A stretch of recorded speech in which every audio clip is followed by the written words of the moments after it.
Sense and Sensibility, Part 1 by Jane Austen. Chapter 1. The family of Dashwood had long been settled in Sussex. Their estate was large, and their residence was at Norland Park, in the centre of their property, where, for many generations, they had lived in so respectable a manner as to engage the general good opinion of their surrounding acquaintance.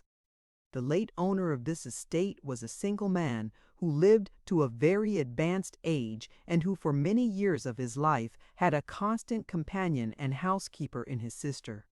But her death, which happened 10 years before his own, produced a great alteration in his home, for to supply her loss, he invited and received into his house the family of his nephew Mr. Henry Dashwood, the legal inheritor of the Norland estate, and the person to whom he intended to bequeath it.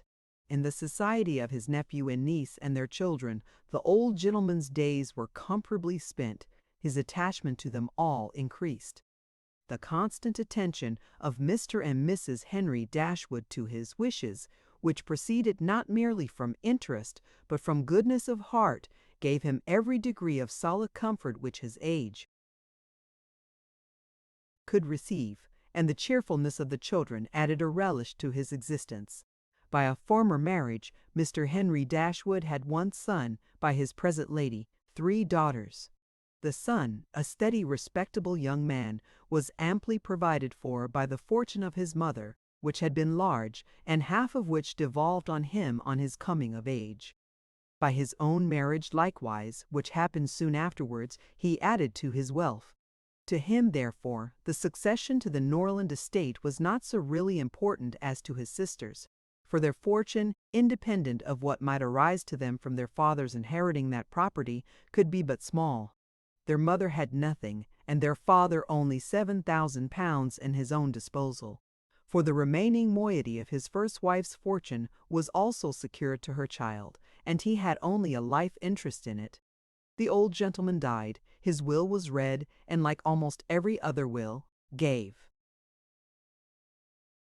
as much disappointment as pleasure. He was neither so unjust nor so ungrateful as to leave his estate from his nephew, but he left it to him on such terms as destroyed half the value of the bequest. Mr. Dashwood had wished for it more for the sake of his wife and daughters than for himself or his son. But to his son and his son's son, a child of 4 years old, it was secured in such a way as to leave to himself no power of providing for those who were most dear to him, and who most needed a provision by any charge on the estate, or by any sale of its valuable woods.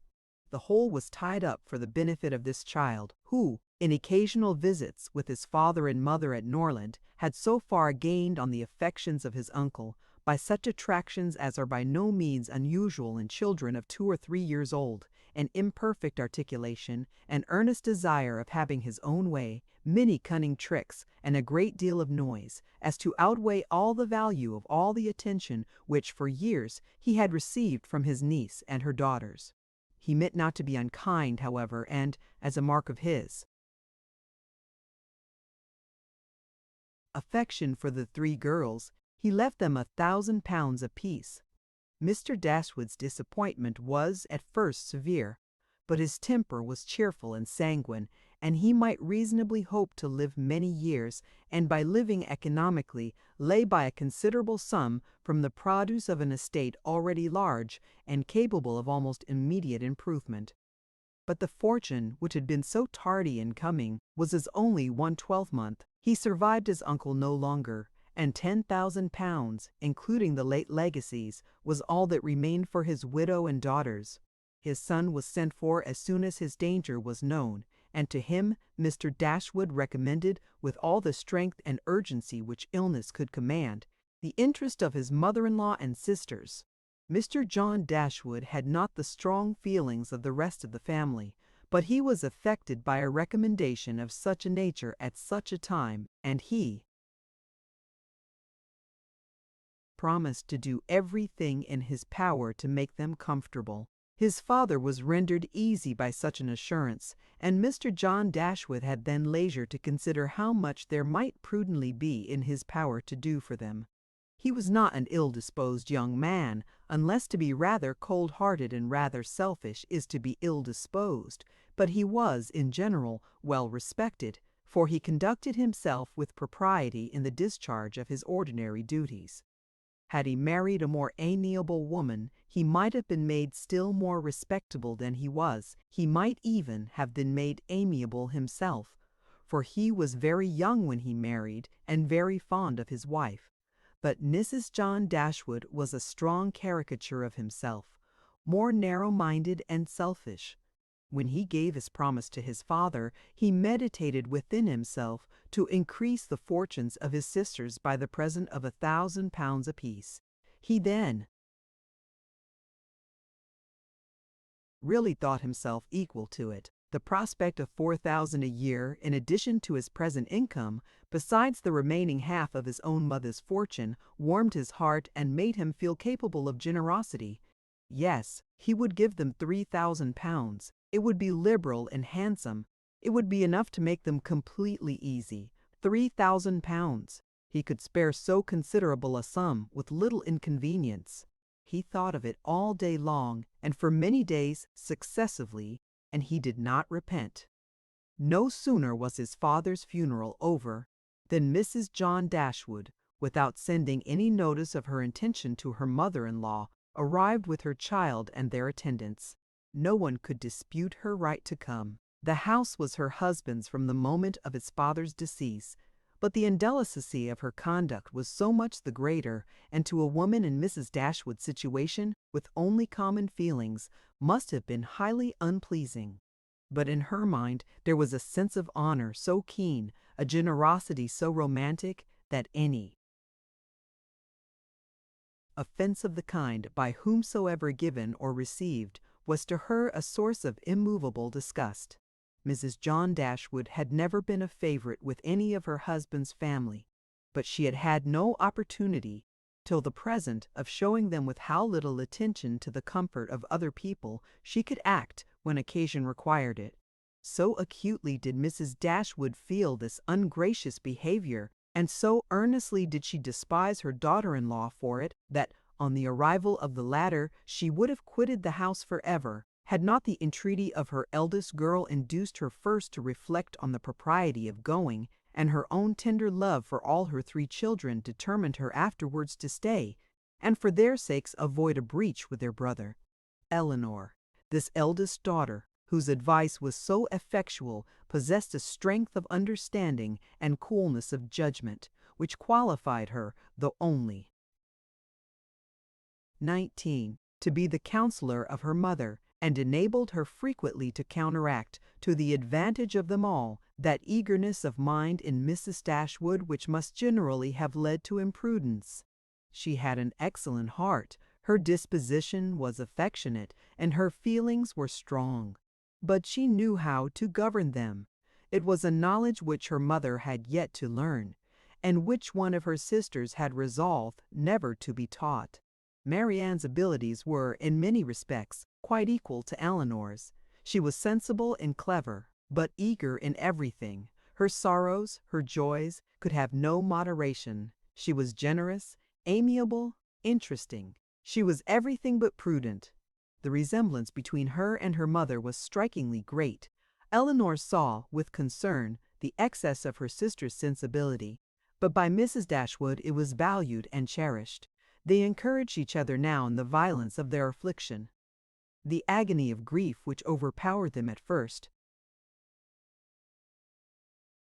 was voluntarily renewed, was sought for, was created again and again.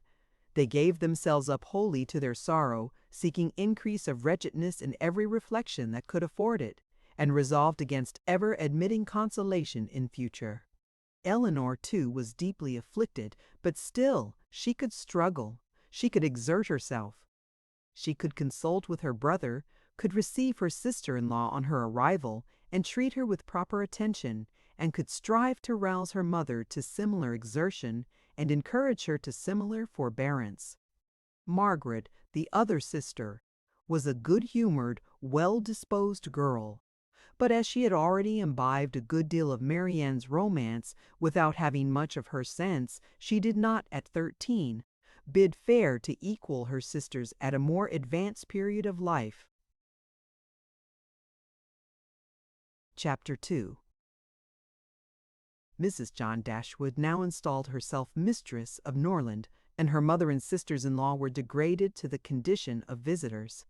As such, however, they were treated by her with quiet civility, and by her husband with as much kindness as he could feel towards anybody beyond himself, his wife, and their child. He really pressed them, with some earnestness, to consider Norland as their home, and as no plan appeared so eligible to Mrs. Dashwood as remaining there till she could accommodate herself with a house in the neighbourhood, his invitation was accepted. A continuance in a place where everything reminded her of former delight was exactly what suited her mind. In seasons of cheerfulness, no temper could be more cheerful than hers, or possess in a greater degree that sanguine expectation of happiness which is happiness itself. But in sorrow she must be equally carried away by her fancy, and as far beyond consolation as in pleasure she was beyond alloy. Mrs. John Dashwood did not at all approve of what her husband intended to do for his sisters. To take £3,000 from the fortune of their dear little boy would be impoverishing him to the most dreadful degree. She begged him to think again on the subject. How could he answer it to himself to rob his child, and his only child too, of so large a sum? And what possible claim could the Miss Dashwoods, who were related to him only by half-blood, which she considered as no relationship at all, have on his generosity to so large an amount? It was very well known that no affection was ever supposed to exist between the children of any man by different marriages, and why was he to ruin himself and their poor little Harry by giving away all his money to his half-sisters? "It was my father's last request to me," replied her husband, "that I should assist his widow and daughters. He did not know what he was talking of, I dare say, 10 to 1, but he was light headed at the time. Had he been in his right senses, he could not have thought of such a thing as begging you to give away half your fortune from your own child. He did not stipulate for any particular sum, my dear Fanny. He only requested me, in general terms, to assist them and make their situation more comfortable than it was in his power to do. Perhaps it would have been as well if he had left it wholly to myself. He could hardly suppose I should neglect them, but as he required the promise, I could not do less than give it. At least I thought so at the time. The promise, therefore, was given and must be performed. Something must be done for them whenever they leave Norland and settle in the new home. Well then, let something be done for them, but that something need not be £3,000. Consider," she added, "that when the money is once parted with, it never can return. Your sisters will marry, and it will be gone forever, if indeed it could be restored to our poor little boy." "Why, to be sure," said her husband very gravely, "that would make great difference. The time may come when Harry will regret that so large a sum was parted with. If he should have a numerous family, for instance, it would be a very convenient addition. To be sure it would. Perhaps, then, it would be better for all parties if the sum were diminished one half. £500 would be a prodigious increase to their fortunes. Oh, beyond anything great! What brother on earth would do half so much for his sisters, even if really his sisters? And as it is only half-blood, but you have such a generous spirit, I would not wish to do anything mean," he replied. "One had rather, on such occasions, do too much than too little. No one, at least, can think I have not done enough for them, even themselves. They can hardly expect more." "There is no knowing what they may expect," said the lady, "but we are not to think of their expectations. The question is, what you can afford to do." "Certainly, and I think I may afford to give them £500 apiece. As it is, without any addition of mine, they will each have about £3,000 on their mother's death, a very comfortable fortune for any young woman." "To be sure it is, and, indeed, It strikes me that they can want no addition at all. They will have £10,000 divided amongst them. If they marry, they will be sure of doing well, and if they do not, they may all live very comfortably together on the interest of £10,000. That is very true, and therefore I do not know whether, upon the whole, it would not be more advisable to do something for their mother while she lives, rather than for them, something of the annuity kind, I mean. My sisters would feel the good effects of it as well as herself. 100 a year would make them all perfectly comfortable. His wife hesitated a little, however, in giving her consent to this plan. To be sure, said she, it is better than parting with £1,500 at once. But then, if Mrs. Dashwood should live 15 years, we shall be completely taken in. 15 years! My dear Fanny, her life cannot be worth half that purchase. Certainly not. But if you observe, people always live forever when there is an annuity to be paid them, and she is very stout and healthy, and hardly 40. An annuity is a very serious business. It comes over and over every year, and there is no getting rid of it. You are not aware of what you are doing. I have known a great deal of the trouble of annuities, for my mother was clogged with the payment of 3 to old superannuated servants by my father's will, and it is amazing how disagreeable she found it. Twice every year these annuities were to be paid, and then there was the trouble of getting it to them, and then one of them was said to have died, and afterwards it turned out to be no such thing. My mother was quite sick of it. Her income was not her own, she said, with such perpetual claims on it, and it was the more unkind in my father, because otherwise the money would have been entirely at my mother's disposal without any restriction whatever. It has given me such an abhorrence of annuities that I am sure I would not pin myself down to the payment of one for all the world. It is certainly an unpleasant thing, replied Mr. Dashwood, to have those kind of yearly drains on one's income. One's fortune, as your mother justly says, is not one's own, to be tied down to the regular payment of such a sum on every rent day is by no means desirable. It takes away one's independence. Undoubtedly, and after all you have no thanks for it. They think themselves secure. You do no more than what is expected, and it raises no gratitude at all. If I were you, whatever I did should be done at my own discretion entirely. I would not bind myself to allow them anything yearly. It may be very inconvenient some years to spare 100 or even £50 from our own expenses. I believe you are right, my love. It will be better that there should be no annuity in the case.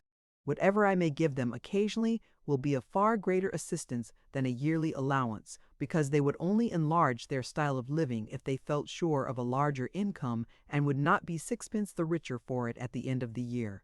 It will certainly be much the best way.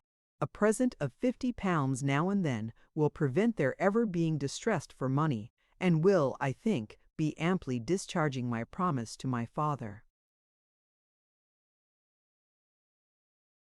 To be sure it will. Indeed, to say the truth, I'm convinced within myself that your father had no idea of your giving them any money at all. The assistance he thought of, I dare say, was only such as might be reasonably expected of you. For instance, such as looking out for a comfortable small house for them, helping them to move their things, and sending them presents of fish and game, and so forth, whenever they are in season. I'll lay my life that he meant nothing farther. Indeed, it would be very strange and unreasonable if he did. Do but consider, my dear Mr. Dashwood, how excessively comfortable your mother-in-law and her daughters may live on the interest of £7,000, besides the £1,000 belonging to each of the girls, which brings them in £50 a year apiece, and, of course, they will pay their mother for their board out of it. Altogether, they will have 500 a year amongst them, and what on earth can 4 women want for more than that? They will live so cheap. Their housekeeping will be nothing at all. They will have no carriage, no horses, and hardly any servants. They will keep no company, and can have no expenses of any kind. Only conceive how comfortable they will be. 500 a year. I am sure I cannot imagine how they will spend half of it. And as to your giving them more, it is quite absurd to think of it. They will be much more able to give you something." "Upon my word," said Mr. Dashwood, "I believe you are perfectly right. My father certainly could mean nothing more by his request to me than what you say. I clearly understand it now, and I will strictly fulfill my engagement by such acts of assistance and kindness to them as you have described. When my mother removes into another house, my services shall be readily given to accommodate her as far as I can. Some little present of furniture, too, may be acceptable then." "Certainly," returned Mrs. John Dashwood, "but, however, one thing must be considered. When your father and mother moved to Norland, though the furniture of Stanhill was sold, all the china, plate, and linen was saved, and is now left to your mother. Her house will therefore be almost completely fitted up as soon as she takes it. That is a material consideration, undoubtedly, a valuable legacy indeed. And yet some of the plate would have been a very pleasant addition to our own stock here. Yes, and the set of breakfast china is twice as handsome as what belongs to this house. A great deal too handsome, in my opinion, for any place they can ever afford to live in. But, however, so it is. Your father thought only of them. And I must say this, that you owe no particular gratitude to him, nor attention to his wishes, for we very well know that if he could, he would have left almost everything in the world to them." This argument was irresistible. It gave to his intentions whatever of decision was wanting before, and he finally resolved that it would be absolutely unnecessary, if not highly indecorous, to do more for the widow and children of his father than such kind of neighborly acts as his own wife pointed out. Chapter 3. Mrs. Dashwood remained at Norland several months, not from any disinclination to move when the sight of every well-known spot ceased to raise the violent emotion which it produced for a while, for when her spirits began to revive and her mind became capable of some other exertion than that of heightening its affliction by melancholy remembrances, she was impatient to be gone, and indefatigable in her inquiries for a suitable dwelling in the neighbourhood of Norland, for to remove far from that beloved spot was impossible. But she could hear of no situation that at once answered her notions of comfort and ease, and suited the prudence of her eldest daughter, whose steadier judgment rejected several houses as too large for their income, which her mother would have approved. Mrs. Dashwood had been informed by her husband of the solemn promise on the part of his son in their favour, which gave comfort to his last earthly reflections. She doubted the sincerity of this assurance no more than he had doubted it himself, and she thought of it for her daughter's sake with satisfaction, though as for herself she was persuaded that a much smaller provision than £7,000 would support her in affluence. For their brother's sake too, for the sake of his own heart, she rejoiced, and she reproached herself for being unjust to his merit before, in believing him incapable of generosity. His attentive behavior to herself and his sisters convinced her that their welfare was dear to him, and, for a long time, she firmly relied on the liberality of his intentions.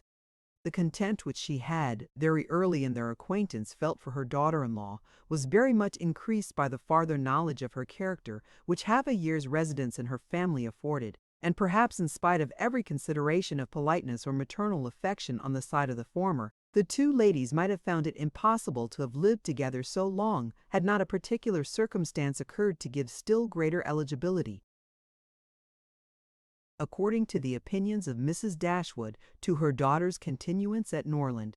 This circumstance was a growing attachment between her eldest girl and the brother of Mrs. John Dashwood, a gentlemanlike and pleasing young man, who was introduced to their acquaintance soon after his sister's establishment at Norland, and who had since spent the greatest part of his time there. Some mothers might have encouraged the intimacy from motives of interest, for Edward Ferrars was the eldest son of a man who had died very rich, and some might have repressed it from motives of prudence, for, except a trifling sum, the whole of his fortune depended on the will of his mother. But Mrs. Dashwood was alike uninfluenced by either consideration. It was enough for her that he appeared to be amiable, that he loved her daughter, and that Elinor returned a partiality. It was contrary to every doctrine of hers that difference of fortune should keep any couple asunder who were attracted by resemblance of disposition, and that Elinor's merit should not be acknowledged by everyone who knew her was to her comprehension impossible. Edward Ferrars was not recommended to their good opinion by any peculiar graces of person or address. He was not handsome, and his manners required intimacy to make them pleasing. He was too diffident to do justice to himself. But when his natural shyness was overcome, his behavior gave every indication of an open, affectionate heart. His understanding was good, and his education had given it solid improvement. But he was neither fitted by abilities nor disposition to answer the wishes of his mother and sister, who longed to see him distinguished as they hardly knew what. They wanted him to make a fine figure in the world in some manner or other. His mother wished to interest him in political concerns, to get him into Parliament, or to see him connected with some of the great men of the day. Mrs. John Dashwood wished it likewise, but in the meanwhile, till one of these superior blessings could be attained, it would have quieted her ambition to see him driving a barouche. But Edward had no turn for great men or barouches. All his wishes centered in domestic comfort and the quiet of private life. Fortunately, he had a younger brother who was more promising. Edward had been staying several weeks in the house before he engaged much of Mrs. Dashwood's attention, for she was, at that time, in such affliction as rendered her careless of surrounding objects. She saw only that he was quiet and unobtrusive, and she liked him for it. He did not disturb the wretchedness of her mind by ill-timed conversation. She was first called to observe and approve him farther by a reflection which Elinor chanced one day to make on the difference between him and his sister. It was a contrast which recommended him most forcibly to her mother. "It is enough," said she, "to say that he is unlike Fanny is enough. It implies everything amiable. I love him already." "I think you will like him," said Elinor, "when you know more of him." "Like him," replied her mother with a smile. "I feel no sentiment of approbation inferior to love. You may esteem him. I have never yet known what it was to separate esteem and love." Mrs. Dashwood now took pains to get acquainted with him. Her manners were attaching, and soon banished his reserve. She speedily comprehended all his merits. The persuasion of his regard for Elinor perhaps assisted her penetration, but she really felt assured of his worth, and even that quietness of manner which militated against all her established ideas of what a young man's address ought to be, was no longer uninteresting when she knew his heart to be warm and his temper affectionate. No sooner did she perceive any symptom of love in his behavior to Elinor than she considered their serious attachment as certain, and looked forward to their marriage as rapidly approaching. "In a few months, my dear Marianne," said she, "Elinor will, in all probability, be settled for life. We shall miss her, but she will be happy. Oh, mamma, how shall we do without her? My love, it will be scarcely a separation. We shall live within a few miles of each other, and shall meet every day of our lives. You will gain a brother, a real, affectionate brother. I have the highest opinion in the world of Edward's heart. But you look grave, Marianne. Do you disapprove your sister's choice?" "Perhaps," said Marianne, "I may consider it with some surprise. Edward is very amiable, and I love him tenderly. But yet he is not the kind of young man. There is something wanting. His figure is not striking. It has none of that grace which I should expect in the man who could seriously attach my sister. His eyes want all that spirit, that fire which at once announce virtue and intelligence. And besides all this, I am afraid, mamma, he has no real taste. Music seems scarcely to attract him, and though he admires Elinor's drawings very much, it is not the admiration of a person who can understand their worth. It is evident, in spite of his frequent attention to her while she draws, that in fact he knows nothing of the matter. He admires as a lover, not as a connoisseur. To satisfy me, those characters must be united. I could not be happy with a man whose taste did not in every point coincide with my own. He must enter into all my feelings. The same books, the same music must charm us both. Oh, Mamma, how spiritless, how tame was Edward's manner in reading to us last night. I felt for my sister most severely, yet she bore it with so much composure she seemed scarcely to notice it. I could hardly keep my seat. To hear those beautiful lines which have frequently almost driven me wild, pronounced with such impenetrable calmness, such dreadful indifference. He would certainly have done more justice to simple and elegant prose. I thought so at the time, but you would give him Cowper. Nay, Mamma, if he is not to be animated by Cowper, but we must allow for difference of taste. Elinor has not my feelings, and therefore she may overlook it and be happy with him. But it would have broke my heart, had I loved him, to hear him read with so little sensibility. Mamma, the more I know of the world, the more am I convinced that I shall never see a man whom I can really love. I require so much. He must have all Edward's virtues, and his person and manners must ornament his goodness with every possible charm. Remember, my love, that you are not 17.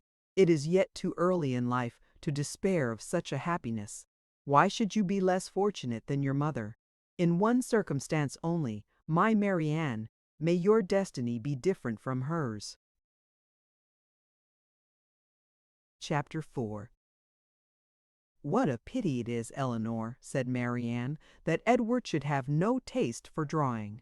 No taste for drawing, replied Elinor. Why should you think so?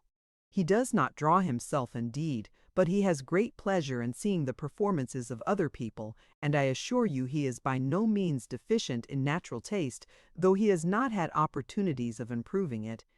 Had he ever been in the way of learning, I think he would have drawn very well. He distrusts his own judgment in such matters so much that he is always unwilling to give his opinion on any picture. But he has an innate propriety and simplicity of taste, which in general direct him perfectly right. Marianne was afraid of offending, and said no more on the subject, but the kind of approbation which Elinor described as excited in him by the drawings of other people was very far from that rapturous delight which, in her opinion, could alone be called taste. Yet, though smiling within herself at the mistake, she honored her sister for that blind partiality to Edward which produced it. I hope, Marianne, continued Elinor, you do not consider him as deficient in general taste. Indeed, I think I may say that you cannot, for your behavior to him is perfectly cordial, and if that were your opinion, I am sure you could never be civil to him. Marianne hardly knew what to say. She would not wound the feelings of her sister on any account, and yet to say what she did not believe was impossible. At length she replied, "Do not be offended, Elinor, if my praise of him is not in everything equal to your sense of his merits. I have not had so many opportunities of estimating the minute propensities of his mind, his inclinations and tastes as you have, but I have the highest opinion in the world of his goodness and sense. I think him everything that is worthy and amiable." "I am sure," replied Elinor with a smile, "that his dearest friends could not be dissatisfied with such commendation as that. I do not perceive how you could express yourself more warmly."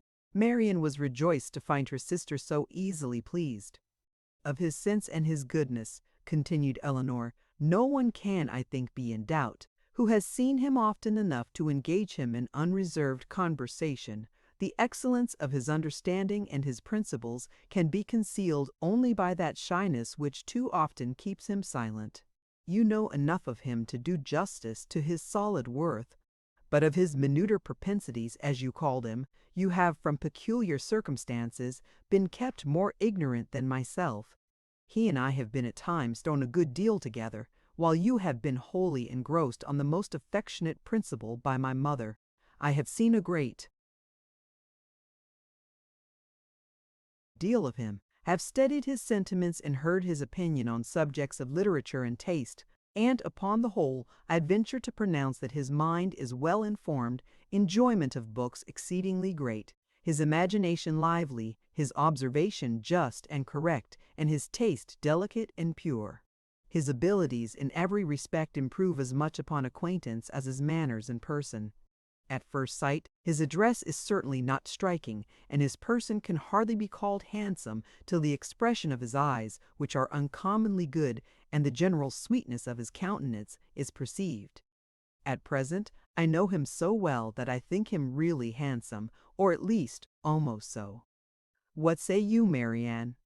I shall very soon think him handsome, Elinor, if I do not now.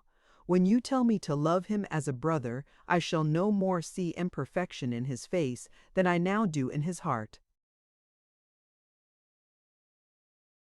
Elinor started at this declaration, and was sorry for the warmth she had been betrayed into in speaking of him. She felt that Edward stood very high in her opinion.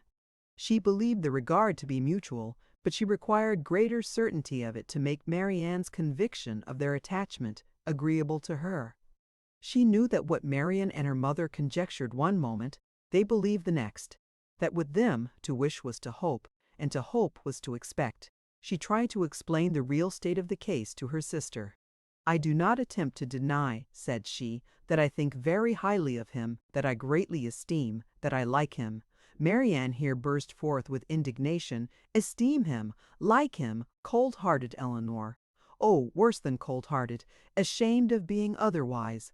Use those words again, and I will leave the room this moment." Elinor could not help laughing. "Excuse me," said she, "and be assured that I meant no offense to you by speaking in so quiet a way of my own feelings. Believe them to be stronger than I have declared. Believe them, in short, to be such as his merit, and the suspicion, the hope of his affection for me may warrant, without imprudence or folly. But farther than this you must not believe. I am by no means assured of his regard for me.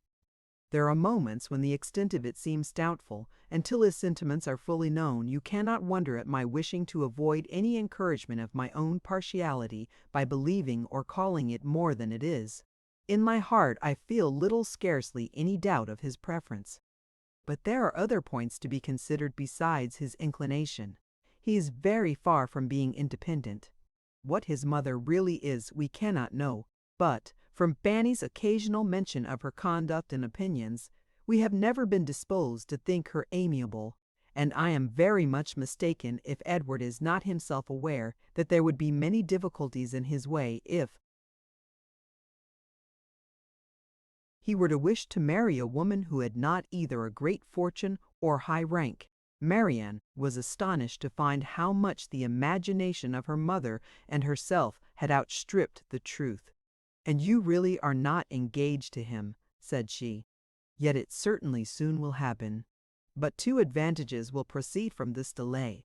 I shall not lose you so soon, and Edward will have greater opportunity of improving that natural taste for your favorite pursuit, which must be so indispensably necessary to your future felicity. Oh! If he should be so far stimulated by your genius as to learn to draw himself, how delightful it would be." Elinor had given her real opinion to her sister. She could not consider her partiality for Edward in so prosperous a state as Marianne had believed it. There was at times a want of spirits about him which, if it did not denote indifference, spoke of something almost as unpromising. A doubt of her regard, supposing him to feel it, need not give him more than inquietude. It would not be likely to produce that dejection of mind which frequently attended him. A more reasonable cause might be found in the dependent situation which forbade the indulgence of his affection. She knew that his mother neither behaved to him so as to make his home comfortable at present, nor to give him any assurance that he might form a home for himself without strictly attending to her views for his aggrandizement. With such a knowledge as this, it was impossible for Elinor to feel easy on the subject. She was far from depending on that result of his preference of her, which her mother and sister still considered as certain. Nay, the longer they were together, the more doubtful seemed the nature of his regard. And sometimes for a few painful minutes she believed it to be no more than friendship. But, whatever might really be its limits, it was enough when perceived by his sister to make her uneasy, and at the same time, which was still more common, to make her uncivil. She took the first opportunity of affronting her mother-in-law on the occasion, talking to her so expressively of her brother's great expectations, of Mrs. Ferrars's resolution that both her sons should marry well, and of the danger attending any young woman who attempted to draw him in, that Mrs. Dashwood could neither pretend to be unconscious nor endeavor to be calm. She gave her an answer which marked her contempt, and instantly left the room, resolving that, whatever might be the inconvenience or expense of so sudden a removal, her beloved Elinor should not be exposed another week to such insinuations. In this state of her spirits, a letter was delivered to her from the post, which contained a proposal particularly well timed. It was the offer of a small house on very easy terms, belonging to a relation of her own, a gentleman of consequence and property in Devonshire. The letter was from this gentleman himself, and written in the true spirit of friendly accommodation. He understood that she was in need of a dwelling, and though the house he now offered her was merely a cottage, he assured her that everything should be done to it which she might think necessary if the situation pleased her. He earnestly pressed her, after giving the particulars of the house and garden, to come with her daughters to Barton Park, the place of his own residence, from whence she might judge, herself, whether Barton Cottage, for the houses were in the same parish, could, by any alteration, be made comfortable to her. He seemed really anxious to accommodate them, and the whole of his letter was written in so friendly a style as could not fail of giving pleasure to his cousin, more especially at a moment when she was suffering under the cold and unfeeling behavior of her nearer connections. She needed no time for deliberation or inquiry. Her resolution was formed as she read. The situation of Barton, in a county so far distant from Sussex as Devonshire, which but a few hours before would have been a sufficient objection to outweigh every possible advantage belonging to the place, was now its first recommendation. To quit the neighborhood of Norland was no longer an evil. It was an object of desire. It was a blessing in comparison of the misery of continuing her daughter-in-law's guest, and to remove forever from that beloved place would be less painful than to inhabit or visit it while such a woman was its mistress. She instantly wrote Sir John Middleton her acknowledgment of his kindness and her acceptance of his proposal, and then hastened to show both letters to her daughters, that she might be secure of their approbation before her answer were sent. Elinor had always thought it would be more prudent for them to settle at some distance from Norland than immediately amongst their present acquaintance. On that head, therefore, it was not for her to oppose her mother's intention of removing into Devonshire. The house, too, as described by Sir John, was on so simple a scale, and the rent so uncommonly moderate, as to leave her no right of objection on either point, and, therefore, though it was not a plan which brought any charm to her fancy, though it was a removal from the vicinity of Norland beyond her wishes, she made no attempt to dissuade her mother from sending a letter of acquiescence. Chapter 5. No sooner was her answer dispatched than Mrs. Dashwood indulged herself in the pleasure of announcing to her son-in-law and his wife that she was provided with a house, and should incommode them no longer than till everything were ready for her inhabiting it. They heard her with surprise. Mrs. John Dashwood said nothing, but her husband civilly hoped that she would not be settled far from Norland. She had great satisfaction in replying that she was going into Devonshire. Edward turned hastily towards her on hearing this, and, in a voice of surprise and concern, which required no explanation to her, repeated, "Devonshire, are you indeed going there? So far from hence, and to what part of it?" She explained the situation. It was within 4 miles northward of Exeter. "It is but a cottage," she continued, "but I hope to see many of my friends in it. A room or two can easily be added, and if my friends find no difficulty in traveling so far to see me, I am sure I will find none in accommodating them." She concluded with a very kind invitation to Mr. and Mrs. John Dashwood to visit her at Barton, and to Edward she gave one with still greater affection. Though her late conversation with her daughter-in-law had made her resolve on remaining at Norland no longer than was unavoidable, it had not produced the smallest effect on her in that point to which it principally tended. To separate Edward and Elinor was as far from being her object as ever, and she wished to show Mrs. John Dashwood by this pointed invitation to her brother how totally she disregarded her disapprobation of the match.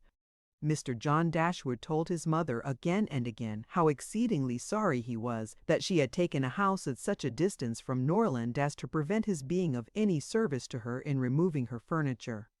He really felt conscientiously vexed on the occasion, for the very exertion to which he had limited the performance of his promise to his father was by this arrangement rendered impracticable. The furniture was all sent around by water. It chiefly consisted of household linen, plate, china, and books, with the handsome pianoforte of Marianne's. Mrs. John Dashwood saw the packages depart with a sigh. She could not help feeling it hard that as Mrs. Dashwood's income would be so trifling in comparison with their own, she should have any handsome article of furniture. Mrs. Dashwood took the house for a 12-month. It was ready furnished, and she might have immediate possession. No difficulty arose on either side in the agreement, and she waited only for the disposal of her effects at Norland and to determine her future household before she set off for the West, and this, as she was exceedingly rapid in the performance of everything that interested her, was soon done. The horses which were left her by her husband had been sold soon after his death, and an opportunity now offering of disposing of her carriage, she agreed to sell that likewise at the earnest advice of her eldest daughter. For the comfort of her children, had she consulted only her own wishes, she would have kept it, but the discretion of Elinor prevailed. Her wisdom too limited the number of their servants to 3, 2 maids and a man, with whom they were speedily provided from amongst those who had formed their establishment at Norland. The man and one of the maids were sent off immediately into Devonshire to prepare the house for their mistress's arrival. For as Lady Middleton was entirely unknown to Mrs. Dashwood, she preferred going directly to the cottage to being a visitor at Barton Park, and she relied so undoubtingly on Sir John's description of the house as to feel no curiosity to examine it herself till she entered it as her own. Her eagerness to be gone from Norland was preserved from diminution by the evident satisfaction of her daughter-in-law in the prospect of her removal, a satisfaction which was but feebly attempted to be concealed under a cold invitation to her to defer her departure. Now was the time when her son-in-law's promise to his father might with particular propriety be fulfilled, since he had neglected to do it on first coming to the estate. Their quitting his house might be looked on as the most suitable period for its accomplishment. But Mrs. Dashwood began shortly to give over every hope of the kind, and to be convinced, from the general drift of his discourse, that his assistance extended no farther than their maintenance for 6 months at Norland. He so frequently talked of the increasing expenses of housekeeping, and of the perpetual demands upon his purse, which a man of any consequence in the world was beyond calculation exposed to, that he seemed rather to stand in need of more money himself than to have any design of giving money away. In a very few weeks from the day which brought Sir John Middleton's first letter to Norland, everything was so far settled in their future abode as to enable Mrs. Dashwood and her daughters to begin their journey. Many were the tears shed by them in their last adieus to a place so much beloved. "Dear, dear Norland," said Marianne, as she wandered alone before the house, on the last evening of their being there, "when shall I cease to regret you? When learn to feel a home elsewhere? Oh, happy house, could you know what I suffer in now viewing you from this spot, from whence perhaps I may view you no more, and you, ye well-known trees, but you will continue the same.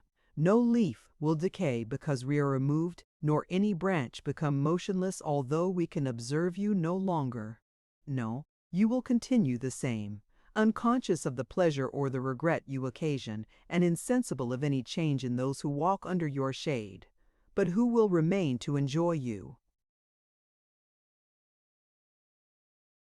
Chapter 6. The first part of their journey was performed in too melancholy a disposition to be otherwise than tedious and unpleasant. But as they drew towards the end of it, their interest in the appearance of a country which they were to inhabit overcame their dejection, and a view of Barton Valley as they entered it gave them cheerfulness. It was a pleasant fertile spot, well wooded and rich in pasture. After winding along it for more than a mile, they reached their own house. A small green court was the whole of its demesne in front, and a neat wicket gate admitted them into it. As a house, Barton Cottage, though small, was comfortable and compact, but as a cottage it was defective, for the building was regular, the roof was tiled, the window shutters were not painted green, nor were the walls covered with honeysuckles. A narrow passage led directly through the house and to the garden behind. On each side of the entrance was a sitting room, about 16 feet square, and beyond them were the offices and the stairs, 4 bedrooms and 2 garrets formed the rest of the house. It had not been built many years and was in good repair. In comparison of Norland, it was poor and small indeed, but the tears which recollection called forth as they entered the house were soon dried away. They were cheered by the joy of the servants on their arrival, and each for the sake of the others resolved to appear happy. It was very early in September, the season was fine, and from first seeing the place under the advantage of good weather, they received an impression in its favor which was of material service in recommending it to their lasting approbation. The situation of the house was good. High hills rose immediately behind, and at no great distance on each side, some of which were open downs, the others cultivated and woody. The village of Barton was chiefly on one of these hills, and formed a pleasant view from the cottage windows. The prospect in front was more extensive. It commanded the whole of the valley and reached into the country beyond. The hills which surrounded the cottage terminated the valley in that direction, under another name, and in another course. It branched out again between 2 of the steepest of them. With the size and furniture of the house, Mrs. Dashwood was upon the whole well satisfied, for though her former style of life rendered many additions to the latter indispensable, yet to add and improve was a delight to her, and she had at this time ready money enough to supply all that was wanted of greater elegance to the apartments.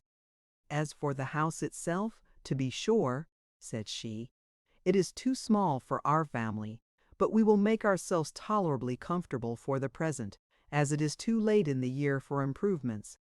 Perhaps in the spring, if I have plenty of money, as I dare say I shall, we may think about building.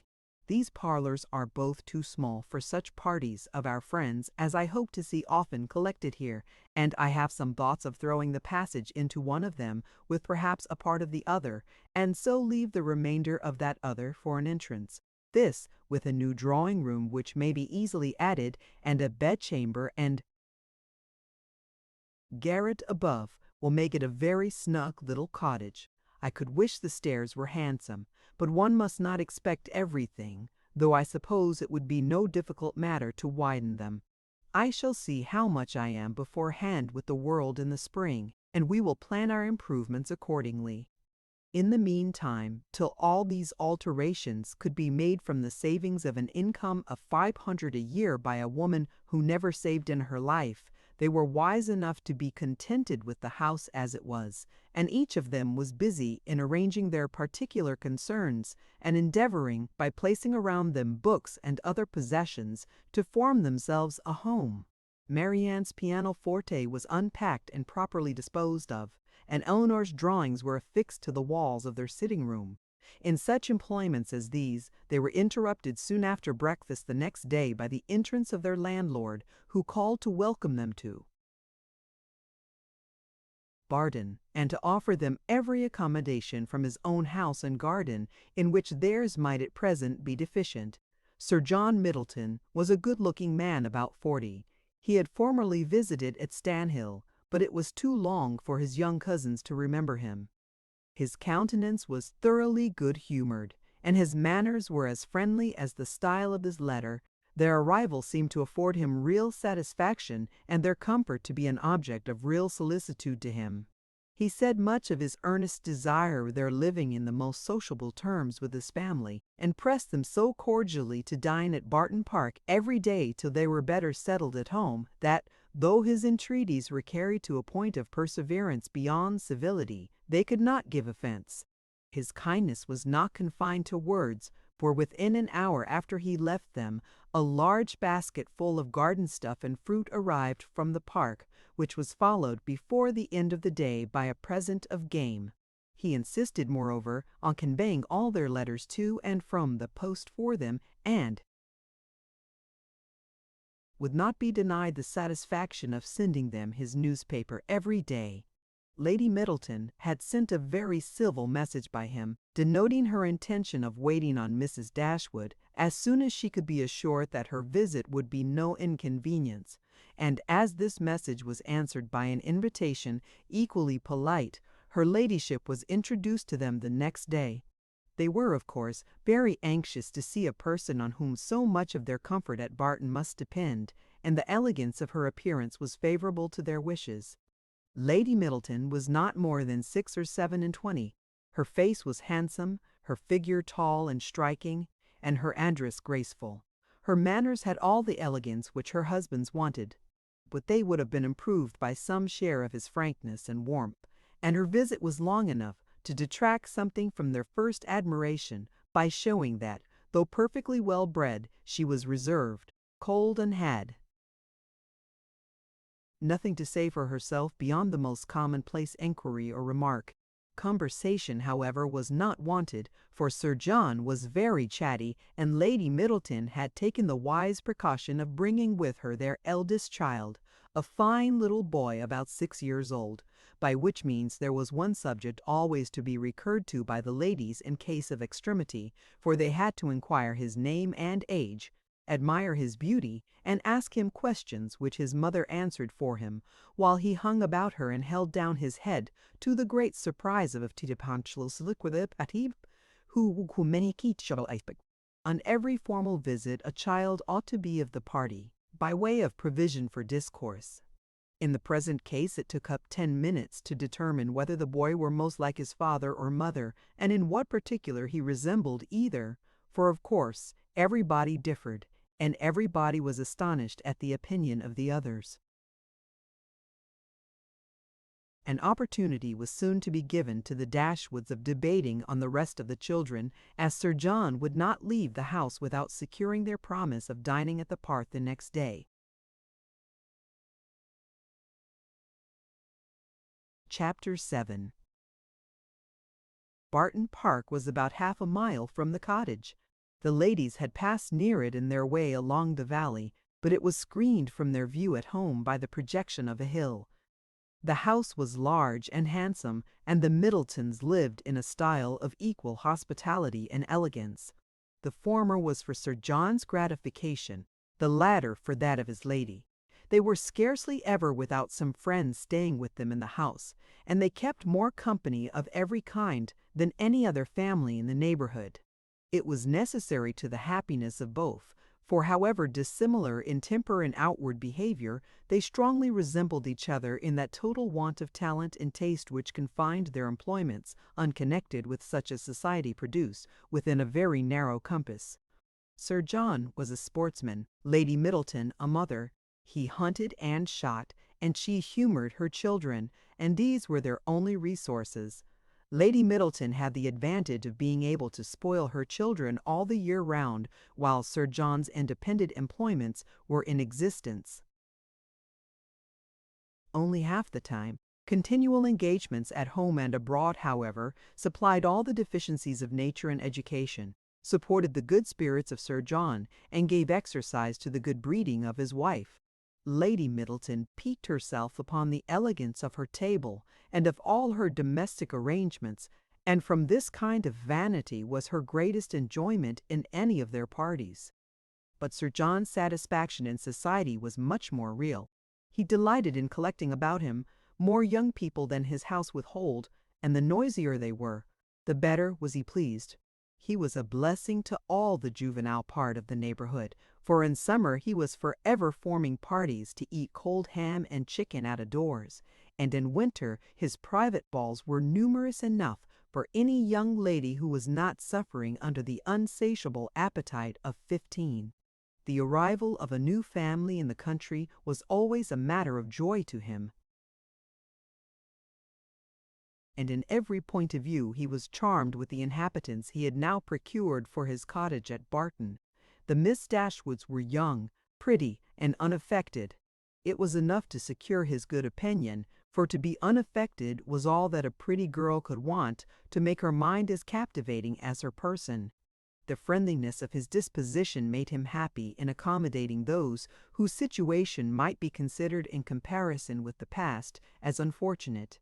In showing kindness to his cousins, therefore, he had the real satisfaction of a good heart, and in settling a family of females only in his cottage, he had all the satisfaction of a sportsman. For a sportsman, though he esteems only those of his sex who are sportsmen likewise, is not often desirous of encouraging their taste by admitting them to a residence within his own manor. Mrs. Dashwood and her daughters were met at the door of the house by Sir John, who welcomed them to Barton Park with unaffected sincerity, and as he attended them to the drawing-room repeated to the young ladies the concern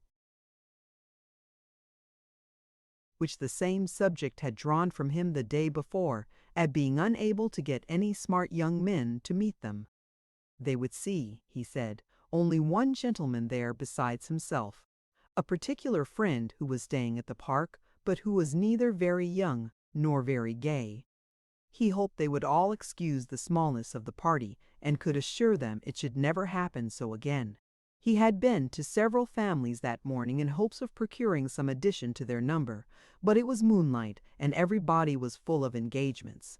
Luckily, Lady Middleton's mother had arrived at Barton within the last hour, and as she was a very cheerful, agreeable woman, he hoped the young ladies would not find it so very dull as they might imagine. The young ladies, as well as their mother, were perfectly satisfied with having two entire strangers of the party, and wished for no more. Mrs. Jennings, Lady Middleton's mother, was a good-humored, merry, fat, elderly woman who talked a great deal, seemed very happy, and rather vulgar. She was full of jokes and laughter, and before dinner was over had said many witty things on the subject of lovers and husbands, hoped they had not left their hearts behind them in Sussex, and pretended to see them blush whether they did or not. Marianne was vexed at it for her sister's sake, and turned her eyes towards Elinor to see how she bore these attacks, with an earnestness which gave Elinor far more pain than could arise from such commonplace raillery as Mrs. Jennings's. Colonel Brandon, the friend of Sir John, seemed no more adapted by resemblance of manner to be his friend than Lady Middleton was to be his wife, or Mrs. Jennings to be Lady Middleton's mother.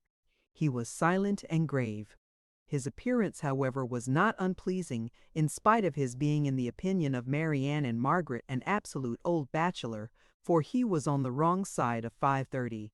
But though his face was not handsome, his countenance was sensible, and his address was particularly gentlemanlike.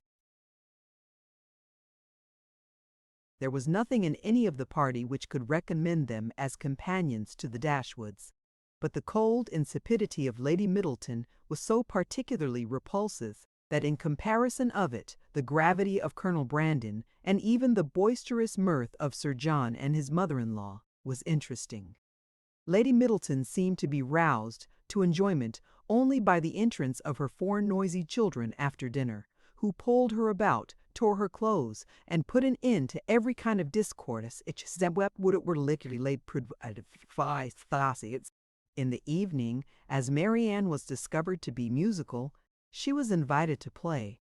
The instrument was unlocked. Everybody prepared to be charmed, and Marianne, who sang very well, at their request, went through the chief of the songs which Lady Middleton had brought into the family on her marriage, and which perhaps had lain ever since in the same position on the pianoforte, for her ladyship had celebrated that event by giving up music, although by her mother's account she had played extremely well, and by her own was very fond of it. Marianne's performance was highly applauded. Sir John was loud in his admiration at the end of every song, and as loud in his conversation with the others while every song lasted. Lady Middleton frequently called him to order, wondered how anyone's attention could be diverted from music for a moment, and asked Marianne to sing a particular song, which Marianne had just finished. Colonel Brandon alone, of all the party, heard her without being in raptures. He paid her only the compliment of attention, and she felt a respect for him on the occasion, which the others had reasonably forfeited by their shameless want of taste. His pleasure in music, though it amounted not to that ecstatic delight which alone could sympathize with her own, was estimable when contrasted against the horrible insensibility of the others, and she was reasonable enough to allow that a man of 35 might well have outlived all acuteness of feeling and every exquisite power of enjoyment. She was perfectly disposed to make every allowance for the Colonel's advanced state of life, which humanity required. Chapter 8. Mrs. Jennings was a widow with an ample jointure. She had only 2 daughters, both of whom she had lived to see respectably married, and she had now therefore nothing to do but to marry all the rest of the world. In the promotion of this object she was zealously active as far as her ability reached, and missed no opportunity of projecting weddings among all the young people of her acquaintance. She was remarkably quick in the discovery of attachments, and had enjoyed the advantage of raising the blushes and the vanity of many a young lady by insinuations of her power over such a young man, and this kind of discernment enabled her soon after her arrival at Barton decisively to pronounce that Colonel Brandon was very much in love with Marianne Dashwood. She rather suspected it to be so on the very first evening of their being together, from his listening so attentively while she sang to them, and when the visit was returned by the Middletons dining at the cottage, the fact was ascertained by his listening to her again. It must be so. She was perfectly convinced of it. It would be an excellent match, for he was rich and she was handsome. Mrs. Jennings had been anxious to see Colonel Brandon well married, ever since her connection with Sir John first brought him to her knowledge, and she was always anxious to get a good husband for every pretty girl. The immediate advantage to herself was by no means inconsiderable, for it supplied her with endless jokes against them both. At the park she laughed at the Colonel, and in the cottage at Marianne. To the former her raillery was probably, as far as it regarded only himself, perfectly indifferent, but to the latter it was at first incomprehensible, and when its object was understood, she hardly knew whether most to laugh at its absurdity or censure its impertinence, for she considered it as an unfeeling reflection on the Colonel's advanced years, and on his forlorn condition as an old bachelor. Mrs. Dashwood, who could not think a man 5 years younger than herself so exceedingly ancient as he appeared to the youthful fancy of her daughter, ventured to clear Mrs. Jennings from the probability of wishing to throw ridicule on his age. "But at least, mamma, you cannot deny the absurdity of the accusation, though you may not think it intentionally ill-natured. Colonel Brandon is certainly younger than Mrs. Jennings, but he is old enough to be my father, and if he were ever animated enough to be in love, must have long outlived every sensation of the kind. It is too ridiculous. When is a man to be safe from such wit, if age and infirmity will not protect him?" "Infirmity," said Elinor. "Do you call Colonel Brandon infirm? I can easily suppose that his age may appear much greater to you than to my mother, but you can hardly deceive yourself as to his having the use of his limbs. Did not you hear him complain of the rheumatism, and is not that the commonest infirmity of declining life? "My dearest child," said her mother, laughing, "at this rate you must be in continual terror of my decay, and it must seem to you a miracle that my life has been extended to the advanced age of 40. Mamma, you are not doing me justice. I know very well that Colonel Brandon is not old enough to make his friends yet apprehensive of losing him in the course of nature. He may live 20 years longer, but 35 has nothing to do with matrimony." "Perhaps," said Elinor, 35 and 17 had better not have anything to do with matrimony together. But if there should by any chance happen to be a woman who is single at 27, I should not think Colonel Brandon's being 35 any objection to his marrying her." "A woman of 27, said Marianne, after pausing a moment, "can never hope to feel or inspire affection again, and if her home be uncomfortable, or her fortune small, I can suppose that she might bring herself to submit to the offices of a nurse for the sake of the provision and security of a wife. In his marrying such a woman, therefore, there would be nothing unsuitable. It would be a compact of convenience, and the world would be satisfied. In my eyes it would be no marriage at all, but that would be nothing. To me it would seem only a commercial exchange, in which each wished to be benefited at the expense of the other." "It would be impossible, I know," replied Elinor, "to convince you that a woman of 27 could feel for a man of 35 anything near enough to love, to make him a desirable companion to her. But I must object to your dooming Colonel Brandon and his wife to the constant confinement of a sick chamber, merely because he chanced to complain yesterday of very cold damp day of a slight rheumatic feel in one of his shoulders. But he talked of flannel waistcoats," said Marianne, "and with me a flannel waistcoat is invariably connected with aches, cramps, rheumatisms, and every species of ailment that can afflict the old and the feeble. Had he been only in a violent fever, you would not have despised him half so much. Confess, Marianne, is not there something interesting to you in the flushed cheek, hollow eye, and quick pulse of a fever?" Soon after this, upon Elinor's leaving the room, "Mamma," said Marianne, "I have an alarm on the subject of illness which I cannot conceal from you. I am sure Edward Ferrars is not well. We have now been here almost a fortnight, and yet he does not come. Nothing but real indisposition could occasion this extraordinary delay. What else can detain him at Norland?"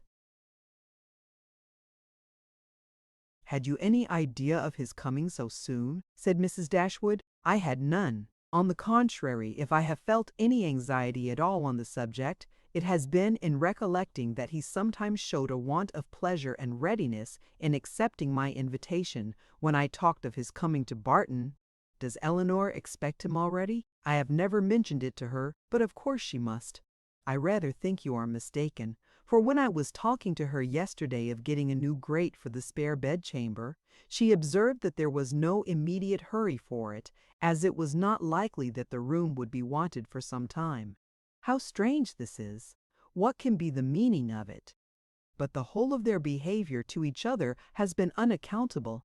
How cold, how composed were their last adieus, how languid their conversation the last evening of their being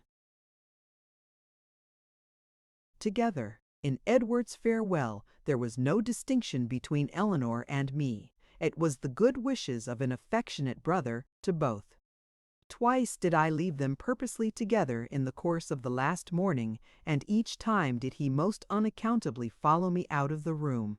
And Elinor, in quitting Norland and Edward, cried not as I did. Even now her self-command is invariable. When is she dejected or melancholy? When does she try to avoid society, or appear restless and dissatisfied in it?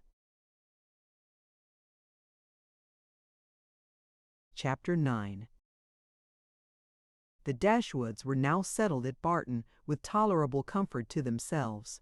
The house and the garden, with all the objects surrounding them, were now become familiar, and the ordinary pursuits which had given to Norland half its charms were engaged in again with far greater enjoyment than Norland had been able to afford since the loss of their father. Sir John Middleton, who called on them every day for the first fortnight, and who was not in the habit of seeing much occupation at home, could not conceal his amazement on finding them always employed. Their visitors, except those from Barton Park, were not many, for, in spite of Sir John's urgent entreaties that they would mix more in the neighborhood, and repeated assurances of his carriage being always at their service, the independence of Mrs. Dashwood's spirit overcame the wish of society for her children, and she was resolute in declining to visit any family beyond the distance of a walk. There were but few who could be so classed, and it was not all of them that were attainable. About a mile and a half from the cottage, along the narrow winding valley of Allenham, which issued from that of Barton, as formerly described, the girls had, in one of their earliest walks, discovered an ancient, respectable-looking mansion, which, by reminding them a little of Norland, interested their imagination, and made them wish to be better acquainted with it. But they learnt, on enquiry, that its possessor, an elderly lady of very good character, was unfortunately too infirm to mix with the world, and never stirred from home. The whole country about them abounded in beautiful walks. The high downs which invited them from almost every window of the cottage to seek the exquisite enjoyment of air on their summits were a happy alternative when the dirt of the valleys beneath shut up their superior beauties, and towards one of these hills did Marianne and Margaret one memorable morning direct their steps, attracted by the partial sunshine of a showery sky, and unable longer to bear the confinement which the settled rain of the 2 preceding days had occasioned. The weather was not tempting enough to draw the 2 others from their pencil and their book, in spite of Marianne's declaration that the day would be lastingly fair, and that every threatening cloud would be drawn off from their hills, and the 2 girls set off together.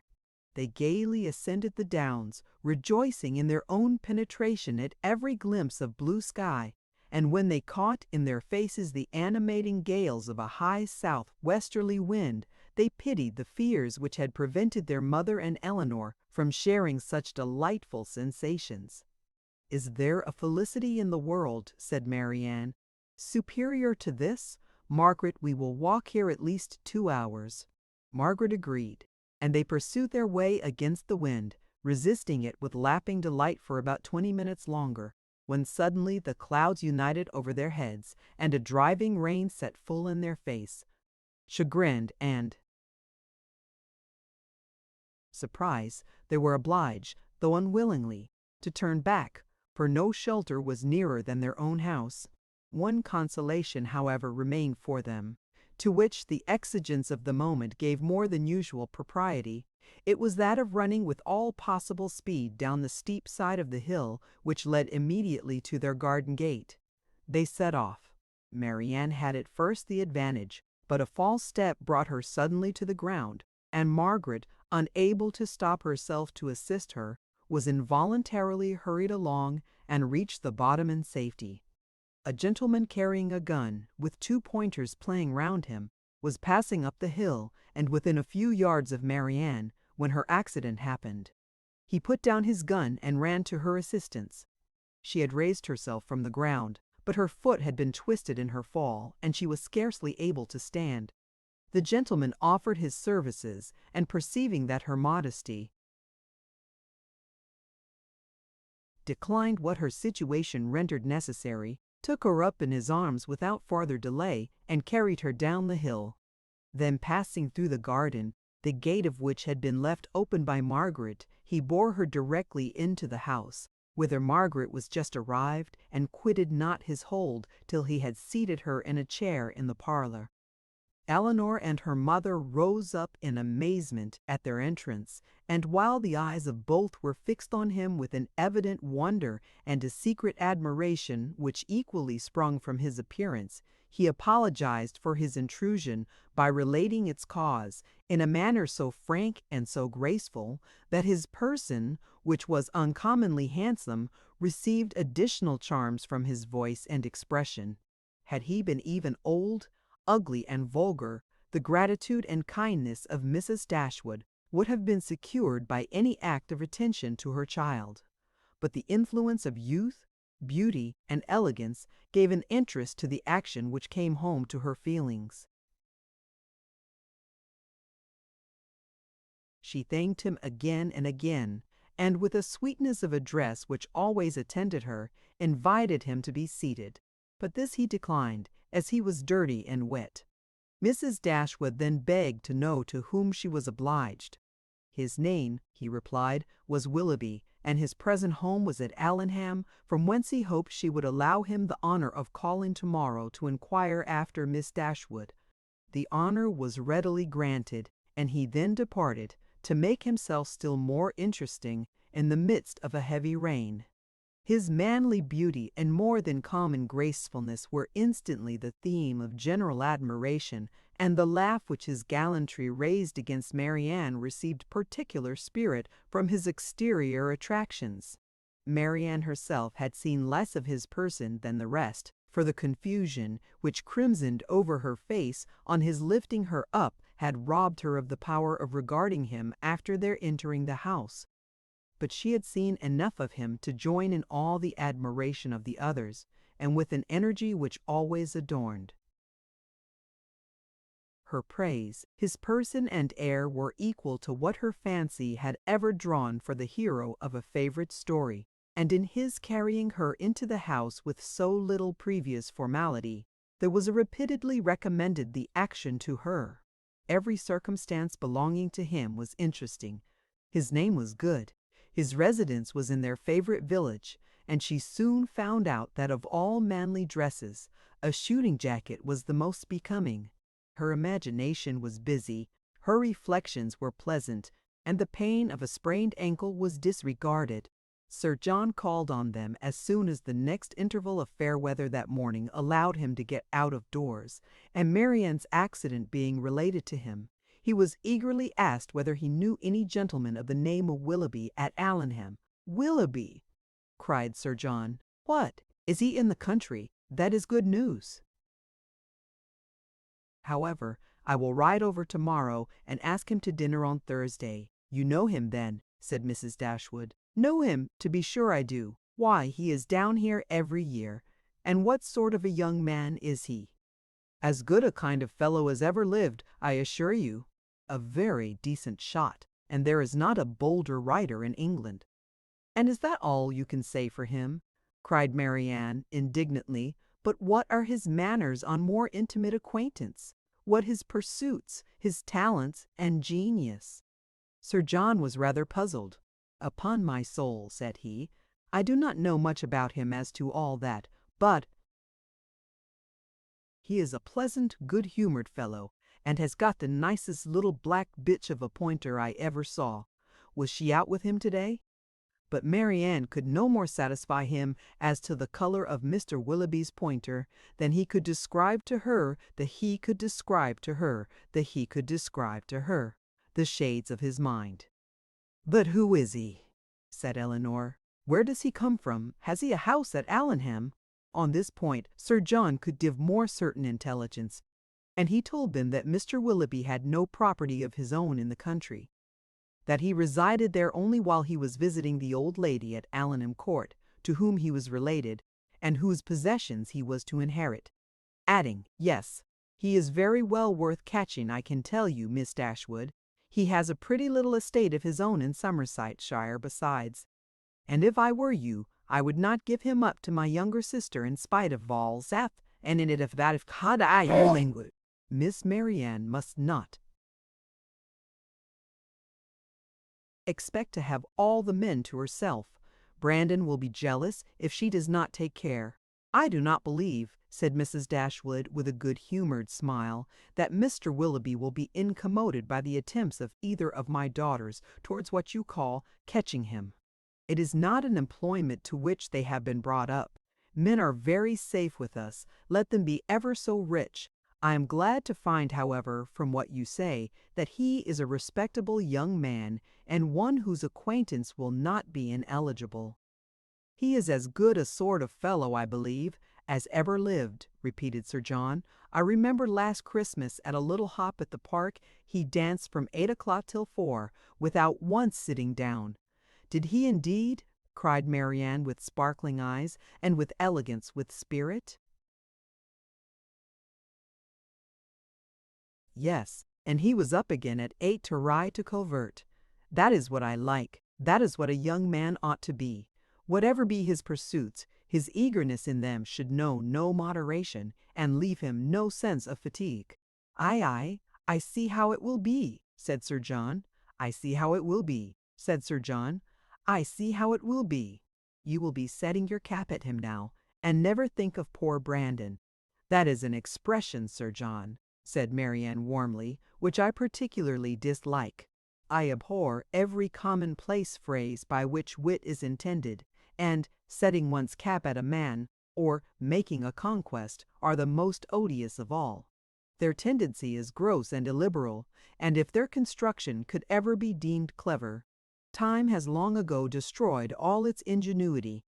Sir John did not much understand this reproof, but he laughed as heartily as if he did, and then replied, "Aye, you will make conquests enough, I dare say, one way or other. Poor Brandon, he is quite smitten already, and he is very well worth setting your cap at, I can tell you, in spite of all this tumbling about and spraining of ankles." Chapter 10. Marianne's preserver, as Margaret, with more elegance than precision, styled Willoughby, called at the cottage early the next morning to make his personal inquiries. He was received by Mrs. Dashwood with more than politeness, with the kindness which Sir John's account of him and her own gratitude prompted, and everything that passed during the visit tended to assure him of the sense, elegance, mutual affection, and domestic comfort of the family to whom accident had now introduced him. Of their personal charms he had not required a second interview to be convinced. Miss Dashwood had a delicate complexion, regular features, and a remarkably pretty figure. Marianne was still handsomer. Her form, though not so correct as her sister's, and having the advantage of height, was more striking, and her face was so lovely that when in the common cant of praise she was called a beautiful girl, truth was less violently outraged than usually happens. Her skin was very brown, but, from its transparency, her complexion was uncommonly brilliant. Her features were all good. Her smile was sweet and attractive, and in her eyes, which were very dark, there was a life, a spirit, an eagerness, which could hardly be seen without delight.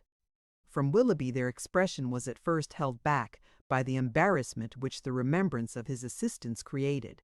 But when this passed away, when her spirits became collected, when she saw that to the perfect good breeding of the gentleman he united frankness and vivacity, and above all, when she heard him declare that of music and dancing he was passionately fond, she gave him such a look of approbation as secured the largest share of his discourse to herself for the rest of his stay. It was only necessary to mention any favourite amusement to engage her to talk. She could not be silent when such points were introduced, and she had neither shyness nor reserve in their discussion. They speedily discovered that their enjoyment of dancing and music was mutual, and that it arose from a general conformity of judgment in all that related to either. Encouraged by this to a further examination of his opinions, she proceeded to question him on the subject of books. Her favorite authors were brought forward and dwelt upon with so rapturous a delight that any young man of 25 must have been insensible indeed not to become an immediate convert to the excellence of such works, however disregarded before. Their taste was strikingly alike. The same books, the same passages were idolized by each, or if any difference appeared, any objection arose. It lasted no longer than till the force of her arguments and the brightness of her eyes could be displayed. He acquiesced in all her decisions, caught all her enthusiasm, and long before his visit concluded, they conversed with the familiarity of a long-established acquaintance. "Well, Marianne," said Elinor, as soon as he had left them, "for one morning I think you have done pretty well. You have already ascertained Mr. Willoughby's opinion in almost every matter of importance. You know what he thinks of Cowper and Scott. You are certain of his estimating their beauties as he ought. and you have received every assurance of his admiring Poe, no more than is proper. But how is your acquaintance to be long supported under such extraordinary dispatch of every subject for discourse? You will soon have exhausted each favorite topic. Another meeting will suffice to explain his sentiments on picturesque beauty and second marriages, and then you can have nothing farther to ask. Elinor, cried Marianne, is this fair? Is this just? Are my ideas so scanty? But I see what you mean.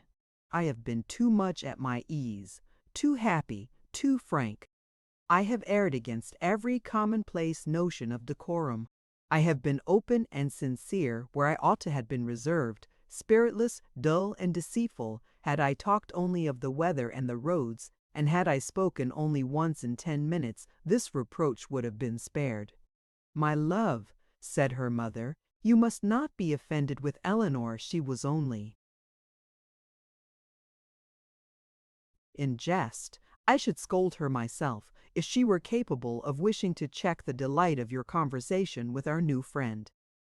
Marian was softened in a moment. Willoughby, on his side, gave every proof of his pleasure in their acquaintance, which an evident wish of improving it could offer. He came to them every day. To inquire after Marianne was at first his excuse, but the encouragement of his reception, to which every day gave greater kindness, made such an excuse unnecessary before it had ceased to be possible. By Marianne's perfect recovery, she was confined for some days to the house, but never had any confinement been less irksome. Willoughby was a young man of good abilities, quick imagination, lively spirits, and open affectionate manners. He was exactly formed to engage Marianne's heart, for with all this, he joined not only a captivating person, but a natural ardor of mind, which was now roused and increased by the example of her own, and which recommended him to her. Affection, beyond everything else, his society became gradually her most exquisite enjoyment. They read, they talked, they sang together. His musical talents were considerable, and he read with all the sensibility and spirit which Edward had unfortunately wanted. In Mrs. Dashwood's estimation, he was as faultless as in Marianne's, and Elinor saw nothing to censure in him but a propensity in which he strongly resembled and peculiarly delighted her sister, of saying too much what he thought on every occasion, without attention to persons or circumstances. In hastily forming and giving his opinion of other people, in sacrificing general politeness to the enjoyment of undivided attention where his heart was engaged, and in slighting too easily the forms of worldly propriety, he displayed a want of caution which Elinor could not approve, in spite of all that he and Marianne could say in its support. Marianne began now to perceive that the desperation which had seized her at 16 1/2, of ever seeing a man who could satisfy her ideas of perfection, had been rash and unjustifiable. Willoughby was all that her fancy had delineated in that unhappy hour and in every brighter period, as capable of attaching her, and his behavior declared his wishes to be in that respect as earnest, as his abilities were strong. Her mother, too, in whose mind not one speculative thought of their marriage had been raised, by his prospect of riches, was led before the end of a week to hope and expect it, and secretly to congratulate herself on having gained 2 such sons-in-law as Edward and Willoughby. Colonel Brandon's partiality for Marianne, which had so early been discovered by his friends, now first became perceptible to Elinor when it ceased to be noticed by them. Their attention and wit were drawn off to his more fortunate rival, and the raillery which the other had incurred before any partiality arose was removed when his feelings began really to call for the ridicule so justly annexed to sensibility. Elinor was obliged, though unwillingly, to believe that the sentiments which Mrs. Jennings had assigned him for her own satisfaction were now actually excited by her sister, and that however a general resemblance of disposition between the parties might forward the affection of Mr. Willoughby, an equally striking opposition of character was no hindrance to the regard of Colonel Brandon. She saw it with concern, for what could a silent man of 35 hope when opposed to a very lively one of 25, and as she could not even wish him successful, she heartily wished him indifferent. She liked him in spite of his gravity and reserve. She beheld in him an object of interest. His manners, though serious, were mild, and his reserve appeared rather the result of some oppression of spirits than of any natural gloominess of temper. Sir John had dropped hints of past injuries and disappointments, which justified her belief of his being an unfortunate man, and she regarded him with respect and compassion. Perhaps she pitied and esteemed him the more because he was slighted by Willoughby and Marianne, who, prejudiced against him for being neither lively nor young, seemed resolved to undervalue his merits. "Brandon is just the kind of man," said Willoughby one day when they were talking of him together, "whom everybody speaks well of and nobody cares about, whom all are delighted to see and nobody remembers to talk to." "That is exactly what I think of him," cried Marianne. "Do not boast of it, however," said Elinor, "for it is injustice in both of you. He is highly esteemed by all the family at the park, and I never see him myself without taking pains to converse with him. That he is patronized by you," replied Willoughby, "is certainly in his favor, but as for the esteem of the others, it is a reproach in itself. Who would submit to the indignity of being approved by such a woman as Lady Middleton and Mrs. Jennings, that could command the indifference of anybody else? But perhaps the abuse of such people as yourself and Marianne will make amends for the regard of Lady Middleton and her mother. If their praise is censure, your censure may be praise, for they are not more undiscerning than you are prejudiced and unjust. In defense of your protégé, you can even be saucy. My protégé, as you call him, is a sensible man, and sense will always have attractions for me. Yes, Marianne, even in a man between 30 and 40, he has seen a great deal of the world, has been abroad, has read, and has a thinking mind. I have found him capable of giving me much information on various subjects, and he has always answered my inquiries with readiness of good breeding and good nature." "That is to say," cried Marianne contemptuously, "he has told you that in the East Indies the climate is hot and the mosquitoes are troublesome." "He would have told me so, I doubt not, had I made any such inquiries, but they happened to be points on which I had been previously informed." "Perhaps," said Willoughby, "his observations may have extended to the existence of nabobs, gold moors, and palanquins." "I may venture to say that his observations have stretched much further than your candor. But why should you dislike him? I do not dislike him. I consider him, on the contrary, as a very respectable man, who has everybody's good word and nobody's notice, who has more money than he can spend, more time than he knows how to employ, and 2 new coats every year. Add to which," cried Marianne, "that he has neither genius, taste, nor spirit, that his understanding has no brilliancy, his feelings no ardor, and his voice no expression." "You decide on his imperfections so much in the mass," replied Elinor, "and so much on the strength of your own imagination, that the commendation I am able to give of him is comparatively cold and insipid. I can only pronounce him to be a sensible man, well-bred, well-informed, of gentle address, and, I believe, possessing an amiable heart." "Miss Dashwood," cried Willoughby, "you are now using me unkindly. You are endeavoring to disarm me by reason, and to convince me against my will.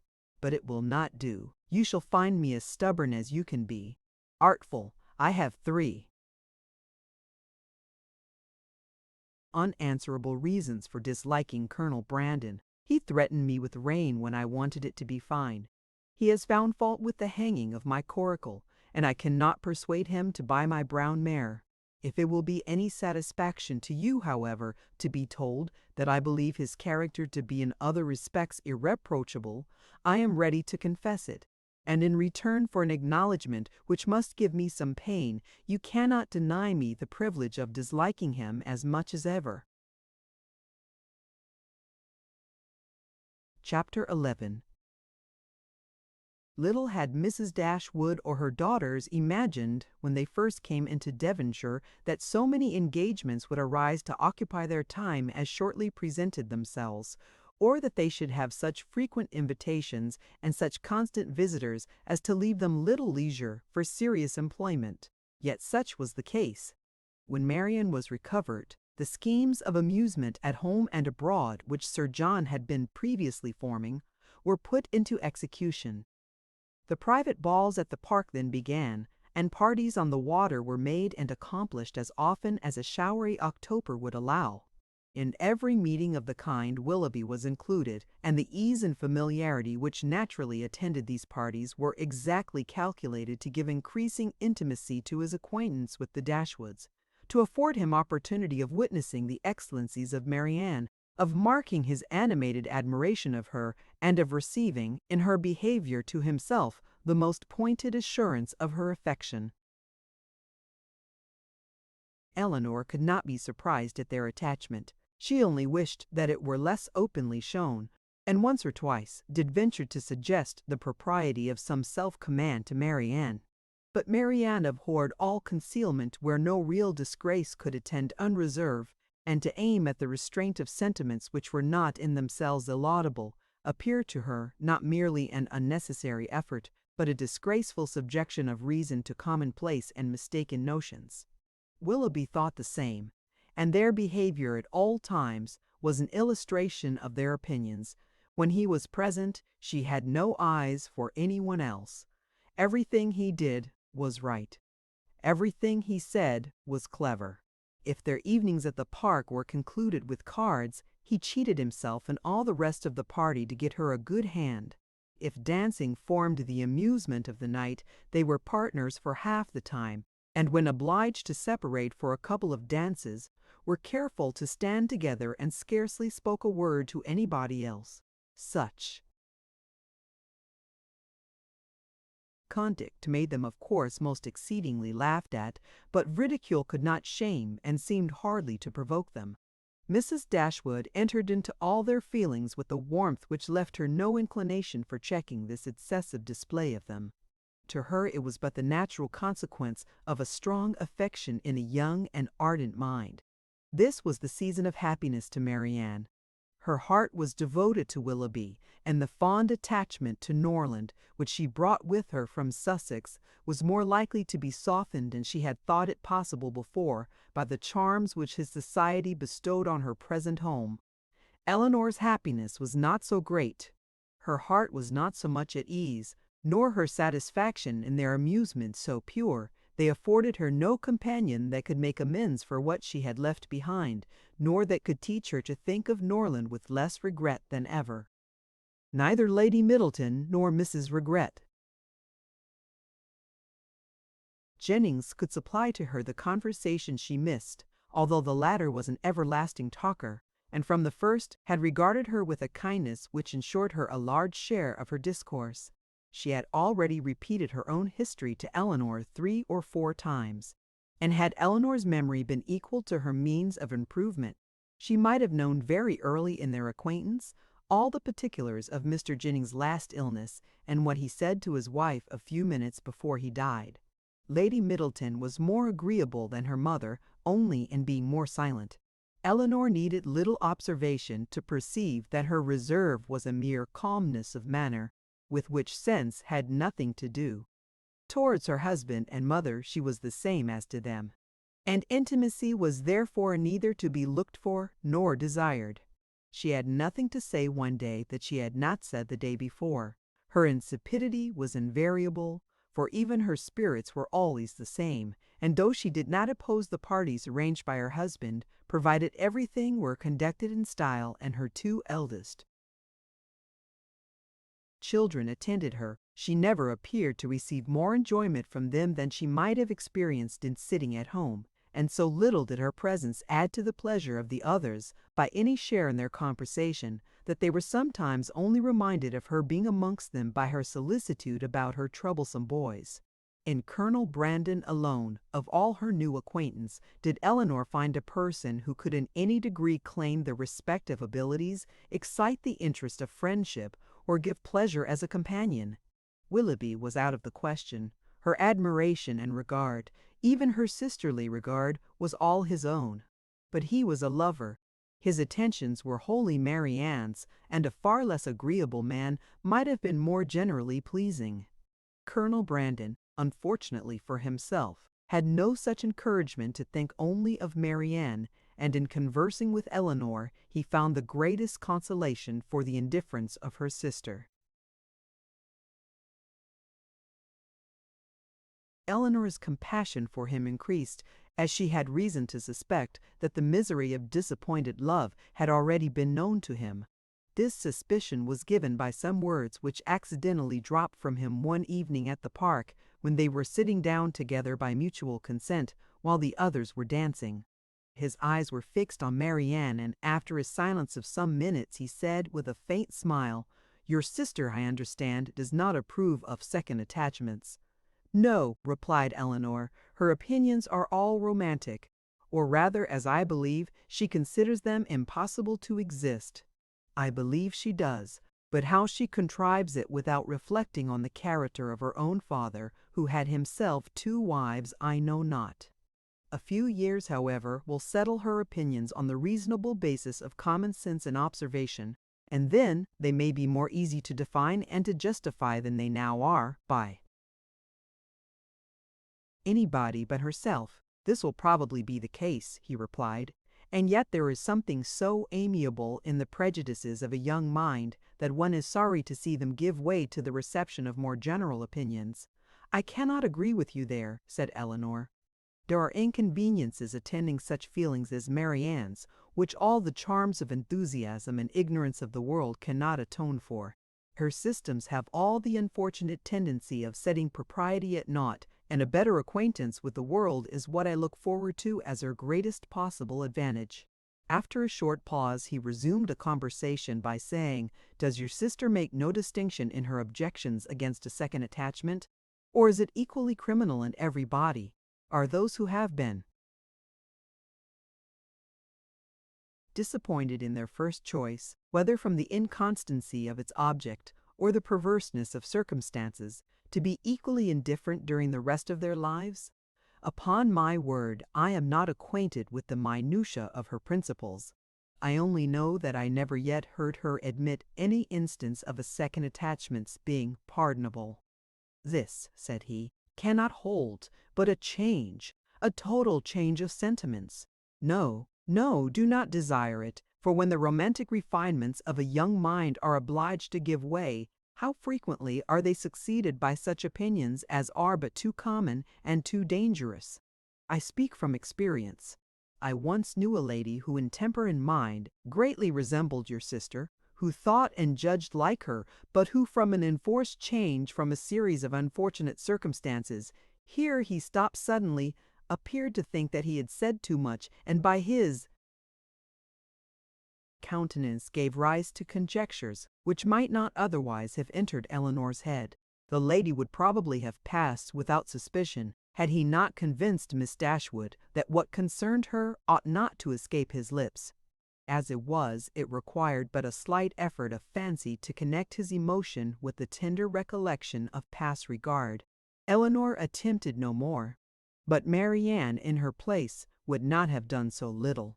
The whole story would have been speedily formed under her active imagination, and everything established in the most melancholy order of disastrous love. Chapter 12. As Elinor and Marianne were walking together the next morning, the latter communicated a piece of news to her sister, which, in spite of all that she knew before of Marianne's imprudence and want of thought, surprised her by its extravagant testimony of both. Marianne told her with the greatest delight that Willoughby had given her a horse, one that he had bred himself on his estate in Somersetshire, and which was exactly calculated to carry a woman. Without considering that it was not in her mother's plan to keep any horse, that if she were to alter her resolution in favor of this gift, she must buy another for the servant, and keep a servant to ride it, and after all build a stable to receive them, she had accepted the present without hesitation, and told her sister of it in raptures. He intends to send his groom into Somersetshire immediately for it," she added, "and when it arrives we will ride every day. You shall share its use with me. Imagine to yourself, my dear Elinor, the delight of a gallop on some of these downs." Most unwilling was she to awaken from such a dream of felicity to comprehend all the unhappy truths which attended the affair, and for some time she refused to submit to them. As to an additional servant, the expense would be a trifle. Mamma, she was sure, would never object to it, and any horse would do for him. He might always get one at the park. As to a stable, the merest shed would be sufficient. Elinor then ventured to doubt the propriety of her receiving such a present from a man so little, or at least so lately, known to her. This was too much. "You are mistaken, Elinor," said she warmly, "in supposing I know very little of Willoughby. I have not known him long indeed, but I am much better acquainted with him than I am with any other creature in the world, except yourself and mamma. It is not time or opportunity that is to determine intimacy. It is disposition alone. 7 years would be insufficient to make some people acquainted with each other, and 7 days are more than enough for others. I should hold myself guilty of greater impropriety in accepting a horse from my brother than from Willoughby. Of John I know very little, though we have lived together for years, but of Willoughby my judgment has long been formed." Elinor thought it wisest to touch that point no more. She knew her sister's temper. Opposition on so tender a subject would only attach her the more to her own opinion, but by an appeal to her affection for her mother, by representing the inconveniences which that indulgent mother must draw on herself, if, as would probably be the case, she consented to this increase of establishment, Marianne was shortly subdued, and she promised not to tempt her mother to such imprudent kindness by mentioning the offer, and to tell Willoughby when she saw him next that it must be declined. She was faithful to her word, and when Willoughby called at the cottage the same day, Elinor heard her express her disappointment to him in a low voice, on being obliged to forego the acceptance of his present. The reasons for this alteration were at the same time related, and they were such as to make further entreaty on his side impossible. His concern, however, was very apparent, and after expressing it with earnestness, he added in the same low voice, "But, Marianne, the horse is still yours, though you cannot use it now. I shall keep it only till you can claim it. When you leave Barton to form your own establishment in a more lasting home, Queen Mab shall receive you." This was all overheard by Miss Dashwood, and in the whole of the sentence, in his manner of pronouncing it, and in his addressing her sister by her Christian name alone, she instantly saw an intimacy so decided, a meaning so direct, as marked a perfect agreement between them. From that moment she doubted not of their being engaged to each other, and the belief of it created no other surprise than that she, or any of their friends, should be left by tempers so frank to discover it by accident. Margaret related something to her the next day which placed this matter in a still clearer light. Willoughby had spent the preceding evening with them, and Margaret, by being left some time in the parlour with only him and Marianne, had had opportunity for observations, which, with the most important face, she communicated to her eldest sister when they were next by themselves. "Oh, Elinor!" she cried, "I have such a secret to tell you about Marianne. I am sure she will be married to Mr. Willoughby very soon." "You have said so," replied Elinor, "almost every day since they first met on Highchurch Down, and they had not known each other a week, I believe, before you were certain that Marianne wore his picture round her neck, but it turned out to be only the miniature of our great uncle. But indeed, this is quite another thing. I am sure they will be married very soon, for he has got a lock of her hair. Take care, Margaret, it may be only the hair of some great uncle of his. But indeed, Elinor, it is Marianne's. I am almost sure it is, for I saw him cut it off. Last night, after tea, when you and Mamma went out of the room, they were whispering and talking together as fast as could be, and he seemed to be begging something of her, and presently he took up her scissors and cut off a long lock of her hair, for it was all tumbled down her back, and he kissed it, and folded it up in a piece of white paper, and put it into his pocketbook. For such particulars, stated on such authority, Elinor could not withhold her credit, nor was she disposed to it, for the circumstance was in perfect unison with what she had heard and seen herself. Margaret's sagacity was not always displayed in a way so satisfactory to her sister.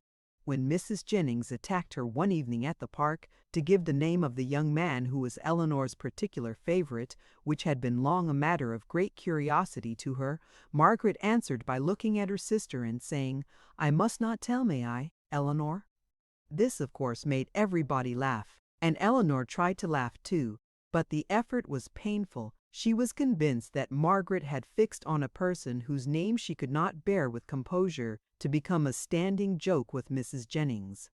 Marianne felt for her most sincerely, but she did more harm than good to the cause by turning very red and saying in an angry manner to Margaret, "Remember that whatever your conjectures may be, you have no right to repeat them." "I never had any conjectures about it," replied Margaret. "It was you who told me of it yourself." This increased the mirth of the company, and Margaret was eagerly pressed to say something more. "Oh, pray, Miss Margaret, let us know all about it," said Mrs. Jennings. "What is the gentleman's name?" "I must not tell, ma'am, but I know very well what it is, and I know where he is too. Yes, we can guess where he is, at his own house at Norland, to be sure. He is the curate of the parish, I dare say. No, that he is not. He is of no profession at all." "Margaret," said Marianne with great warmth, "you know that all this is an invention of your own, and that there is no such person in existence." "Well then, he is lately dead, Marianne, for I am sure there was such a man once, and his name begins with an F." Most grateful did Elinor feel to Lady Middleton for observing at this moment that it rained very hard, though she believed the interruption to proceed less from any attention to her than from her ladyship's great dislike of all such inelegant subjects of roulette as delighted her husband and mother. The idea, however, started by her, was immediately pursued by Colonel Brandon, who was on every occasion mindful of the feelings of others, and much was said on the subject of rain by both of them. Willoughby opened the pianoforte and asked Marianne to sit down to it, and thus, amidst the various endeavours of different people to quit the topic, it fell to the ground. But not so easily did Elinor recover from the alarm into which it had thrown her.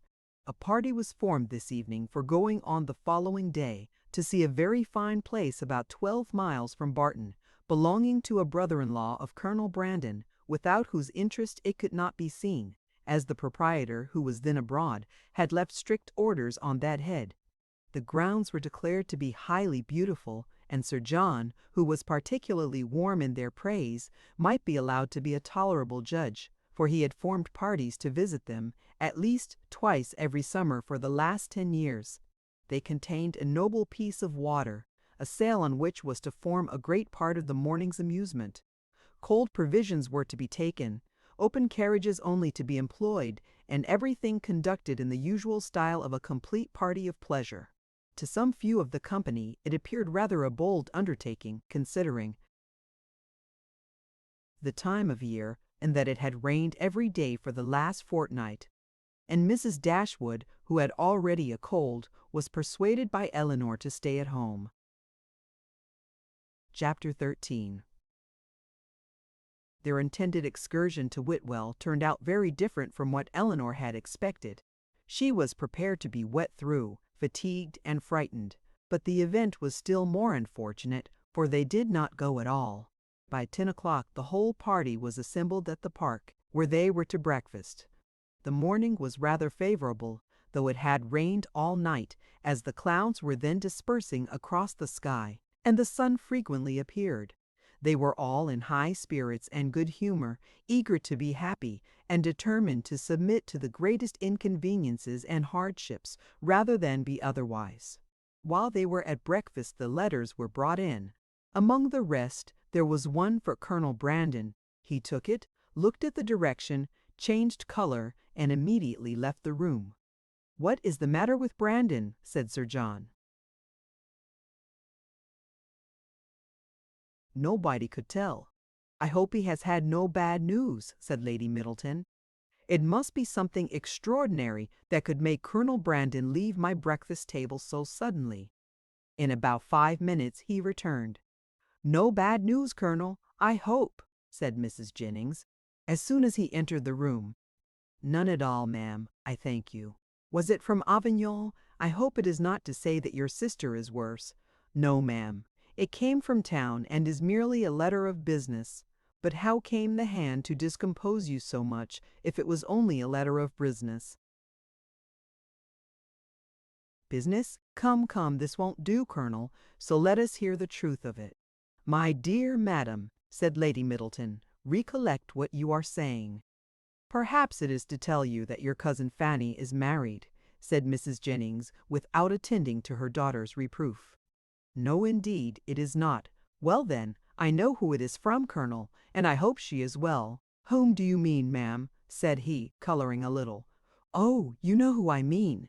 "I am particularly sorry, ma'am," said he, addressing Lady Middleton, "that I should receive this letter today, for it is on business which requires my immediate attendance in town." "In town!" cried Mrs. Jennings. "What can you have to do in town at this time of year?" "My own loss is great," he continued, "in being obliged to leave so agreeable a party, but I am the more concerned as I fear my presence is necessary to gain your admittance at Whitwell." What a blow upon them all was this! "But if you write a note to the housekeeper, Mr. Brandon," said Marianne eagerly, "will it not be sufficient?" He shook his head. "We must go," said Sir John. "It shall not be put off when we are so near it. You cannot go to town till tomorrow, Brandon, that is all." "I wish it could be so easily settled. But it is not in my power to delay my journey for one day." "If you would but let us know what your business is," said Mrs. Jennings, "we might see whether it could be put off or not." "You would not be 6 hours later," said Willoughby, "if you were to defer your journey till our return. I cannot afford to lose 1 hour." Elinor then heard Willoughby say in a low voice to Marianne, "There are some people who cannot bear a party of pleasure. Brandon is one of them. He was afraid of catching cold, I dare say, and invented this trick for getting out of it. I would lay 50 guineas the letter was of his own writing." "I have no doubt of it," replied Marianne. "There is no persuading you to change your mind, Brandon, I know of old," said Sir John, "when once you are determined on anything.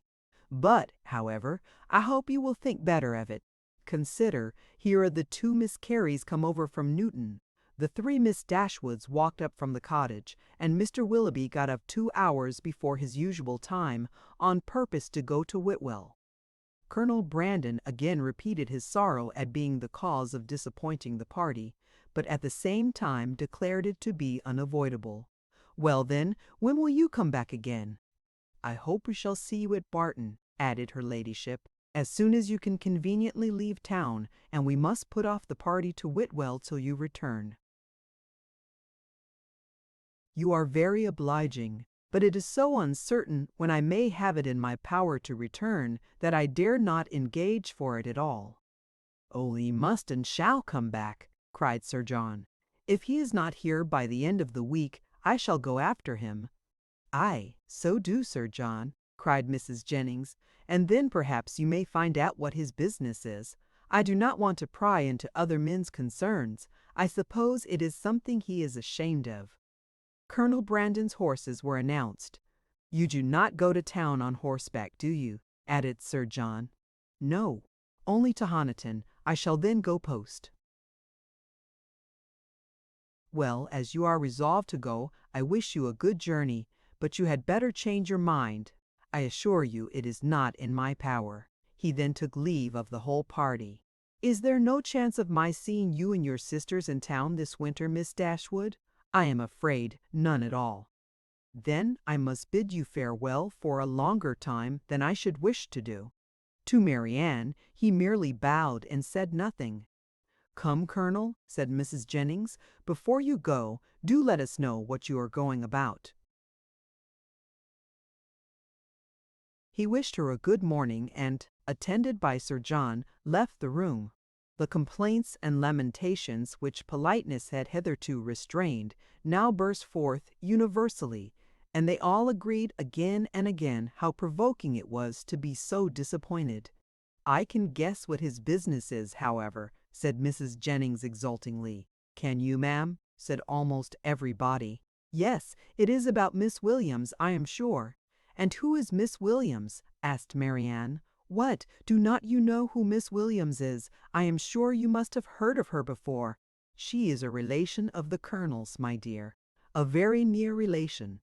We will not say how near, for fear of shocking the young ladies." Then, lowering her voice a little, she said to Elinor, "She is his natural daughter." "Indeed." "Oh yes, and as like him as she can stare. I dare say the Colonel will leave her all his fortune." When Sir John returned, he joined most heartily in the general regret on so unfortunate an event, concluding, however, by observing that as they were all got together, they must do something by way of being happy, and after some consultation it was agreed that although happiness could only be enjoyed at Whitwell, they might procure a tolerable composure of mind by driving about the country. The carriages were then ordered. Willoughby's was first, and Marianne never looked happier than when she got into it. He drove through the park very fast, and they were soon out of sight, and nothing more of them was seen till their return, which did not happen till after the return of all the rest. They both seemed delighted with their drive, but said only in general terms that they had kept in the lanes, while the others went on the downs. It was settled that there should be a dance in the evening, and that everybody should be extremely merry all day long. Some more of the Careys came to dinner, and they had the pleasure of sitting down nearly 20 to table, which Sir John observed with great contentment. Willoughby took his usual place between the two elder Miss Dashwoods. Mrs. Jennings sat on Elinor's right hand, and they had not been long seated before she leant behind her and Willoughby and said to Marianne, loud enough for them both to hear, "I have found you out in spite of all your tricks. I know where you spent the morning." Marianne colored and replied very hastily, "Where, pray?" "Did not you know," said Willoughby, "that we had been out in my curricle?" "Yes, yes, Mr. Impudence, I know that very well, and I was determined to find out where you had been to. I hope you like your house, Miss Marianne. It is a very large one, I know, and when I come to see you, I hope you will have new furnished it, for it wanted it very much when I was there 6 years ago." Marianne turned away in great confusion. Mrs. Jennings laughed heartily, and Elinor found that in her resolution to know where they had been, she had actually made her own woman inquire of Mr. Willoughby's groom, and that she had by that method been informed that they had gone to Allenham and spent a considerable time there in walking about the garden and going all over the house. Elinor could hardly believe this to be true, as it seemed very unlikely that Willoughby should propose or Marianne consent to enter the house while Mrs. Smith was in it, with whom Marianne had not the smallest acquaintance. As soon as they left the dining room, Elinor inquired of her about it, and great was her surprise when she found that every circumstance related by Mrs. Jennings was perfectly true. Marianne was quite angry with her for doubting it. "Why should you imagine, Elinor, that we did not go there, or that we did not see the house? Is not it what you have often wished to do yourself?" "Yes, Marian, but I would not go while Mrs. Smith was there, and with no other companion than Mr. Willoughby." "Mr. Willoughby, however, is the only person who can have a right to show that house. And as he went in an open carriage, it was impossible to have any other companion. I never spent a pleasanter morning in my life." "I am afraid," replied Elinor, "that the pleasantness of an employment does not always evince its propriety. On the contrary, nothing can be a stronger proof of it, Elinor, for if there had been any real impropriety in what I did, I should have been sensible of it at the time, for we always know when we are acting wrong, and with such a conviction I could have had no pleasure. But, my dear Marianne, as it has already exposed you to some very impertinent remarks, do you not now begin to doubt the discretion of your own conduct? If the impertinent remarks of Mrs. Jennings are to be the proof of impropriety in conduct, we are all offending every moment of our lives. I value not her censure any more than I should do her commendation. I am not sensible of having done anything wrong in walking over Mrs. Smith's grounds or in seeing her house. They will one day be Mr. Willoughby's, and if they were one day to be your own, Marianne, you would not be justified in what you have done. She blushed at this hint, but it was even visibly gratifying to her, and after a 10 minutes' interval of earnest thought, she came to her sister again, and said with great good humour, "Perhaps, Elinor, it was rather ill-judged in me to go to Allenham, but Mr. Willoughby wanted particularly to show me the place, and it is a charming house, I assure you. There is one remarkably pretty sitting-room upstairs, of a nice comfortable size for constant use, and with modern furniture it would be delightful. It is a corner room, and has windows on 2 sides. On one side you look across the bowling green, behind the house, to a beautiful hanging wood, and on the other you have a view of the church and village, and, beyond them, of those fine, bold hills that we have so often admired. I did not see it to advantage, for nothing could be more forlorn than the furniture, but if it were newly fitted up a couple of £100, Willoughby says, would make it one of the pleasantest summer rooms in England. Could Elinor have listened to her without interruption from the others, she would have described every room in the house with equal delight. Chapter 14. The sudden termination of Colonel Brandon's visit at the park, with the steadiness in concealing its cause, filled the mind, and raised the wonder of Mrs. Jennings for 2 or 3 days. She was a great wonderer, as everyone must be who takes a very lively interest in all the comings and goings of all their acquaintance. She wondered with little intermission what could be the reason of it, was sure there must be some bad news, and thought over every kind of distress that could have befallen him, with a fixed determination that he should not escape them all. "Something very melancholy must be the matter, I am sure," said she. "I could see it in his face. Poor man, I am afraid his circumstances may be bad. The estate at Delaford was never reckoned more than 2,000 a year, and his brother left everything sadly involved. I do think he must have been sent for about money matters, for what else can it be? I wonder whether it is so. I would give anything to know the truth of it. Perhaps it is about Miss Williams, and, by the by, I dare say it is, because he looked so conscious when I mentioned her. May be, she is ill in town. Nothing in the world more likely, for I have a notion she is always rather sickly. I would lay any wager it is about Miss Williams. It is not so very likely he should be distressed in his circumstances now, for he is a very prudent man, and to be sure must have cleared the estate by this time. I wonder what it can be. Maybe his sister is worse at Avignon, and has sent for him over. His setting off in such a hurry seems very like it. Well, I wish him out of all his trouble with all my heart, and a good wife into the bargain." So wondered, so talked Mrs. Jennings, her opinion varying with every fresh conjecture, and all seeming equally probable as they arose. Elinor, though she felt really interested in the welfare of Colonel Brandon, could not bestow all the wonder on his going so suddenly away, which Mrs. Jennings was desirous of her feeling. For besides that, the circumstance did not in her opinion justify such lasting amazement or variety of speculation, her wonder was otherwise disposed of. It was engrossed by the extraordinary silence of her sister and Willoughby on the subject, which they must know to be peculiarly interesting to them all. As this silence continued, Every day made it appear more strange and more incompatible with the disposition of both. Why they should not openly acknowledge to her mother and herself what their constant behavior to each other declared to have taken place, Elinor could not imagine. She could easily conceive that marriage might not be immediately in their power, for though Willoughby was independent, there was no reason to believe him rich. His estate had been rated by Sir John at about 600 or 700 a year, but he lived at an expense to which that income could hardly be equal, and he had himself often complained of his poverty.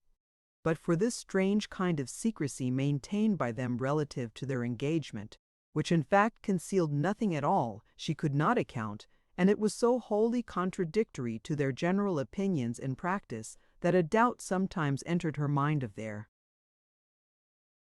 being really engaged, and this doubt was enough to prevent her making any inquiry of Marianne. Nothing could be more expressive of attachment to them all than Willoughby's behavior. To Marianne it had all the distinguishing tenderness which a lover's heart could give, and to the rest of the family it was the affectionate attention of a son and a brother. The cottage seemed to be considered and loved by him as his home. Many more of his hours were spent there than at Allenham, and if no general engagement collected them at the park, the exercise which called him out in the morning was almost certain of ending there, where the rest of the day was spent by himself at the side of Marianne and by his favorite pointer at her feet. One evening in particular, about a week after Colonel Brandon left the country, his heart seemed more than usually open to every feeling of attachment to the objects around him, and on Mrs. Dashwood's happening to mention her design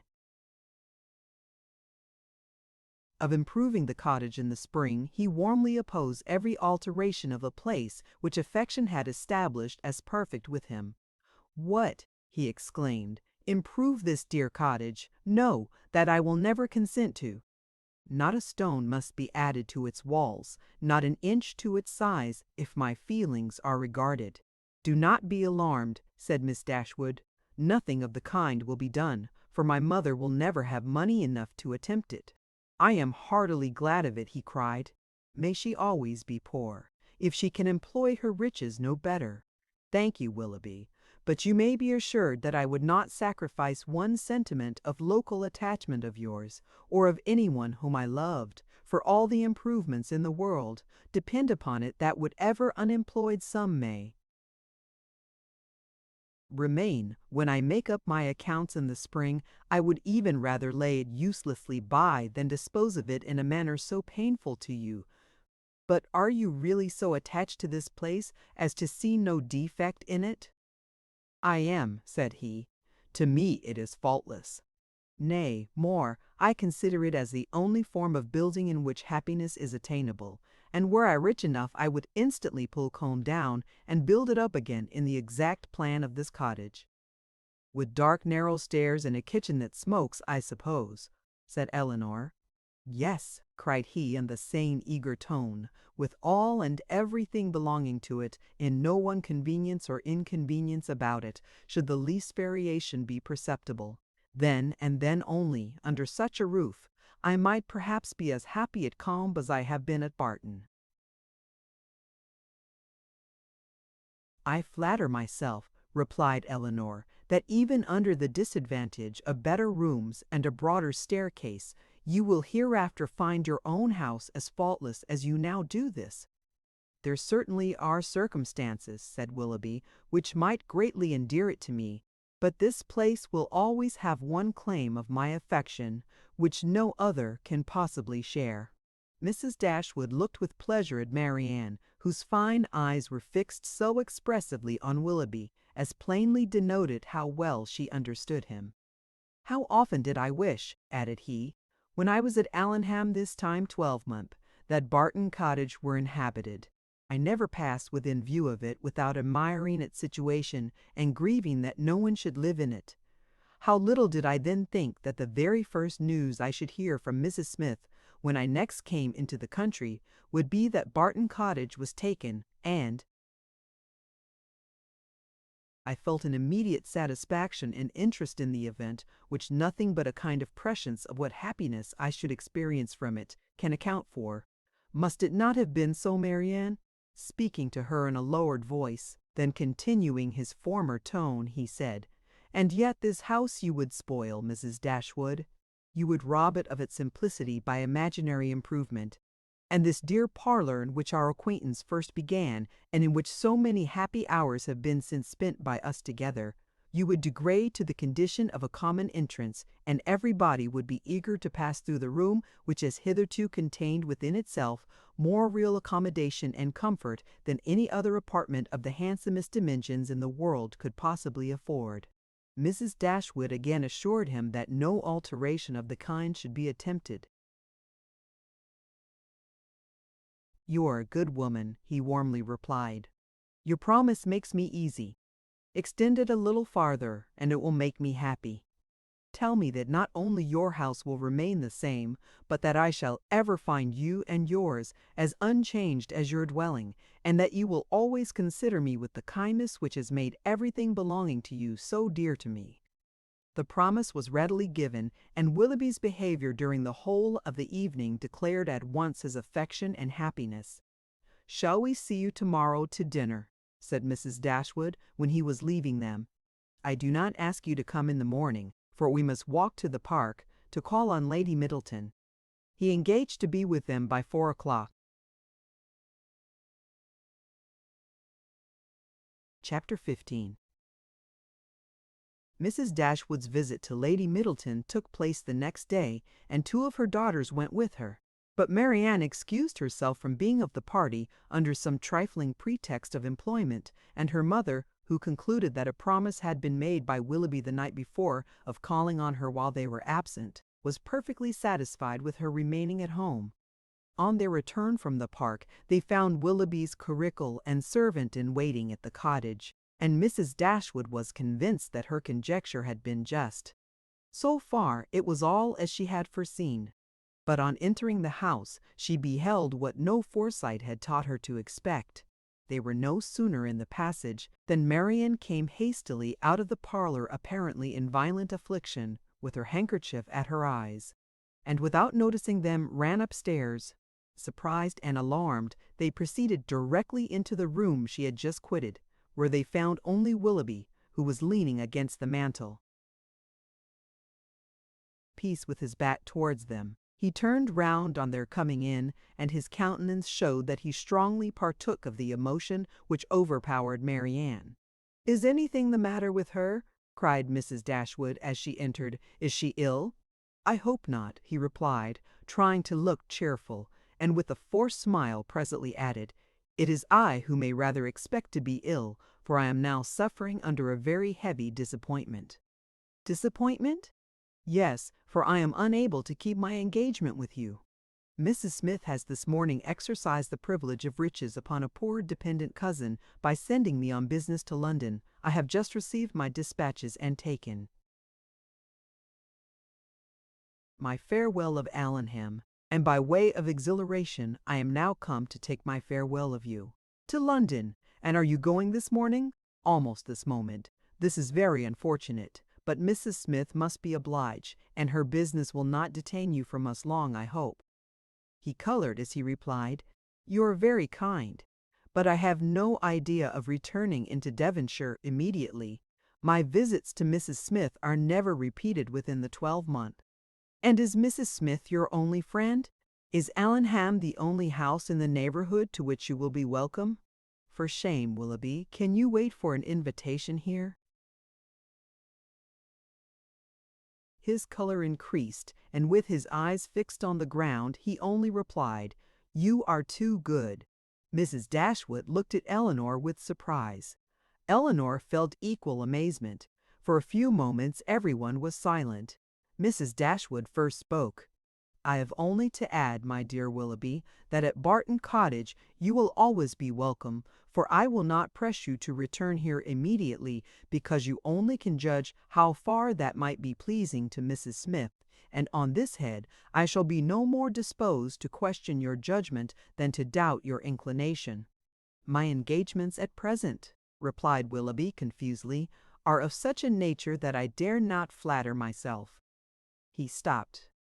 Mrs. Dashwood was too much astonished to speak, and another, Pause succeeded. This was broken by Willoughby, who said with a faint smile, "It is folly to linger in this manner. I will not torment myself any longer by remaining among friends whose society it is impossible for me now to enjoy." He then hastily took leave of them all and left the room. They saw him step into his carriage, and in a minute it was out of sight. Mrs. Dashwood felt too much for speech, and instantly quitted the parlor to give way in solitude to the concern and alarm which this sudden departure occasioned. Elinor's uneasiness was at least equal to her mother's. She thought of what had just passed with anxiety and distrust. Willoughby's behavior in taking leave of them, his embarrassment, an affectation of cheerfulness, and, above all, his unwillingness to accept her mother's invitation, a backwardness so unlike a lover, so unlike himself, greatly disturbed her. One moment she feared that no serious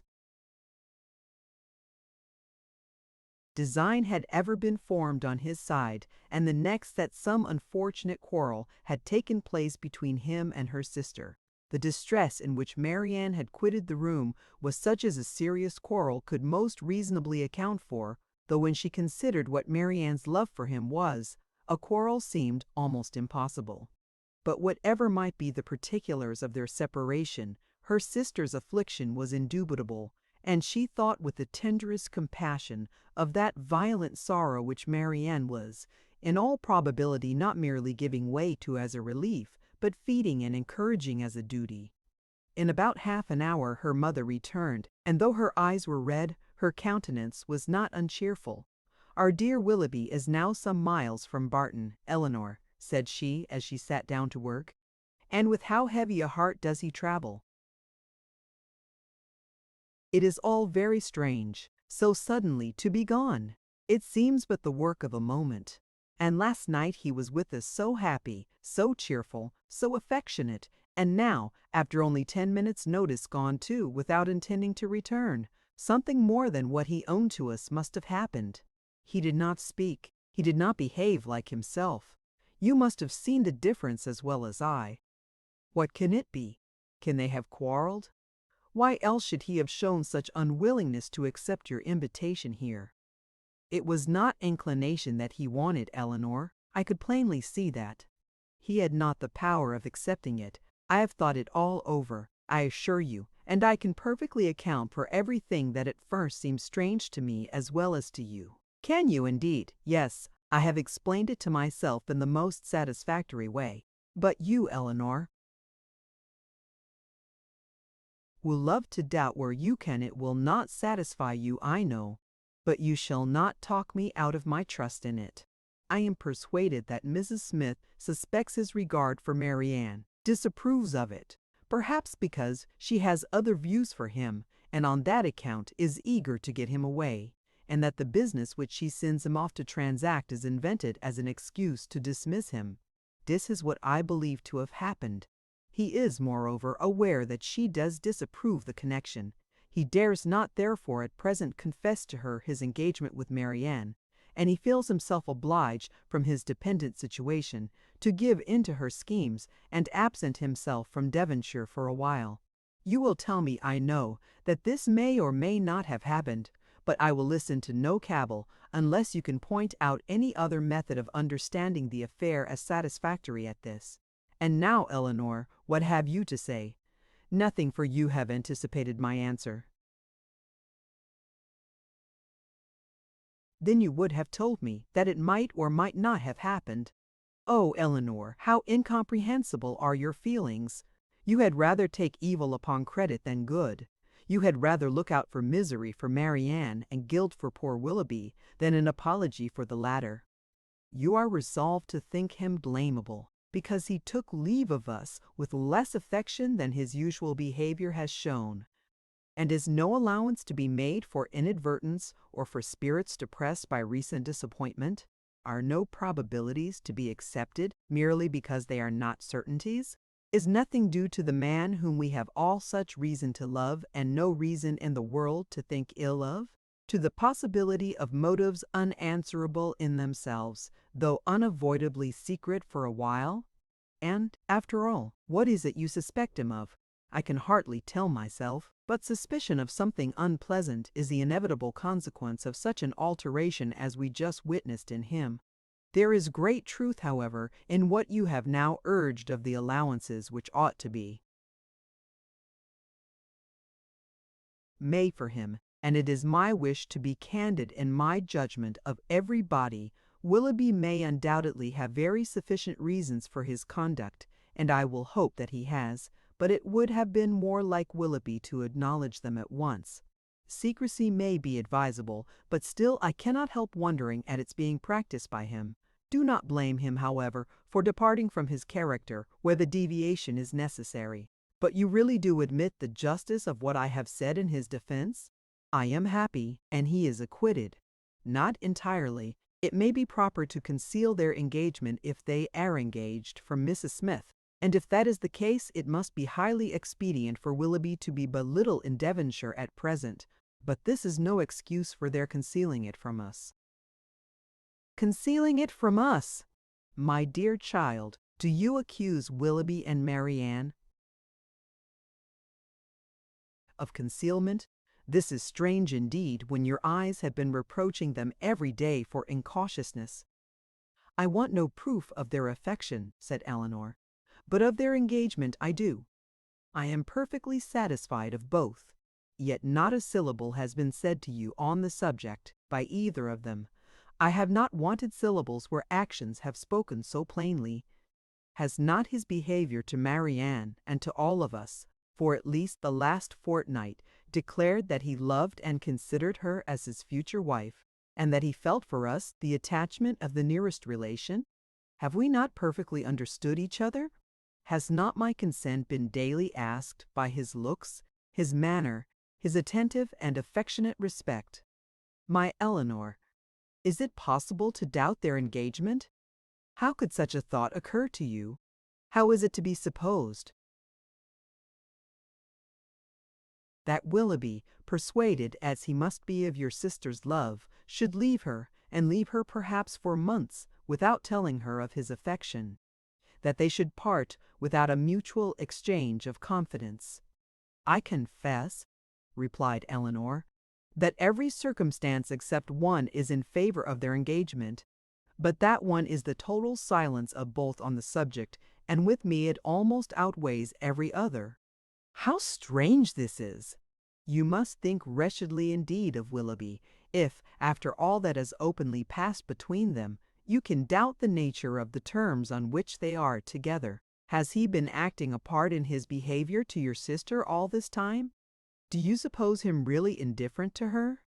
No, I cannot think that. He must and does love her, I am sure, but with a strange kind of tenderness, if he can leave her with such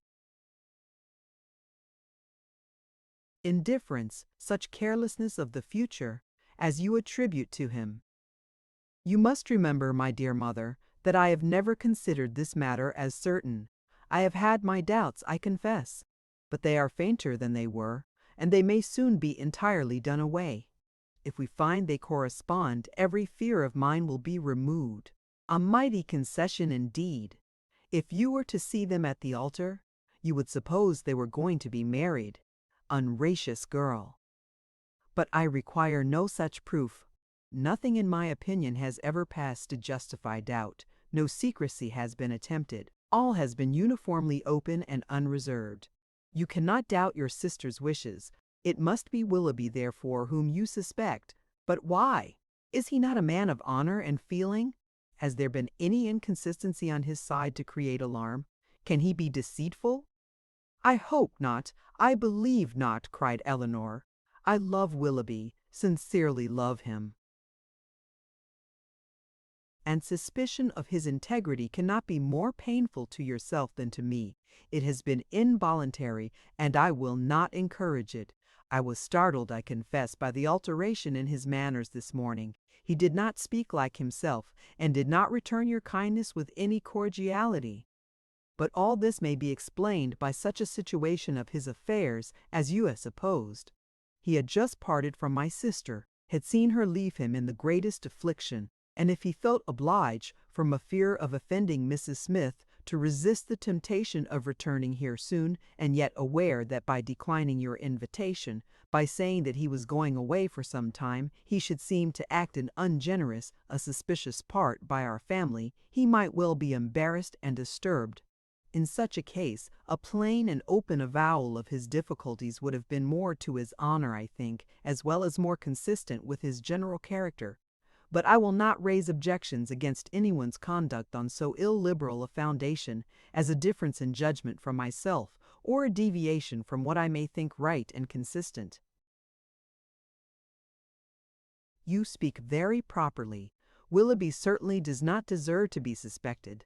Though we have not known him long, he is no stranger in this part of the world, and who has ever spoken to his disadvantage?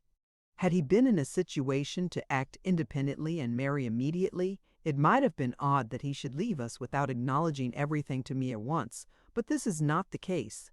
It is an engagement in some respects not prosperously begun, for their marriage must be at a very uncertain distance, and even secrecy, as far as it can be observed, may now be very advisable.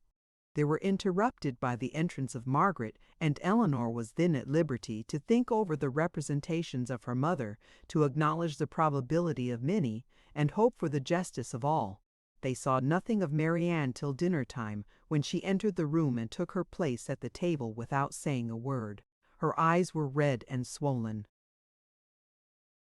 and it seemed as if her tears were even then restrained with difficulty.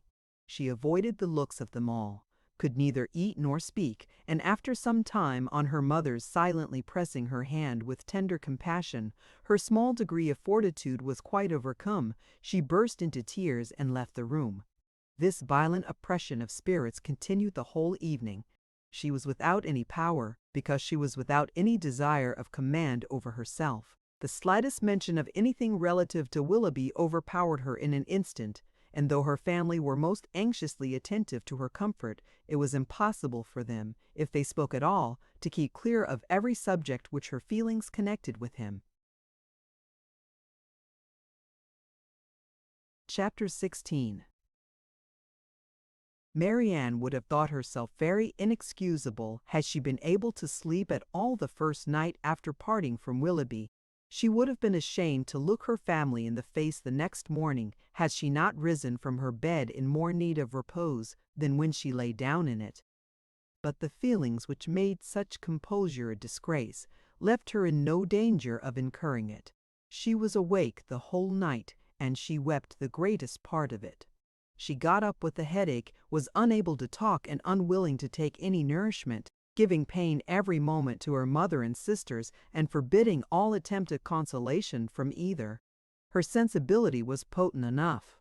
When breakfast was over, she walked out by herself, and wandered about the village of Allenham, indulging the recollection of past enjoyment, and crying over the present reverse for the chief of the morning. The evening passed off in the equal indulgence of feeling. She played over every favorite song that she had been used to play to Willoughby, every air in which their voices had been oftenest joined, and sat at the instrument, gazing on every line of music that he had written out for her, till her heart was so heavy that no farther sadness could be gained, and this nourishment of grief was every day applied. She spent whole hours at the pianoforte, alternately singing and crying, her voice often totally suspended by her tears. In books, too, as well as in music, she courted the misery which a contrast between the past and present was certain of giving. She read nothing but what they had been used to read together. Such violence of affliction, indeed, could not be supported forever. It sunk within a few days into a calmer melancholy, but these employments, to which she daily recurred, her solitary walks and silent meditations, still produced occasional effusions of sorrow as lively as ever.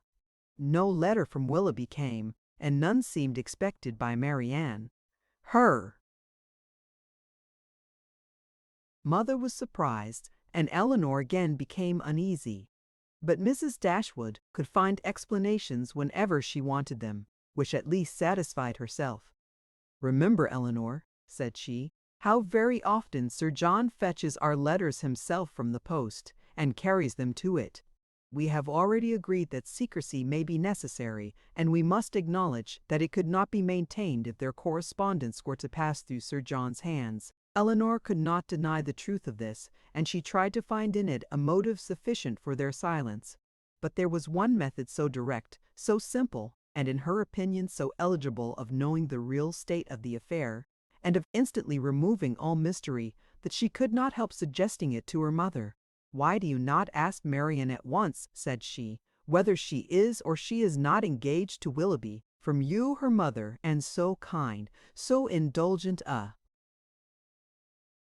mother, the question could not give offense. It would be the natural result of your affection for her. She used to be all unreserve, and to you more especially. I would not ask such a question for the world. Supposing it possible that they are not engaged, what distress would not such an inquiry inflict? At any rate, it would be most ungenerous. I should never deserve her confidence again, after forcing from her a confession of what is meant at present to be unacknowledged to anyone. I know Marianne's heart. I know that she dearly loves me, and that I shall not be the last to whom the affair is made known, when circumstances make the revealment of it eligible. I would not attempt to force the confidence of anyone, of a child much less, because a sense of duty would prevent the denial which her wishes might direct." Elinor thought this generosity overstrained, considering her sister's youth, and urged the matter farther, but in vain. Common sense, common care, common prudence were all sunk in Mrs. Dashwood's romantic delicacy. It was several days before Willoughby's name was mentioned before Marianne by any of her family. Sir John and Mrs. Jennings, indeed, were not so nice. Their witticisms added pain to many a painful hour. But one evening, Mrs. Dashwood, accidentally taking up a volume of Shakespeare, exclaimed, "We have never finished Hamlet, Marianne. Our dear Willoughby went away before we could get through it." "We will put it by, that when he comes again, but it may be months, perhaps, before that happens." "Months!" cried Marianne, with strong surprise. "No, nor many weeks." Mrs. Dashwood was sorry for what she had said, but it gave Elinor pleasure, as it produced a reply from Marianne, so expressive of confidence in Willoughby and knowledge of his intentions. One morning, about a week after his leaving the country, Marianne was prevailed on to join her sisters in their usual walk, instead of wandering away by herself. Hitherto she had carefully avoided every companion in her rambles. If her sisters intended to walk on the downs, she directly stole away towards the lanes. If they talked of the valley, she was as speedy in climbing the hills, and could never be found when the others set off. But at length she was secured by the exertions of Elinor, who greatly disapproved such continual seclusion.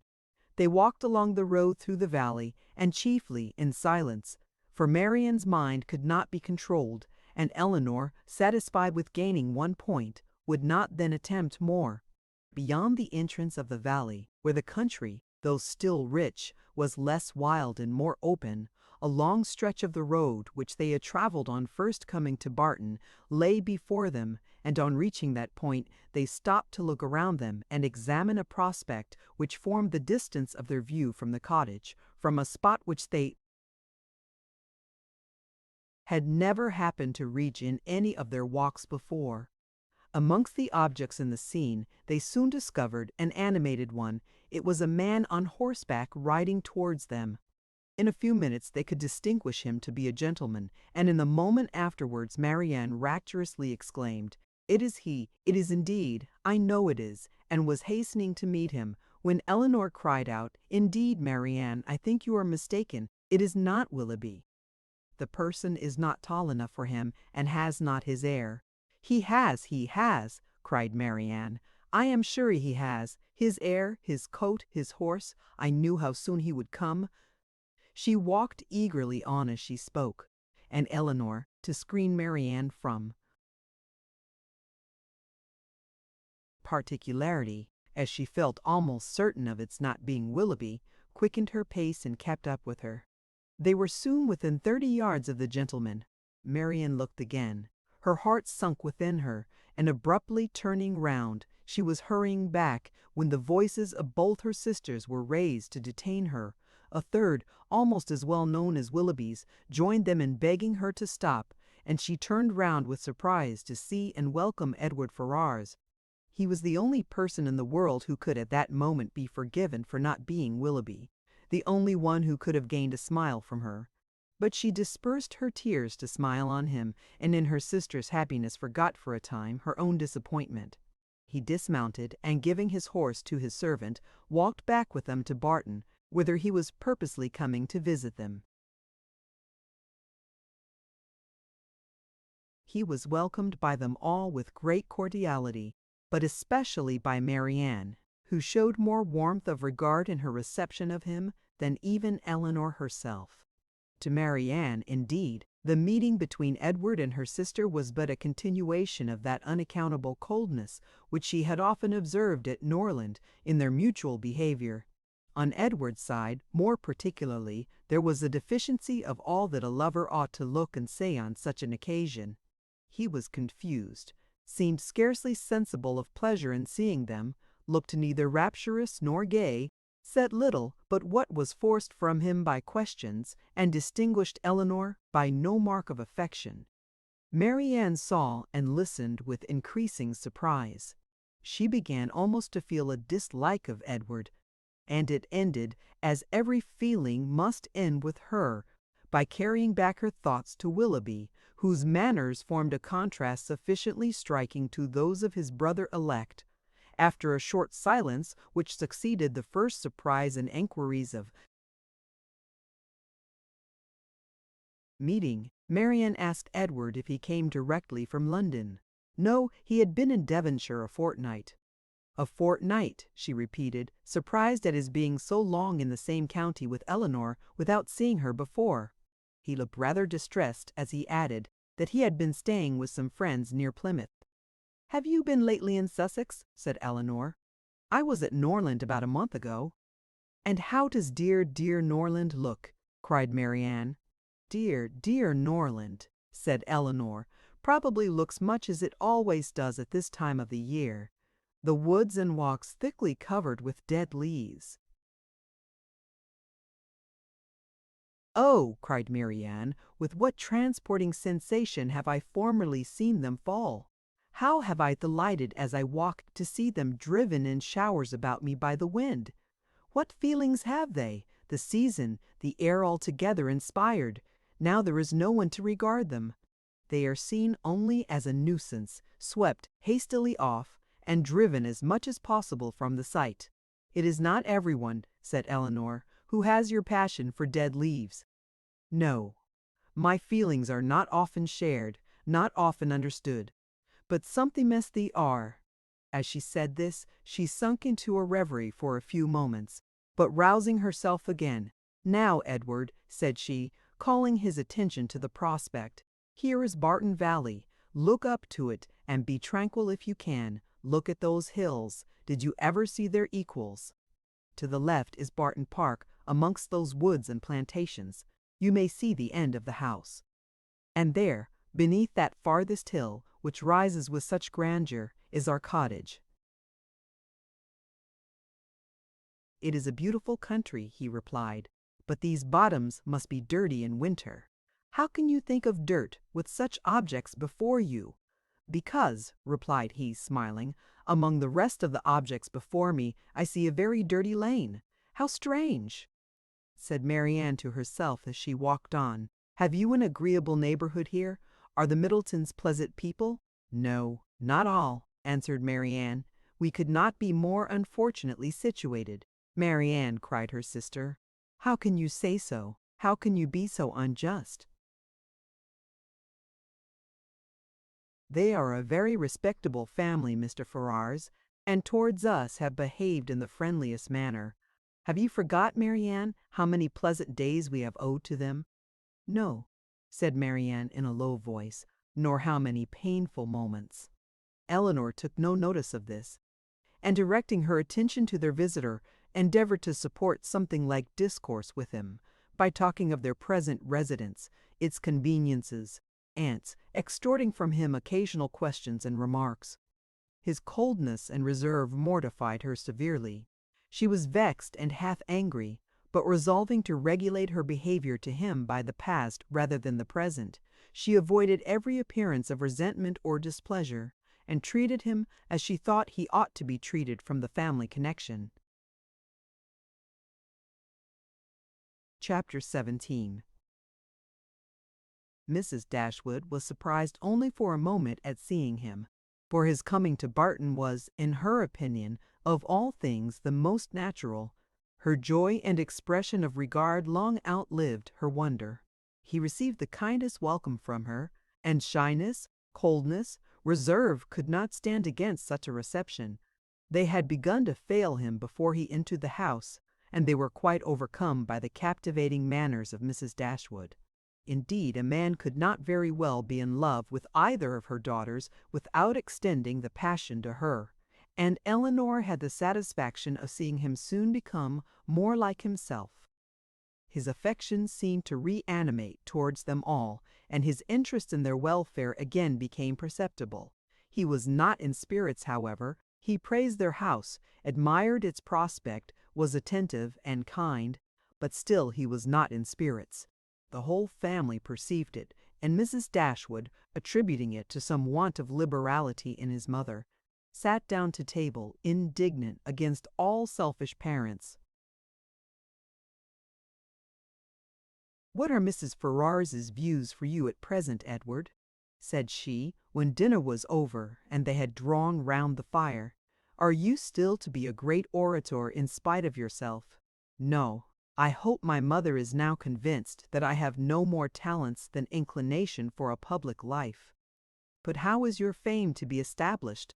For famous you must be to satisfy all your family, and with no inclination for expense, no affection for strangers, no profession, and no assurance, you may find it a difficult matter." "I shall not attempt it. I have no wish to be distinguished, and have every reason to hope I never shall. Thank heaven, I cannot be forced into genius and eloquence." "You have no ambition, I well know. Your wishes are all moderate." "As moderate as those of the rest of the world, I believe. I wish as well as everybody else to be perfectly happy, but, like everybody else, it must be in my own way. Greatness will not make me so. Strange that it would," cried Marianne. "What have wealth or grandeur to do with happiness?" "Grandeur has but little," said Elinor, "but wealth has much to do with it." "Elinor, for shame," said Marianne. "Money can only give happiness where there is nothing else to give it. Beyond a competence, it can afford no real satisfaction as far as mere self is concerned." "Perhaps," said Elinor, smiling, "we may come to the same point. Your competence and my wealth are very much alike, I dare say, and without them, as the world goes now, we shall both agree that every kind of external comfort must be wanting. Your ideas are only more noble than mine. Come, what is your competence?" "About 1,800 or 2,000 a year, not more than that." Elinor laughed. 2,000 a year, one is my wealth. I guessed how it would end." "And yet 2,000 a year is a very moderate income," said Marianne. "A family cannot well be maintained on a smaller. I am sure I am not extravagant in my demands. A proper establishment of servants, a carriage, perhaps two, and hunters, cannot be supported on less." Elinor smiled again to hear her sister describing so accurately their future expenses at Combe Magna. "Hunters," repeated Edward, "but why must you have hunters? Everybody does." "Not hunt," Marianne colored as she replied, "but most people do." "I wish," said Margaret, striking out a novel thought, "that somebody would give us all a large fortune apiece." "Oh, that they would!" cried Marianne, her eyes sparkling with animation and her cheeks glowing with the delight of such imaginary happiness. "We're all unanimous in that wish, I suppose," said Elinor, "in spite of the insufficiency of wealth." "Oh dear!" cried Margaret, "how happy I should be!" "I wonder what I should do with it." Marianne looked as if she had no doubt on that point. "I should be puzzled to spend so large a fortune myself," said Mrs. Dashwood. If my children were all to be rich without my help, you must begin your improvements on this house, observed Elinor, and your difficulties will soon vanish. What magnificent orders would travel from this family to London, said Edward, in such an event! What a happy day for booksellers, music sellers, and print shops!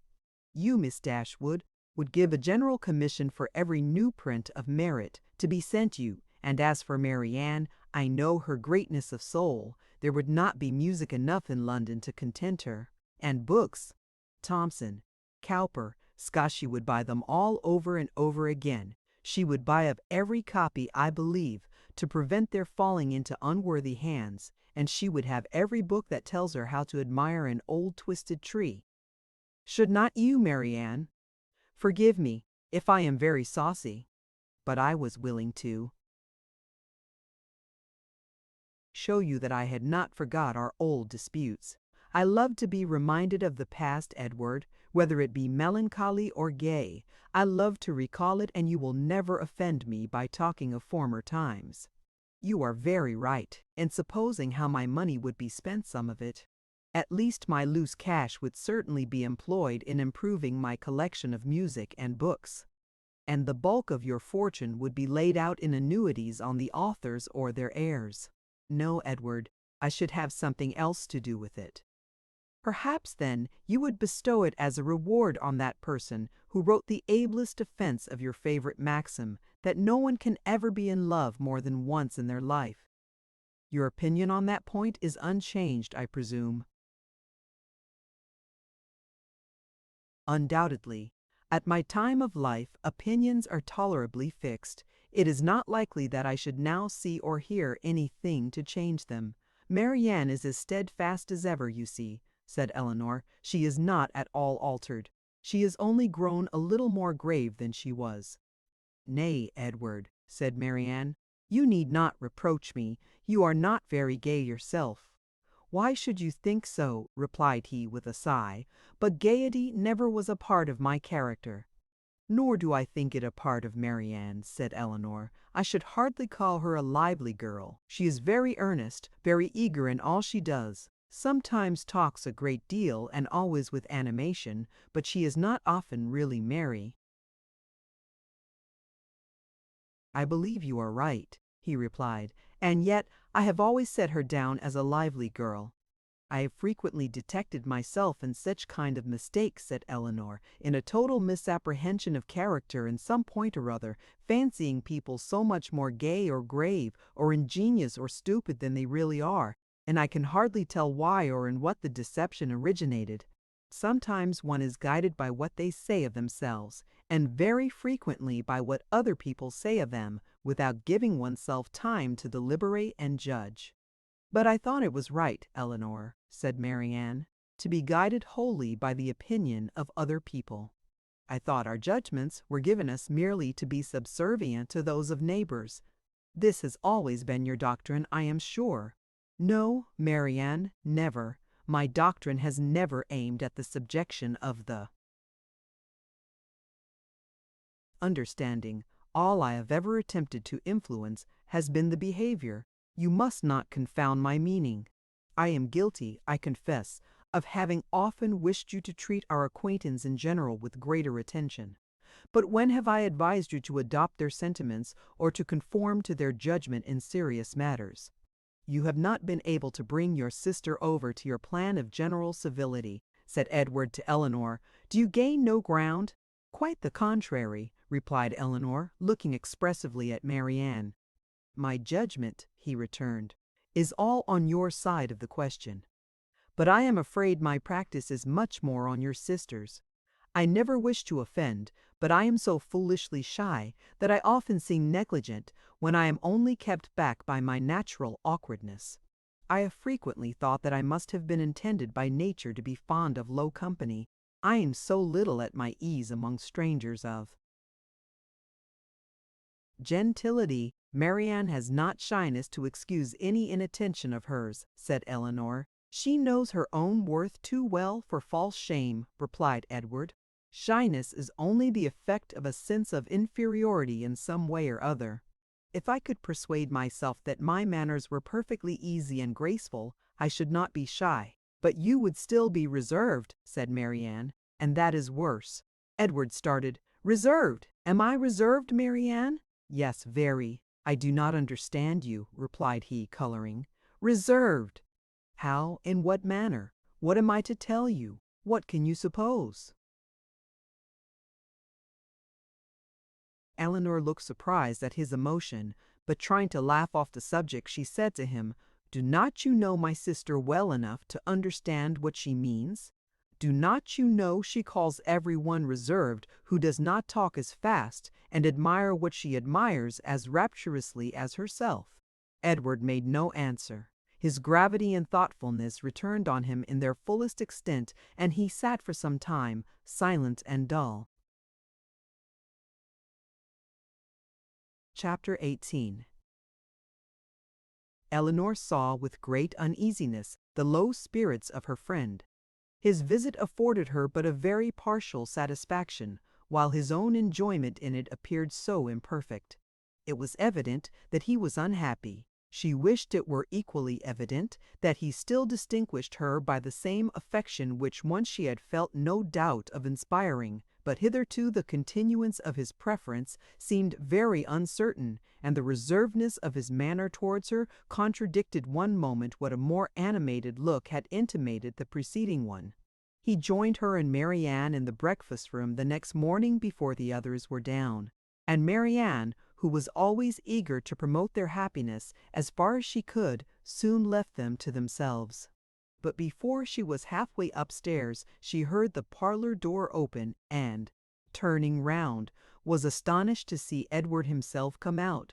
I am going into the village to see my horses, said he, as you are not yet ready for breakfast. I shall be back again presently. Edward returned to them with fresh admiration of the surrounding country. In his walk to the village, he had seen many parts of the valley to advantage, and the village itself, in a much higher situation than the cottage, afforded a general view of the whole, which had exceedingly pleased him. This was a subject which ensured Marianne's attention, and she was beginning to describe her own admiration of these scenes, and to question him more minutely on the objects that had particularly struck him, when Edward interrupted her by saying, You must not inquire too far, Marianne. Remember, I have no knowledge in the picturesque, and I shall offend you by my ignorance and want of taste if we come to particulars. I shall call hills steep, which ought to be bold, surfaces strange and uncouth, which ought to be irregular and rugged, and distant objects out of sight, which ought only to be indistinct through the soft medium of a hazy atmosphere. You must be satisfied with such admiration as I can honestly give. I call it a very fine country. The hills are steep, the woods seem full of fine timber, and the valley looks comfortable and snug with rich meadows and several neat farmhouses scattered here and there. It exactly answers my idea of a fine country because it unites beauty with utility, and I dare say it is a picturesque one too, because you admire it. I can easily believe it to be full of rocks and promontories, gray moss and brushwood, but these are all lost on me. I know nothing of the picturesque. I am afraid it is but too true, said Marianne. But why should you boast of it? I suspect, said Elinor, that to avoid one kind of affectation, Edward here falls into another. Because he believes many people pretend to more admiration of the beauties of nature than they really feel, and is disgusted with such pretensions, he affects greater indifference and less discrimination in viewing them himself than he possesses. He is fastidious and will have an affectation of his own. It is very true, said Marianne, that admiration of landscape scenery is become a mere jargon. Everybody pretends to feel and tries to describe with the taste and elegance of him who first defined what picturesque beauty was. I detest jargon of every kind, and sometimes I have kept my feelings to myself, because I could find no language to describe them in but what was worn and hackneyed out of all sense and meaning. I am convinced, said Edward, that you really feel all the delight in a fine prospect which you profess to feel. But, in return, your sister must allow me to feel no more than I profess. I like a fine prospect, but not on picturesque principles. I do not like crooked, twisted, blasted trees. I admire them much more if they are tall, straight, and flourishing. I do not like ruined, tattered cottages. I am not fond of nettles, or thistles, or heath blossoms. I have more pleasure in a snug farmhouse than a watchtower, and a troop of tidy, happy villagers please me better than the finest banditti in the world. Marianne looked with amazement at Edward, with compassion at her sister. Elinor only laughed. The subject was continued no farther, and Marianne remained thoughtfully silent, till a new object suddenly engaged her attention. She was sitting by Edward, and, in taking his tea from Mrs. Dashwood, his hand passed so directly before her as to make a ring, with a plait of hair in the center, very conspicuous on one of his fingers. "I never saw you wear a ring before, Edward," she cried. "Is that Fanny's hair? I remember her promising to give you some, but I should have thought her hair had been darker." Marianne spoke inconsiderately what she really felt, but when she saw how much she had pained Edward, her own vexation at her want of thought could not be surpassed by his. He colored very deeply, and giving a momentary glance at Elinor, replied, "Yes, it is my sister's hair.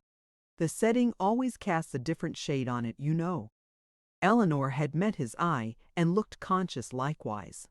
That the hair was her own, she instantaneously felt as well satisfied as Marianne. The only difference in their conclusions was, that what Marianne considered as a free gift from her sister Elinor was conscious must have been procured by some theft or contrivance unknown to herself. She was not in a humor, however, to regard it as an affront, and affecting to take no notice of what passed, by instantly talking of something else, she internally resolved henceforward to catch every opportunity of eyeing the hair, and of satisfying herself, beyond all doubt, that it was exactly the shade of her own. Edward's embarrassment lasted some time, and it ended in an absence of mind still more settled. He was particularly grave the whole morning. Marianne severely censured herself for what she had said, but her own forgiveness might have been more speedy had she known how little offense it had given her sister.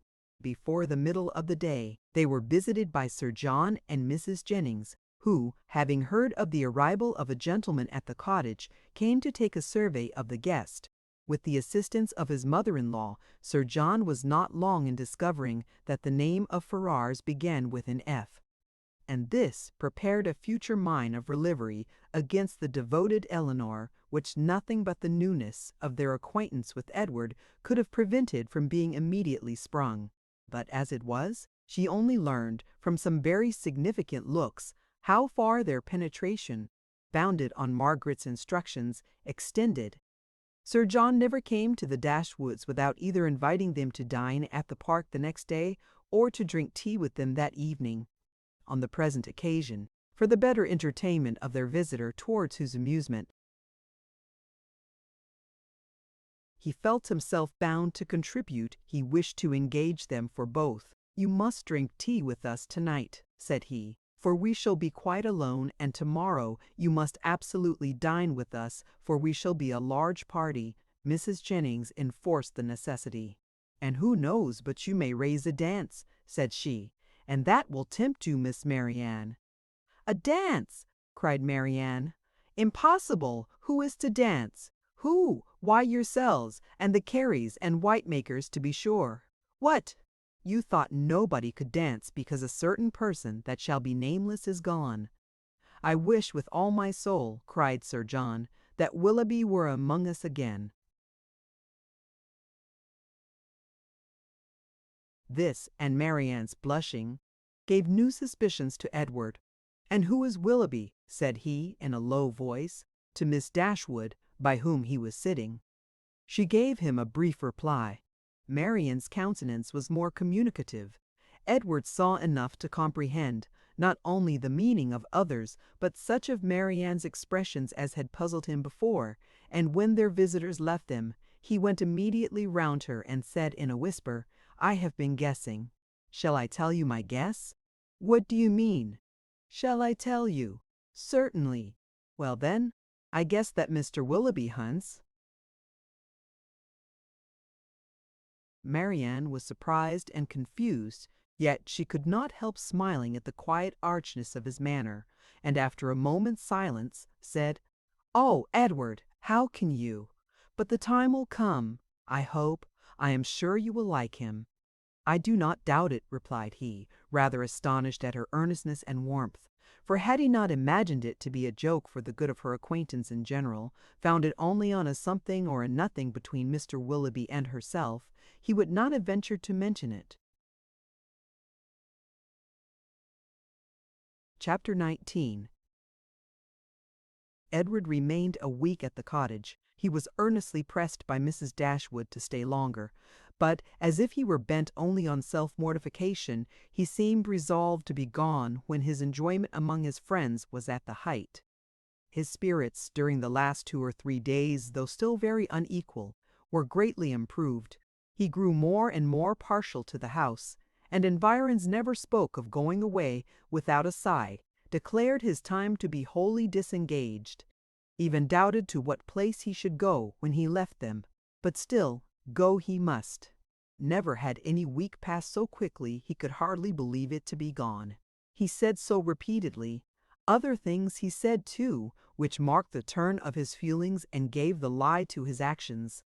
He had no pleasure at Norland, he detested being in town, but either to Norland or London he must go. He valued their kindness beyond anything, and his greatest happiness was in being with them. Yet he must leave them at the end of a week, in spite of their wishes and his own, and without any restraint on his time. Elinor placed all that was astonishing in this way of acting to his mother's account, and it was happy for her that he had a mother whose character was so imperfectly known to her as to be the general excuse for everything strange on the part of her son. Disappointed, however, and vexed as she was, and sometimes displeased with his uncertain behavior to herself, she was very well disposed on the whole to regard his actions with all the candid allowances and generous qualifications which had been rather more painfully extorted from her for Willoughby's service by her mother. His want of spirits, of openness, and of consistency were most usually attributed to his want of independence and his better knowledge of Mrs. Ferrars's disposition and designs. The shortness of his visit, the steadiness of his purpose in leaving them, originated in the same fettered inclination, the same inevitable necessity of temporizing with his mother. The old well-established grievance of duty against will, parent against child, was the cause of all. She would have been glad to know when these difficulties were to cease, this opposition was to yield, when Mrs. Ferrars would be reformed and her son be at liberty to be happy. But from such vain wishes she was forced to turn for comfort to the renewal of her confidence in Edward's affection, to the remembrance of every mark of regard in look or word which fell from him while at Barton, and above all to that flattering proof of it which he constantly wore round his finger.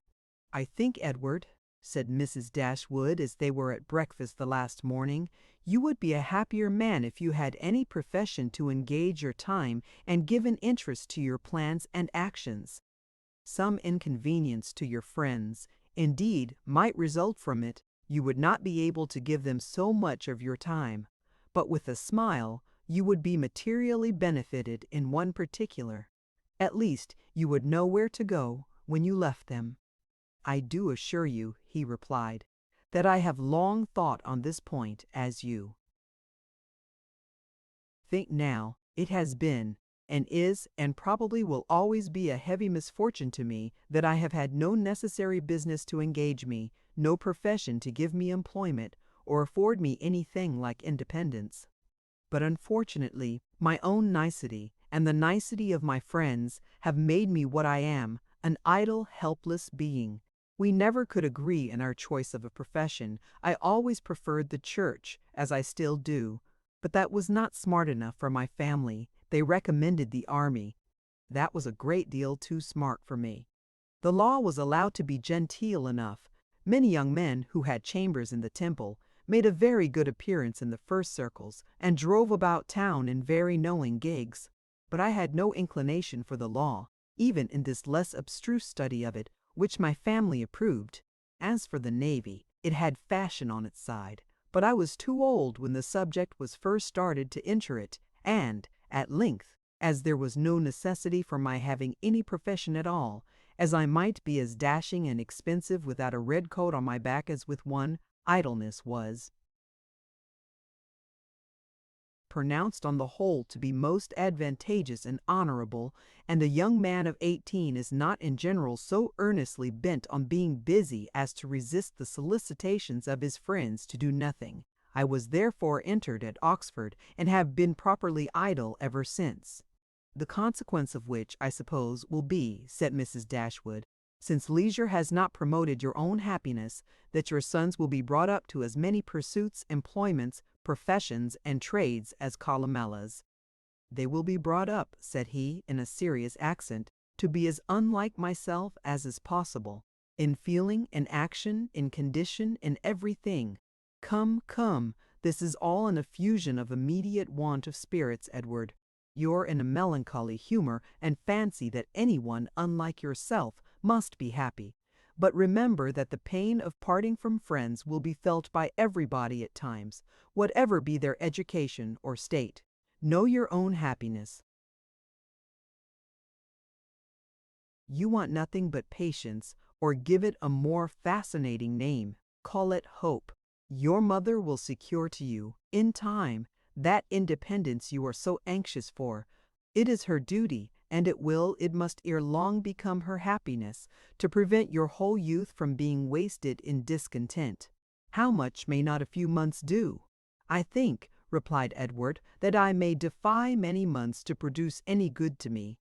This desponding turn of mind, though it could not be communicated to Mrs. Dashwood, gave additional pain to them all in the parting which shortly took place, and left an uncomfortable impression on Elinor's feelings, especially, which required some trouble and time to subdue.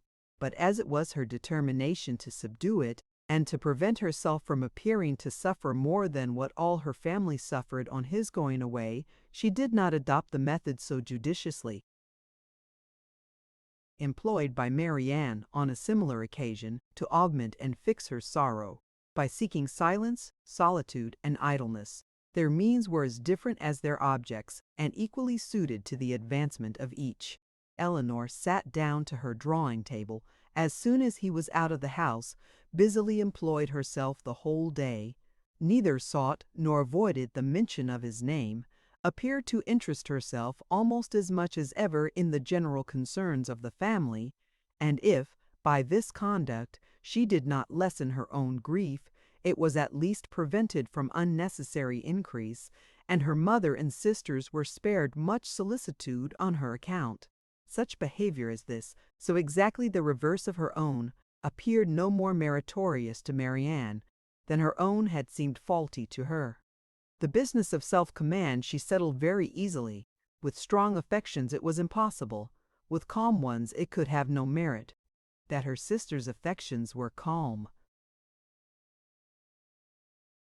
she dared not deny, though she blushed to acknowledge it, and of the strength of her own she gave a very striking proof by still loving and respecting that sister in spite of this mortifying conviction, without shutting herself up from her family, or leaving the house in determined solitude to avoid them, or lying awake the whole night to indulge meditation. Elinor found every day afforded her leisure enough to think of Edward and of Edward's behavior, and every possible variety which the different state of her spirits at different times could produce, with tenderness, pity, approbation, censure, and doubt. There were moments in abundance when, if not by the absence of her mother and sisters, at least by the nature of their employments, conversation was forbidden among them, and every effect of solitude was produced. Her mind was inevitably at liberty, her thoughts could not be chained elsewhere, and the past and the future, on a subject so interesting, must be before her, must force her attention and engross her memory, her reflection and her fancy. From a reverie of this kind, as she sat at her drawing table, she was roused one morning, soon after Edward's leaving them, by the arrival of company. She happened to be quite alone. The closing of the little gate at the entrance of the green court in front of the house drew her eyes to the window, and she saw a large party walking up to the door. Amongst them were Sir John and Lady Middleton and Mrs. Jennings, but there were two others, a gentleman and lady, who were quite unknown to her. She was sitting near the window, and as soon as Sir John perceived her, he left the rest of the party to the ceremony of knocking at the door, and stepping across the turf, obliged her to open the casement to speak to him, though the space was so short between the door and the window as to make it hardly possible to speak at one without being heard at the other. "Well," said he, "we have brought you some strangers. How do you like them?" "Hush, they will hear you. Never mind if they do. It is only the Palmers. Charlotte is very pretty, I can tell you. You may see her if you look this way." As Elinor was certain of seeing her in a couple of minutes, without taking that liberty, she begged to be excused. "Where is Marianne? Has she run away because we are come? I see her instrument is open. She is walking, I believe." They were now joined by Mrs. Jennings, who had not patience enough to wait till the door was opened before she told her story. She came hallooing to the window. "How do you do, my dear? How does Mrs. Dashwood do? And where are your sisters? What, all alone? You will be glad of a little company to sit with." "You. I have brought my other son and daughter to see you. Only think of their coming so suddenly. I thought I heard a carriage last night while we were drinking our tea, but it never entered my head that it could be them. I thought of nothing but whether it might not be Colonel Brandon come back again. So I said to Sir John, 'I do think I hear a carriage. Perhaps it is Colonel Brandon come back again.'" Elinor was obliged to turn from her in the middle of her story to receive the rest of the party. Lady Middleton introduced the two strangers. Mrs. Dashwood and Margaret came downstairs at the same time, and they all sat down to look at one another, while Mrs. Jennings continued her story as she walked through the passage into the parlour, attended by Sir John. Mrs. Palmer was several years younger than Lady Middleton, and totally unlike her in every respect. She was short and plump, had a very pretty face, and the finest expression of good humor in it that could possibly be. Her manners were by no means so elegant as her sister's, but they were much more prepossessing. She came in with a smile, smiled all the time of her visit, except when she laughed, and smiled when she went away. Her husband was a grave-looking young man of 5 or 26, with an air of more fashion and sense than his wife, but of less willingness to please or be pleased. He entered the room with a look of self-consequence, slightly bowed to the ladies, without speaking a word, and, after briefly surveying them and their apartments, took up a newspaper from the table, and continued to read it as long as he stayed. Mrs. Palmer, on the contrary, who was strongly endowed by nature with a turn for being uniformly civil and happy, was hardly seated before her admiration of the parlour, and everything in it burst forth. "Well, what a delightful room this is! I never saw anything so charming. Only think, mamma, how it is improved since I was here last. I always thought it such a sweet place, ma'am," turning to Mrs. Dashwood, "but you have made it so charming. Only look, sister, how delightful everything is. How I should like such a house for myself, should not you, Mr. Palmer?" Mr. Palmer made her no answer, and did not even raise his eyes from the newspaper. "Mr. Palmer does not hear me," said she, laughing. "He never does sometimes. It is so ridiculous." This was quite a new idea to Mrs. Dashwood. She had never been used to find wit in the inattention of anyone, and could not help looking with surprise at them both. Mrs. Jennings, in the meantime, talked on as loud as she could, and continued her account of their surprise the evening before on seeing their friends, without ceasing till everything was told. Mrs. Palmer laughed heartily at the recollection of their astonishment, and everybody agreed, 2 or 3 times over, that it had been quite an agreeable surprise. "You may believe how glad we all were to see them, added Mrs. Jennings, leaning forward towards Elinor and speaking in a low voice as if she meant to be heard by no one else, though they were seated on different sides of the room. But, however, I can't help wishing they had not travelled quite so fast nor made such a long journey of it, for they came all round by London upon account of some business, for you know, nodding significantly and pointing to her daughter, it was wrong in her situation. I wanted her to stay at home and rest this morning, but she would come with us. She longed so much to see you all. Mrs. Palmer laughed and said it would not do her any harm. She expects to be confined in February, continued Mrs. Jennings. Lady Middleton could no longer endure such a conversation, and therefore exerted herself to ask Mr. Palmer if there was any news in the paper. No, none at all, he replied, and read on. Here comes Marianne, cried Sir John. Now, Palmer, you shall see a monstrous pretty girl. He immediately went into the passage, opened the front door, and ushered her in himself. Mrs. Jennings asked her as soon as she appeared if she had not been to Allenham, and Mrs. Palmer laughed so heartily at the question as to show she understood it. Mr. Palmer looked up on her entering the room, stared at her some minutes, and then returned to his newspaper. Mrs. Palmer's eye was now caught by the drawings which hung round the room. She got up to examine them. Oh dear, how beautiful these are! Well, how delightful! Do! But look, mamma, how sweet! I declare they are quite charming. I could look at them forever. And then sitting down again, she very soon forgot that there were any such things in the room. When Lady Middleton rose to go away, Mr. Palmer rose also, laid down the newspaper, stretched himself, and looked at them all around. My love, have you been asleep? Said his wife, laughing. He made her no answer, and only observed after again examining the room that it was very low-pitched and that the ceiling was crooked. He then made his bow and departed with the rest. Sir John had been very urgent with them all to spend the next day at the park.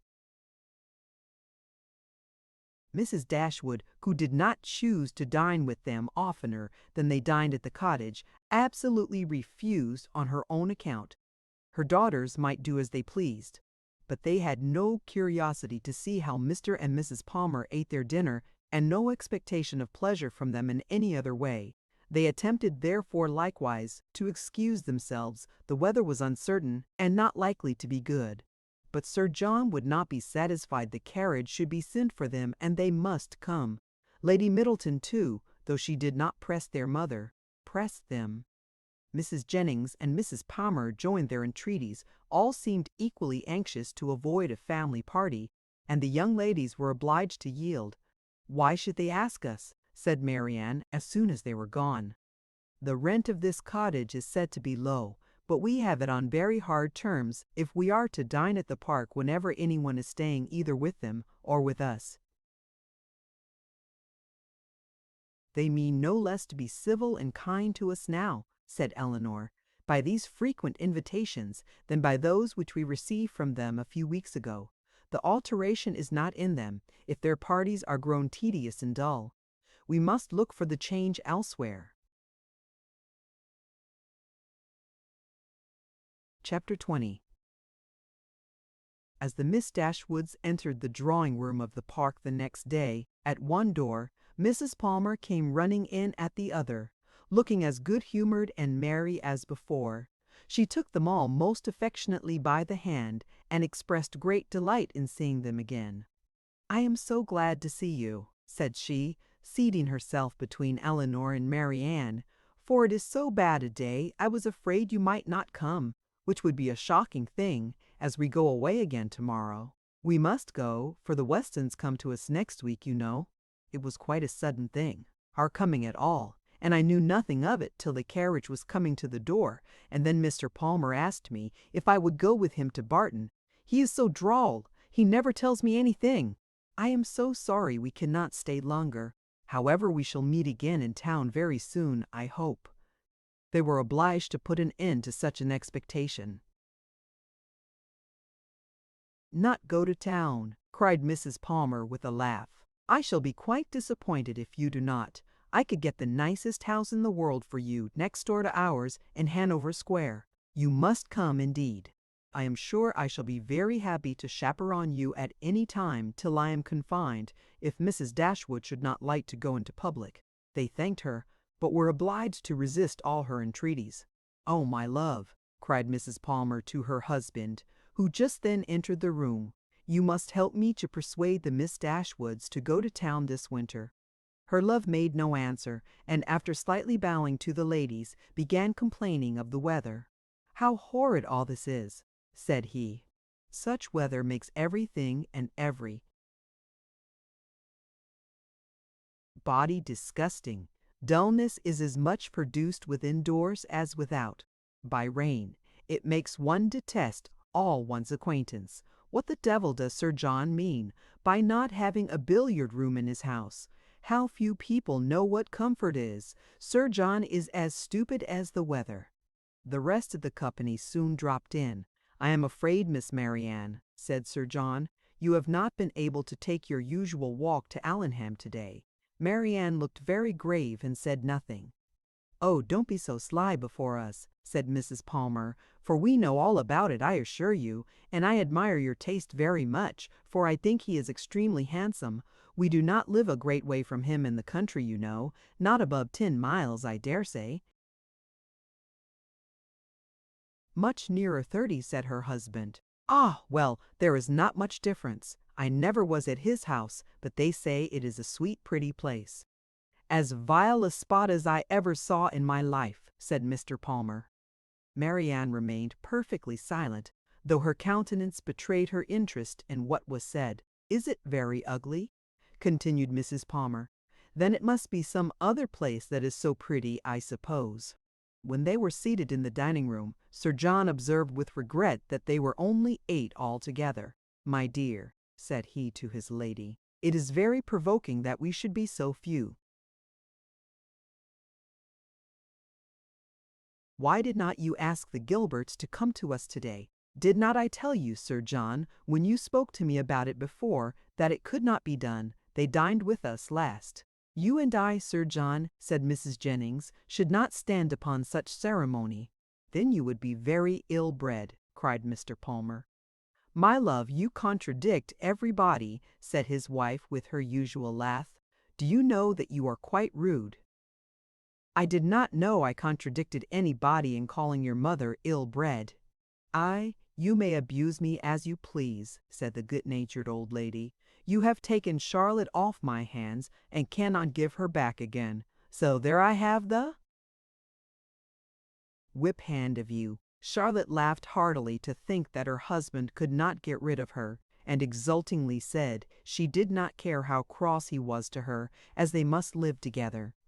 It was impossible for anyone to be more thoroughly good-natured or more determined to be happy than Mrs. Palmer.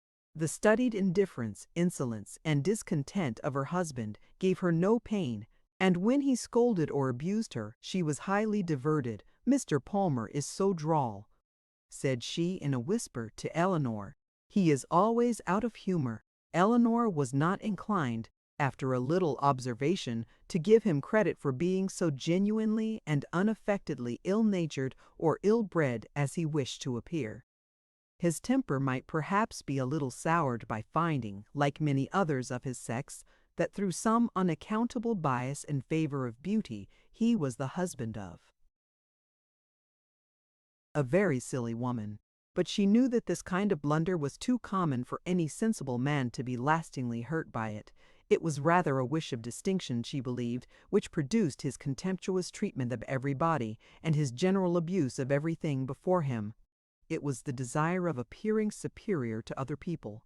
The motive was too common to be wondered at. But the means, however they might succeed by establishing his superiority in ill-breeding, were not likely to attach anyone to him except his wife.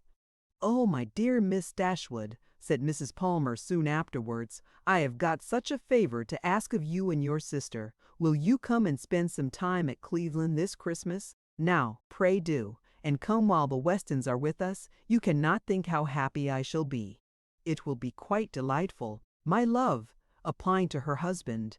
Don't you long to have the Miss Dashwoods come to Cleveland?" "Certainly," he replied with a sneer. "I came into Devonshire with no other view." "There now," said his lady, "you see Mr. Palmer expects you, so you cannot refuse to come." They both eagerly and resolutely declined her invitation. "But indeed you must and shall come. I am sure you will like it of all things. The Westons will be with us, and it will be quite delightful. You cannot think what a sweet place Cleveland is. And we are so gay now, for Mr. Palmer is always going about the country canvassing against the election, and so many people came to dine with us that I never saw before. It is quite charming. But, poor fellow, it is very fatiguing to him, for he is forced to make everybody like him." Elinor could hardly keep her countenance as she assented to the hardship of such an obligation. "How charming it will be," said Charlotte, "when he is in Parliament, won't it? How I shall laugh! It will be so ridiculous to see all his letters directed to him with an MP. But, do you know, he says he will never frank for me. He declares he won't. Don't you, Mr. Palmer?" Mr. Palmer took no notice of her. "He cannot bear writing, you know," she continued. "He says it is quite shocking." "No," said he, "I never said anything so irrational. Don't palm all your abuses of language upon me. There now, you see how droll he is. This is always the way with him. Sometimes he won't speak to me for half a day together, and then he comes out with something so droll all about anything in the world." She surprised Elinor very much as they returned into the drawing-room by asking her whether she did not like Mr. Palmer excessively. "Certainly," said Elinor. "He seems very agreeable." "Well, I am so glad you do. I thought you would. He is so pleasant, and Mr. Palmer is excessively pleased with you and your sisters, I can tell you, and you can't think how disappointed he will be if you don't come to Cleveland. I can't imagine why you should object to it." Elinor was again obliged to decline her invitation, and by changing the subject put a stop to her entreaties. She thought it probable that as they lived in the same county, Mrs. Palmer might be able to give some more particular account of Willoughby's general character than could be gathered from the Middletons' partial acquaintance with him, and she was eager to gain from anyone such a confirmation of his merits as might remove the possibility of fear for Marianne. She began by inquiring if they saw much of Mr. Willoughby at Cleveland, and whether they were intimately acquainted with him. "Oh dear, yes, I know him extremely well," replied Mrs. Palmer. "Not that I ever spoke to him indeed, but I have seen him forever in town. Somehow or other I never happened to be staying at Barton while he was at Allenham. Mamma saw him here once before, but I was with my uncle at Weymouth. However, I dare say we should have seen a great deal of him in Somersetshire if it had not happened very unluckily that we should never have been in the country together. He is very little at Combe, I believe, but if he were ever so much there, I do not think Mr. Palmer would visit him, for he is in the opposition, you know, and besides, it is such a way off." "I know why you inquire about him. Very well, your sister is to marry him. I am monstrous glad of it, for then I shall have her for a neighbor, you know." "Upon my word," replied Elinor, "you know much more of the matter than I do, if you have any reason to expect such a match. Don't pretend to deny it, because you know it is what everybody talks of. I assure you I heard of it in my way through town." "My dear Mrs. Palmer!" "Upon my honor I did. I met Colonel Brandon Monday morning in Bond Street, just before we left town, and he told me of it directly." "You surprise me very much. Colonel Brandon tell you of it? Surely you must be mistaken." "To give such intelligence to a person who could not be interested in it, even if it were true, is not what I should expect Colonel Brandon to do. But I do assure you it was so, for all that, and I will tell you how it happened. When we met him, he turned back and walked with us, and so we began talking of my brother and sister, and one thing and another, and I said to him, 'So, Colonel, there is a new family come to Barton Cottage, I hear, and Mamma sends me word they are very pretty and that one of them is going to be married to Mr. Willoughby of Combe. Is it true, pray? For of course you must know, as you have been in Devonshire so lately. And what did the Colonel say? Oh, he did not say much, but he looked as if he knew it to be true, so from that moment I set it down as certain. It will be quite delightful, I declare. When is it to take place? Mr. Brandon was very well, I hope. Oh, yes, quite well, and so full of your praises he did nothing but say fine things of you. I am flattered by his commendation. He seems an excellent man, and I think him uncommonly pleasing. So do I. He is such a charming man that it is quite a pity he should be so grave and so dull. Mamma says he was in love with your sister too. I assure you it was a great compliment if he was, for he hardly ever falls in love with anybody. Is Mr. Willoughby much known in your part of Somersetshire? Said Elinor. Oh, yes, extremely well. That is, I do not believe many people are acquainted with him because Combe Magna is so far off, but they all think him extremely agreeable, I assure you. Nobody is more liked than Mr. Willoughby wherever he goes, and so you may tell your sister. She is a monstrous lucky girl to get him. Upon my honor, not but that he is much more lucky in getting her because she is so very handsome and agreeable that nothing can be good enough for her. However, I don't think her hardly at all handsomer than you, I assure you, for I think you both excessively pretty, and so does Mr. Palmer too, I am sure, though we could not get him to own it last night. Mrs. Palmer's information respecting Willoughby was not very material, but any testimony in his favor, however small, was pleasing to her. I am so glad we are got acquainted at last, continued Charlotte, and now I hope we shall always be great friends. You can't think how much I long to see you. It is so delightful that you should live at the cottage. Nothing can be like it, to be sure. And I am so glad your sister is going to be well married.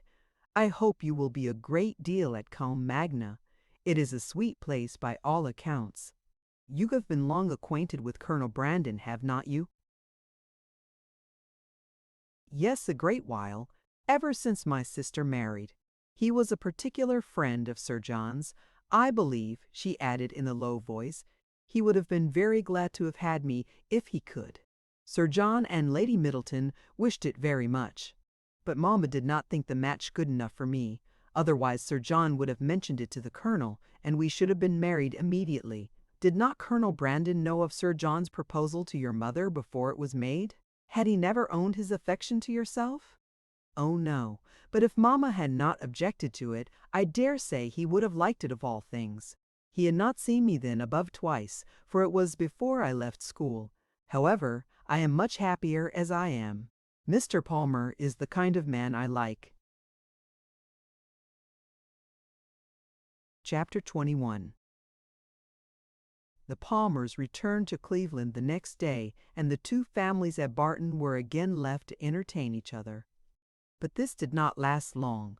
Elinor had hardly got their last visitors out of her head, had hardly done wondering at Charlotte's being so happy without a cause, at Mr. Palmer's acting so simply, with good abilities, and at the strained unsuitableness which often existed between husband and wife, before Sir John's and Mrs. Jennings's active zeal in the cause of society procured her some other new acquaintance to see and observe. In a morning's excursion to Exeter they had met with two young ladies whom Mrs. Jennings had the satisfaction of discovering to be her relations, and this was enough for Sir John to invite them directly to the park as soon as their present engagements at Exeter were over. Their engagements at Exeter instantly gave way before such an invitation, and Lady Middleton was thrown into no little alarm on the return of Sir John by hearing that she was very soon to receive a visit from two girls whom she had never seen in her life, and of whose elegance, whose tolerable gentility even, she could have no proof, for the assurances of her husband and mother on that subject went for nothing at all. Their being her relations, too, made it so much the worse, and Mrs. Jennings's attempts at consolation were therefore unfortunately founded, when she advised her daughter not to care about their being so fashionable, because they were all cousins and must put up with one another. As it was impossible, however, now to prevent their coming, Lady Middleton resigned herself to the idea of it, with all the philosophy of a well-bred woman, contenting herself with merely giving her husband a gentle reprimand on the subject 5 or 6 times every day. The young ladies arrived. Their appearance was by no means ungenteel or unfashionable. Their dress was very smart, their manners very civil. They were delighted with the house, and in raptures with the furniture, and they happened to be so dotingly fond of children that Lady Middleton's good opinion was engaged in their favor before they had been an hour at the park. She declared them to be very agreeable girls indeed, which for her ladyship was enthusiastic admiration. Sir John's confidence in his own judgment rose with this animated praise, and he set off directly for the cottage to tell the Miss Dashwoods of the Miss Steeles' arrival, and to assure them of their being the sweetest girls in the world. From such commendation as this, however, there was not much to be learned. Elinor well knew that the sweetest girls in the world were to be met with in every part of England, under every possible variation of form, face, temper, and understanding. Sir John wanted the whole family to walk to the park directly and look at his guests. Benevolent, philanthropic man, it was painful to him even to keep a third cousin to himself. "Do come now," said he. "Pray, come, you must come. I declare you shall come. You can't think how you will like them. Lucy is monstrous pretty, and so good-humored and agreeable. The children are all hanging about her already as if she was an old acquaintance, and they both long to see you of all things, for they have heard at Exeter that you are the most beautiful creatures in the world, and I have told them it is all very true, and a great deal more. You will be delighted with them, I am sure.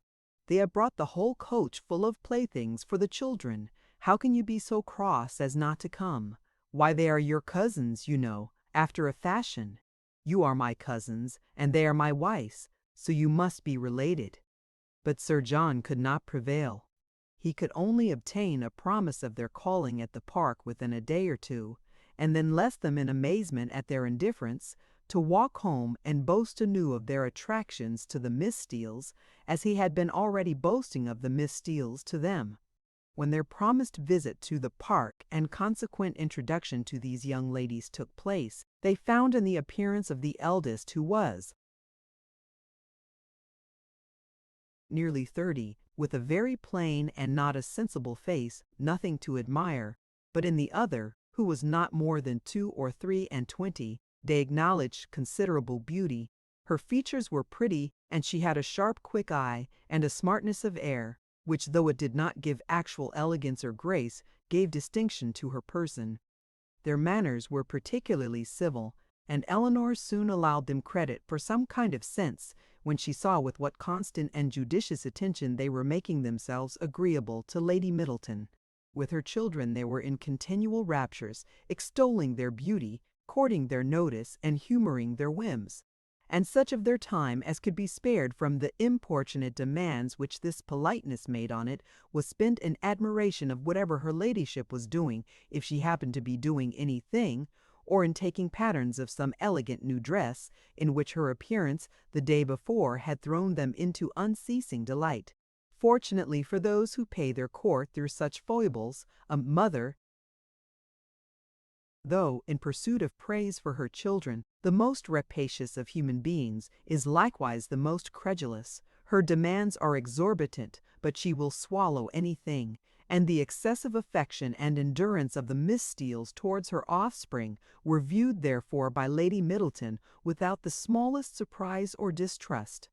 She saw with maternal complacency all the impertinent encroachments and mischievous tricks to which her cousins submitted.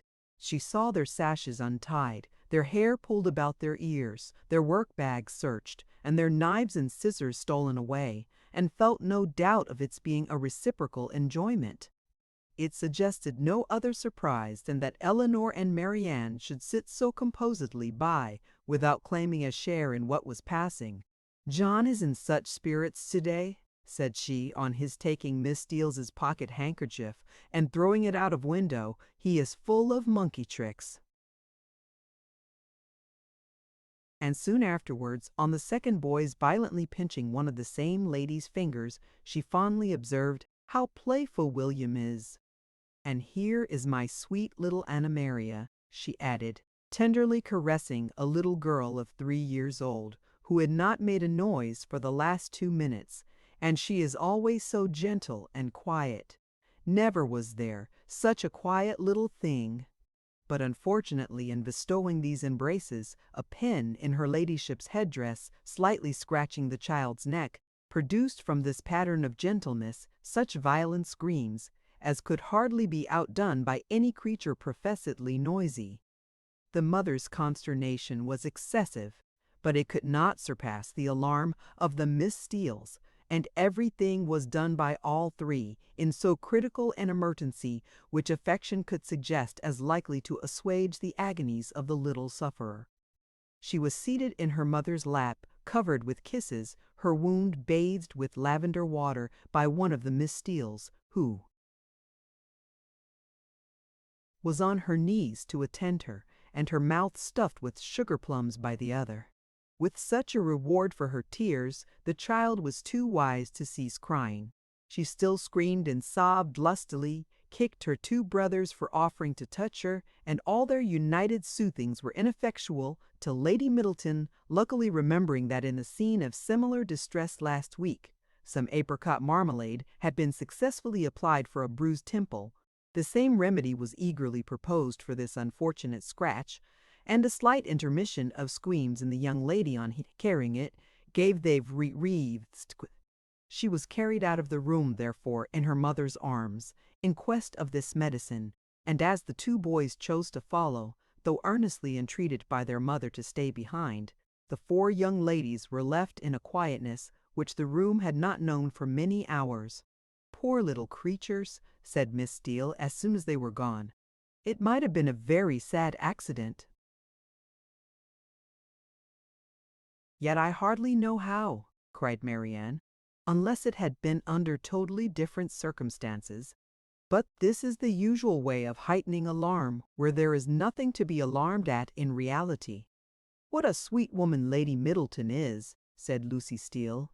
Marianne was silent. It was impossible for her to say what she did not feel, however trivial the occasion, and upon Elinor therefore the whole task of telling lies when politeness required it always fell.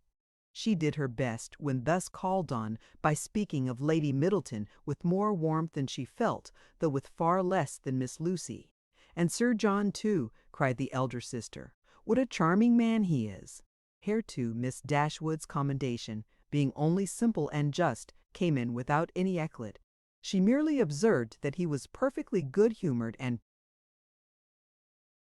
friendly, and what a charming little family they have. I never saw such fine children in my life. I declare I quite dote upon them already, and indeed I am always distractedly fond of children. "I should guess so," said Elinor, with a smile, "from what I have witnessed this morning." "I have a notion," said Lucy, "you think the little Middletons rather too much indulged. Perhaps they may be the outside of enough, but it is so natural in Lady Middleton, and for my part I love to see children full of life and spirits. I cannot bear them if they are tame and quiet." "I confess," replied Elinor, "that while I am at Barton Park I never think of tame and quiet children with any abhorrence." A short pause succeeded this speech, which was first broken by Miss Steele, who seemed very much disposed for conversation, and who now said rather abruptly, "And how do you like Devonshire, Miss Dashwood? I suppose you are very sorry to leave Sussex." In some surprise at the familiarity of this question, or at least of the manner in which it was spoken, Elinor replied that she was. "Norland is a prodigious beautiful place, is not it?" added Miss Steele.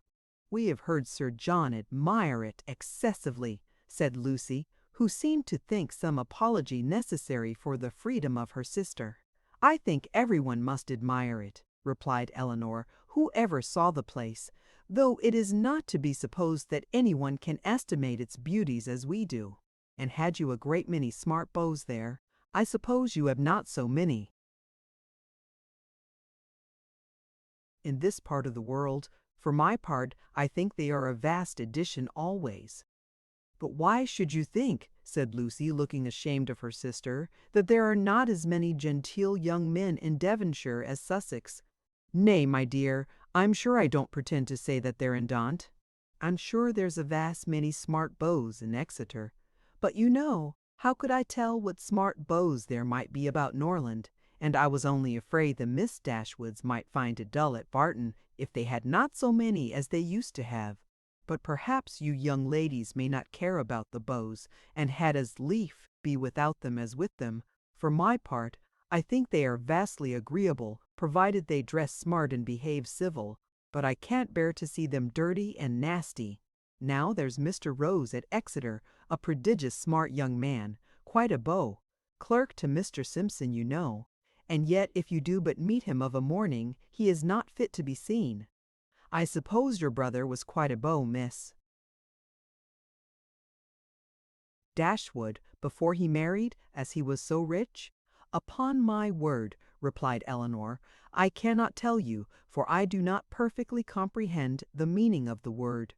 But this I can say, that if he ever was a beau before he married, he is one still, for there is not the smallest alteration in him. Oh, dear, one never thinks of married men's being beaux. They have something else to do. Lord, Anne, cried her sister, you can talk of nothing but beaux. You will make Miss Dashwood believe you think of nothing else.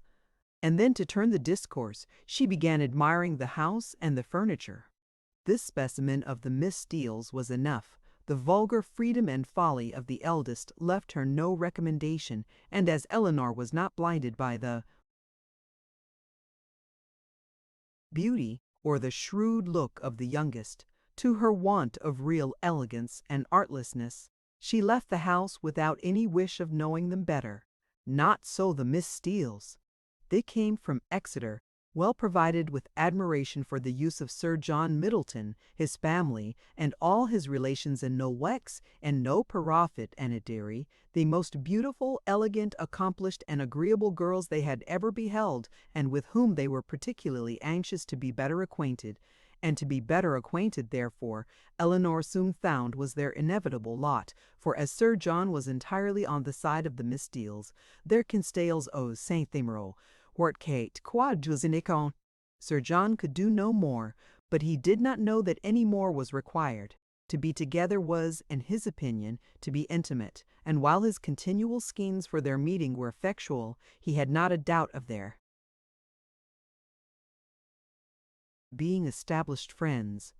To do him justice, he did everything in his power to promote their unreserve by making the Miss Steeles acquainted with whatever he knew or supposed of his cousin's situations in the most delicate particulars, and Elinor had not seen them more than twice before the eldest of them wished her joy on her sister's having been so lucky as to make a conquest of a very smart beau since she came to Barton. "'Twill be a fine thing to have her married so young, to be sure," said she, "and I hear he is quite a beau, and prodigious handsome. And I hope you may have as good luck yourself soon, but perhaps you may have a friend in the corner already." Elinor could not suppose that Sir John would be more nice in proclaiming his suspicions of her regard for Edward than he had been with respect to Marianne.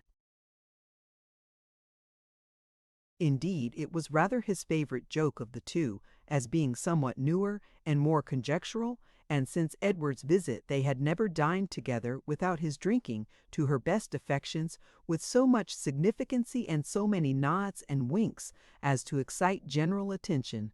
The letter F had been likewise invariably brought forward and found productive of such countless jokes that its character as the wittiest letter in the alphabet had been long established with Elinor. The Miss Steeles, as she expected, had now all the benefit of these jokes, and in the eldest of them they raised a curiosity to know the name of the gentleman alluded to, which, though often impertinently expressed, was perfectly of a piece with her general inquisitiveness into the concerns of their family. But Sir John did not sport long with the curiosity which he delighted to raise, for he had at least as much pleasure in telling the name as Miss Steele had in hearing it. "His name is Ferrars," said he in a very audible whisper, "but pray do not tell it, for it's a great secret." "Ferrars," repeated Miss Steele. "Mr. Ferrars is the happy man, is he? What, your sister-in-law's brother, Miss Dashwood? A very agreeable young man, to be sure. I know him very well."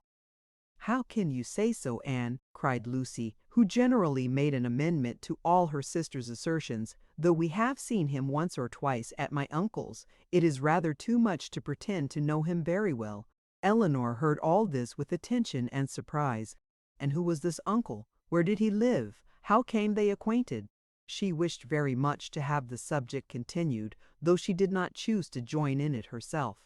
But nothing more of it was said, and for the first time in her life she thought Mrs. Jennings deficient either in curiosity after petty information or in a disposition to communicate it.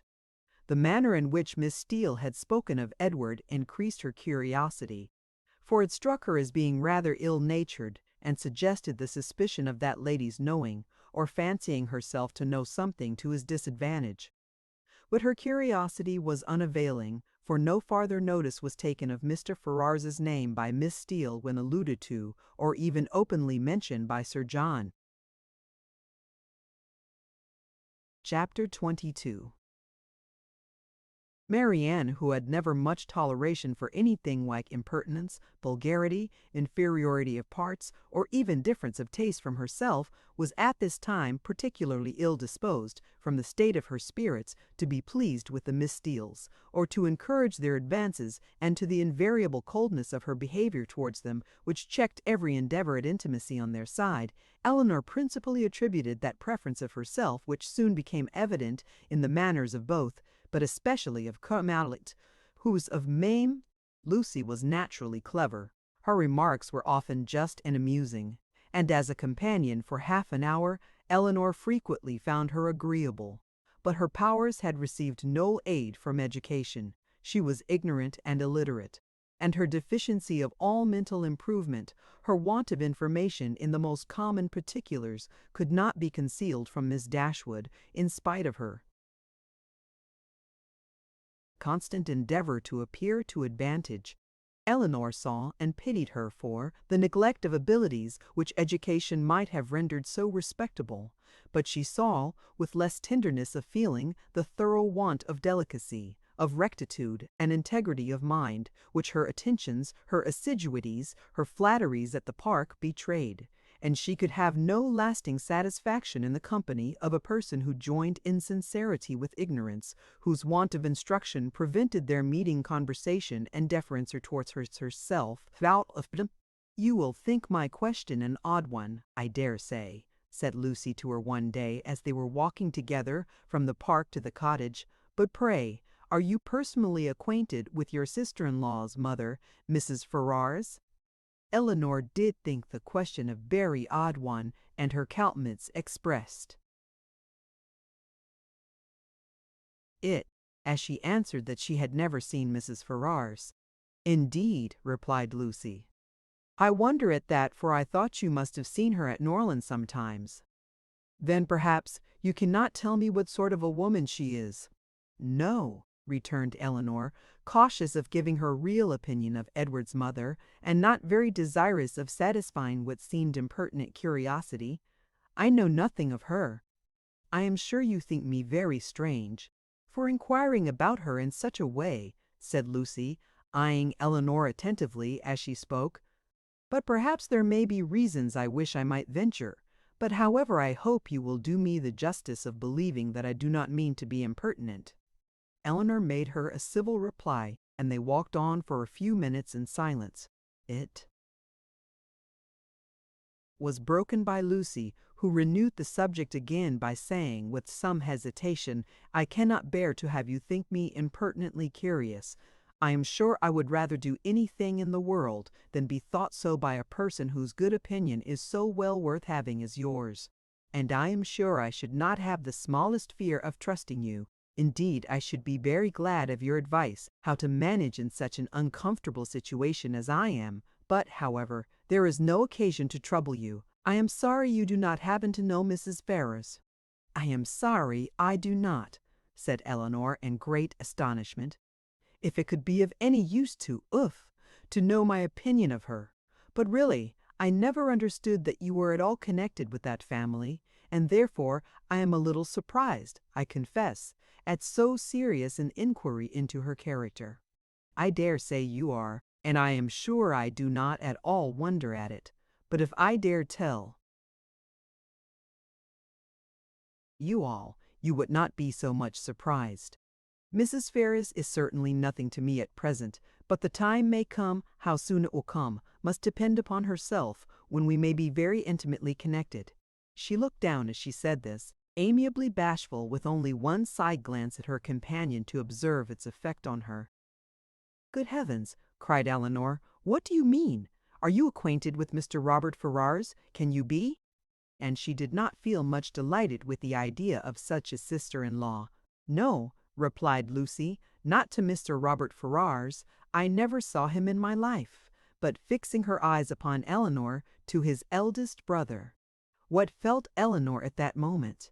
Astonishment, that would have been as painful as it was strong, had not an immediate disbelief of the assertion attended it. She turned towards Lucy in silent amazement, unable to divine the reason or object of such a declaration, and though her complexion varied, she stood firm in incredulity, and felt in no danger of an hysterical fit or a swoon. You may well be surprised, continued Lucy, for to be sure you could have had no idea of it before. For I dare say he never dropped the smallest hint of it to you or any of your family, because it was always meant to be a great secret, and I am sure has been faithfully kept so by me to this hour.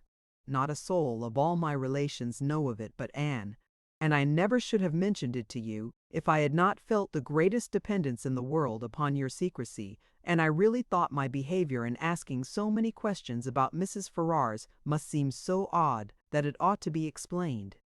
And I do not think Mr. Ferrars can be displeased when he knows I have trusted you, because I know he has the highest opinion in the world of all your family, and looks upon yourself and the other Miss Dashwoods quite as his own sisters. She paused.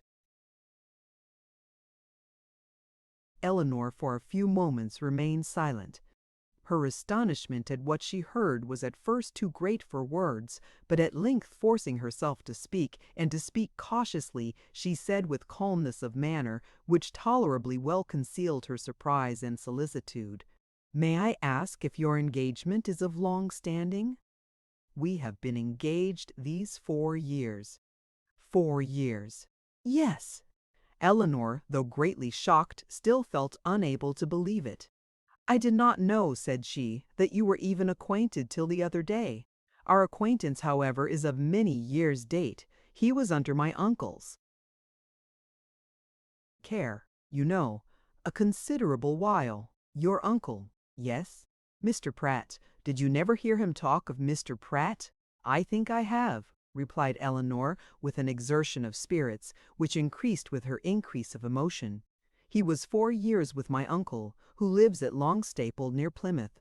It was there our acquaintance begun, for my sister and me was often staying with my uncle, and it was there our engagement was formed, though not till a year after he had quitted as a pupil, but he was almost always with us afterwards. I was very unwilling to enter into it, as you may imagine, without the knowledge and approbation of his mother, but I was too young and loved him too well to be so prudent as I ought to have been, though you do not know him so well as me, Miss Dashwood. You must have seen enough of him to be sensible. He is very capable of making a woman sincerely attached to him." "Certainly," answered Elinor, without knowing what she said, but after a moment's reflection, she added, with revived security of Edward's honor and love, and her companion's falsehood, "engaged to Mr. Edward Ferrars." "I confess myself so totally surprised at what you tell me, that really I beg your pardon. But surely there must be some mistake of person or name. We cannot mean the same Mr. Ferrars." "We can mean no other," cried Lucy, smiling. "Mr. Ferrars." Edward Ferrars, the eldest son of Mrs. Ferrars, of Park Street, and brother of your sister-in-law, Mrs. John Dashwood, is the person, I mean. You must allow that I am not likely to be deceived as to the name of the man on whom all my happiness depends." "It is strange," replied Elinor in a most painful perplexity, "that I should never have heard him even mention your name. No, considering our situation, it was not strange. Our first care has been to keep the matter secret. You knew nothing of me, or my family, and therefore there could be no occasion for ever mentioning my name to you. And as he was always particularly afraid of his sister suspecting anything, that was reason enough for his not mentioning it." She was silent. Elinor's security sunk, but her self-command did not sink with it. "4 years you have been engaged," said she with a firm voice. "Yes, and heaven knows how much longer we may have to wait. Poor Edward! It puts him quite out of heart." Then taking a small miniature from her pocket, she added, to prevent the possibility of mistake, "Be so good as to look at this face. It does not do him justice, to be sure, but yet I think you cannot be deceived as to the person it was drew for. I have had it above these 3 years." She put it into her hands as she spoke, and when Elinor saw the painting, whatever other doubts her fear of a too hasty decision or her wish of detecting falsehood might suffer to linger in her mind, she could have none of its being Edward's face. She returned it almost instantly, acknowledging the likeness. "I have never been able," continued Lucy, "to give him my picture in return, which I am very much vexed at, for he has been always so anxious to get it, but I am determined to set for it the very first opportunity." "You are quite in the right," replied Elinor calmly. They then proceeded a few paces in silence. Lucy spoke first. "I am sure," said she, "I have no doubt in the world of your faithfully keeping this secret, because you must know of what importance it is to us not to have it reach his mother, for she would never approve of it, I dare say. I shall have no fortune, and I fancy she is an exceeding proud woman." "I certainly did not seek your confidence," said Elinor, "but you do me no more than justice in imagining that I may be depended on. Your secret is safe with me, but pardon me if I express some surprise at so unnecessary a communication. You must at least have felt that my being acquainted with it could not add to its safety." As she said this, she looked earnestly at Lucy, hoping to discover something in her countenance, perhaps the falsehood of the greatest part of what she had been saying, but Lucy's countenance suffered no change. "I was afraid you would think I was taking a great liberty with you," said she, "in telling you all this. I have not known you long, to be sure, personally at least, but I have known you and all your family by description a great while, and as soon as I saw you, I felt almost as if you was an old acquaintance. Besides, in the present case, I really thought some explanation was due to you after my making such particular inquiries about Edward's mother, and I am so unfortunate that I have not a creature whose advice I can ask. Anne is the only person that knows of it, and she has no judgment at all. Indeed, she does me a great deal more harm than good, for I am in constant fear of her betraying me. She does not know how to hold her tongue, as you must perceive, and I am sure I was in the greatest fright in the world, t'other day, when Edward's name was mentioned by Sir John, lest she should out with it all. You can't think how much I go through in my mind from it altogether. I only wonder that I am alive after what I have suffered for Edward's sake these last 4 years. Everything in such suspense and uncertainty, and seeing him so seldom we can hardly meet above twice a year. I am sure I wonder my heart is not quite broke." Here she took out her handkerchief, but Elinor did not feel very compassionate. "Sometimes," continued Lucy, after wiping her eyes, "I think whether it would not be better for us both to break off the matter entirely." As she said this, she looked directly at her companion. "But then at other times I have not resolution enough for it. I cannot bear the thoughts of making him so miserable, as I know the very mention of such a thing would do. And on my own account too, so dear as he is to me, I don't think I could be equal to it. What would you advise me to do in such a case, Miss Dashwood? What would you do yourself?" "Pardon me," replied Elinor, startled by the question, "but I can give you no advice under such circumstances. Your own judgment must direct you." "To be sure," continued Lucy after a few minutes' silence on both sides, "his mother must provide for him some time or other, but poor Edward is so cast down by it. Did you not think him dreadful low-spirited when he was at Barton?"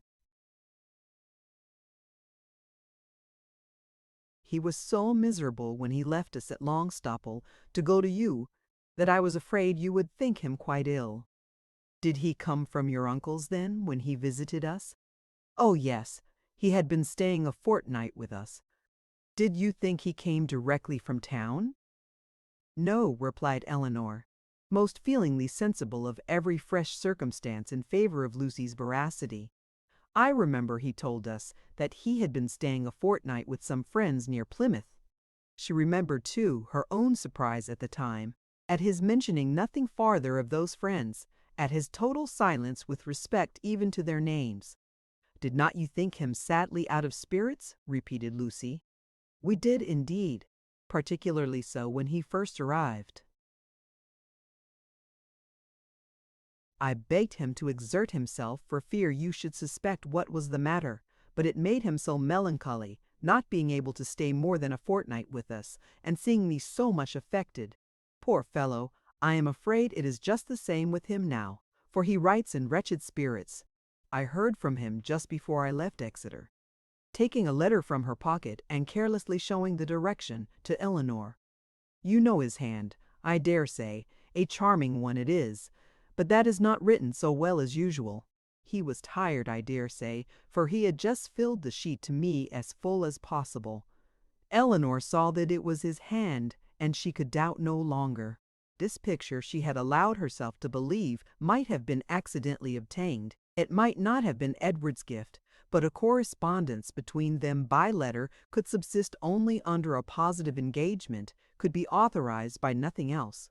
For a few moments she was almost overcome, her heart sunk within her, and she could hardly stand. But exertion was indispensably necessary, and she could hardly stand. But exertion was indispensably necessary. Struggled so resolutely against the oppression of her feelings that her success was speedy and for the time complete. "Writing to each other," said Lucy, returning the letter into her pocket, "is the only comfort we have in such long separations. Yes, I have one other comfort in his picture, but poor Edward has not even that. If he had but my picture, he says he should be easy. I gave him a lock of my hair set in a ring when he was at Longstopple last, and that was some comfort to him, he said, but not equal to a picture." "Perhaps you might notice the ring when you saw him?" "I did," said Elinor, with the composure of voice, under which was concealed an emotion and distress beyond anything she had ever felt before. She was mortified, shocked, confounded. Fortunately for her, they had now reached the cottage, and the conversation could be continued no farther. After sitting with them a few minutes, the Miss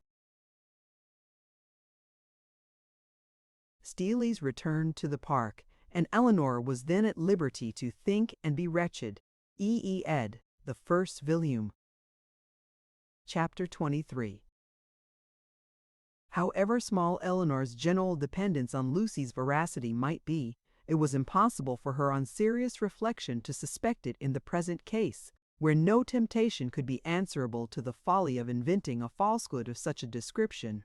What Lucy had asserted to be true, therefore, Elinor dared not longer doubt, supported as it was too on every side by such probabilities and proofs, and contradicted by nothing but her own wishes. Their opportunity of acquaintance in the house of Mr. Pratt was a foundation for the rest, at once indisputable and alarming, and Edward's visit near Plymouth, his melancholy state of mind, his dissatisfaction at his own prospects, his uncertain behavior towards herself, the intimate knowledge of the Miss Steeles as to Norland and their family connections, which had often surprised her, the picture, the letter, the ring, formed altogether such a body of evidence as overcame every fear of condemning him unfairly and established as a fact, which too much to because her resentment of such behavior, her indignation at having been its dupe, for a short time made her feel only for herself. But other ideas, other considerations, soon arose. Had Edward been intentionally deceiving her? Had he feigned a regard for her which he did not feel? Was his engagement to Lucy an engagement of the heart? No, whatever it might once have been, she could not believe it, such at present. His affection was all her own. She could not be deceived in that. Her mother, sisters, Fanny, all had been conscious of his regard for her at Norland. It was not an illusion of her own vanity. He certainly loved her. What a softener of the heart was this persuasion! How much could it not tempt her to forgive? He had been blamable, highly blamable, in remaining at Norland after he first felt her influence over him to be more than it ought to be. In that he could not be defended, but if he had injured her, how much more had he injured himself? If her case were pitiable, his was hopeless. His imprudence had made her miserable for a while, but it seemed to have deprived himself of all chance of ever being otherwise. She might, in time, regain tranquillity, but what had he to look forward to? Could he ever be tolerably happy with Lucy Steele? Could he, were his affection for herself out of the question, with his integrity, his delicacy, and well-informed mind, be satisfied with a wife like her, illiterate, artful, and selfish? The youthful infatuation of 19 would naturally blind him to everything but her beauty and good nature. But the 4 succeeding years, which if rationally spent, give such improvement to the understanding, must have opened his eyes to her defects of education, while the same period of time, spent on her side in inferior society and more frivolous pursuits, had perhaps robbed her of that simplicity which might once have given an interesting character to her beauty. If in the supposition of his seeking to marry herself, his difficulties from his mother had seemed great, how much greater were they now likely to be when the object of his engagement was undoubtedly inferior in connections, and probably inferior in fortune to herself. These difficulties, indeed, with a heart so alienated from Lucy, might not press very hard upon his patience. But melancholy was the state of the person by whom the expectation of family opposition and unkindness could be felt as a relief. As these considerations occurred to her in painful succession, she wept for him more than for herself. Supported by the conviction of having done nothing to merit her present unhappiness, and consoled by the belief that Edward had done nothing to forfeit her esteem, she thought she could even now, under the first smart of the heavy blow, command herself enough to guard every suspicion of the truth from her mother and sisters. And so well was she able to answer her own expectations, that when she joined them at dinner only 2 hours after she had first suffered the extinction of all her dearest hopes, no one would have supposed from the appearance of the sisters that Elinor was mourning in secret over obstacles which must divide her forever from the object of her love, and that Marianne was internally dwelling on the perfections of a man of whose whole heart she felt thoroughly possessed, and whom she expected to see in every carriage which drove near their house. The necessity of concealing from her mother and Marianne what had been entrusted in confidence to herself, though it obliged her to unceasing exertion, was no aggravation of Elinor's distress. On the contrary, it was a relief to her, to be spared the communication of what would give such affliction to them, and to be saved likewise from hearing that condemnation of Edward, which would probably flow from the excess of their partial affection for herself, and which was more than she felt equal to support. From their counsel or their conversation she knew she could receive no assistance. Their tenderness and sorrow must add to her distress, while herself command would neither receive encouragement from their example nor from their praise. She was stronger alone, and her own good sense so well supported her that her firmness was as unshaken her appearance of cheerfulness as invariable as with regret so poignant and so fresh it was possible for them to be. Much as she had suffered from her first conversation with Lucy on the subject, she soon felt an earnest wish of renewing it, and this for more reasons than one. She wanted to hear many particulars of their engagement repeated again. She wanted more clearly to understand what Lucy really felt for Edward, whether there were any sincerity in her declaration of tender regard for him, and she particularly wanted to convince Lucy, by her readiness to enter on the matter again, and her calmness in conversing on it, that she was not that Lucy was disposed to be jealous of her appeared very probable. It was plain that Edward had always spoken highly in her praise, not merely from Lucy's assertion, but from her venturing to trust her on so short a personal acquaintance with a secret so confessedly and evidently important. And even Sir John's joking intelligence must have had some weight. But indeed, while Elinor remained so well assured within herself of being really beloved by Edward, it required no other consideration of probabilities to make it natural that Lucy should be jealous, and that she was so. Her very confidence was a proof. What other reason for the disclosure of the affair could there be, but that Elinor might be informed by it of Lucy's superior claims on Edward, and be taught to avoid him in future? She had little difficulty in understanding thus much of her rival's intentions, and while she was firmly resolved to act by her as every principle of honor and honesty directed, to combat her own affection for Edward, and to see him as little as possible, she could not deny herself the comfort of endeavoring to convince Lucy that her heart was unwounded, and as she could now have nothing more painful to hear on the subject than had already been told, she did not mistrust her own ability of going through repetition of particulars with composure. But it was not immediately that an opportunity of doing so could be commanded, though Lucy was as well disposed as herself to take advantage of any that occurred, for the weather was not often fine enough to allow of their joining in a walk, where they might most easily separate themselves from the others. And though they met at least every other evening either at the park or cottage, and chiefly at the former, they could not be supposed to meet for the sake of conversation. Such a thought would never enter either Sir John or Lady Middleton's head, and therefore very little leisure was ever given for a general chat, and none at all for particular discourse.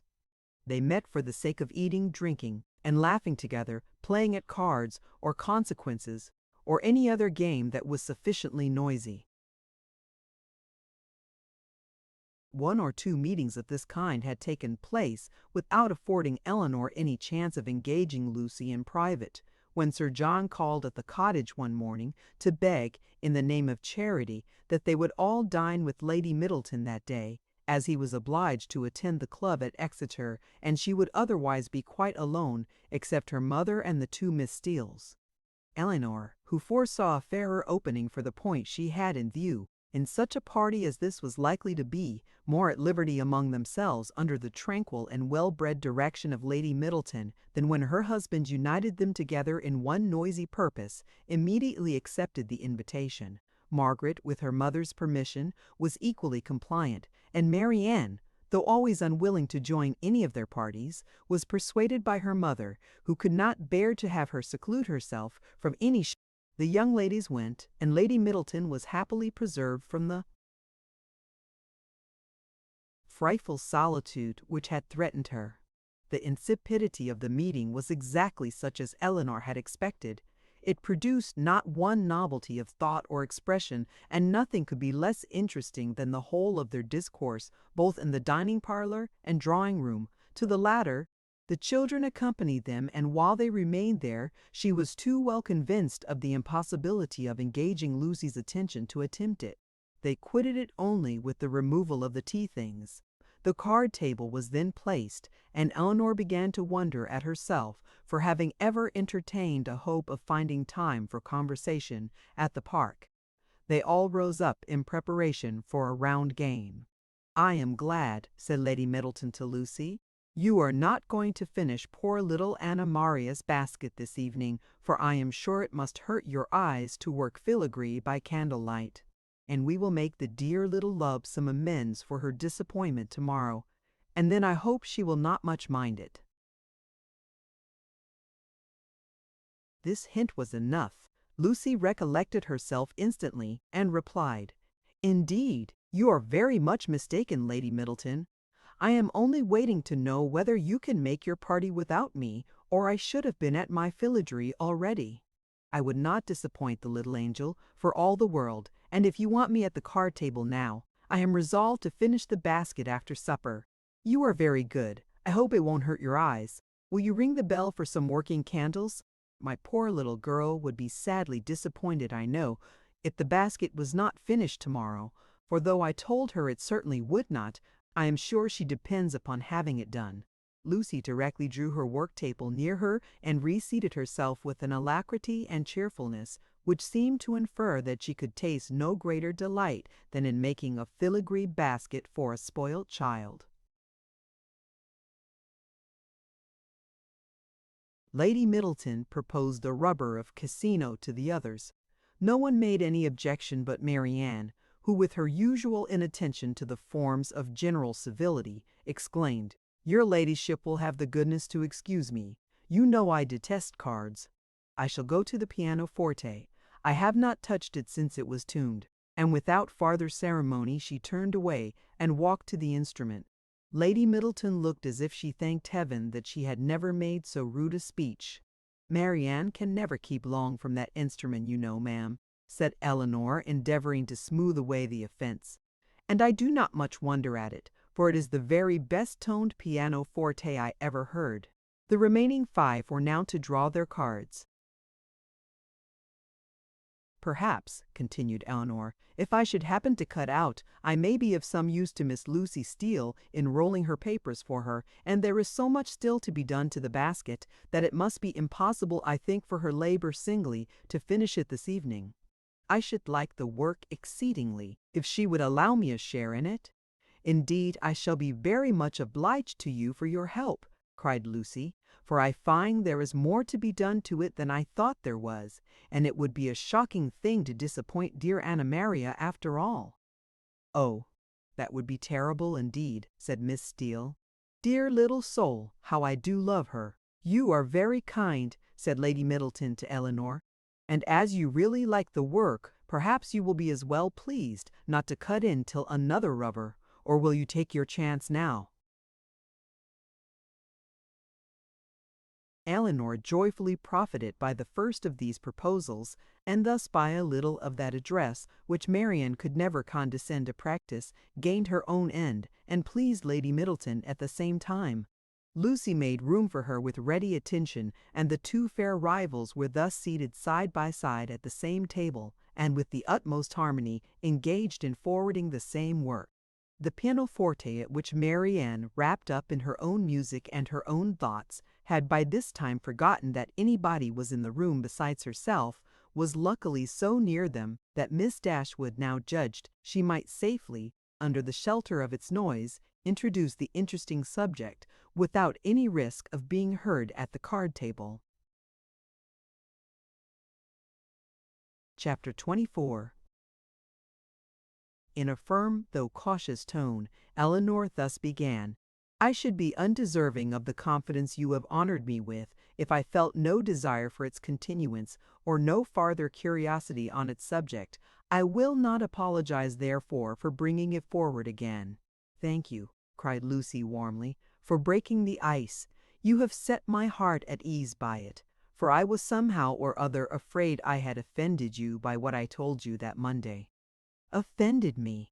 How could you suppose so?" "Believe me," and Elinor spoke it with the truest sincerity, "nothing could be farther from my intention than to give you such an idea. Could you have a motive for the trust that was not honorable and flattering to me?" "And yet I do assure you," replied Lucy, her little sharp eyes full of meaning, "there seemed to me to be a coldness and displeasure in your manner that made me quite uncomfortable. I felt sure that you was angry with me, and have been quarreling with myself ever since for having took such a liberty as to trouble you with my affairs. But I am very glad to find it was only my own fancy, and that you really do not blame me. If you knew what a consolation it was to me to relieve my heart speaking to you of what I am always thinking of every moment of my life, your compassion would make you overlook everything else, I am sure. Indeed, I can easily believe that it was a very great relief to you to acknowledge your situation to me, and be assured that you shall never have reason to repent it. Your case is a very unfortunate one. You seem to me to be surrounded with difficulties, and you will have need of all your mutual affection to support you under them. Mr. Ferrars, I believe, is entirely dependent on his mother. He has only £2,000 of his own. It would be madness to marry. Upon that, though, for my own part, I could give up every prospect of more without a sigh. I have been always used to a very small income, and could struggle with any poverty for him, but I love him too well to be the selfish means of robbing him, perhaps, of all that his mother might give him if he married to please her. We must wait, it may be for many years. With almost every other man in the world, it would be an alarming prospect, but Edward's affection and constancy nothing can deprive me of, I know. That conviction must be everything to you, and he is undoubtedly supported by the same trust in yours. If the strength of your reciprocal attachment had failed, as between many people, and under many circumstances it naturally would during a 4 years' engagement, your situation would have been pitiable indeed. Lucy here looked up, but Elinor was careful in guarding her countenance from every expression that could give her words a suspicious tendency. Edward's love for me, said Lucy, has been pretty well put to the test by our long, very long absence since we were first engaged, and it has stood the trial so well that I should be unpardonable to doubt it now. I can safely say that he has never gave me one moment's alarm on that account from the first. Elinor hardly knew whether to smile or sigh at this assertion. Lucy went on. I am rather of a jealous temper, too, by nature, and from our different situations in life, from his being so much more in the world than me, and our continual separation, I was enough inclined for suspicion to have found out the truth in an instant if there had been the slightest alteration in his behavior to me when we met, or any lowness of spirits that I could not account for, or if he had talked more of one lady than another, or seemed in any respect less happy at Longstaple than he used to be. I do not mean to say that I am particularly observant or quick-sighted in general, but in such a case I am sure I could not be deceived. All this, thought Elinor, is very pretty, but it can impose upon neither of us. But what, said she after a short silence, are your views?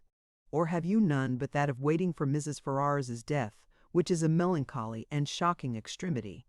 Is her son determined to submit to this, and to all the tediousness of the many years of suspense in which it may involve you, rather than run the risk of her displeasure for a while by owning the truth? If we could be certain that it would be only for a while?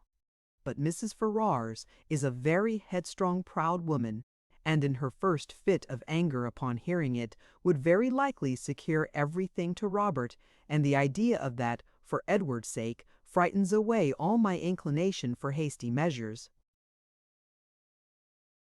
And for your own sake, too, or you are carrying your disinterestedness beyond reason. Lucy looked at Elinor again, and was silent. Do you know Mr. Robert Ferrars? Asked Elinor. Not at all, I never saw him, but I fancy he is very unlike his brother Silly, and a great coxcomb.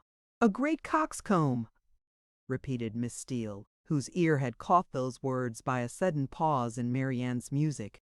Oh, they are talking of their favourite beaux, I dare say. No, sister, cried Lucy, you are mistaken there. Our favourite beaux are not great coxcombs. I can answer for it that Miss Dashwood's is not, said Mrs. Jennings, laughing heartily, for he is one of the modestest, prettiest behaved young men I ever saw. But as for Lucy, she is such a sly little creature, there is no finding out who Shell likes. Oh, cried Miss Steele, looking significantly round at them, I dare say Lucy's beau is quite as modest and pretty behaved as Miss Dashwood's. Elinor blushed in spite of herself. Lucy bit her lip and looked angrily at her sister. A mutual silence took place for some time. Lucy first put an end to it by saying in a lower tone, though Marianne was then giving them the powerful protection of a very magnificent concerto, "I will honestly tell you of one scheme which has lately come into my head for bringing matters to bear. Indeed, I am bound to let you into the secret, for you are a party concerned. I dare say you have seen enough of Edward to know that he would prefer the church to every other profession. Now my plan is that he should take orders as soon as he can, and then through your interest, which I am sure you would be kind enough to use out of friendship for him, and I hope out of some regard to me, your brother might be persuaded to give him Norland living, which I understand is a very good one, and the present incumbent not likely to live a great while. That would be enough for us to marry upon, and we might trust to time and chance for the rest." "I should always be happy," replied Elinor, "to show any mark of my esteem and friendship for Mr. Ferrars, but do you not perceive that my interest on such an occasion would be perfectly unnecessary? He is brother to Mrs. John Dashwood, that must be recommendation enough to her husband. But Mrs. John Dashwood would not much approve of Edward's going into orders." "Then I rather suspect that my interest would do very little." They were again silent for many minutes. At length Lucy exclaimed with a deep sigh, "I believe it would be the wisest way to put an end to the business at once, by dissolving the engagement. We seem so beset with difficulties on every side, that though it would make us miserable for a time, we should be happier perhaps in the end. But you will not give me your advice, Miss Dashwood?" "No," answered Elinor with a smile which concealed very agitated feelings. "On such a subject I certainly will not. You know very well that my opinion would have no weight with you, unless it were on the side of your wishes." "Indeed, you wrong me," replied Lucy with great solemnity. "I know nobody of whose judgment I think so highly as I do of yours, and I do really believe that if you was to say to me, 'I advise you by all means to put an end to your engagement with Edward Ferrars, it will be more for the happiness of both of you,' I should resolve upon doing it immediately." Elinor blushed for the insincerity of Edward's future wife, and replied, "This compliment would effectually frighten me from giving any opinion on the subject, had I formed one. It raises my influence much too high.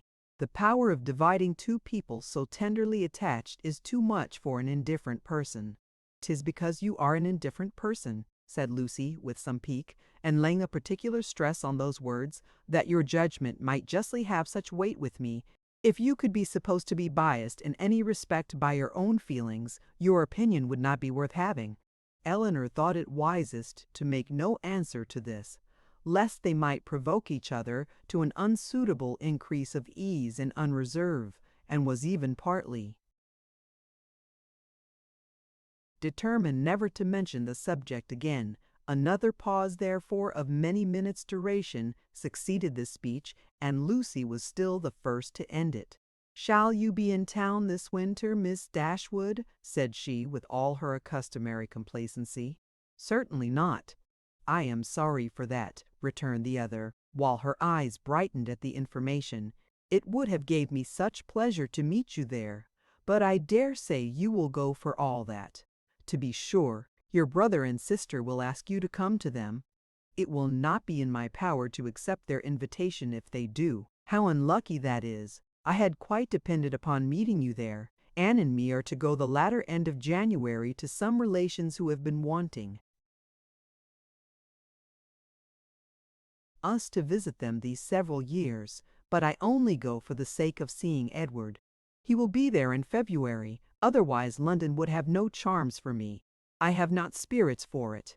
Elinor was soon called to the card table by the conclusion of the first rubber, and the confidential discourse of the two ladies was therefore at an end, to which both of them submitted without any reluctance, for nothing had been said on either side to make them dislike each other less than they had done before, and Elinor sat down to the card table with the melancholy persuasion that Edward was not only without affection for the person who was to be his wife, but that he had not even the chance of being tolerably happy in marriage, which sincere affection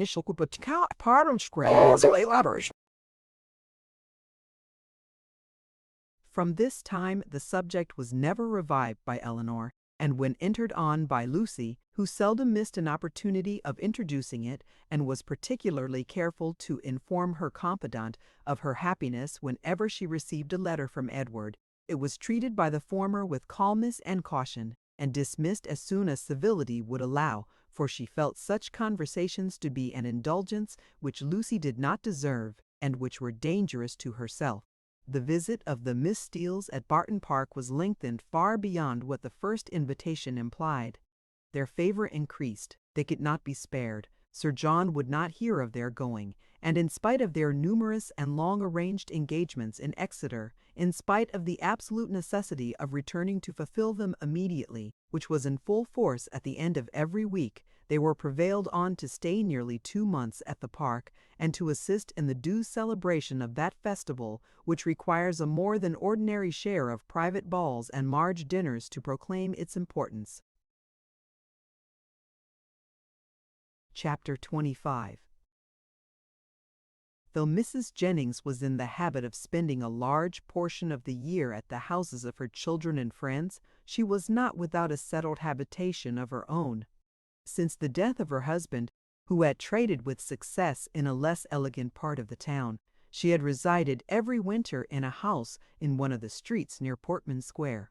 Towards this home she began on the approach of January to turn her thoughts, and thither she one day abruptly and very unexpectedly by them asked the elder Mrs. Dashwood to accompany her. Elinor, without observing the varying complexion of her sister and the animated look which spoke no indifference to the plan, immediately gave a grateful but absolute denial for both, in which she believed herself to be speaking their united inclinations. The reason alleged was their determined resolution of not leaving their mother at that time of the year. Mrs. Jennings received the refusal with some surprise, and repeated her invitation immediately. "Oh Lord, I am sure your mother can spare you very well, and I do beg you will favor me with your company, for I've quite set my heart upon it. Don't fancy that you will be any inconvenience to me, for I shan't put myself at all out of my way for you. It will only be sending Betty by the coach, and I hope I can afford that. We 3 shall be able to go very well in my chaise, and when we are in town, if you do not like to go wherever I do, well and good, you may always go with one of my daughters. I am sure your mother will not object to it, for I have had such good luck in getting my own children off my hands that she will think me a very fit person to have the charge of you. And if I don't get one of you at least well married before I have done with you, it shall not be my fault. I shall speak a good word for you to all the young men, you may depend upon it. I have a notion," said Sir John, "that Miss Marianne would not object to such a scheme, if her elder sister would come into it. It is very hard indeed that she should not have a little pleasure because Miss Dashwood does not wish it. So I would advise you, too, to set off for town when you are tired of Barton, without saying a word to Miss Dashwood about it." "Nay," cried Mrs. Jennings, "I am sure I shall be monstrous glad of Miss Marianne's company, whether Miss Dashwood will go or not. Only the more the merrier, say I, and I thought it would be more comfortable for them to be together, because if they got tired of me, they might talk to one another and laugh at my odd ways behind my back. But one or the other, if not both of them, I must have. Lord bless me!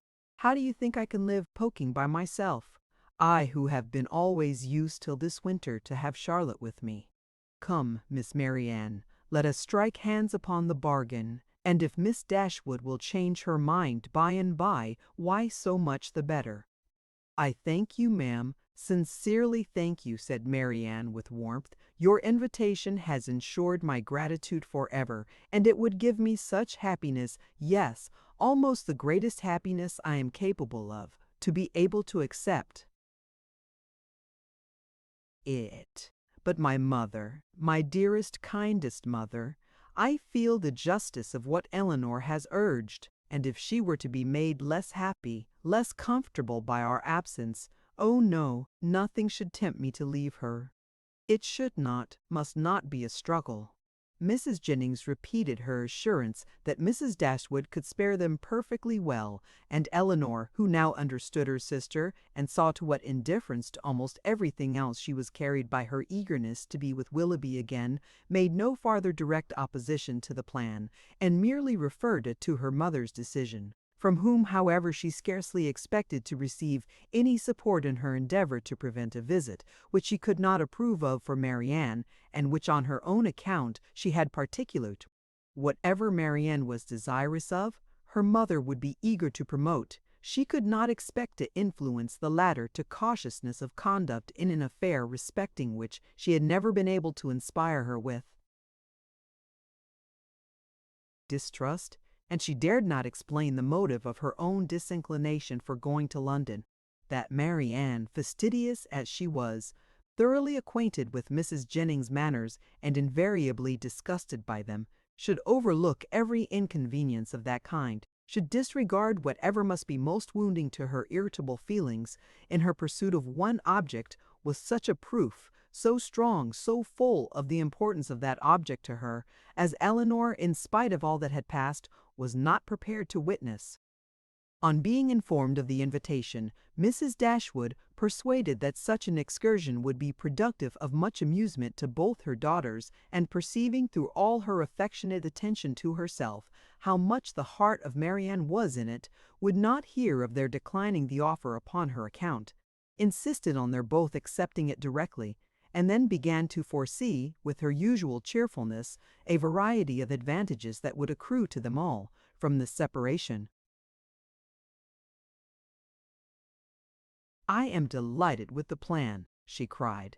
"It is exactly what I could wish. Margaret and I shall be as much benefited by it as yourselves. When you and the Middletons are gone, we shall go on so quietly and happily together with our books and our music. You will find Margaret so improved when you come back again. I have a little plan of alteration for your bedrooms too, which may now be performed without any inconvenience to anyone. It is very right that you should go to town. I would have every young woman of your condition in life acquainted with the manners and amusements of London. You will be under the care of a motherly, good sort of woman, of whose kindness to you I can have no doubt. And in all probability you will see your brother, and whatever may be his faults, or the faults of his wife, when I consider whose son he is, I cannot bear to have you so wholly estranged from each other. Though with your usual anxiety for our happiness," said Elinor, "you have been obviating every impediment to the present scheme which occurred to you. There is still one objection which, in my opinion, cannot be so easily removed." Marianne's countenance sunk. "And what," said Mrs. Dashwood, "is my dear prudent Elinor going to suggest? What formidable obstacle is she now to bring forward? Do not let me hear a word about the expense of it. My objection is this. Though I think very well of Mrs. Jennings's heart, she is not a woman whose society can afford us pleasure, or whose protection will give us consequence." "That is very true," replied her mother. "But of her society, separately from that of other people, you will scarcely have anything at all, and you will almost always appear in public with Lady Middleton."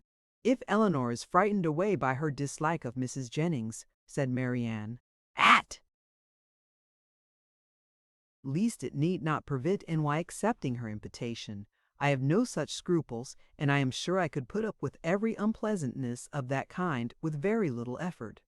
Elinor could not help smiling at this display of indifference towards the manners of a person to whom she had often had difficulty in persuading Marianne to behave with tolerable politeness, and resolved within herself that if her sister persisted in going, she would go likewise, as she did not think it proper that Marianne should be left to the sole guidance of her own judgment, or that Mrs. Jennings should be abandoned to the mercy of Marianne for all the comfort of her domestic hours. To this determination she was the more easily reconciled by recollecting that Edward Ferrars, by Lucy's account, was not to be in town before February, and that their visit, without any unreasonable abridgment, might be previously finished. "I will have you both go," said Mrs. Dashwood. "These objections are nonsensical. You will have much pleasure in being in London, and especially in being together. and if Elinor would ever condescend to anticipate enjoyment, she would foresee it there from a variety of sources. She would perhaps expect some from improving her acquaintance with her sister-in-law's family. Elinor had often wished for an opportunity of attempting to weaken her mother's dependence on the attachment of Edward and herself, that the shock might be less when the whole truth were revealed, and now on this attack, though almost hopeless of success, she forced herself to begin her design by saying, as calmly as she could, "I like Edward Ferrars very much, and shall always be glad to see him. But as to the rest of the family, it is a matter of perfect indifference to me whether I am every no manamich because of the act." Mrs. Dashwood smiled and said nothing. Marianne lifted up her eyes in astonishment, and Elinor conjectured that she might as well have held her tongue. After very little farther discourse, it was finally settled that the invitation should be fully accepted. Mrs. Jennings received the information with a great deal of joy, and many assurances of kindness and care, nor was it a matter of pleasure merely to her. Sir John was delighted, for to a man whose prevailing anxiety was the dread of being alone, the acquisition of two, to the number of inhabitants in London, was something.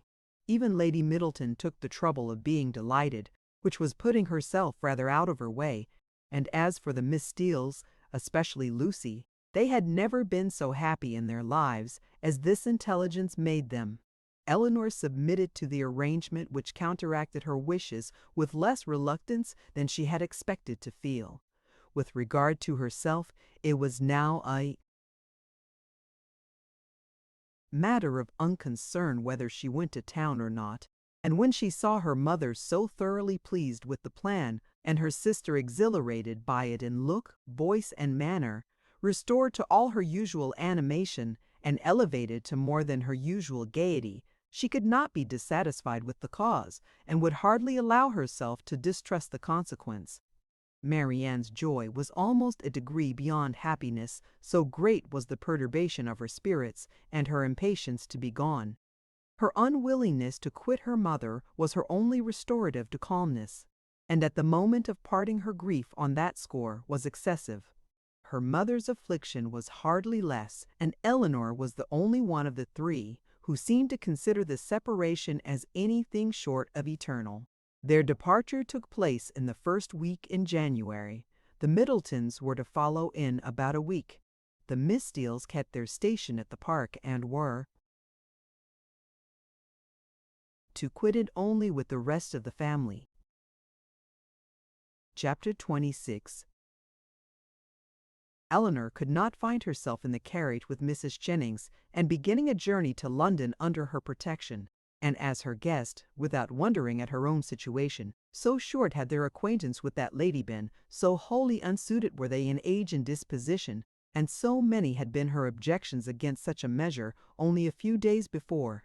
But these objections had all, with that happy ardor of youth which Marianne and her mother equally shared, been overcome or overlooked, and Elinor, in spite of every occasional doubt of Willoughby's constancy, could not witness the rapture of delightful expectation which filled the whole soul and beamed in the eyes of Marianne, without feeling how blank was her own prospect, how cheerless her own state of mind in the comparison, and how gladly she would engage in the fiwabek of idship.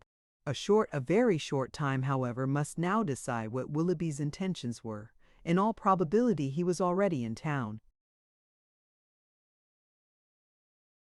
Marianne's eagerness to be gone declared her dependence on finding him there, and Elinor was resolved not only upon gaining every new light as to his character, which her own observation or the intelligence of others could give her, but likewise upon watching his behavior to her sister with such zealous attention as to ascertain what he was and what he meant before many meetings had taken place. Should the result of her observations be unfavorable, she was determined at all events to open the eyes of her sister. Should it be otherwise, her exertions would be of a different nature. She must then learn to avoid every selfish comparison, and banish every regret which might lessen her satisfaction in the happiness of Marianne. They were 3 days on their journey, and Marianne's behavior as they traveled was a happy specimen of what future complacence and companionableness to Mrs. Jennings might be expected to be. She sat in silence almost all the way, wrapped in her own meditations, and scarcely ever voluntarily speaking, except when any object of picturesque beauty within their view drew from her an exclamation of delight exclusively addressed to her sister. To atone for this conduct, therefore, Elinor took immediate possession of the post of civility which she had assigned herself, behaved with the greatest attention to Mrs. Jennings, talked with her, laughed with her, and listened to her whenever she could, and Mrs. Jennings on her side treated them both with all possible kindness, was solicitous on every occasion for their ease and enjoyment, and only disturbed that she could not make them choose their own dinners at the inn, nor extort a confession of Cantal bade. They reached town by 3 o'clock the third day, glad to be released, after such a journey, from the confinement of a carriage, and ready to enjoy all the luxury of a good fire. The house was handsome and handsomely fitted up, and the young ladies were immediately put in possession of a very comfortable apartment. It had formerly been Charlotte's, and over the mantelpiece still hung the landscape in colored silks of her performance, in proof of her having spent 7 years at a great school in town to some effect. As dinner was not to be ready in less than 2 hours from their arrival, Elinor determined to employ the interval in writing to her mother, and sat down for that purpose.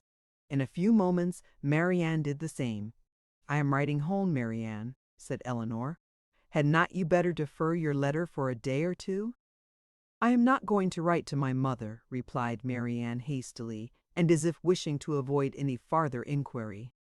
Elinor said no more. It immediately struck her that she must then be writing to Willoughby, and the conclusion which as instantly followed was, that, however mysteriously they might wish to conduct the affair, they must be engaged. This conviction, though not entirely satisfactory, gave her pleasure, and she continued her letter with greater alacrity.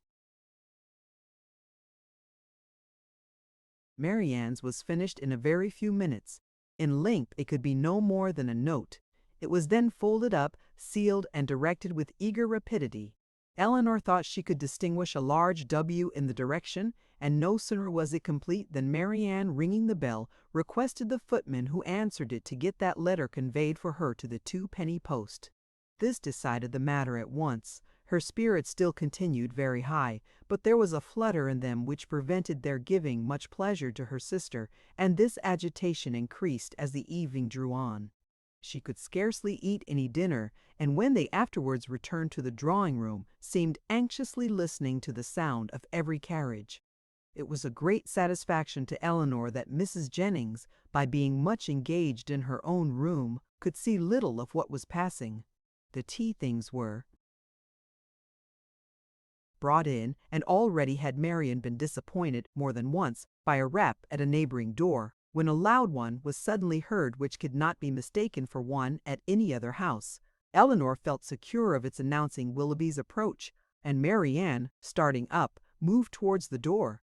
Everything was silent. This could not be borne many seconds. She opened the door, advanced a few steps towards the stairs, and after listening half a minute, returned into the room in all the agitation which is the tactualized, and seemed almost ready to throw herself into his arms, when Colonel Brandon appeared. It was too great a shock to be borne with calmness, and she immediately left the room. Elinor was disappointed too, but at the same time her regard for Colonel Brandon ensured his welcome with her, and she felt particularly hurt that a man so partial to her sister should perceive that she experienced nothing but grief and disappointment in seeing him. She instantly saw that it was not unnoticed by him, that he even observed Marianne as she quitted the room with such astonishment and concern as hardly left him the recollection of what civility demanded towards herself. "Is your sister ill?" said he. Elinor answered in some distress that she was, and then talked of headaches, low spirits, and over-fatigues, and of everything to which she could decently attribute her sister's behavior. He heard her with the most earnest attention, but seeming to recollect himself, said no more on the subject, and began directly to speak of his pleasure at seeing them in London, making the usual inquiries about their journey and the friends they had left behind. In this calm kind of way, with very little interest on either side, they continued to talk, both of them out of spirits, and the thoughts of both engaged elsewhere. Elinor wished very much to ask whether Willoughby were then in town, but she was afraid of giving him pain by any inquiry after his rival, and at length, by way of saying something, she asked if he had been in London ever since she had seen him last. "Yes," he replied with some embarrassment, "almost ever since. I have been once or twice at Delaford for a few days, but it has never been in my power to return to Barton." This, and the manner in which it was said, immediately brought back to her remembrance all the circumstances of his quitting that place, with the uneasiness and suspicions they had caused to Mrs. Jennings, and she was fearful that her question had implied much more curiosity on the subject than she had ever felt. Mrs. Jennings soon came in. "Oh, Colonel," said she, with her usual noisy cheerfulness, "I am monstrous glad to see you. Sorry I could not come before, beg your pardon, but I have been forced to look about me a little and settle my matters, for it is a long while since I have been at home, and you know one has always a world of little odd things to do after one has been away for any time, and then I have had Cartwright to settle with. Lord, I have been as busy as a bee ever since dinner. But pray, Colonel, how came you to conjure out that I should be in town today?" "I had the pleasure of hearing it at Mr. Palmer's, where I have been dining." "Oh, you did? Well, and how do they all do at their house? How does Charlotte do?" "I warrant you she is a fine size by this time. Mrs. Palmer appeared quite well, and I am commissioned to tell you that you will certainly see her tomorrow." "Aye, to be sure, I thought as much. Well, Colonel, I have brought 2 young ladies with me, you see, that is, you see but one of them now, but there is another somewhere. Your friend, Miss Marianne, too, which you will not be sorry to hear. I do not know what you and Mr. Willoughby will do between you about her. It is a fine thing to be young and handsome. Well, I was young once, but I never was very handsome. Worse luck for me. However, I got a very good husband, and I don't know what the greatest beauty can do more." "Ah, poor man! He has been dead these 8 years and better. But, Colonel, where have you been to since we parted? And how does your business go on? Come, come, let's have no secrets among friends," he replied with his customary mildness to all her inquiries, but without satisfying her in any. Elinor now began to make the tea, and Marianne was obliged to appear again. After her entrance, Colonel Brandon became more thoughtful and silent than he had been before, and Mrs. Jennings could not prevail on him to stay long. No other visitor appeared that evening, and the ladies were unanimous in agreeing to go early to bed. Marianne rose the next morning with recovered spirits and happy looks. The disappointment of the evening before seemed forgotten in the expectation of what was to happen that day. They had not long finished their breakfast before Mrs. Palmer's barouche stopped at the door, and in a few minutes she came laughing into the room, so delighted to see them all, that it was hard to say whether she received most pleasure from meeting her mother, or the Miss Dashwoods again. So surprised at their coming to town, though it was what she had rather expected all along, so angry at their accepting her mother's invitation, after having declined her own, though at the same time she would never have forgiven them if they had not come. "Mr. Palmer will be so happy to see you," said she. "What do you think he said when he heard of your coming with mamma? I forget what it was now, but it was something so droll."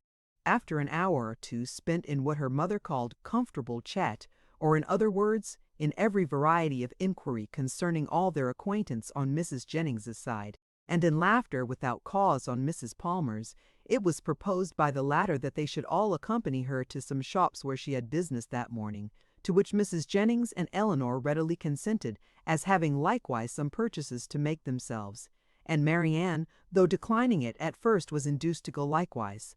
Wherever they went, She was evidently always on the watch. In Bond Street especially, where much of their business lay, her eyes were in constant inquiry, and in whatever shop the party were engaged, her mind was equally abstracted from everything actually before them, from all that interested and occupied the others. Restless and dissatisfied everywhere, her sister could never obtain her opinion of any article of purchase, however it might equally concern them both. She received no pleasure from anything, was only impatient to be at home again, and could with difficulty govern her vexation at the tediousness of Mrs. Palmer, whose eye was caught by everything pretty, expensive, or new, who was wild to buy all, could determine on none, and dawdled away her time in rapture and indecision. It was late in the morning before they returned home, and no sooner had they entered the house than Marianne flew eagerly upstairs, and when Elinor followed, she found her turning from the table with a sorrowful countenance, which declared that no Willoughby had been there. "Has no letter been left here for me since we went out?" said she to the footman, who then entered with the parcels. She was answered in the negative. "Are you quite sure of it?" she replied. "Are you certain that no servant, no porter, has left any letter or note?" The man replied that none had. "How very odd!" said she in a low and disappointed voice as she turned away to the window. "How odd indeed!" repeated Elinor within herself, regarding her sister with uneasiness. If she had not known him to be in town, she would not have written to him. As she did, she would have written to Combe Magna. And if he is in town, how odd that he should neither come nor write.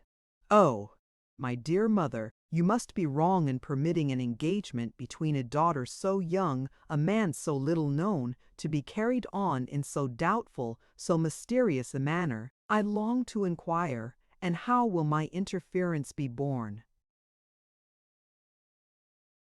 She determined, after some consideration, that if appearances continued many days longer as unpleasant as they now were, she would represent in the strongest manner to her mother the necessity of some serious inquiry into the affair. Mrs. Palmer and two elderly ladies of Mrs. Jennings's intimate acquaintance, whom she had met and invited in the morning, dined with them. The former left them soon after tea to fulfill her evening engagements, and Elinor was obliged to assist in making a whist table for the others. Marianne was of no use on these occasions, as she would never learn the game. But though her time was therefore at her own disposal, the evening was by no means more productive of pleasure to her than to Elinor, for it was spent in all the anxiety of expectation and the pain of disappointment. She sometimes endeavored for a few minutes to read, but the book was soon thrown aside, and she returned to the more interesting employment of walking backwards and forwards across the room, pausing for a moment whenever she came to the window, in hopes of distinguishing the long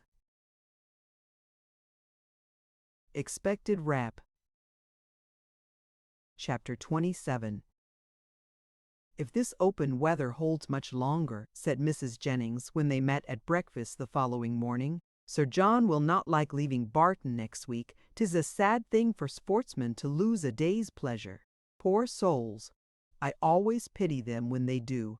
They seem to take it so much to heart." "That is true," cried Marianne in a cheerful voice, and walking to the window as she spoke, to examine the day. "I had not thought of that. This weather will keep many sportsmen in the country." It was a lucky recollection. All her good spirits were restored by it. "It is charming weather for them indeed," she continued as she sat down to the breakfast table with a happy countenance. "How much they must enjoy it! But, with a little return of anxiety, it cannot be expected to last long. At this time of the year, and after such a series of rain, we shall certainly have very little more of it. Frosts will soon set in, and in all probability with severity. In another day, or two perhaps, this extreme mildness can hardly last longer. Nay, perhaps it may freeze tonight. At any rate," said Elinor, wishing to prevent Mrs. Jennings from seeing her sister's thoughts as clearly as she did, "I dare say we shall have Sir John and Lady Middleton in town by the end of next week." "Ay, my dear, I'll warrant you we do. Mary always has her own way. And now, silently conjectured Elinor, she will write to Combay by this day's post. But if she did, the letter was written and sent away with a privacy which eluded all her watchfulness to ascertain the fact, whatever the truth of it might be, and far as Elinor was from feeling thorough contentment about it. Yet while she saw Marianne in spirits, she could not be very uncomfortable herself. And Marianne was in spirits, happy in the mildness of the weather, and still happier in her expectation of a frost. The morning was chiefly spent in leaving cards at the houses of Mrs. Jennings's acquaintance to inform them of her being in town, and Marianne was all the time busy in observing the direction of the wind, watching the variations of the sky, and imagining an alteration in the air. "Don't you find it colder than it was in the morning, Elinor? There seems to me a very decided difference. I can hardly keep my hands warm even in my muff." "It was not so yesterday, I think. The clouds seem parting too, the sun will be out in a moment, and we shall have a clear afternoon." Elinor was alternately diverted and pained, but Marianne persevered, and saw every night in the brightness of the fire, and every morning in the appearance of the atmosphere, the certain symptoms of approaching frost. The Miss Dashwoods had no greater reason to be dissatisfied with Mrs. Jennings's style of living and set of acquaintance than with her behavior to themselves, which was invariably kind. Everything in her household arrangements was conducted on the most liberal plan, and excepting a few old city friends, whom, to Lady Middleton's regret, she had never dropped, she visited no one to whom an introduction could at all discompose the feelings of her young companions. Pleased to find herself more comfortably situated in that particular than she had expected, Elinor was very willing to compound for the want of much real enjoyment from any of their evening parties, which, whether at home or abroad, formed only for cards, could have little to amuse her. Colonel Brandon, who had a general invitation to the house, was with them almost every day. He came to look at Marianne and talk to Elinor, who often derived more satisfaction from conversing with him than from any other daily occurrence, but who saw at the same time with much concern his continued regard for her sister. She feared it was a strengthening regard. It grieved her to see the earnestness with which he often watched Marianne, and his spirits were certainly worse than when at Barton. About a week after their arrival, it became certain that Willoughby was also arrived. His card was on the table when they came in from the morning's drive. "Good God!" cried Marianne, "he has been here while we were out." Elinor, rejoiced to be assured of his being in London, now ventured to say, "Depend upon it, he will call again tomorrow." But Marianne seemed hardly to hear her, and on Mrs. Jennings's entrance, escaped with the precious card. This event, while it raised the spirits of Elinor, restored to those of her sister all, and more than all, their former agitation. From this moment her mind was never quiet. The expectation of seeing him every hour of the day made her unfit for anything. She insisted on being left behind the next morning, when the others went out. Elinor's thoughts were full of what might be passing in Berkeley Street during their absence. But a moment's glance at her sister when they returned was enough to inform her that Willoughby had paid no second visit there. A note was just then brought in and laid on the table. "For me," cried Marianne, stepping hastily forward. "No, ma'am, for my mistress," but Marianne, not convinced, took it instantly up. "It is indeed for Mrs. Jennings. How provoking!" "You are expecting a letter, then?" said Elinor, unable to be longer silent. "Yes, Elinor, unable to be longer silent. Yes, a little, not much." After a short pause, "You have no confidence in me, Marianne." "Nay, Elinor, this reproach from you, who have confidence in no one." "Me," returned Elinor in some confusion. "Indeed, Marianne, I have nothing to tell." "Nor I," answered Marianne with energy. "Our situations, then, are alike. We have neither of us anything to tell. You, because you do not communicate, and I, because I conceal nothing." Elinor, distressed by this charge of reserve in herself, which she was not at liberty to do away, knew not how, under such circumstances, to press for greater openness in Marianne. Mrs. Jennings soon appeared, and the note being given her, she read it aloud. It was from Lady Middleton, announcing their arrival in Conduit Street the night before, and requesting the company of her mother and cousins the following evening. Business on Sir John's part, and a violent cold on her own, prevented their calling in Berkeley Street. The invitation was accepted, but when the hour of appointment drew near, necessary as it was in common civility to Mrs. Jennings that they should both attend her on such a visit, Elinor had some difficulty in persuading her sister to go, for still she had seen nothing of Willoughby, and therefore was not more indisposed for amusement abroad than unwilling to run the risk of his calling again in her absence. Elinor found, when the evening was over, that disposition is not materially altered by a change of abode. For although scarcely settled in town, Sir John had contrived to collect around him nearly 20 young people and to amuse them with a ball. This was an affair, however, of which Lady Middleton did not approve. In the country, an unpremeditated dance was very allowable, but in London, where the reputation of elegance was more important and less easily attained, it was risking too much for the gratification of a few girls to have it known that Lady Middleton had given a small dance of 8 or 9 couple, with 2 violins and a mere sideboard collation. Mr. and Mrs. Palmer were of the party. From the former, whom they had not seen before since their arrival in town, as he was careful to avoid the appearance of any attention to his mother-in-law, and therefore never came near her, they received no mark of recognition on their entrance. He looked at them slightly, without seeming to know who they were, and merely nodded to Mrs. Jennings from the other side of the room. Marianne gave one glance round the apartment as she entered. It was enough he was not there, and she sat down, equally ill-disposed to receive or communicate pleasure. After they had been assembled about an hour, Mr. Palmer sauntered towards the Miss Dashwoods to express his surprise on seeing them in town, though Colonel Brandon had been first informed of their arrival at his house, and he had himself said something very droll on hearing that they were to come. "I thought you were both in Devonshire," said he. "Did you?" replied Elinor. "When do you go back again?" "I do not know," and thus ended their discourse. Never had Marianne been so unwilling to dance in her life as she was that evening, and never so much fatigued by the exercise. She complained of it as they returned to Berkeley Street. "Aye, aye," said Mrs. Jennings, "we know the reason of all that very well. If a certain person who shall be nameless had been there, you would not have been a bit tired, and to say the truth, it was not very pretty of him not to give you the meeting when he was invited." "Invited!" cried Marianne. "So my daughter Middleton told me, for it seems Sir John met him somewhere in the street this morning."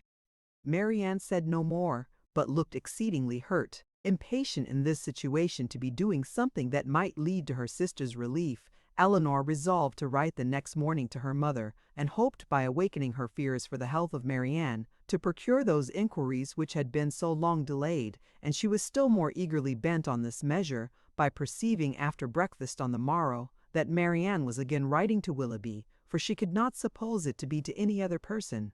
About the middle of the day, Mrs. Jennings went out by herself on business, and Elinor began her letter directly, while Marianne, too restless for employment, too anxious for conversation, walked from one window to the other, or sat down by the fire in melancholy meditation.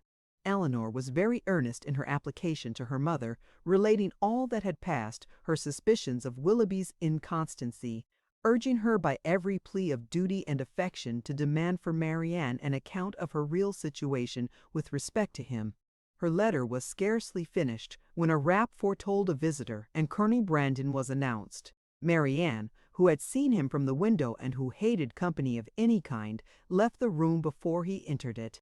He looked more than usually grave, and though expressing satisfaction at finding Miss Dashwood alone, as if he had somewhat in particular to tell her, sat for some time without saying a word. Elinor, persuaded that he had some communication to make in which her sister was concerned, impatiently expected its opening. It was not the first time of her feeling the same kind of conviction, for, more than once before, beginning with the observation of, "Your sister looks unwell today," or "Your sister seems out of spirits," he had appeared on the point either of disclosing or of inquiring something particular about her. After a pause of several minutes, their silence was broken by his asking her in a voice of some agitation when he was to congratulate her on the acquisition of a brother. Elinor was not prepared for such a question, and having no answer ready, was obliged to adopt the simple and common expedient of asking what he meant. He tried to smile as he replied, "Your sister's engagement to Mr. Willoughby is very generally known." "It cannot be generally known," returned Elinor, "for her own family do not know it." He looked surprised and said, "I beg your pardon, I am afraid my inquiry has been impertinent, but I had not supposed any secrecy intended, as they openly correspond, and their marriage is universally talked of." "How can that be? By whom can you have heard it mentioned?" "By many, by some of whom you know nothing, by others with whom you are most intimate, Mrs. Jennings, Mrs. Palmer, and the Middletons. But still I might not have believed it, for where the mind is perhaps rather unwilling to be convinced, it will always find something to support its doubts. If I had not, when the servant let me in today, accidentally seen a letter in his hand, directed to Mr. Willoughby in your sister's writing, I came to inquire, but I was convinced before I could ask the question, is everything finally settled? Is it impossible to? But I have no right, and I could have no chance of succeeding. Excuse me, Miss Dashwood. I believe I have been wrong in saying so much, but I hardly know what to do, and on your prudence I have the strongest dependence.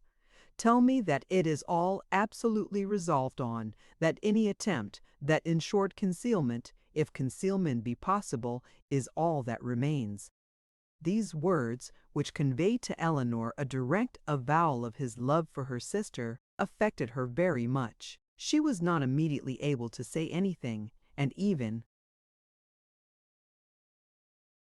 when her spirits were recovered, she debated for a short time on the answer it would be most proper to give. The real state of things between Willoughby and her sister was so little known to herself that in endeavoring to explain it, she might be as liable to say too much as too little. Yet, as she was convinced that Marianne's affection for Willoughby could leave no hope of Colonel Brandon's success, whatever the event of that affection might be, and at the same time wished to shield her conduct from censure, she thought it most prudent and kind, after some consideration, to say more than she really knew or believed. She acknowledged, therefore, that though she had never been informed by themselves of the terms on which they stood with each other, of their mutual affection she had no doubt, and of their correspondence she was not astonished to hear. He listened to her with silent attention, and, on her ceasing to speak, rose directly from his seat, and after saying in a voice of emotion, "To your sister I wish all imaginable happiness, to Willoughby that he may endeavour to deserve her," took leave and went away. Elinor derived no comfortable feelings from this conversation to lessen the uneasiness of her mind on other points. She was left, on the contrary, with a melancholy impression of Colonel Brandon's unhappiness, and was prevented even from wishing it removed by her anxiety for the very event that must confirm it. Chapter 28. Nothing occurred during the next 3 or 4 days to make Elinor regret what she had done in applying to her mother, for Willoughby neither came nor wrote. They were engaged about the end of that time to attend Lady Middleton to a party from which Mrs. Jennings was kept away by the indisposition of her youngest daughter, and for this party Marianne, wholly dispirited, careless of her appearance, and seeming equally indifferent whether she went or stayed, prepared, without one look of hope or one expression of pleasure. She sat by the drawing-room fire after tea till the moment of Lady Middleton's arrival, without once stirring from her seat or altering her attitude, lost in her own thoughts and insensible of her sister's presence. And when at last they were told that Lady Middleton waited for them at the door, she started as if she had forgotten that anyone was expected. They arrived in due time at the place of destination, and as soon as the string of carriages before them would allow, alighted, ascended the stairs, heard their names announced from one landing place to another in an audible voice, and entered a room splendidly lit up, quite full of company, and insufferably hot. When they had paid their tribute of politeness by curtsying to the lady of the house, they were permitted to mingle in the crowd, and take their share of the heat and inconvenience, to which their arrival must necessarily add. After some time spent in saying little or doing less, Lady Middleton sat down to Cassino, and as Marianne was not in spirits for moving about, she and Elinor, luckily succeeding to chairs, placed themselves at no great distance from the table. They had not remained in this manner long before Elinor perceived Willoughby standing within a few yards of them in earnest conversation with a very fashionable-looking young woman. She soon caught his eye, and he immediately bowed, but without attempting to speak to her or to approach Marianne, though he could not but see her, and then continued his discourse with the same lady. Elinor turned involuntarily to Marianne to see whether it could be unobserved by her. At that moment she first perceived him, and her whole countenance glowing with sudden delight, she would have moved towards him instantly, had not her sister caught hold of her. "Good heavens!" she exclaimed. "He is there! He is there! Who have? Why does he not look at me? Why cannot I speak to him?" "Pray, pray be composed," cried Elinor, "and do not betray what you feel to everybody present. Perhaps he has not observed you yet."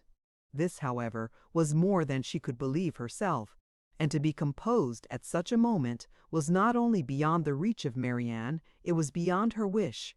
She sat in an agony of impatience which affected every feature. At last he turned round again and regarded them both.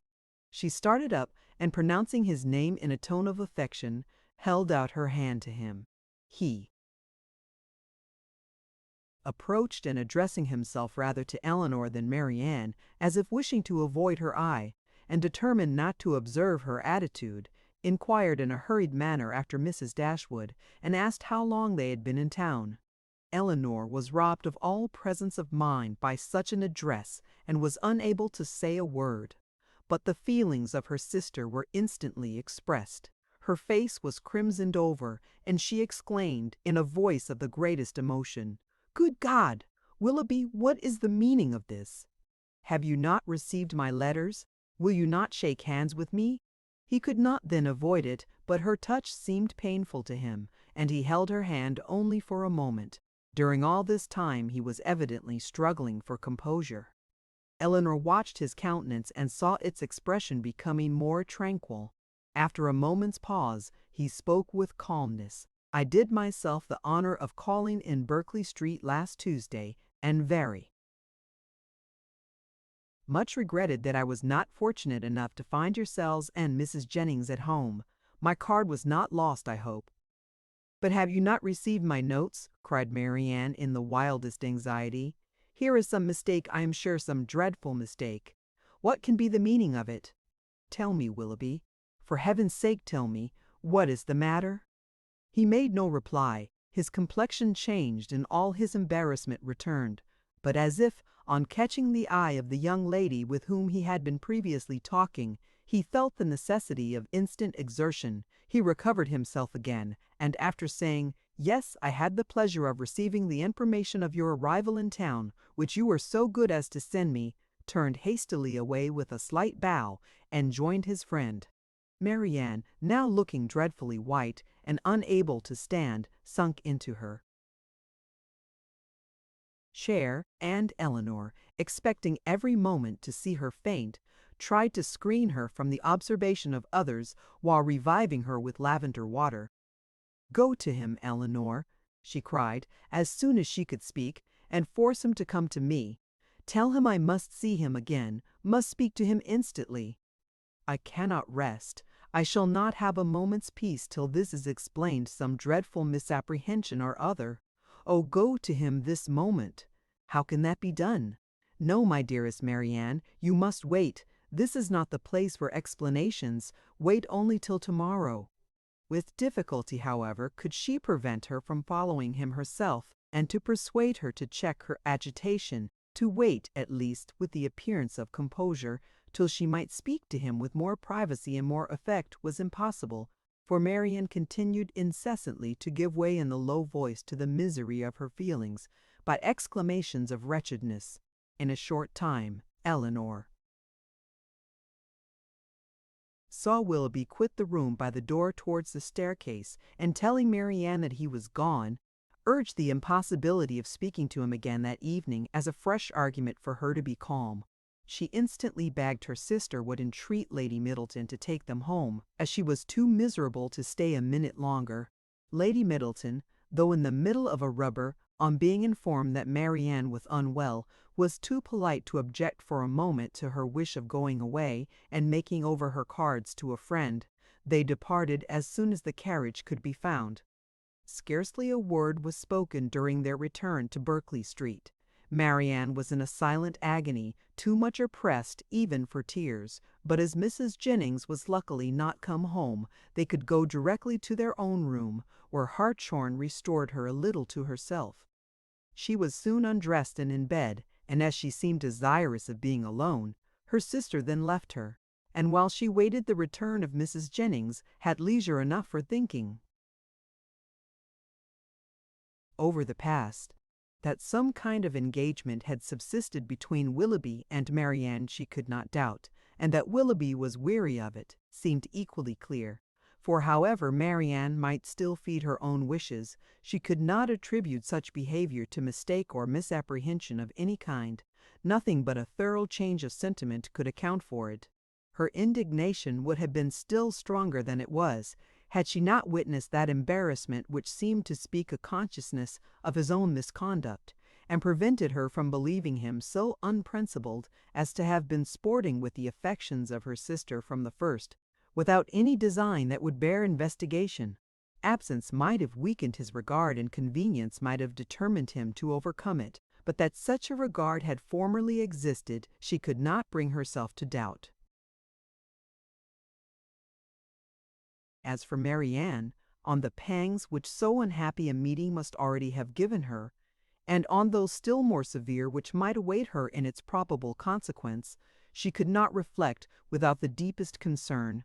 Her own situation gained in the comparison, for while she could esteem Edward as much as ever, however they might be divided in future, her mind might be always supported. But every circumstance that could embitter such an evil seemed uniting to heighten the misery of Marianne in a final separation from Willoughby, in an immediate and irreconcilable rupture with him. Chapter 29. Before the housemaid had lit their fire the next day, or the sun gained any power over a cold gloomy morning in January, Marianne, only half dressed, was kneeling against one of the window seats for the sake of all the little light she could command from it, and writing as fast as a continual flow of tears would permit her. In this situation Elinor, roused from sleep by her agitation and sobs, first perceived her, and after observing her for a few moments with silent anxiety, said, in a tone of the most considerate gentleness, "Marianne, may I ask?" "No, Elinor," she replied, "ask nothing. You will soon know all." The sort of desperate calmness with which this was said lasted no longer than while she spoke, and was immediately followed by a return of the same excessive affliction.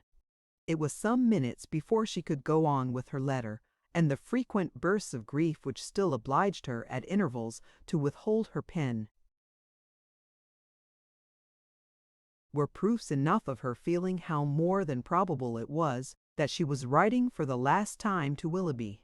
Elinor paid her every quiet and unobtrusive attention in her power, and she would have tried to soothe and tranquilize her still more, had not Marianne entreated her, with all the eagerness of the most nervous irritability, not to speak to her for the world. In such circumstances, it was better for both that they should not be long together, and the restless state of Marianne's mind not only prevented her from remaining in the room a moment after she was dressed, but requiring at once solitude and continual change of place, made her wander about the house till breakfast time, avoiding the sight of everybody. At breakfast she neither ate nor attempted to eat anything, and Elinor's attention was then all employed, not in urging her, not in pitying her, nor in appearing to regard her, but in endeavoring to engage Mrs. Jennings's notice. Entirely to herself. As this was a favorite meal with Mrs. Jennings, it lasted a considerable time, and they were just setting themselves after it round the common working table, when a letter was delivered to Marianne, which she eagerly caught from the servant, and, turning of a death-like paleness, instantly ran out of the room. Elinor, who saw as plainly by this as if she had seen the direction that it must come from Willoughby, felt immediately such a sickness at heart as made her hardly able to hold up her head, and sat in general That good lady, however, saw only that Marianne had received a letter from Willoughby, which appeared to her a very good joke, and which she treated accordingly, by hoping with a laugh that she would find it to her liking. Of Elinor's distress, she was too busily employed in measuring lengths of worsted for her rug to see anything at all, and calmly continuing her talk, as soon as Marianne disappeared, she said, "Upon my word, I never saw a young woman so desperately in love in my life. My girls were nothing to her, and yet they used to be foolish enough. But as for Miss Marianne, she is quite an altered creature. I hope, from the bottom of my heart, he won't keep her waiting much longer, for it is quite grievous to see her look so ill and forlorn. Pray, when are they to be married?" Elinor, though never less disposed to speak than at that moment, obliged herself to answer such an attack as this, and, therefore, trying to smile, replied, "And have you really, ma'am, talked yourself into a persuasion of my sister's being engaged to Mr. Willoughby? I thought it had been only a joke, but so serious a question seems to imply more, and I must beg, therefore, that you will not deceive yourself any longer. I do assure you that nothing would surprise me more than to hear of their being going to be married. For shame, Miss Dashwood! How can you talk so? Don't we all know that it must be a match, that they were over head and ears in love with each other, from the first moment they met? Did not I see them together in Devonshire every day and all day long? And did not I know that your sister came to town with me on purpose to buy wedding clothes? Come, this won't do, because you are so sly about it yourself, you think nobody else has any senses. But it is no such thing, I can tell you, for it has been known all over town this ever so long. I tell everybody of it, and so does Charlotte." "Indeed, ma'am," said Elinor, very seriously, "you are mistaken. Indeed, you are doing a very unkind thing in spreading the report, and you will find that you have, though you will not believe me now." Mrs. Jennings laughed again, but Elinor had not spirits to say more, and, eager at all events to know what Willoughby had written, hurried away to their room, where, on opening the door, she saw Marianne stretched on the bed, almost choked by grief, one letter in her hand, and 2 or 3 others lying by her. Elinor drew near, but without saying a word, and seating herself on the bed, took her hand, kissed her affectionately several times, and then gave way to a burst of tears, which at first was scarcely less violent than Marianne's. The latter, though unable to speak, seemed to feel all the tenderness of this behavior, and after some time thus spent in joint affliction, she put all the letters into Elinor's hands, and then, covering her face with her handkerchief, almost screamed with agony. Elinor, who knew that such grief, shocking as it was to witness it, must have its course, watched by her till this excess of suffering had somewhat spent itself, and then, turning eagerly to Willoughby's letter, read as follows: "Bond Street, Jam, when you will. My dear Madame, I have just had the honor of receiving your letter, for which I beg to return my sincere acknowledgments. I am much concerned to find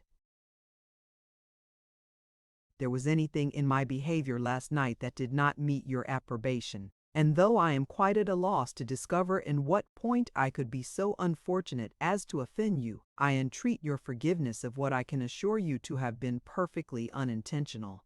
I shall never reflect on my former acquaintance with your family in Devonshire without the most grateful pleasure, and flatter myself it will not be broken by any mistake or misapprehension of my actions.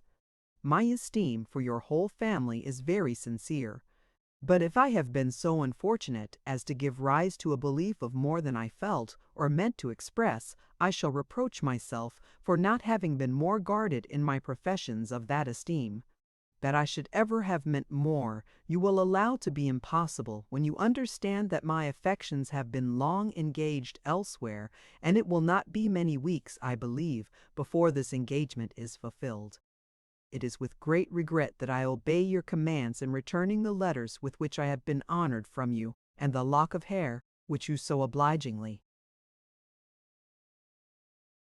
bestowed on me. I am, dear madam, your most obedient, humble servant, Jarnall Willdhu by. With what indignation such a letter as this must be read by Miss Dashwood may be imagined. Though aware, before she began it, that it must bring a confession of his inconstancy and confirm their separation forever, she was not aware that such language could be suffered to announce it, nor could she have supposed Willoughby capable of departing so far from the appearance of every honourable and delicate feeling, so far from the common decorum of a gentleman, as to send a letter so impudently cruel. A letter which, instead of bringing with his desire of a release any professions of regret, acknowledged no breach of faith, to the dime den efta, the dimlot, fish ait quite of tent. She paused over it for some time with indignant astonishment, then read it again and again, but every perusal only served to increase her abhorrence of the man, and so bitter were her feelings against him, that she dared not trust herself to speak, lest she might wound Marianne still deeper by treating their disengagement, not as a loss to her of any possible good, but as an escape from the worst and most irremediable of all evils, a connection, for life, with an unprincipled man, as a deliverance, of the quaily, in her earnest meditations on the contents of the letter, on the depravity of that mind which could dictate it, and probably on the very different mind of a very different person, who had no other connection whatever with the affair than what her heart gave him with everything that passed, Elinor forgot the immediate distress of her sister, forgot that she had 3 letters on her lap yet unread, and so entirely forgot how long she had been in the room, that when our Harriga dry the bird sherbert vdisk, becoming so unreasonably early, she was all astonishment to perceive Mrs. Jennings's chariot, which she knew had not been ordered till 1. Determined not to quit Marianne, though hopeless of contributing, at present, to her ease, she hurried away to excuse herself from attending Mrs. Jennings on account of her sister being indisposed. Mrs. Jennings, with a thoroughly good-humoured concern for its cause, admitted the excuse most readily, and Elinor, after seeing her safe off, returned to Marianne, whom she found attempting to rise from the bed, and whom she reached just in time to prevent her from falling on the floor, faint and giddy from a long want of proper rest and food. For it was many days since she had any appetite, and many nights since she had really slept. And now, when her mind was no longer supported by the fever of suspense, the consequences of all this was that a glass of wine, which Elinor procured for her directly, made her more comfortable, and she was at last able to express some sense of her kindness by saying, "Poor Elinor, how unhappy I make you." "I only wished," replied her sister, "there were anything I could do which might be of comfort to you." This, as everything else would have been, was too much for Marianne, who could only exclaim in the anguish of her heart, "Oh, Elinor, I am miserable indeed," before her voice was entirely lost in sobs. Elinor could no longer witness this torrent of unresisted grief in silence. "Exert yourself, dear Marianne," she cried, "if you would not kill yourself and all who love you. Think of your mother. Think of her misery while you suffer. For her sake, you must exert yourself.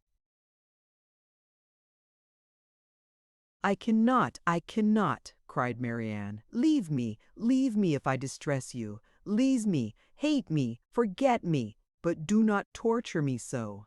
Oh, how easy for those who have no sorrow of their own to talk of exertion. Happy, happy Elinor, you cannot have an idea of what I suffer.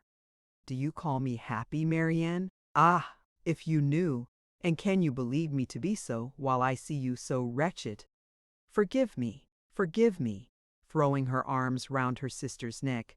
I know you feel for me. I know what a heart you have. But yet you must be happy. Edward loves you. What, oh what, can do away such happiness as that? Many, many circumstances, said Elinor solemnly. No, no, no, cried Marianne wildly. He loves you, and only you. You can have no grief. I can have no pleasure while I see you in this state, and you will never see me otherwise. Mine is a misery which nothing can do away. You must not talk so, Marianne. Have you no comforts, no friends? Is your loss such as leaves no opening for consolation? Much as you suffer now, think of what you would have suffered if the discovery of his character had been delayed to a later period, if your engagement had been carried on for months and months, as it might have been, before he chose to put an end to it.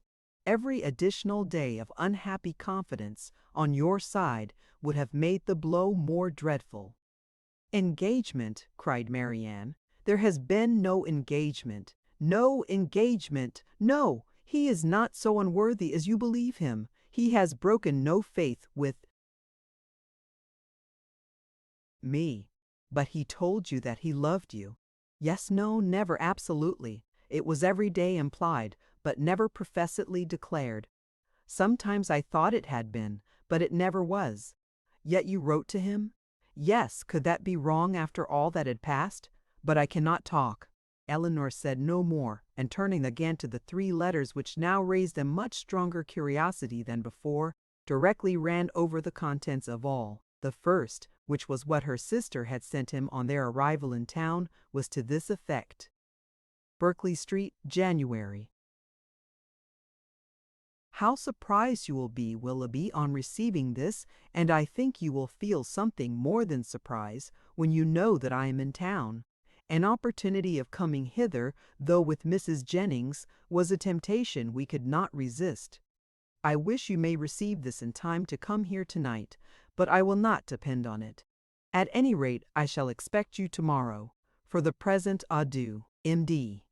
Her second note, which had been written on the morning after the dance at the Middletons, was in these words: I cannot express my disappointment in having missed you the day before yesterday, nor my astonishment at not having received any answer to a note which I sent you above a week ago. I have been expecting to hear from you, and still more to see you, every hour of the day. Pray call again as soon as possible, and explain the reason of my having expected this in vain. You had better come earlier another time, because we are generally out by 1. We were last night at Lady Middleton's, where there was a dance. I have been told that you were asked to be of the party, but could it be so? You must be very much altered indeed since we parted, if that could be the case, and you not there.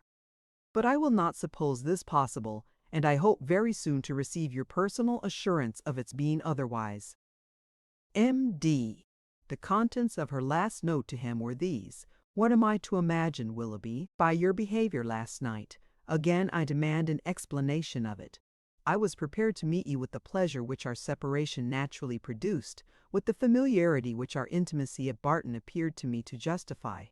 I was repulsed indeed. I have passed a wretched night in endeavoring to excuse a conduct which can scarcely be called less than insulting. But though I have not yet been able to form any reasonable apology for your behavior, I am perfectly ready to hear your justification of it.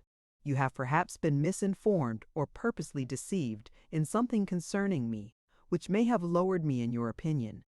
Tell me what it is, explain the grounds on which you acted, and I shall be satisfied in being able to satisfy you.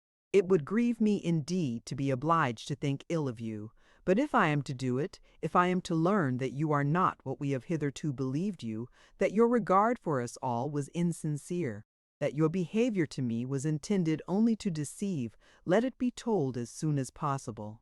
My feelings are at present in a state of dreadful indecision. I wish to acquit you, but certainty on either side will be ease to what I now suffer. If your sentiments are no longer what they were, you will return my notes and the lock of my hair which is in your possession. M.D. That such letters, so full of affection and confidence, could have been so answered, Elinor, for Willoughby's sake, would have been unwilling to believe. But her condemnation of him did not blind her to the impropriety of their having been written at all, and she was silently grieving over the imprudence which had hazarded such unsolicited proofs of tenderness, not warranted by anything preceding, and most severely condemned by the event, when Marianne, perceiving that she had finished the letters, observed to take and contain that net. I felt myself, she added, to be as solemnly engaged to him as if the strictest legal covenant had bound us to each other. I can believe it, said Elinor. But unfortunately he did not feel the same. He did feel the same, Elinor, for weeks and weeks he felt it. I know he did. Whatever may have changed him now, and nothing but the blackest art employed against me can have done it. I was once as dear to him as my own soul could wish. This lock of hair, which now he can so readily give up, was begged of me with the most earnest supplication. Had you seen his look, his manner, had you heard his voice at that moment? Have you forgot the last evening of our being together at Barton, the morning that we parted too, when he told me that it might be many weeks before we met again? His distress, can I ever forget his distress? For a moment or two she could say no more, but when this emotion had passed away, she added in a firmer tone, Elinor, I have been cruelly used, but not by Willoughby. Dearest Marianne, who but himself? By whom can he have been instigated? By all the world, rather than by his own heart. I could rather believe every creature of my acquaintance lead together to ruin me in his opinion than believe his nature capable of such cruelty. This woman of whom he writes, whoever she be, or anyone, in short, but your own dear self, mamma, and Edward, may have been so barbarous to belie me. Beyond you three, is there a creature in the world whom I would not rather suspect of evil than Willoughby, whose heart I know so well? Elinor would not contend, and only replied, whoever may have been so detestably your enemy, let them be cheated of their malignant triumph, my dear sister, by seeing how nobly the consciousness of your own innocence and good intentions supports your spirits. It is a reasonable and laudable pride which resists such malevolence. No, no, cried Marianne. Misery, such as mine, has no pride. I care not who knows that I am wretched. The triumph of seeing me so may be open to all the world. Elinor, Elinor, they who suffer little may be proud and independent as they like, may resist insult or return mortification, but I cannot. I must feel, I must be wretched, and they are welcome to enjoy the consciousness of it that can. But for my mother's sake and mine, I would do more than for my own, but to appear happy when I am so miserable. Oh, who can require it? Again, they were both silent. Elinor was employed in walking thoughtfully from the fire to the window, from the window to the fire, without knowing that she received warmth from one, or discerning objects through the other, and Marianne, seated at the foot of the bed with her head leaning against one of its posts, again took up Willoughby's letter, and after shuddering over every sentence, exclaimed, "It is too much. Oh, Willoughby, Willoughby, could this be yours? Cruel, cruel, nothing can acquit you. Elinor, nothing can. Whatever he might have heard against me, ought he not to have suspended his belief? Ought he not to have told me of it, to have given me the power of clearing myself? The lock of hair, repeating it from the letter which you so obligingly bestowed on me, that is unpardonable. Willoughby, where was your heart when you wrote those words? Oh, barbarously insolent! Elinor, can he be justified? No, Marian, in no possible way.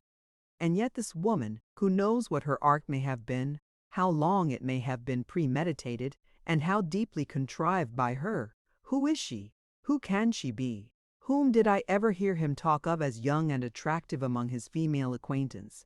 Oh, no one, no one. He talked to me only of myself. Another pause ensued. Marianne was greatly agitated, and it ended thus. Elinor, I must go home. I must go and comfort Mamma. Cannot we be gone tomorrow? Tomorrow, Marianne? Yes, why should I stay here? I came only for Willoughby's sake, and now who cares for me? Who regards me? It would be impossible to go tomorrow. We owe Mrs. Jennings much more than civility, and civility of the commonest kind must prevent such a hasty removal as that. Well then, another day or two, perhaps. But I cannot stay here long. I cannot stay to endure the questions and remarks of all these people. The Middletons and Palmers, how am I to bear their pity? The pity of such a woman as Lady Middleton. Oh, what would he say to that? Elinor advised her to lie down again, and for a moment she did so. But no attitude could give her ease, and in restless pain of mind and body she moved from one posture to another, till growing more and more hysterical, her sister could with difficulty keep her on the bed at all, and for some time was fearful of being constrained to call for assistance. Some lavender drops, however, which she was at length persuaded to take, were of use, and from that time till Mrs. Jennings returned she continued on the bed quiet and motionless. Chapter 30. Mrs. Jennings came immediately to their room on her return, and without waiting to have her request of admittance answered, opened the door and walked in with a look of real concern. "How do you do, my dear?" said she in a voice of great compassion to Marianne, who turned away her face without attempting to answer. "How is she, Miss Dashwood? Poor thing, she looks very bad. No wonder. Aye, it is but too true. He is to be married very soon. A good-for-nothing fellow. I have no patience with him. Mrs. Taylor told me of it half an hour ago, and she was told it by a particular friend of Miss Grey herself, else I am sure I should not have believed it, and I was almost ready to sink as it was."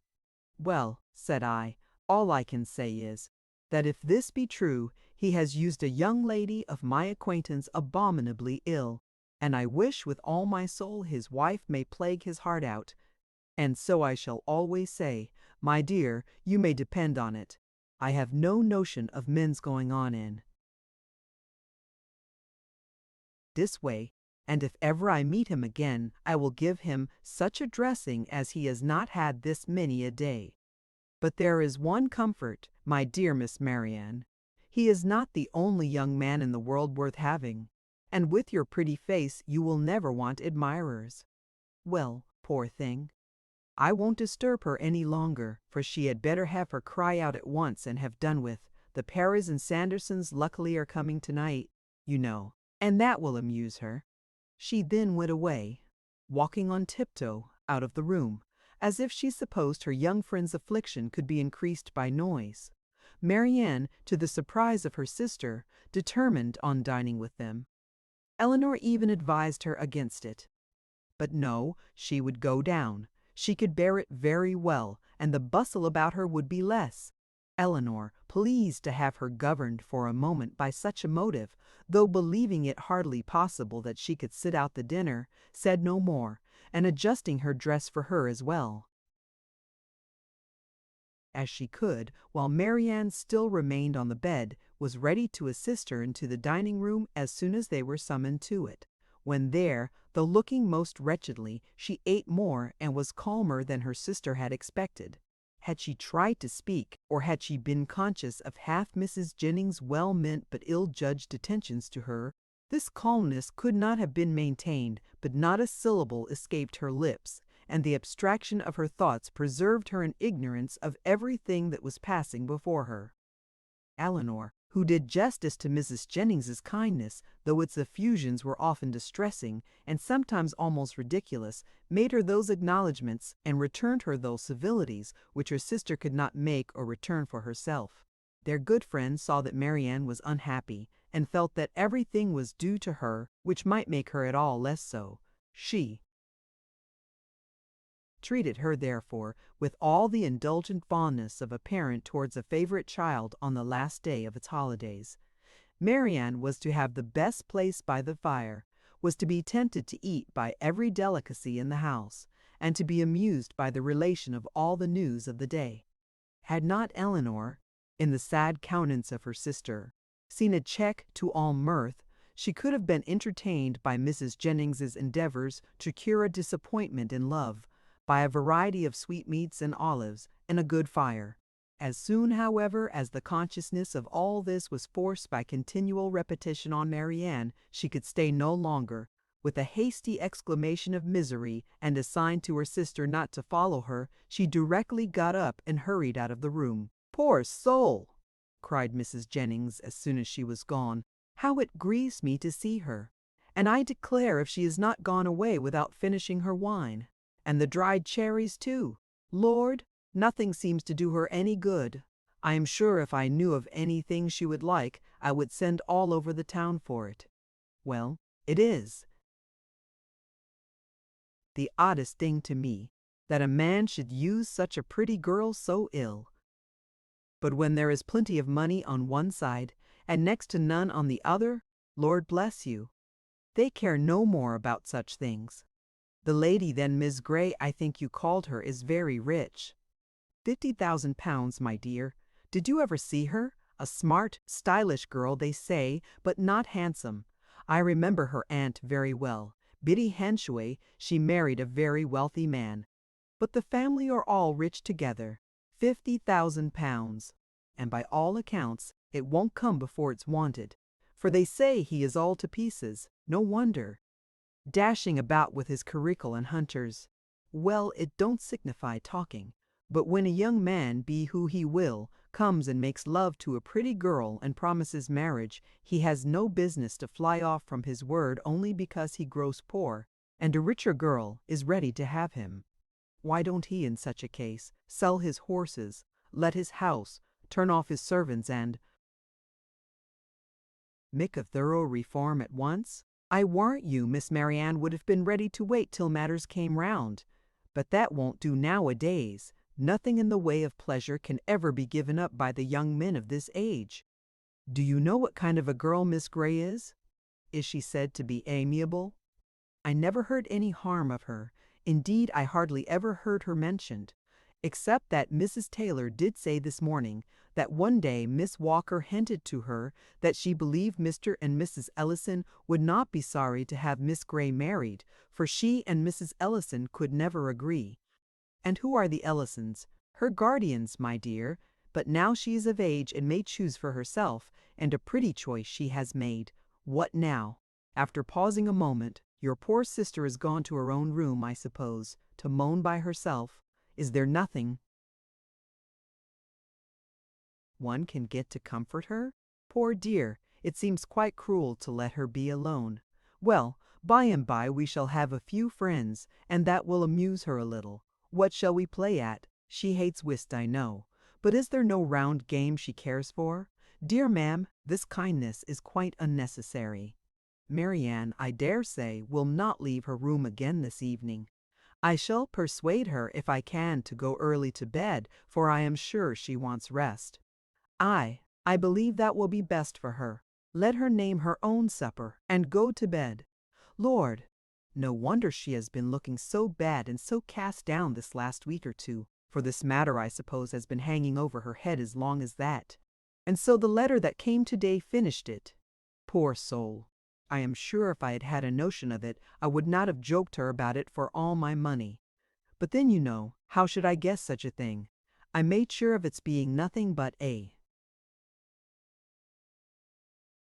common love letter, and you know young people like to be laughed at about them. Lord, how concerned Sir John and my daughters will be when they hear it. If I had my senses about me, I might have called in Conduit Street in my way home and told them of it, but I shall see them tomorrow. It would be unnecessary, I am sure, for you to caution Mrs. Palmer and Sir John against ever naming Mr. Willoughby, or making the slightest allusion to what has passed before my sister. Their own good nature must point out to them the real cruelty of appearing to know anything about it when she is present.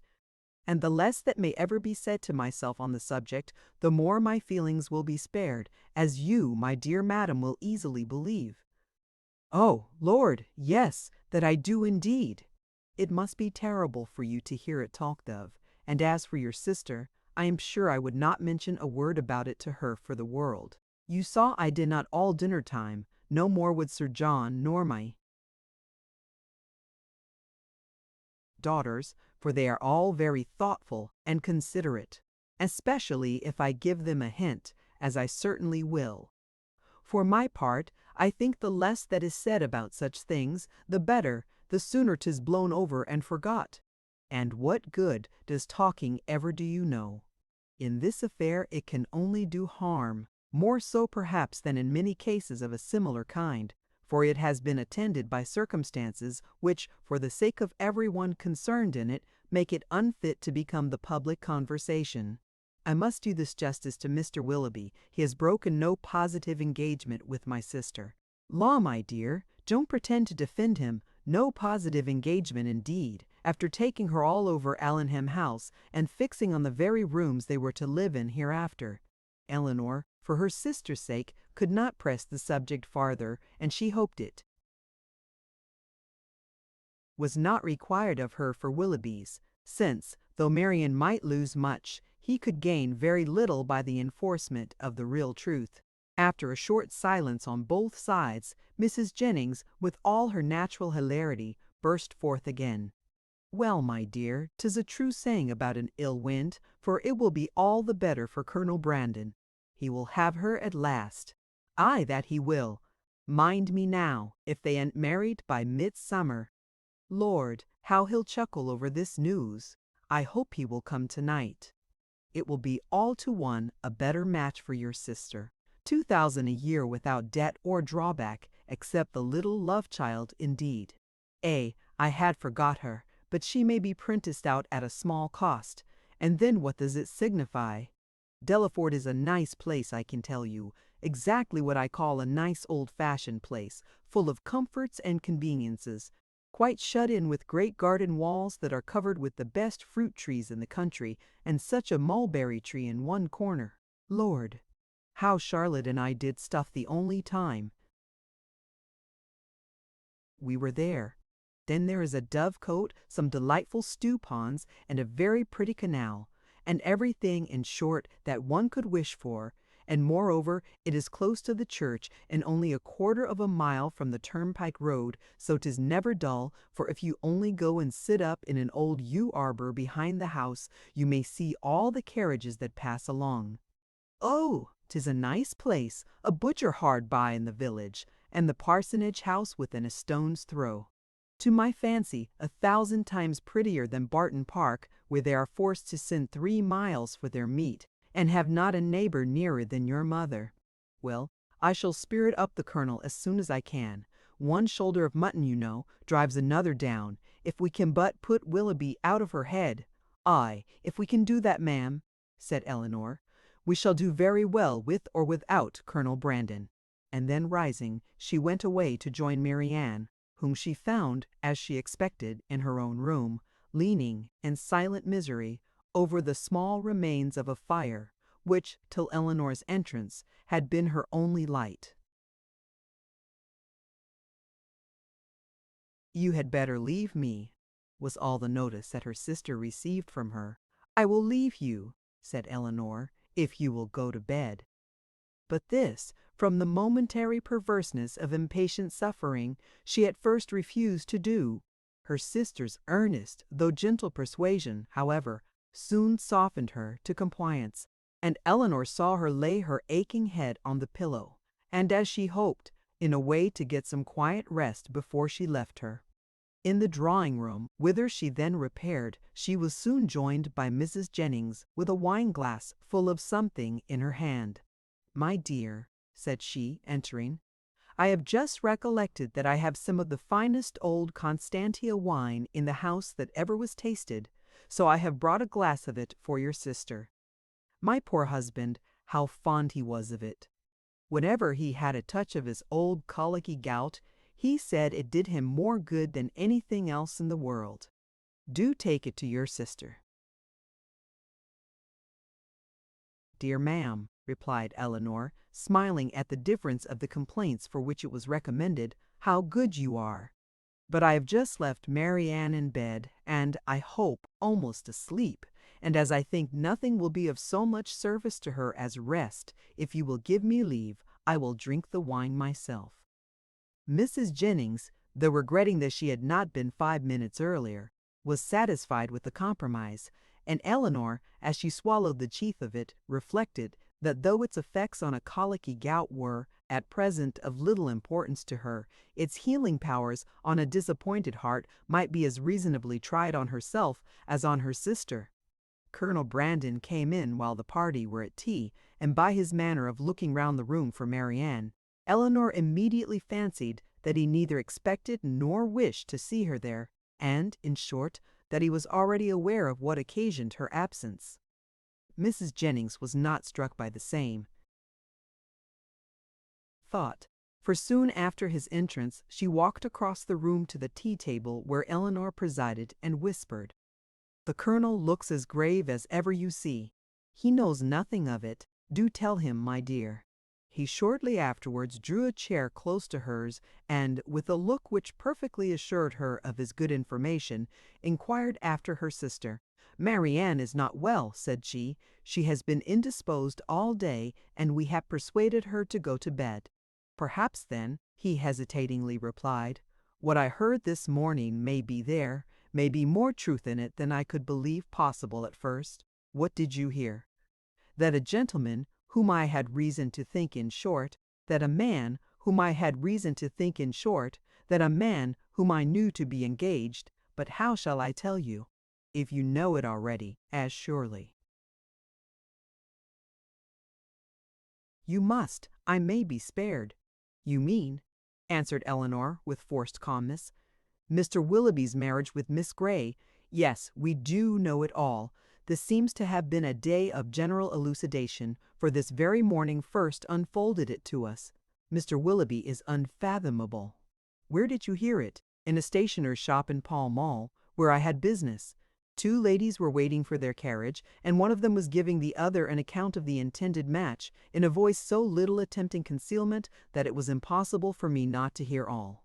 The name of Willoughby, John Willoughby, frequently repeated, first caught my attention, and what followed was a positive assertion that everything was now finally settled respecting his marriage with Miss Grey. It was no longer to be a secret. It would take place even within a few weeks, with many particulars of preparations and other matters. One thing especially I remember, because it served to identify the man still more. As soon as the ceremony was over, they were to go to Combe Magna, his seat in Somersetshire. My astonishment! But it would be impossible to describe what I felt. The communicative lady, I learnt, on inquiry, for I stayed in the shop till they were gone, was a Mrs. Ellison, and that, as I have been since informed, is the name of Miss Grey's guardian. It is. But have you likewise heard that Miss Grey has £50,000? In that, if in anything, we may find an explanation. It may be so. But Willoughby is capable, at least, I think." He stopped a moment, then added in a voice which seemed to distrust itself, "And your sister? How did she? Her sufferings have been very severe." "I have only to hope that they may be proportionately short. It is a most cruel affliction. Till yesterday, I believe she never doubted his regard, and even now, perhaps, but I am almost convinced that he never was really attached to her. He has been very deceitful, and in some points there seems a hardness of heart about him. "Ah," said Colonel Brandon, "there is indeed. But your sister does not. I think you said so. She does not consider quite as you do. You know her disposition, and may believe how eagerly she would still justify him if she could." He made no answer, and soon afterwards, by the removal of the tea things and the arrangement of the card parties, the subject was necessarily dropped. Mrs. Jennings, who had watched them with pleasure while they were talking, and who expected to see the effect of Miss Dashwood's communication in such an instantaneous gaiety on Colonel Brandon's side as might have become a man in the bloom of youth, of hope and happiness, saw him with amazement remain the whole evening more serious and thoughtful than usual. Chapter 31.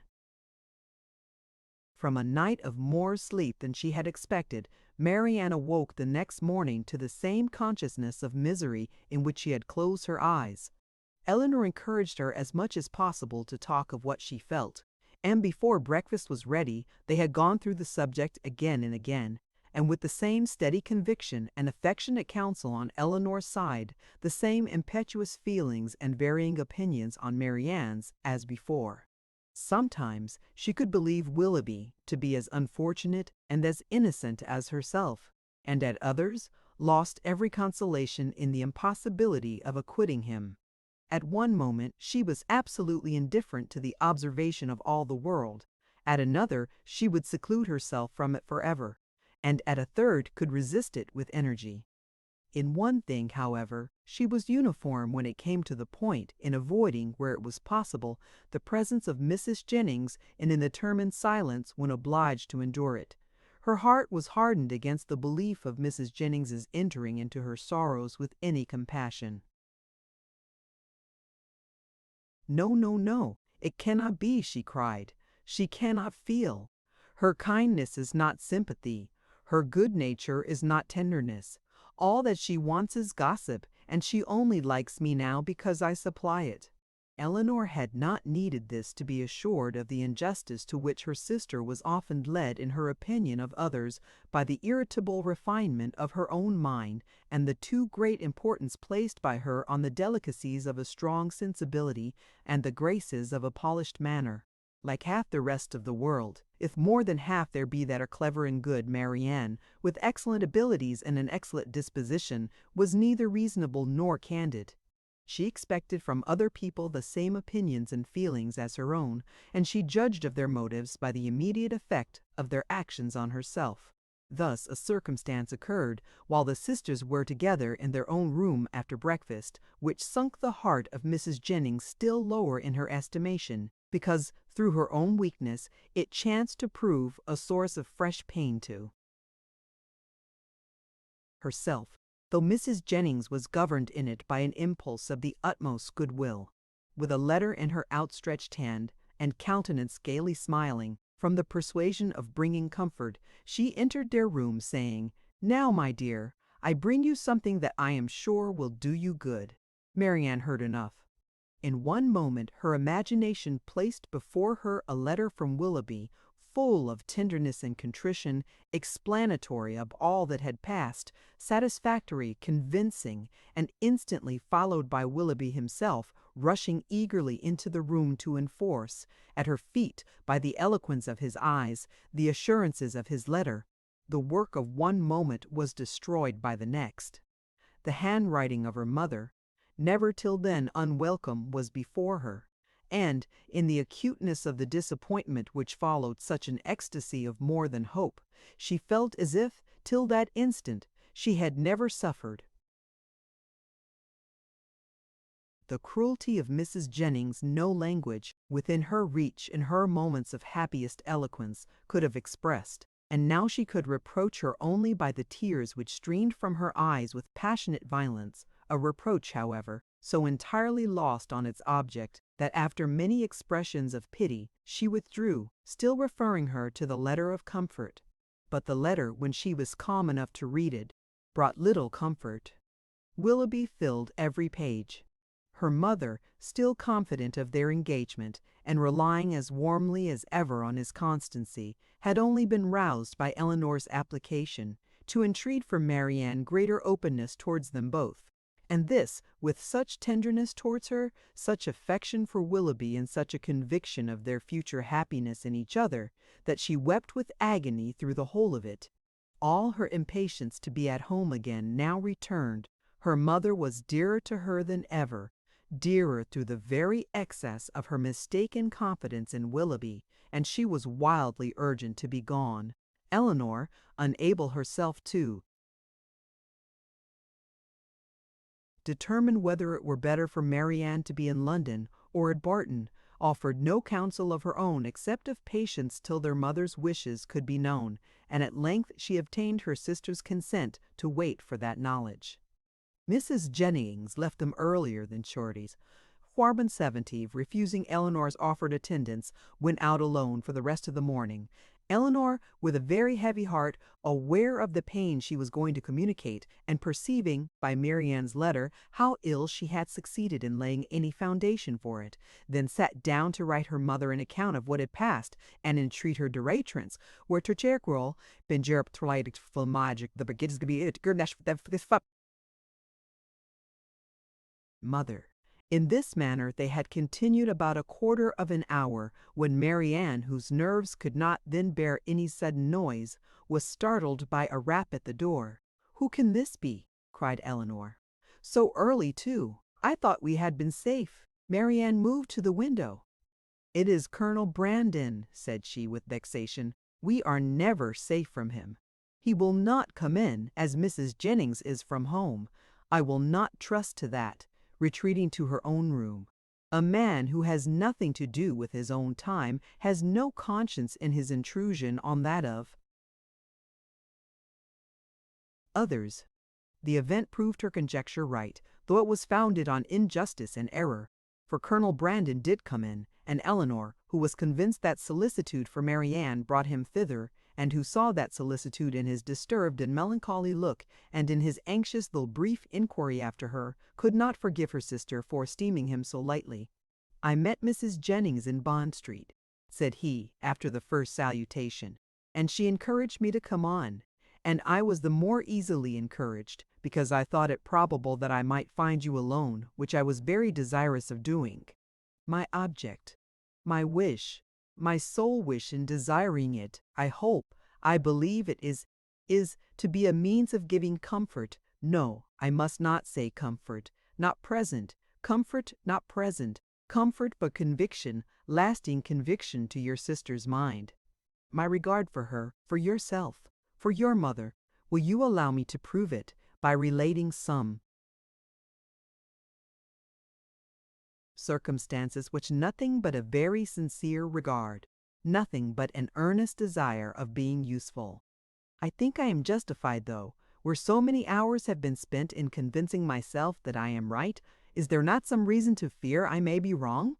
He stopped. "I understand you," said Elinor. "You have something to tell me of Mr. Willoughby that will open his character farther. Your telling it will be the greatest act of friendship that can be shown Marianne. My gratitude will be ensured immediately by any information tending to that end, and hers must be gained by it in time. Pray, let me hear it. You shall. And, to be brief, when I quitted Barton last October, but this will give you no idea, I must go farther back. You will find me a very awkward narrator, Miss Dashwood. I hardly know where to begin. A short account of myself, I believe, will be necessary, and it shall be a short one, on such a subject." Sighing heavily, "can I have little temptation to be diffuse?" He stopped a moment for recollection, and then, with another sigh, went on. "You have probably entirely forgotten a conversation. It is not to be supposed that it could make any impression on you, a conversation between us one evening at Barton Park. It was the evening of a dance in which I alluded to a lady I had once known as resembling, in some measure, your sister Marianne." "Indeed," answered Elinor, "I have not forgotten it." He looked pleased by this remembrance, and added, "If I am not deceived by the uncertainty, the partiality of tender recollection, there is a very strong resemblance between them, as well in mind as person." the same warmth of heart, the same eagerness of fancy and spirits.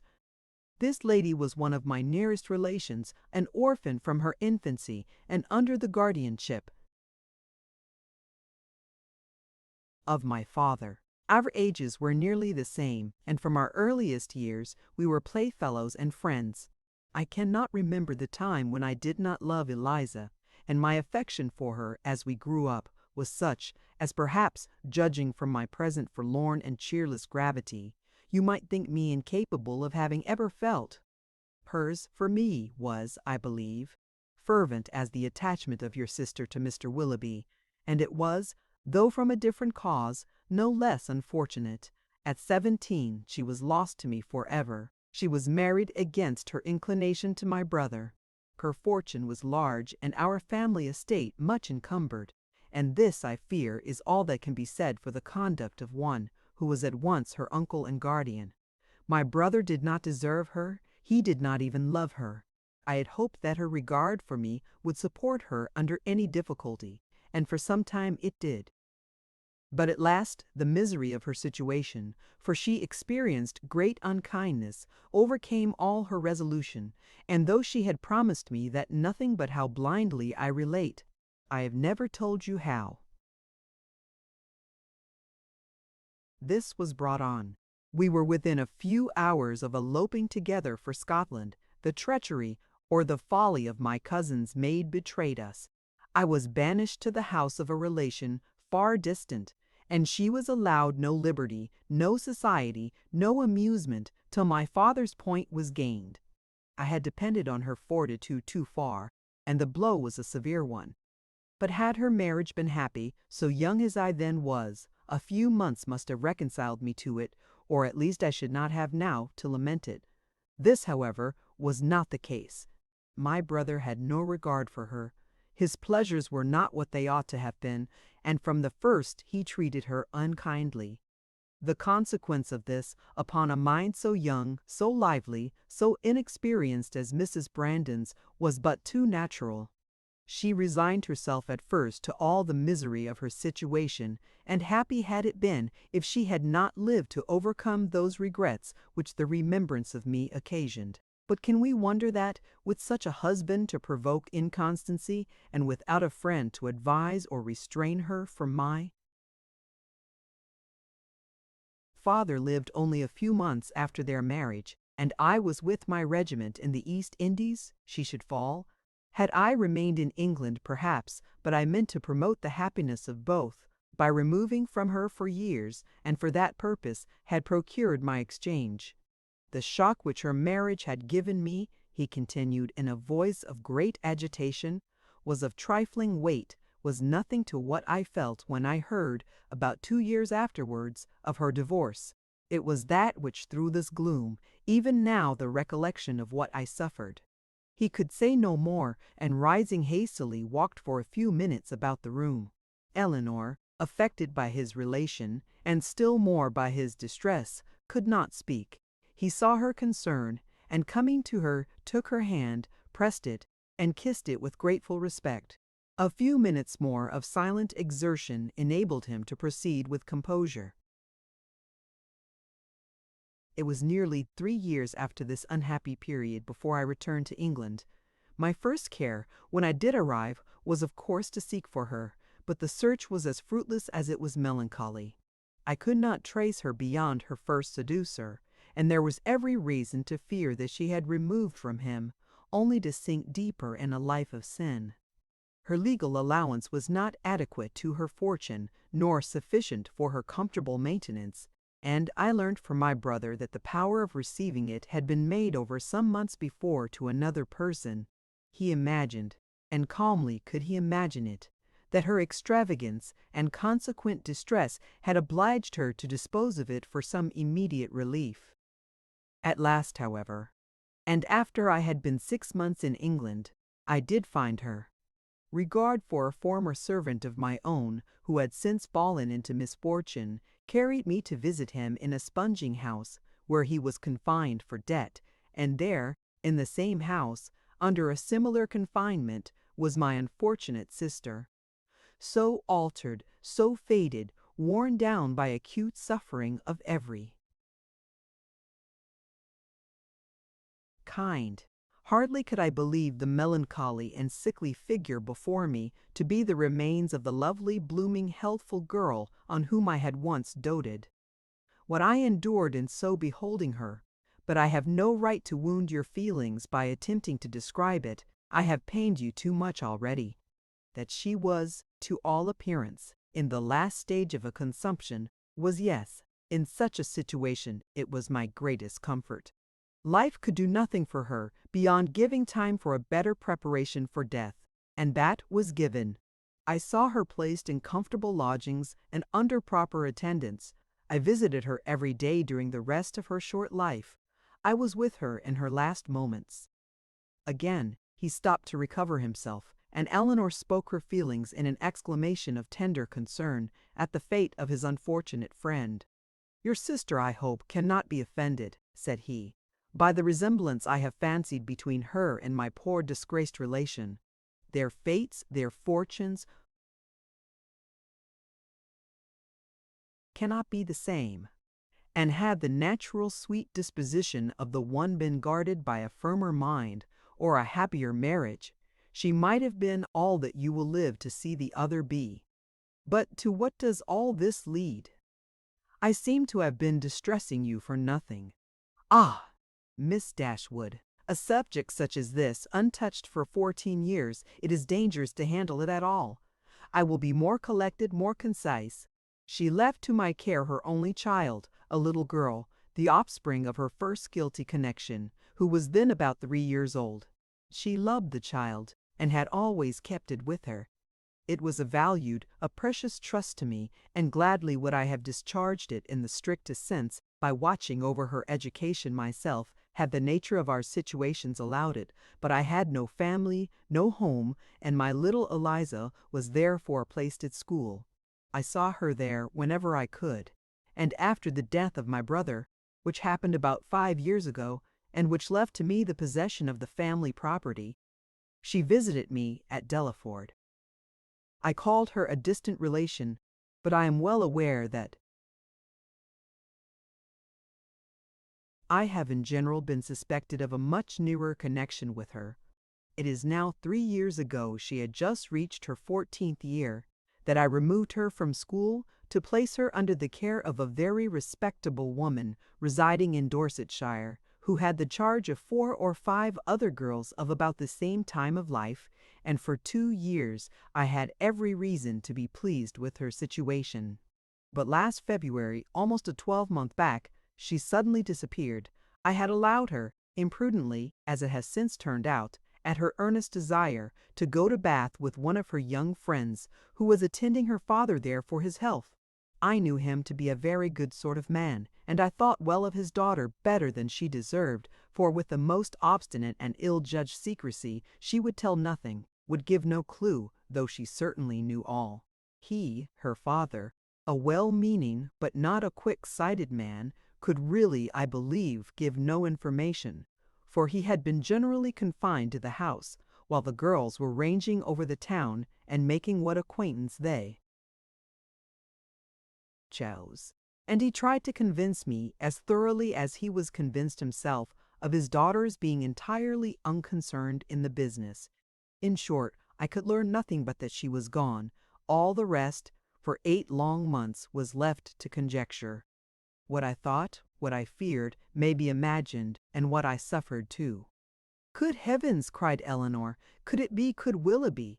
"The first news that reached me of her," he continued, "came in a letter from herself last October.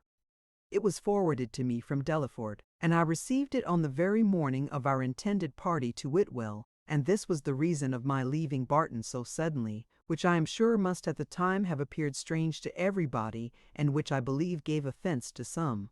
Little did Mr. Willoughby imagine, I suppose, when his looks censured me for incivility in breaking up the party, that I was called away to the relief of one whom he had made poor and miserable. But had he known it, what would it have availed? Would he have been less gay or less happy in the smiles of your sister? No, He had already done that, which no man who can feel for another would do. He had left the girl whose youth and innocence he had seduced in a situation of the utmost distress, with no creditable home, no help, no friends, ignorant of his address. He had left her, promising to return. He neither returned, nor wrote, nor relieved her. "This is beyond everything!" exclaimed Elinor. "His character is now before you, expensive, dissipated, and worse than both. Knowing all this, as I have now known it many weeks, guess what I must have felt on seeing your sister as fond of him as ever, and on being assured that she was to marry him. Guess what I must have felt for all your sakes. When I came to you last week and found you alone, I came determined to know the truth, though irresolute what to do when it was known. My behavior must have seemed strange to you then, but now you will comprehend it. To suffer you all to be so deceived, to see your sister, but what could I do? I had no hope of interfering with success, and sometimes I thought your sister's influence might yet reclaim him. But now, after such dishonorable usage, who can tell what were his designs on her? Whatever they may have been, however she may now and hereafter doubtless will turn with gratitude towards her own condition when she compares it with that of my poor Eliza, when she considers the wretched and hopeless situation of this poor girl, and pictures her to herself with an affection for him so strong, still as strong as her own, and with a mind tormented by self-reproach, which must attend her through life. Surely this comparison must have its use with her. She will feel her own sufferings to be nothing. They proceed from no misconduct, and can bring no disgrace. On the contrary, every friend must be made still more her friend by them. Concern for her unhappiness and respect for her fortitude under it must strengthen every attachment. Use your own discretion, however, in communicating to her what I have told you. You must know best what will be its effect. But had I not seriously, and from my heart believed it might be of service, might lessen her regrets, I would not have suffered myself to trouble you with this account of my family afflictions, with a recital which may seem to have been intended to raise myself at the expense of others.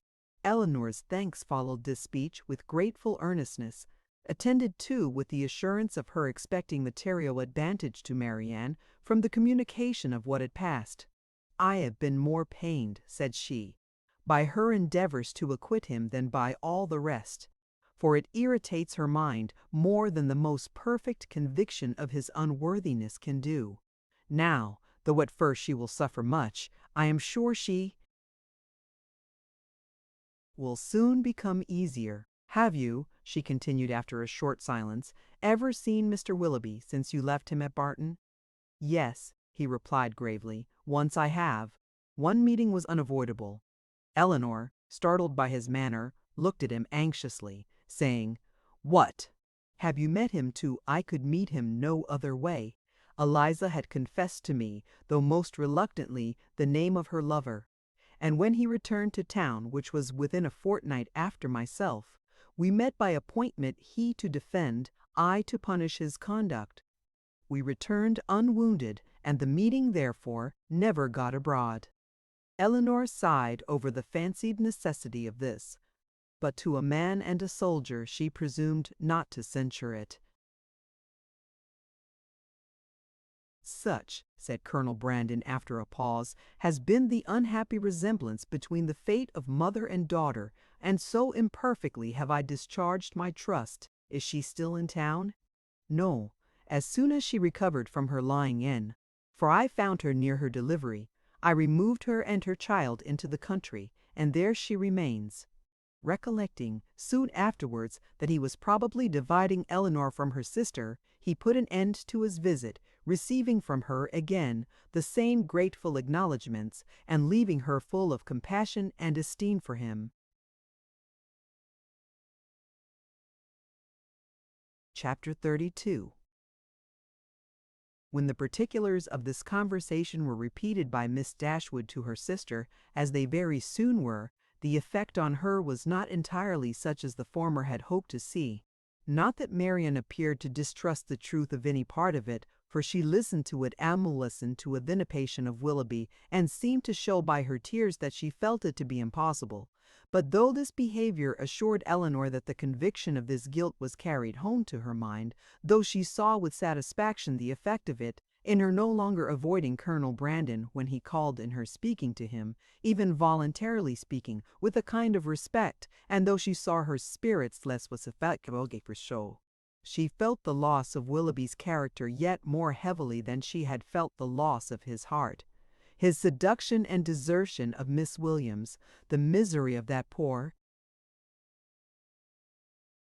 girl, and the doubt of what his designs might once have been on herself, preyed altogether so much on her spirits that she could not bring herself to speak of what she felt even to Elinor, and brooding over her sorrows in silence, gave more pain to her sister than could have been communicated by the most open and most frequent confession of them.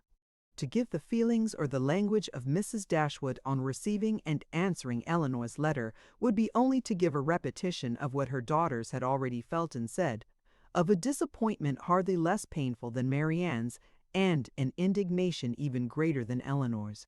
Long letters from her, quickly succeeding each other, arrived to tell all that she suffered and thought, to express her anxious solicitude for Marianne, and entreat she would bear up with fortitude under this misfortune. Bad indeed must the nature of Marianne's affliction be, when her mother could talk of fortitude. Mortifying and humiliating must be the origin of those regrets, which she could wish her not to indulge. Against the interest of her own individual comfort, Mrs. Dashwood had determined that it would be better for Marianne to be anywhere at that time than at Barton, where everything within her view would be bringing back the past in the strongest and most afflicting manner, by constantly placing Willoughby before her, such as she had always seen him there, by constantly placing Willoughby before her, such as she had always seen him there. She recommended it to her daughters, therefore, by all means, not to shorten their visit to Mrs. Jennings, the length of which, though never exactly fixed, had been expected by all to comprise at least 5 or 6 weeks.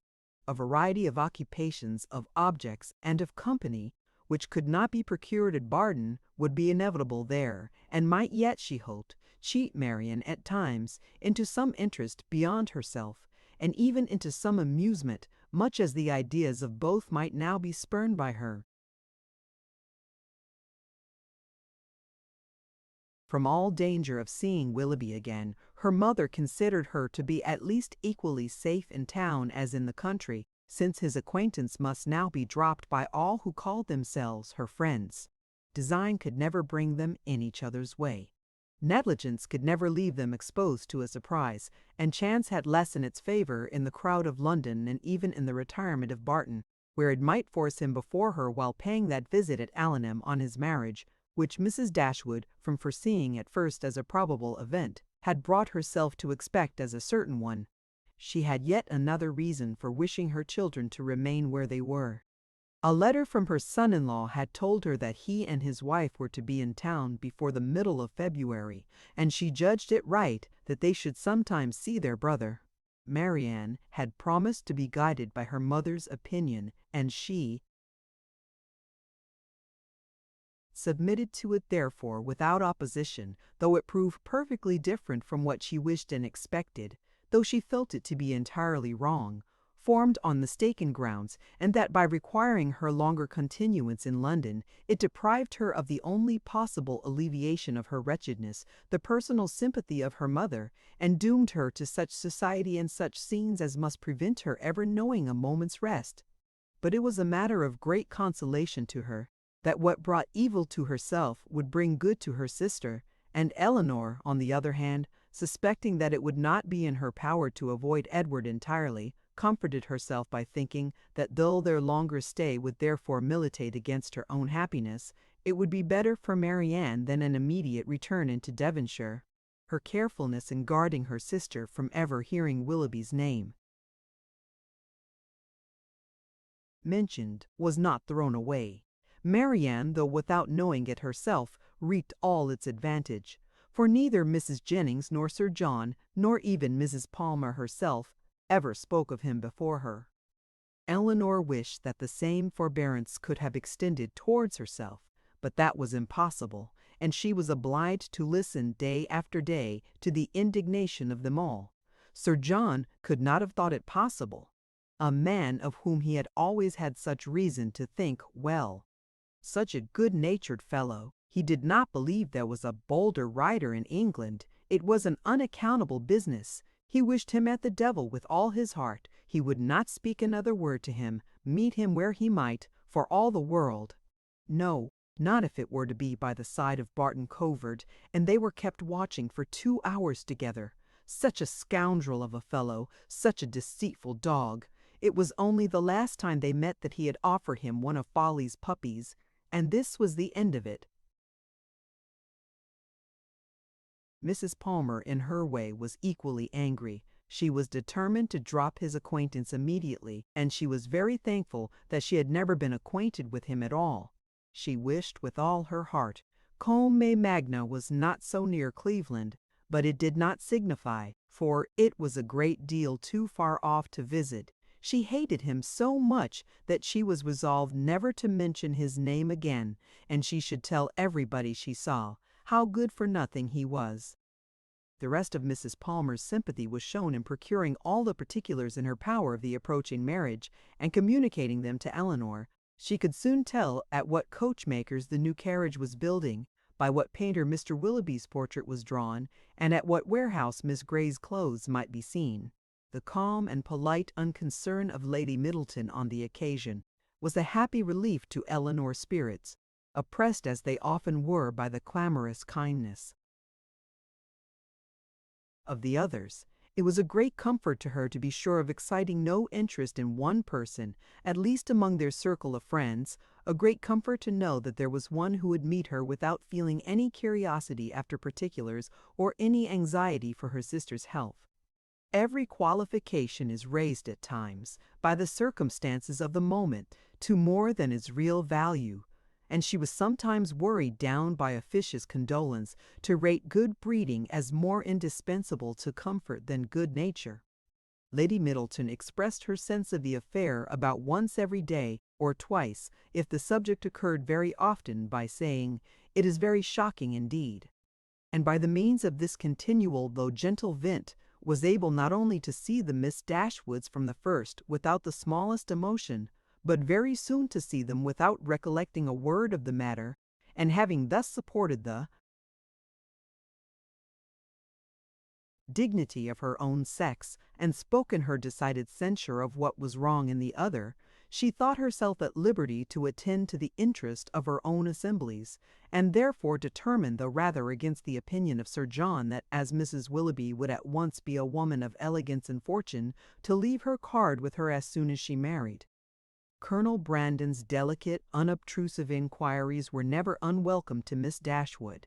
He had abundantly earned the privilege of intimate discussion of her sister's disappointment by the friendly zeal with which he had endeavored to soften it, and they always conversed with confidence. His chief reward for the painful exertion of disclosing past sorrows and present humiliations was given in the pitying eye with which Marianne sometimes observed him, and the gentleness of her voice whenever, though it did not often happen, she was obliged, or could oblige herself to speak to him.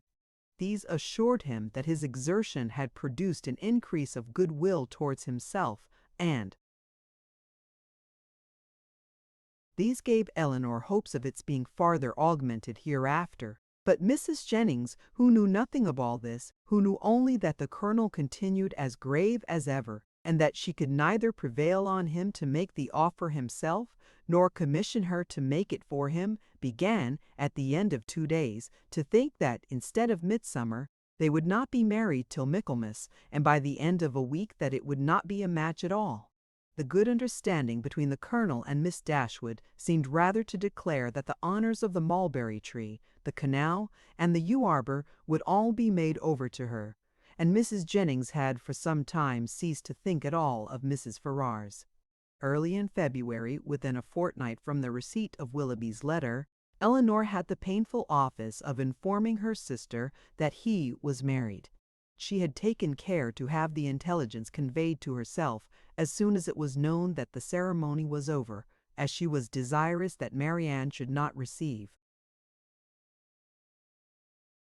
the first notice of it from the public papers, which she saw her eagerly examining every morning. She received the news with resolute composure, made no observation on it, and at first shed no tears, but after a short time they would burst out, and for the rest of the day she was in a state hardly less pitiable than when she first learnt to expect the event. The Willoughbys left town as soon as they were married, and Elinor now hoped, as there could be no danger of her seeing either of them, to prevail on her sister, who had never yet left the house since the blow first fell, to go out again by degrees as she had done before. About this time the two Miss Steeles, lately arrived at their cousin's house in Bartlett's Buildings, Holborn, presented themselves again before their more grand relations in Conduit and Berkeley Streets, and were welcomed by them all with great cordiality. Elinor only was sorry to see them. Their presence always gave her pain, and she hardly knew how to make a very gracious return to the overpowering delight of Lucy in finding her still in town. "I should have been quite disappointed if I had not found you here still," said she repeatedly, with a strong emphasis on the word. "But I always thought I should. I was almost sure you would not leave London yet awhile, though you told me, you know, at Barton that you should not stay above a month. But I thought at the time that you would most likely change your mind when it came to the point. It would have been such a great pity to have went away before your brother and sister came. And now to be sure you will be in no hurry to be gone. I am amazingly glad you did not keep to your word." Elinor perfectly understood her, and was forced to use all her self-command to make it appear that she did not. "Well, my dear," said Mrs. Jennings, "and how did you travel?" "Not in the stage, I assure you," replied Miss Steele with quick exultation. "We came post all the way and had a very smart beau to attend us. Dr. Davies was coming to town, and so we thought we'd join him in a post-chaise, and he behaved very genteelly and paid 10 or 12 shillings more than we did." "Oh, oh!" cried Mrs. Jennings. "Very pretty indeed, and the doctor is a single man, I warrant you." "There now," said Miss Steele, affectedly simpering. "Everybody laughs at me so about the doctor, and I cannot think why. My cousins say they are sure I have made a conquest, but for my part I declare I never think about him from one hour's end to another." "Lord, here comes your beau, Nancy," my cousin said t'other day when she saw him crossing the street to the house. "My beau, indeed," said I. "I cannot think who you mean. The doctor is no beau of mine." "Aye, aye, that is very pretty talking, but it won't do the doctor is the man, I see." "No, indeed," replied her cousin with affected earnestness, "and I beg you will contradict it if you ever hear it talked of." Mrs. Jennings directly gave her the gratifying assurance that she certainly would not, and Miss Steele was made completely happy. "I suppose you will go and stay with your brother and sister, Miss Dashwood, when they come to town," said Lucy, returning, after a cessation of hostile hints, to the charge. "No, I do not think we shall." "Oh yes, I dare say you will." Elinor would not humour her by farther opposition. "What a charming thing it is that Mrs. Dashwood can spare you both for so long a time together." "Long a time indeed," interposed Mrs. Jennings. "Why, their visit is but just begun." Lucy was silenced. "I am sorry we cannot see your sister, Miss Dashwood," said Miss Steele. "I am sorry she is not well," for Marianne had left the room on their arrival. "You are very good. My sister will be equally sorry to miss the pleasure of seeing you, but she has been very much plagued lately with nervous headaches, which make her unfit for company or conversation. Oh dear, that is a great pity. But such old friends as Lucy and me. I think she might see us, and I am sure we would not speak a word."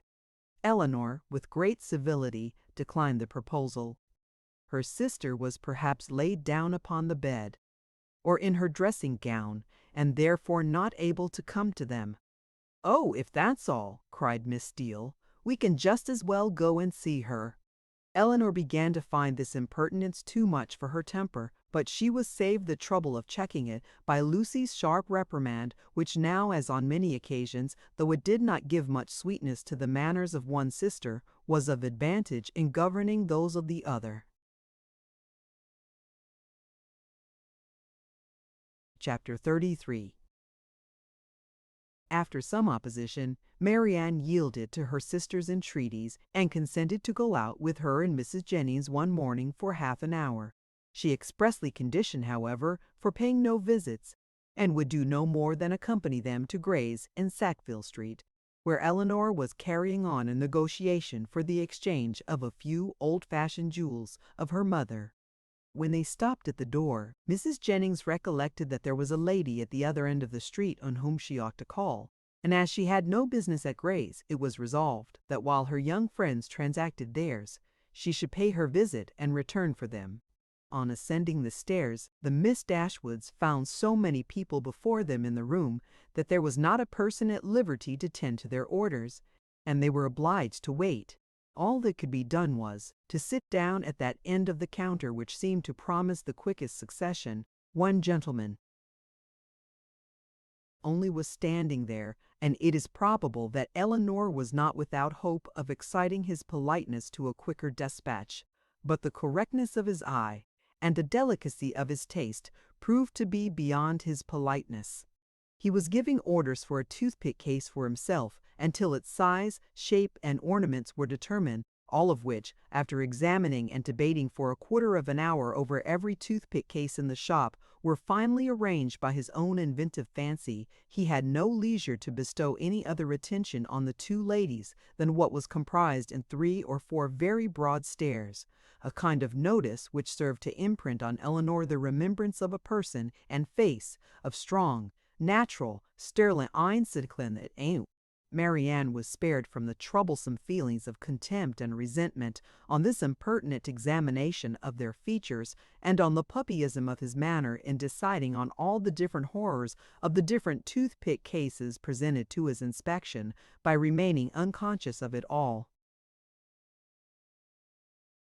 For she was as well able to collect her thoughts within herself and be as ignorant of what was passing around her in Mr. Gray's shop as in her own bedroom. At last the affair was decided.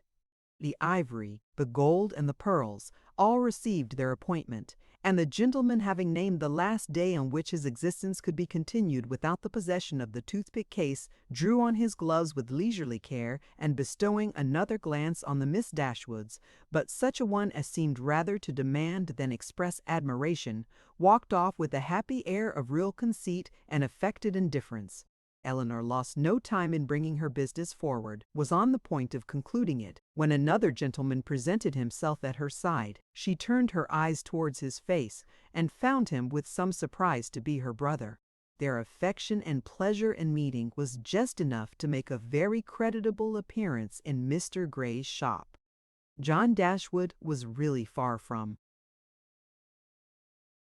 being sorry to see his sisters again. It rather gave them satisfaction, and his inquiries after their mother were respectful and attentive. Elinor found that he and Fanny had been in town 2 days.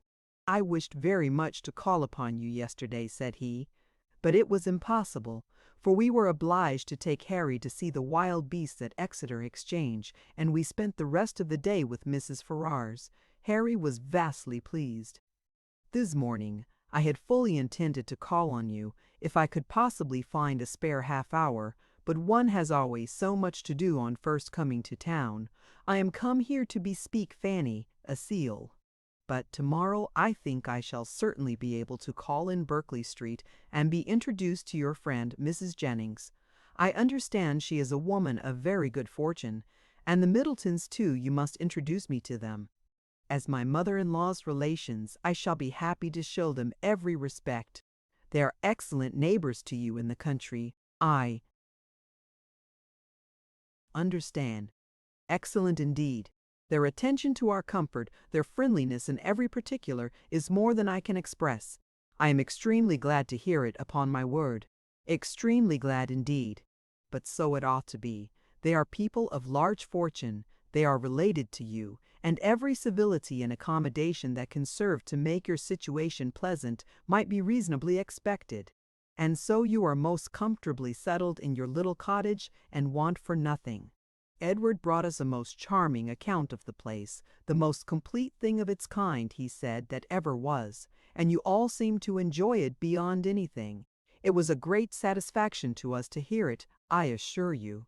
Elinor did feel a little ashamed of her brother, and was not sorry to be spared the necessity of answering him by the arrival of Mrs. Jennings's servant, who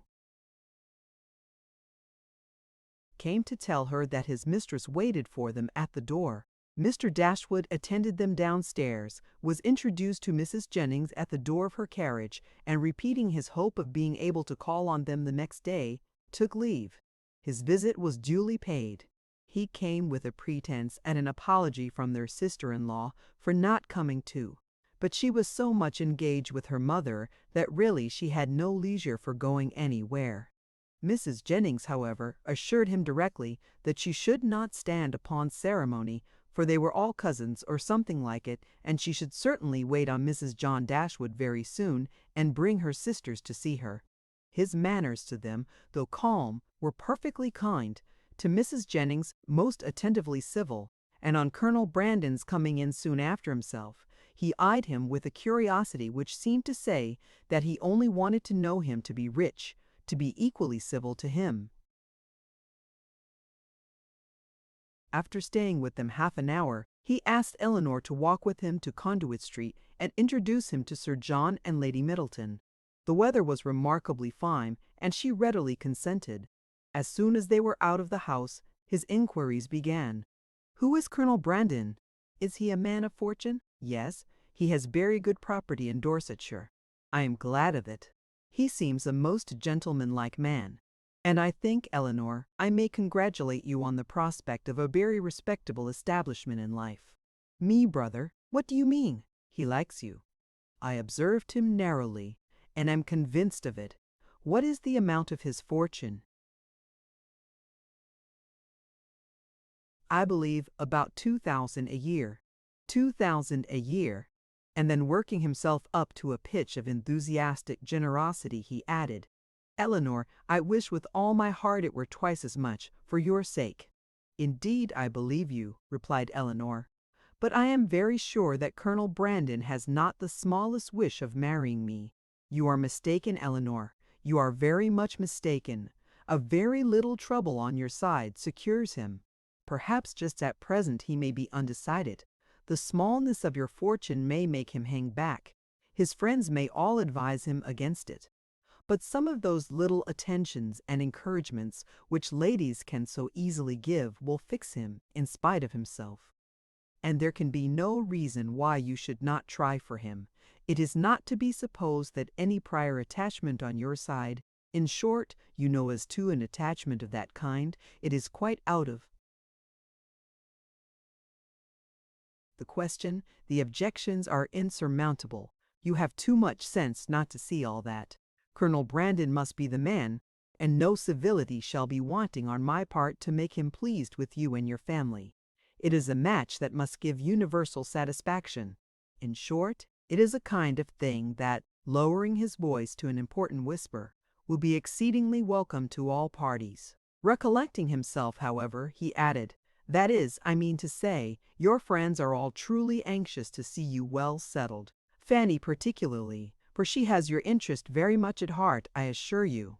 And her mother too, Mrs. Ferrars, a very good-natured woman. I am sure it would give her great pleasure. She said as much the other day." Elinor would not vouchsafe any answer. "It would be something remarkable now," he continued, "something droll, if Fanny should have a brother and I a sister settling at the same time, and yet it is not very unlikely." "Is Mr. Edward Ferrars," said Elinor with resolution, "going to be married?"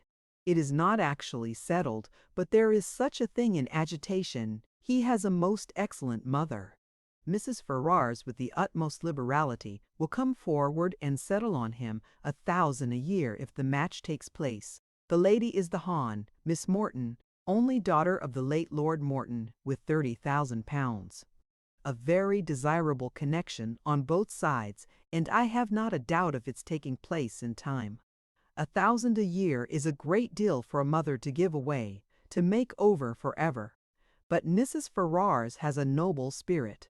To give you another instance of her liberality, the other day, as soon as we came to town, aware that money could not be very plenty with us just now, she put banknotes into Fanny's hands to the amount of £200. And extremely acceptable it is, for we must live at a great expense while we are here. He paused for her assent and compassion, and she forced herself to say, "Your expenses both in town and country must certainly be considerable, but your income is a large one. Not so large, I dare say, as many people suppose. I do not mean to complain, however. It is undoubtedly a comfortable one, and I hope will in time be better. The enclosure of Norland Common, now carrying on, is the most serious strain.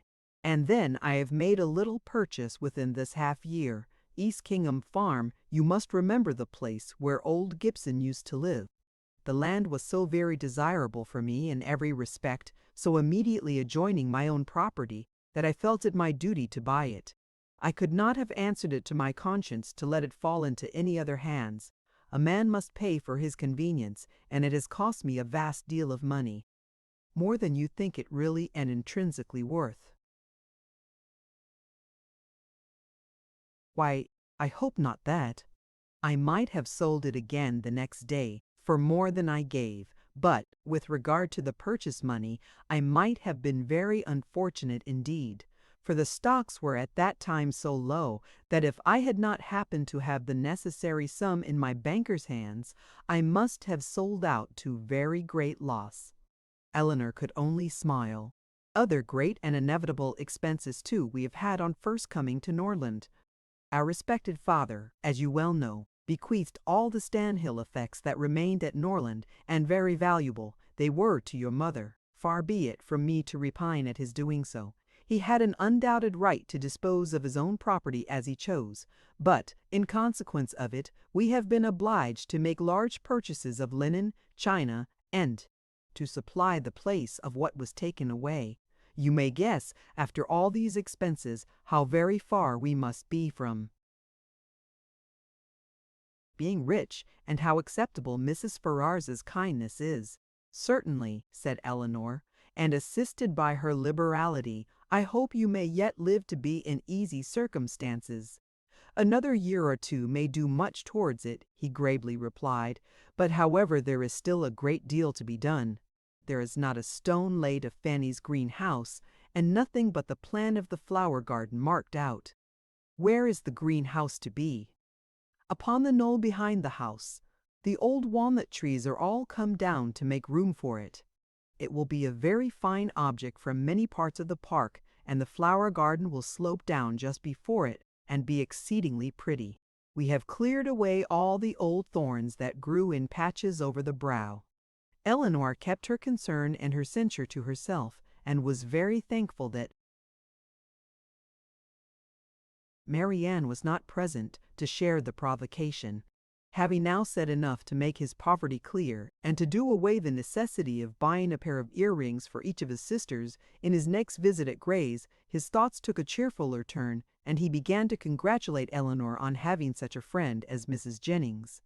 "She seems a most valuable woman indeed. Her house, her style of living, all bespeak an exceeding good income, and it is an acquaintance that has not only been of great use to you hitherto, but in the end may prove materially advantageous.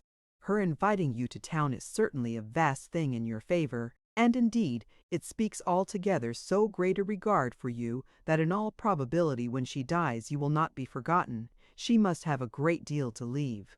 "Nothing at all, I should rather suppose, for she has only her jointure which will descend to her children." "But it is not to be imagined that she lives up to her income. Few people of common prudence will do that, and whatever she saves she will be able to dispose of. And do you not think it more likely that she should leave it to her daughters than to us? Her daughters are both exceedingly well married, and therefore I cannot perceive the necessity of her remembering them farther. Whereas, in my opinion, by her taking so much notice of you and treating you in this kind of way, she has given you a sort of claim on her future consideration, which a conscientious woman would not disregard. Nothing can be kinder than her behavior, and she can hardly do all this without being aware of the expectation it raises. But she raises none in those most concerned. Indeed, brother, your anxiety for our welfare and prosperity carries you too far.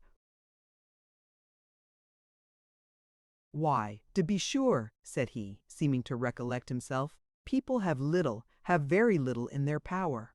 But, my dear Elinor, what is the matter with Marianne? She looks very unwell, has lost her color, and is grown quite thin. Is she ill? She is not well. She has had a nervous complaint on her for several weeks. I am sorry for that. At her time of life, anything of an illness destroys the bloom forever. Hers has been a very short one. She was as handsome a girl last September as I ever saw, and is likely to attract the man. There was something in her style of beauty to please them particularly. I remember Fanny used to say that she would marry sooner and better than you did. Not but what she's exceedingly fond of you, but so it happened to strike her. She will be mistaken, however. I question whether Marianne now will marry a man worth more than 500 or 600 a year at the utmost, and I am very much deceived if you do not do better. Dorsetshire? I know very little of Dorsetshire.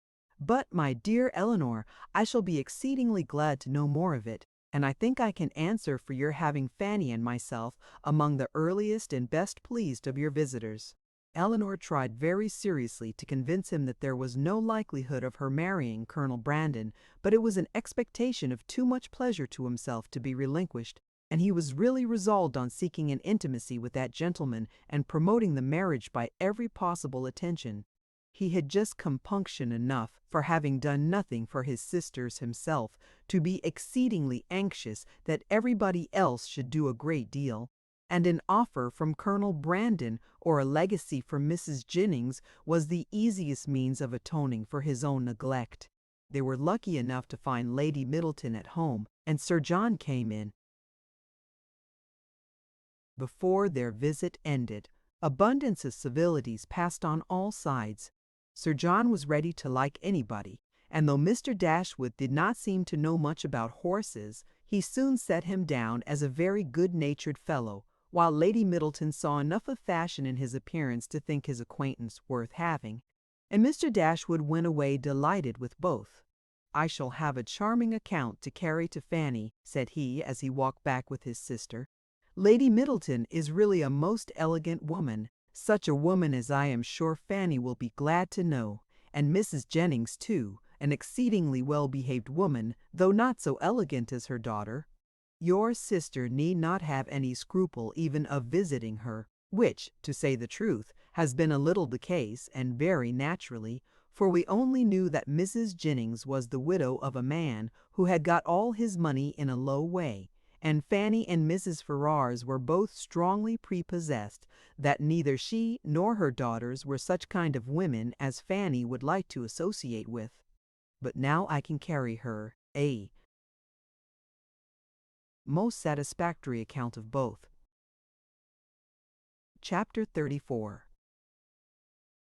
Mrs. John Dashwood had so much confidence in her husband's judgment that she waited the very next day both on Mrs. Jennings and her daughter, and her confidence was rewarded by finding even the former, even the woman with whom her sisters were staying, by no means unworthy her notice. And as for Lady Middleton, she found her one of the most charming women in the world. Lady Middleton was equally pleased with Mrs. Dashwood. There was a kind of cold-hearted selfishness on both sides which mutually attracted them, and they sympathized with each other in an insipid propriety of demeanor and a general want of understanding. The same manners, however, which recommended Mrs. John Dashwood to the good opinion of Lady Middleton, did not suit the fancy of Mrs. Jennings, and to her she appeared nothing more than a little proud-looking woman of uncordial address, who met her husband's sisters without any affection and almost without having anything to say to them, for of the quarter of an hour bestowed on Berkeley Street, she sat at least 7 minutes and a half in silence. Elinor wanted very much to know, though she did not choose to ask whether Edward was then in town, but nothing would have induced Fanny voluntarily to mention his name before her, till able to tell her that his marriage with Miss Morton was resolved on, or till her husband's expectations on Colonel Brandon were answered, because she believed them still so very much attached to each other that they could not be too sedulously divided in word and deed on every occasion. The intelligence, however, which he would not give, soon flowed from another quarter. Lucy came very shortly to claim Elinor's compassion on being unable to see Edward, though he had arrived in town with Mr. and Mrs. Dashwood. He dared not come to Bartlett's Buildings for fear of detection, and though their mutual impatience to meet was not to be told, they could do nothing at present but write. Edward assured them himself of his being in town within a very short time by twice calling in Berkeley Street. Twice was his card found on the table when they returned from their morning's engagements. Elinor was pleased that he had called, and still more pleased that she had missed him. The Dashwoods were so prodigiously delighted with the Middletons that, though not much in the habit of giving anything, they determined to give them a dinner, and soon after their acquaintance began, invited them to dine in Harley Street, where they had taken a very good house for 3 months. Their sisters and Mrs. Jennings were invited likewise, and John Dashwood was careful to secure Colonel Brandon, who, always glad to be where the Miss Dashwoods were, received his eager civilities with some surprise, but much more pleasure. They were to meet Mrs. Ferrars, but Elinor could not learn whether her sons were to be of the party. The expectation of seeing her, however, was enough to make her interested in the engagement, for though she could now meet Edward's mother without that strong anxiety which had once promised to attend such an introduction, though she could now see her with perfect indifference as to her opinion of herself, her desire of being in company with Mrs. Ferrars, her curiosity to know what she was like, was as lively as ever. The interest with which she thus anticipated the party was soon afterwards increased, more powerfully than pleasantly, by her hearing that the Miss Steeles were also to be at it.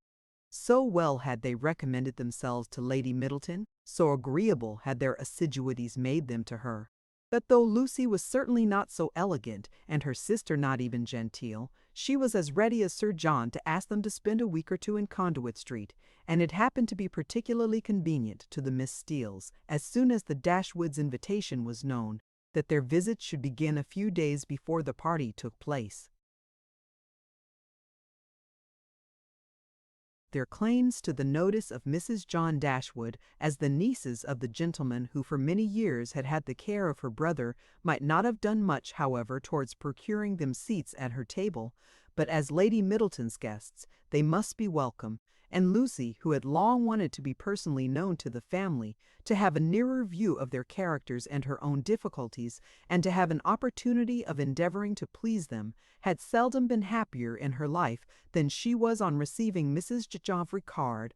On Elinor its effect was very different. She began immediately to determine that Edward, who lived with his mother, must be asked, as his mother was, to a party given by his sister, and to see him for the first time, after all that passed in the company of Lucy. She hardly knew how she could bear it. These apprehensions, perhaps, were not founded entirely on reason, and certainly not at all on truth. They were relieved, however, not by her own recollection, but by the good will of Lucy, who believed herself to be inflicting a severe disappointment when she told her that Edward certainly would not be in Harley Street on Tuesday, and even hoped to be carrying the pain still farther by persuading her that he was kept away by the extreme affection for herself, which he could not conceal when they were together. The important Tuesday came that was to introduce the two young ladies to this formidable mother-in-law. "Pity me, dear Miss Dashwood," said Lucy, as they walked up the stairs together, for the Middletons arrived so directly after Mrs. Jennings that they all followed the servant at the same time. "There is nobody here but you that can feel for me. I declare I can hardly stand. Good gracious! In a moment I shall see the person that all my happiness depends on. That is to be my mother." Elinor could have given her immediate relief by suggesting the possibility of its being Miss Morton's mother rather than her own, whom they were about to behold. But instead of doing that, she assured her, and with great sincerity, that she did pity her, to the utter amazement of Lucy, who, though really uncomfortable herself, hoped at least to be an object of irrepressible envy to Elinor. Mrs. Ferrars was a little thin woman, upright even to formality in her figure, and serious even to sourness in her aspect. Her complexion was sallow, and her features small, without beauty, and naturally without expression. But a lucky contraction of the brow had rescued her countenance from the disgrace of insipidity, by giving it the strong characters of pride and ill nature. She was not a woman of many words, for, unlike people in general, she proportioned them to the number of her ideas, and of the few syllables that did escape her, not one fell to the share of Miss Dashwood, whom she eyed with the spirited determination of disliking her at all events. Elinor could not now be made unhappy by this behavior. A few months ago it would have hurt her exceedingly, but it was not in Mrs. Ferrars's power to distress her by it now, and the difference of her manners to the Miss Steeles, a difference which seemed purposely made to humble her more, only amused her. She could not but smile to see the graciousness of both mother and daughter towards the very person, for Lucy was particularly distinguished, whom of all others, had they known as much as she did, they would have been most anxious to mortify, while she had comparatively no power to flight haut, put by spite back. But while she smiled at a graciousness so misapplied, she could not reflect on the mean-spirited folly from which it sprung, nor observe the studied attentions with which the Miss Steeles courted its continuance, without thoroughly despising them all four. Lucy was all exultation on being so honourably distinguished, and Miss Steele wanted only to be teased about Dr. Davies to be perfectly happy. The dinner was a grand one. The servants were numerous, and everything bespoke the mistress's inclination for show, and the master's ability to support it. In spite of the improvements and additions which were making to the Norland estate, and in spite of its owner having once been within some £1,000 of being obliged to sell out at a loss, nothing gave any symptom of that indigence which he had tried to infer from it. No poverty of any kind, except of conversation, appeared, but there the deficiency was considerable. John Dashwood had not much to say for himself that was worth hearing, and his wife had still less. But there was no peculiar disgrace in this, for it was very much the case with the chief of their visitors, who almost all laboured under one or other of these disqualifications for being agreeable: want of sense, either natural or improved; want of sense, either natural or improved; want of elegance; want of spirits, or want of temper. When the ladies withdrew to the drawing-room after dinner, this poverty was particularly evident, for the gentlemen had supplied the discourse with some variety, the variety of politics, enclosing land, and breaking horses. But then it was all over, and one subject only engaged the ladies till coffee came in, which was the comparative heights of Harry Dashwood and Lady Middleton's second son William, who were nearly of the same age. Had both the children been there, the affair might have been determined too easily by measuring them at once, but as Harry only was present, it was all conjectural assertion on both sides, and everybody had a right to be equally positive in their opinion, and to repeat it over and over again as often as they liked. The party stood thus. The two mothers, though each really convinced that her own son was the tallest, politely decided in favour of the other. The two grandmothers, with not less partiality but more sincerity, were equally earnest in support of their own descendant. Lucy, who was hardly less anxious to please one parent than the other, thought the boys were both remarkably tall for their age, and could not conceive that there could be the smallest difference in the world between them, and Miss Steele, with yet greater address, gave it as fast as she could in favor of each. Elinor, having once delivered her opinion on William's side, by which she offended Mrs. Ferrars and Fanny still more, did not see the necessity of enforcing it by any farther assertion, and Marianne, when called on for hers, offended them all by declaring that she had no opinion to give, as she had no opinion to give, as she had never thought about it. Before her removing from Norland, Elinor had painted a very pretty pair of screens for her sister-in-law, which being now just mounted and brought home, ornamented her present drawing-room, and these screens, catching the eye of John Dashwood on his following the other gentleman into the room, were officiously handed by him to Colonel Brandon for his admiration. "These are done by my eldest sister," said he, "and you, as a man of taste, will, I dare say, be pleased with them. I do not know whether you have ever happened to see any of her performances before, but she is in general reckoned to draw extremely well." The Colonel, though disclaiming all pretensions to connoisseurship, warmly admired the screens, as he would have done anything painted by Miss Dashwood, and on the curiosity of the others being of course excited, they were handed round for general inspection, Mrs. Ferrars not aware of their being. Elinor's work particularly requested to look at them, and after they had received gratifying testimony of Lady Middleton's approbation, Fanny presented them to her mother, considerately informing her, at the same time, that they were done by Miss Dashwood. Said Mrs. Ferrars, very pretty, and without regarding them at all, returned them to her daughter. Perhaps Fanny thought for a moment that her mother had been quite rude enough, for, colouring a little, she immediately said, "They are very pretty, ma'am, ain't they?" But then again, the dread of having been too civil, too encouraging herself, probably came over her, for she presently added, "Do you not think they are something in Miss Morton's style of painting?" "Ma'am, she does paint most delightfully. How beautifully her last landscape is done! Beautifully indeed, but she does everything well." Marian could not bear this. She was already greatly displeased with Mrs. Ferrars, and such ill-timed praise of another at Elinor's expense, though she had not any notion of what was principally meant by it, provoked her immediately to say with warmth, "This is admiration of a very particular kind. What is Miss Morton to us? Who knows or who cares for her? It is Elinor of whom we think and speak." And so saying, she took the screens out of her sister-in-law's hands to admire them herself as they ought to be admired.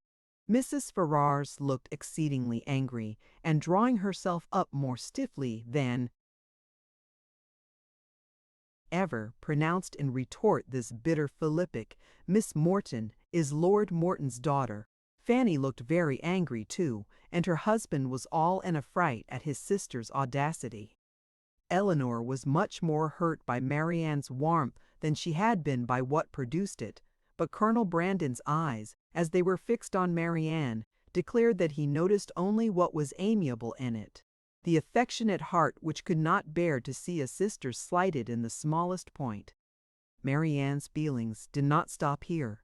The cold insolence of Mrs. Ferrars's general behavior to her sister seemed, to her, to foretell such difficulties and distresses to Elinor as her own wounded heart taught her to think of with horror, and urged by a strong impulse of affectionate sensibility, she moved after a moment to her sister's chair, and putting one arm round her neck and one cheek close to hers, said in a low but eager voice,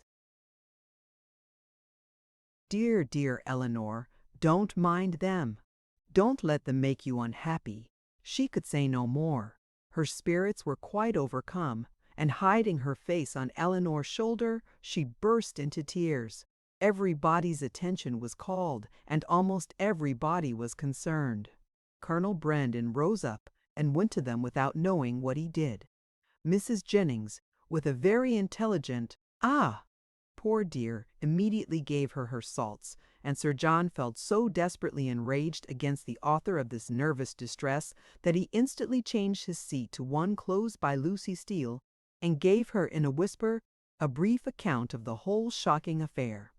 In a few minutes, however, Marianne was recovered enough to put an end to the bustle and sit down among the rest, though her spirits retained the impression of what had passed the whole evening. "Poor Marianne," said her brother to Colonel Brandon in a low voice as soon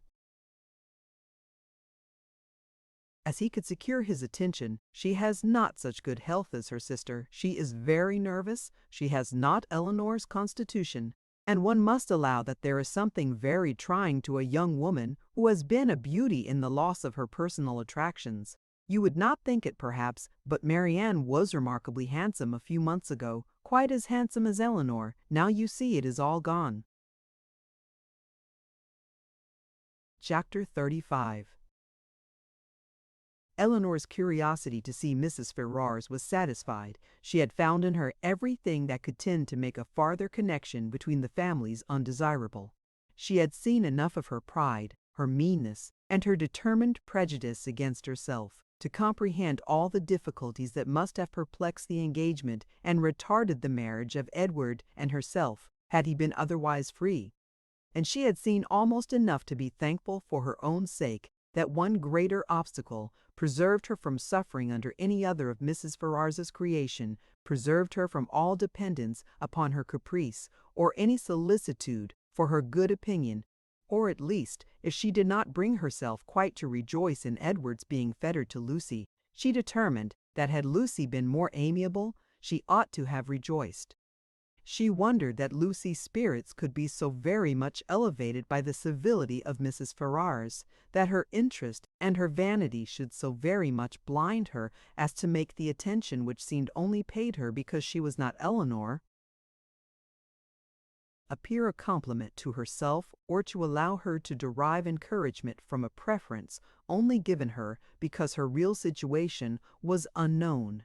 But that it was so had not only been declared by Lucy's eyes at the time, but was declared over again the next morning more openly, for at her particular desire Lady Middleton set her down in Berkeley Street on the chance of seeing Elinor alone, to tell her how happy she was.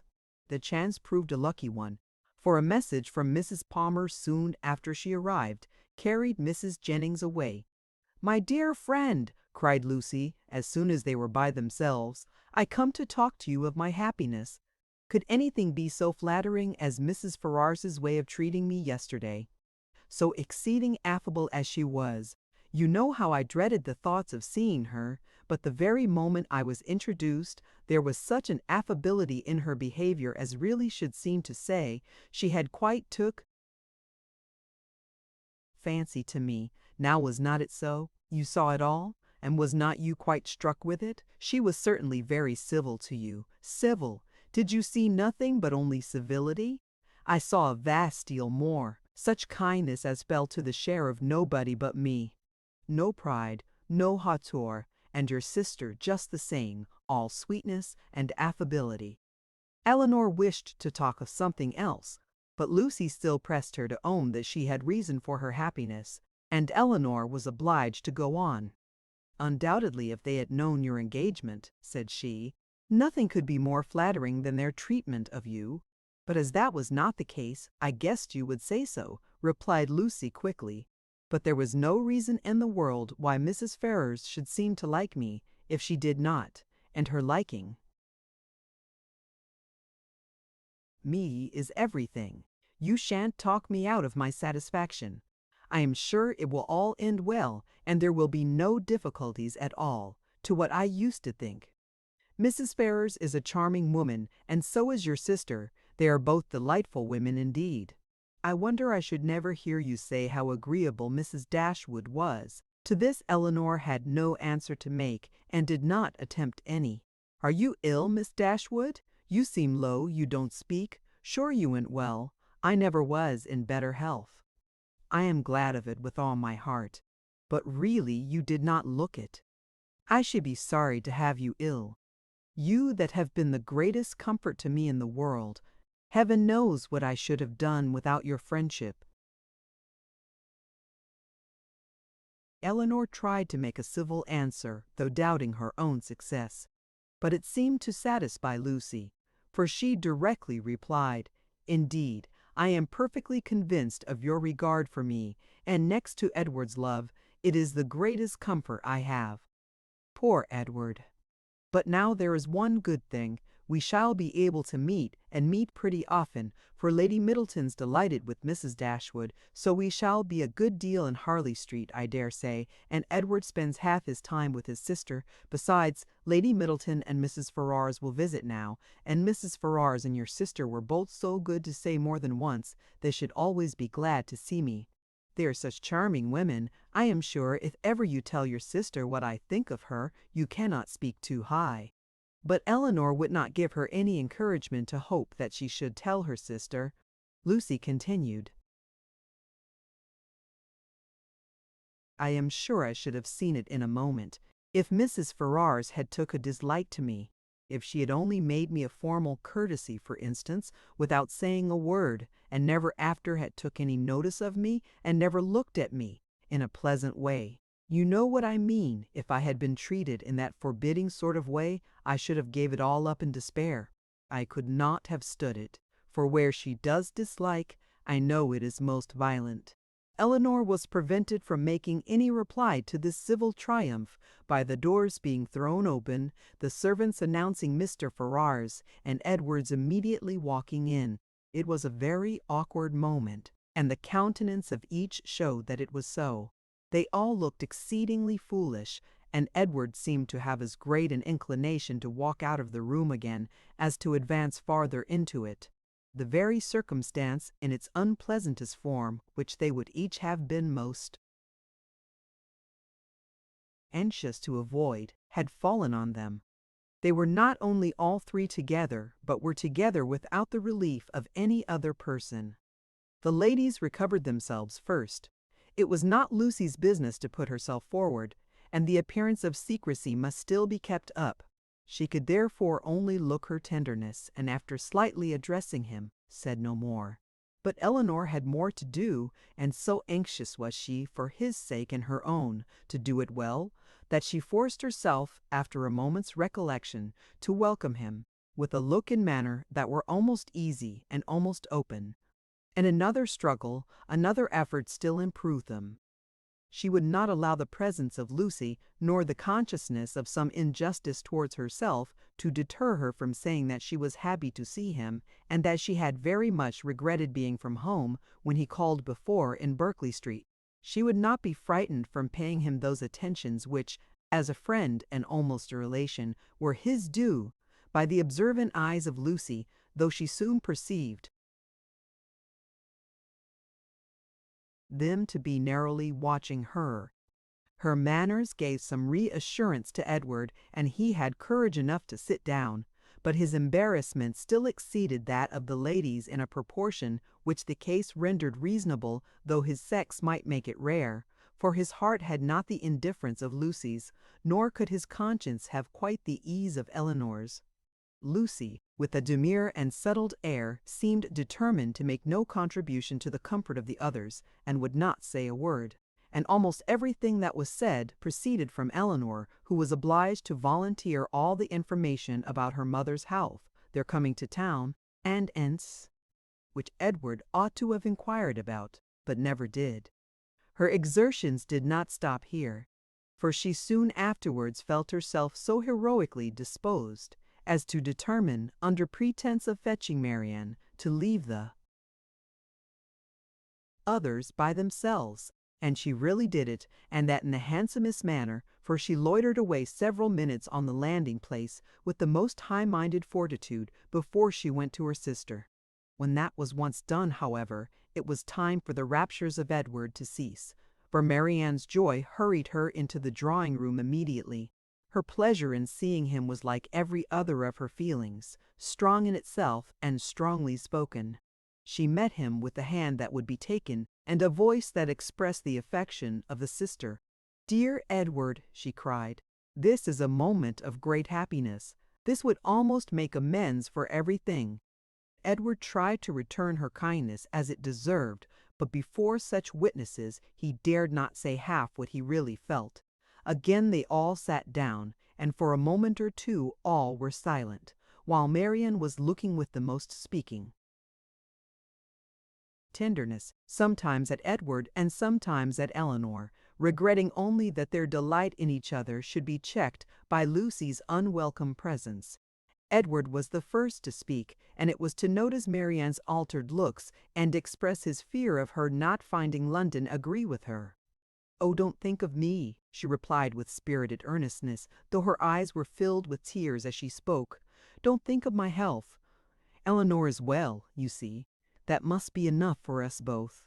This remark was not calculated to make Edward or Elinor more easy, nor to conciliate the goodwill of Lucy, who looked up at Marianne with no very benignant expression.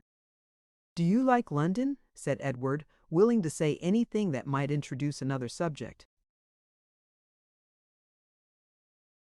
"Not at all. I expected much pleasure in it, but I have found none. The sight of you, Edward, is the only comfort it is afforded, and thank heaven, you are what you always were." She paused, no one spoke. "I think, Elinor," she presently added, "we must employ Edward to take care of us in our return to Barton. In a week or two, I suppose, we shall be going, and, I trust, Edward will not be very unwilling to accept the charge."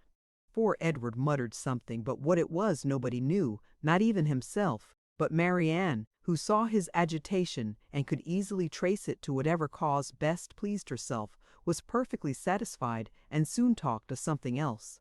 "We spent such a day, Edward, in Harley Street yesterday. So dull, so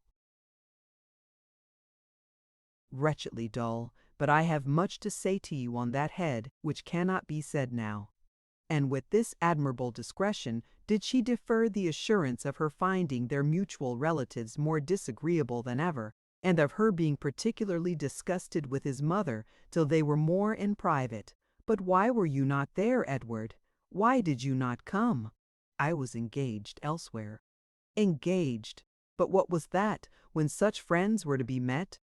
"Perhaps, Miss Marianne," cried Lucy, eager to take some revenge on her, "you think young men never stand upon engagements, if they have no mind to keep them, little as well as great." Elinor was very angry, but Marianne seemed entirely insensible of the sting, for she calmly replied, "Not so indeed, for, seriously speaking, I am very sure that conscience only kept Edward from Harley Street. And I really believe he has the most delicate conscience in the world, the most scrupulous in performing every engagement, however minute, and however it may make against his interest or pleasure. He is the most fearful of giving pain, of wounding expectation, and the most incapable of being selfish, of any body I ever saw. Edward, it is so, and I will say it. What! Are you never to hear yourself praised? Then you must be no friend of mine, for those who will accept of my love and esteem must submit to my open commendation." The nature of her commendation, in the present case, however, happened to be particularly ill-suited to the feelings of 2/3 of her auditors, and was so very unexhilarating to Edward that he very soon got up to go away. "Going so soon?" said Marianne. "My dear Edward, this must not be." And drawing him a little aside, she whispered her persuasion that Lucy could not stay much longer. But even this encouragement failed, for he would go, and Lucy, who would have outstayed him had his visit lasted 2 hours, soon afterwards went away. "What can bring her here so often?" said Marianne on her leaving them. "Could not she see that we wanted her gone? How teasing to Edward! Why so? We were all his friends, and Lucy has been the longest known to him of any. It is but natural that he should like to see her as well as ourselves." Marianne looked at her steadily and said, "You know, Elinor, that this is a kind of talking which I cannot bear. If you only hope to have your assertion contradicted, as I must suppose to be the case, you ought to recollect that I am the last person in the world to do it. I cannot descend to be tricked out of assurances that are not really wanted." She then left the room, and Elinor dared not follow her to say more, for bound as she was by her promise of secrecy to Lucy, she could give no information that would convince Marianne, and painful as the consequences of her still continuing in an error might be, she was obliged to submit to it. All that she could hope was that Edward would not often expose her or himself to the distress of hearing Marianne's mistaken warmth, nor to the repetition of any other part of the pain that had attended their recent meeting, and this she had every reason to expect. Chapter 36. Within a few days after this meeting, the newspapers announced to the world that the lady of Thomas Palmer, Esq., was safely delivered of a son and heir, a very interesting and satisfactory paragraph, at least to all those intimate connections who knew it before. This event, highly important to Mrs. Jennings's happiness, produced a temporary alteration in the disposal of her time, and influenced in a like degree the engagements of her young friends. For as she wished to be as much as possible with Charlotte, she went thither every morning as soon as she was dressed, and did not return till late in the evening, and the Miss Dashwoods, at the particular request of the Middletons, spent the whole of every day in Conduit Street. For their own comfort they would much rather have remained, at least all the morning, in Mrs. Jennings's house. But it was not a thing to be urged against the wishes of everybody. Their hours were therefore made over to Lady Middleton and the two Miss Steeles, by whom their company, in fact, was as little valued as it was professedly sought. They had too much sense to be desirable companions to the former, and by the latter they were considered with a jealous eye as intruding on their ground and sharing the kindness which they wanted to monopolize. Though nothing could be more polite than Lady Middleton's behavior to Elinor and Marianne, she did not really like them at all. Because they neither flattered herself nor her children, she could not believe them good-natured, and because they were fond of reading, she fancied them satirical, perhaps without exactly knowing what it was to be satirical, but that did not signify. It was censure in common use, and easily given. Their presence was a restraint both on her and on Lucy. It checked the idleness of one and the business of the other. Lady Middleton was ashamed of doing nothing before them, and the flattery which Lucy was proud to think of and administer at other times, she feared they would despise her for offering. Miss Steele was the least discomposed of the three by their presence, and it was in their power to reconcile her to it entirely. Would either of them only have given her a full and minute account of the whole affair between Marianne and Mr. Willoughby, she would have thought herself amply rewarded for the sacrifice of the best place by the fire after dinner, which their arrival occasioned. But this conciliation was not granted. For though she often threw out expressions of pity for her sister to Elinor, and more than once dropped a reflection on the inconstancy of Bull before Marianne, no effect was produced but a look of indifference from the former, or of disgust in the latter. An effort even yet lighter might have made her their friend. Would they only have laughed at her about the doctor? But so little were they, any more than the others, inclined to oblige her, that if Sir John dined from home, she might spend a whole day without hearing any other raillery on the subject than what she was kind enough to bestow on herself. All these jealousies and discontents, however, were so totally unsuspected by Mrs. Jennings that she thought it a delightful thing for the girls to be together, and generally congratulated her young friends every night on having escaped the company of a stupid old woman so long. She joined them sometimes at Sir John's, sometimes at her own house, but wherever it was she always came in excellent spirits, full of delight and importance, attributing Charlotte's well-doing to her own care, and ready to give so exact, so minute a detail of her situation, as only Miss Steele had curiosity enough to desire. One thing did disturb her, and of that she made her daily complaint. Mr. Palmer maintained the common but unfatherly opinion among his sex of all infants being alike, and though she could plainly perceive, at different times, the most striking resemblance between this baby and every one of his relations on both sides, there was no convincing his father of it, no persuading him to believe that it was not exactly like every other baby of the same age. Nor could he even be brought to acknowledge the simple proposition of its being the finest child in the world. I come now to the relation of a misfortune which about this time befell Mrs. John Dashwood. It so happened that while her two sisters with Mrs. Jennings were first calling on her in Harley Street, another of her acquaintance had dropped in a circumstance in itself not apparently likely to produce evil to her. But while the imaginations of other people will carry them away to form wrong judgments of our conduct and to decide on it by slight appearances, one's happiness must in some measure be always at the mercy of chance.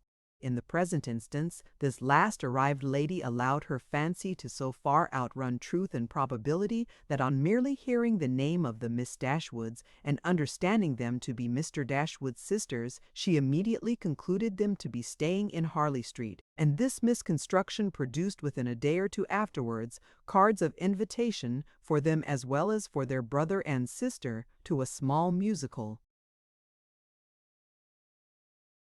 party at her house, the consequence of which was that Mrs. John Dashwood was obliged to submit not only to the exceedingly great inconvenience of sending her carriage for the Miss Dashwoods, but, what was still worse, must be subject to all the unpleasantness of appearing to treat them with attention, and who could tell that they might not expect to go out with her a second time?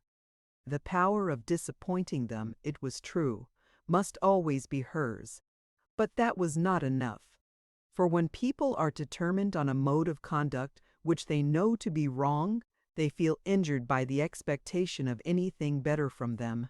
Marianne had now been brought by degrees so much into the habit of going out every day that it was become a matter of indifference to her whether she went or not, and she prepared quietly and mechanically for every evening's engagement, though without expecting the smallest amusement from any, and very often without knowing, till the last moment, where it was to take her.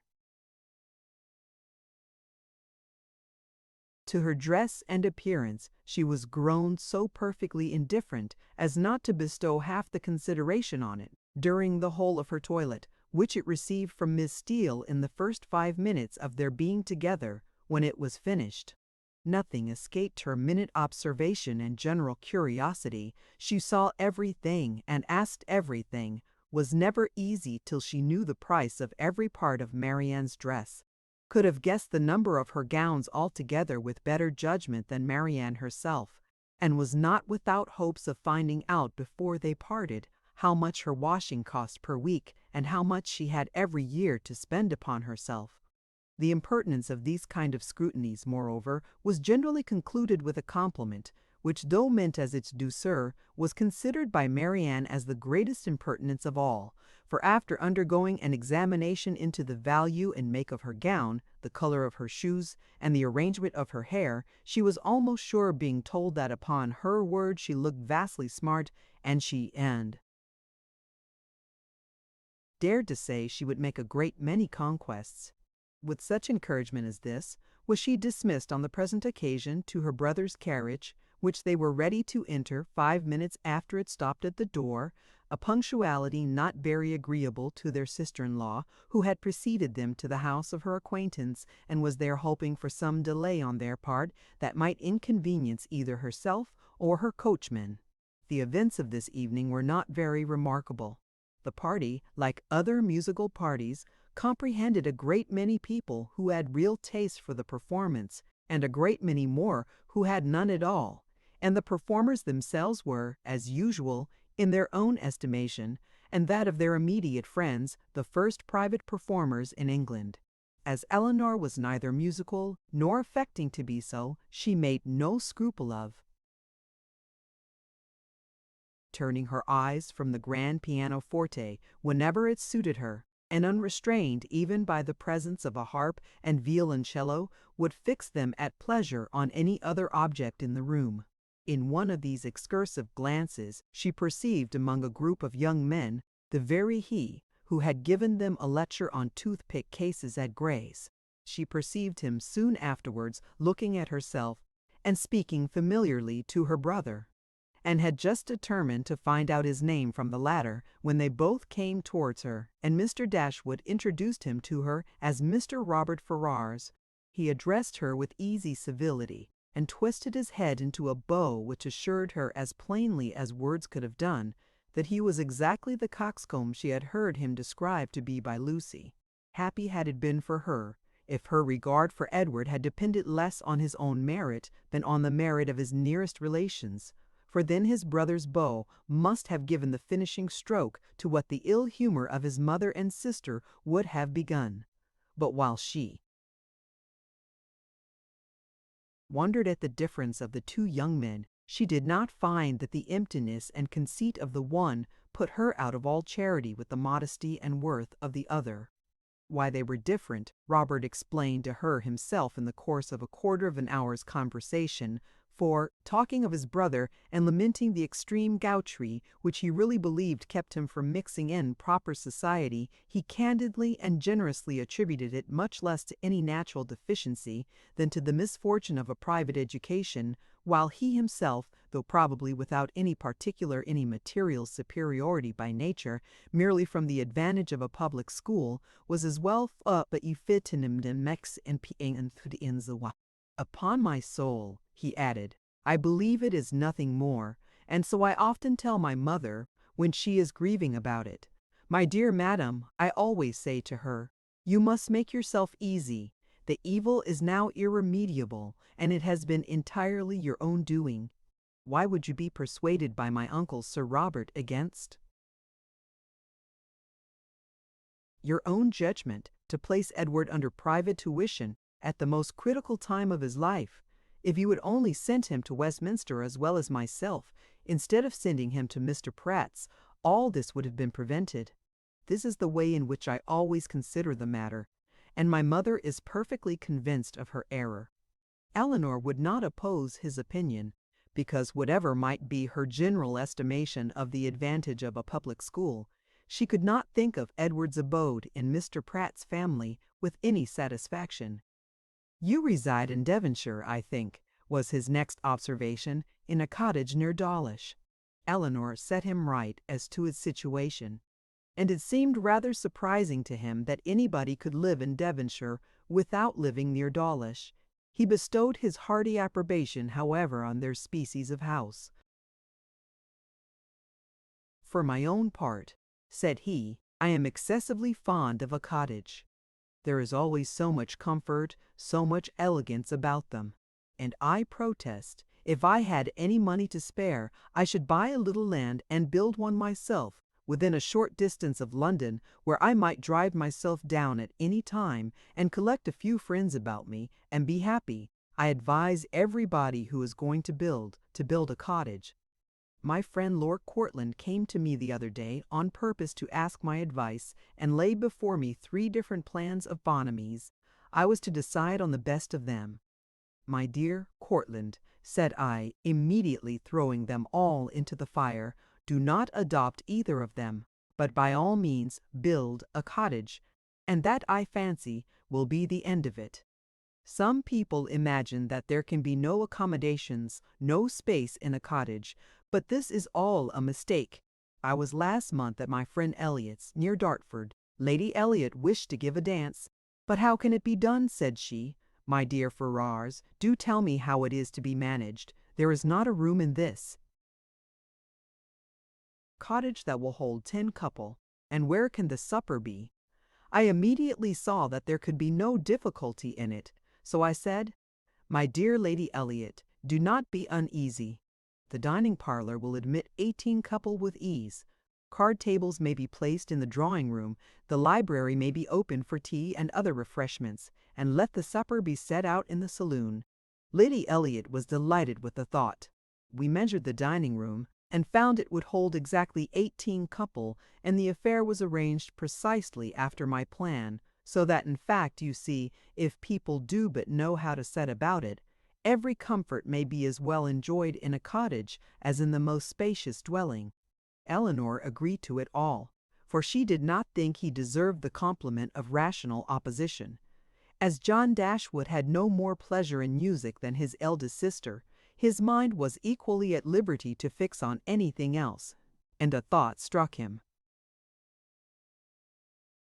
During the evening, which he communicated to his wife for her approbation when they got home, The consideration of Mrs. Dennison's mistake in supposing his sisters their guests had suggested the propriety of their being really invited to become such, while Mrs. Jennings's engagements kept her from home. The expense would be nothing, the inconvenience not more, and it was altogether an attention which the delicacy of his conscience pointed out to be requisite to its complete enfranchisement from his promise to his father. Fanny was startled at the proposal. "I do not see how it can be done," said she, "without affronting Lady Middleton, for they spend every day with her. Otherwise I should be exceedingly glad to do it. You know I am always ready to pay them any attention in my power, as my taking them out this evening shows. But they are Lady Middleton's visitors. How can I ask them away from her?" Her husband, but with great humility, did not see the force of her objection. They had already spent a week in this manner in Conduit Street, and Lady Middleton could not be displeased at their giving the same number of days to such near relations. Fanny paused a moment, and then, with fresh vigor, said, "My love, I would ask them with all my heart, if it was in my power. But I had just settled within myself to ask the Miss Steeles to spend a few days with us. They are very well behaved, good kind of girls, and I think the attention is due to them, as their uncle did so very well by Edward. We can ask your sisters some other year, you know, but the Miss Steeles may not be in town any more. I am sure you will like them. Indeed, you do like them, you know, very much already, and so does my mother. And they are such favorites with Harry." Mr. Dashwood was convinced. He saw the necessity of inviting the Miss Steeles immediately, and his conscience was pacified by the resolution of inviting his sisters another year. At the same time, however, slyly suspecting that another year would make the invitation needless by bringing Elinor to town as Colonel Brandon's wife and Marianne as their visitor. Fanny, rejoicing in her escape and proud of the ready wit that had procured it, wrote the next morning to Lucy to request her company and her sisters for some days in Harley Street as soon as Lady Middleton could spare them. This was enough to make Lucy really and reasonably happy. Mrs. Dashwood seemed actually working for her herself, cherishing all her hopes and promoting all her views. Such an opportunity of being with Edward and his family was, above all things, the most material to her interest, and such an invitation the most gratifying to her feelings. It was an advantage that could not be too gratefully acknowledged, nor too speedily made use of, and the visit to Lady Middleton, which had not before had any precise limits, was instantly discovered to have been always meant to end in 2 days' time. When the note was shown to Elinor, as it was within 10 minutes after its arrival, it gave her, for the first time, some share in the expectations of Lucy, for such a mark of uncommon kindness, vouchsafed on so short an acquaintance, seemed to declare that the goodwill towards her arose from something more than merely malice against herself, and might be brought, by time and address, to do everything that Lucy wished. Her flattery had already subdued the pride of Lady Middleton, and made an entry into the close heart of Mrs. John Dashwood, and these were effects that laid open the probability of greater. The Miss Steeles removed to Harley Street, and all that reached Elinor of their influence there strengthened her expectation of the event. Sir John, who called on them more than once, brought home such accounts of the favor they were in as must be universally striking. Mrs. Dashwood had never been so much pleased with any young women in her life as she was with them, had given each of them a needle-book made by some emigrant, called Lucy by her Christian name, and did not know whether she should ever be able to part with them. E.N.D. the Scone Volume. Chapter 37. Mrs. Palmer was so well at the end of a fortnight that her mother felt it no longer necessary to give up the whole of her time to her, and, contenting herself with visiting her once or twice a day, returned from that period to her own home and her own habits, in which she found the Miss Dashwoods very ready to resume their former share. About the third or fourth morning after their being thus resettled in Berkeley Street, Mrs. Jennings, on returning from her ordinary visit to Mrs. Palmer, entered the drawing-room, where Elinor was sitting by herself with an air of such hurrying importance as prepared her to hear something wonderful, and giving her time only to form that idea, began directly to justify it by saying, "Lord, my dear Miss Dashwood, have you heard the news?" "No, ma'am." "What is it?" "Something so strange, but you shall hear it all. When I got to Mr. Palmer's, I found Charlotte quite in a fuss about the child. She was sure it was very ill. It cried and fretted and was all over pimples. So I looked at it directly and, 'Lord, my dear,' says I, 'it is nothing in the world but the red gum,' and nurse said just the same. But Charlotte, she would not be satisfied, so Mr. Donovan was sent for, and luckily he happened to just come in from Harley Street, so he stepped over directly, and as soon as ever he saw the child, he said just as we did, that it was nothing in the world but the red gum, and then Charlotte was easy. And so, just as he was going away again, it came into my head, I am sure I do not know how I happened to think of it, but it came into my head to ask him if there was any news. So upon that he smirked and simpered and looked grave and seemed to know something or other, and at last he said in a whisper, 'For fear any unpleasant report should reach the young ladies under your care as to their sister's indisposition, I think it advisable to say that I believe there is no great reason for alarm. I hope Mrs. Dashwood will do very well.' What, is Fanny ill? That is exactly what I said, my dear.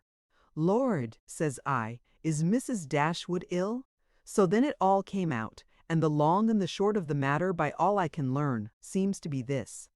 Mr. Edward Ferrars, the very young man I used to joke with you about, but however, as it turns out, I am monstrous glad there was never anything in it. Mr. Edward Ferrars, it seems, has been engaged above this 12-month to my cousin Lucy. There's for you, my dear! And not a creature knowing a syllable of the matter, except Nancy. Could you have believed such a thing possible? There is no great wonder in their liking one another, but that matters should be brought so forward between them, and nobody suspect it, that is strange. I never happened to see them together, or I am sure I should have found it out directly. Well, and so this was kept a great secret, for fear of Mrs. Ferrars, and neither she nor your brother or sister suspected a word of the matter till this very morning. Poor Nancy, who, you know, is a well-meaning creature, but no conjurer, pocked it all out. Lord, thinks she to herself, they're all so fond of Lucy. To be sure they will make no difficulty about it. And so away she went to your sister, who was sitting all alone at her carpet work, little suspecting what was to come. For she had just been saying to your brother, only 5 minutes before, that she thought to make a match between Edward and some lord's daughter or other, I forget who. So you may think what a blow it was to all her vanity and pride. She fell into violent hysterics immediately, with such screams as reached your brother's ears, as he was sitting in his own dressing-room downstairs, thinking about writing a letter to his steward in the country. So up he flew directly, and a terrible scene took place. For Lucy was come to them by that time, little dreaming what was going on. Poor soul! I pity her. And I must say, I think she was used very hardly, for your sister scolded like any fury, and soon drove her into a fainting fit. Nancy, she fell upon her knees, and cried bitterly, and your brother, he walked about the room, and said he did not know what to do. Mrs. Dashwood declared they should not stay a minute longer in the house, and your brother was forced to go down upon his knees too, to persuade her to let them stay till they had packed up their clothes. Then she fell into hysterics again, and he was so frightened that he would send for Mr. Donovan, and Mr. Donovan found the house in all this uproar. The carriage was at the door, ready to take my poor cousins away, and they were just stepping in as he came off. Poor Lucy in such a condition, he says, she could hardly walk, and Nancy, she was almost as bad. I declare I have no patience with your sister, and I hope, with all my heart, It will be a match in spite of her. Lord, what a taking poor Mr. Edward will be in when he hears of it. To have his love used so scornfully, for they say he is monstrous fond of her as well he may. I should not wonder if he was to be in the greatest passion, and Mr. Donovan thinks just the same. He and I had a great deal of talk about it, and the best of all is that he is gone back again to Harley Street, that he may be within call when Mrs. Ferrars is told of it, for she was sent for as soon as ever my cousins left the house, for your sister was sure she would be in hysterics too, and so she may, for what I care. I have no pity for either of them. I have no notion of people's making such a to-do about money and greatness. There is no reason on earth why Mr. Edward and Lucy should not marry. For I am sure Mrs. Ferrars may afford to do very well by her son, and though Lucy has next to nothing herself, she knows better than anybody how to make the most of everything. I dare say, if Mrs. Ferrars would only allow him 500 a year, she would make as good an appearance with it as anybody else would with 8. Lord, how snug they might live in such another cottage as yours, or a little bigger with 2 maids and 2 men. And I believe I could help them to a housemaid, for my Betty has a sister out of place that would fit them exactly. Here Mrs. Jennings ceased, and as Elinor had had time enough to collect her thoughts, she was able to give such an answer and make such observations as the subject might naturally be supposed to produce. Happy to find that she was not suspected of any extraordinary interest in it, that Mrs. Jennings, as she had of late often hoped might be the case, had ceased to imagine her at all attached to Edward, and happy above all the rest, in the absence of Marianne, she felt very well able to speak of the affair without embarrassment, and to give her judgment, as she believed, with impartiality on the conduct of everyone concerned in it.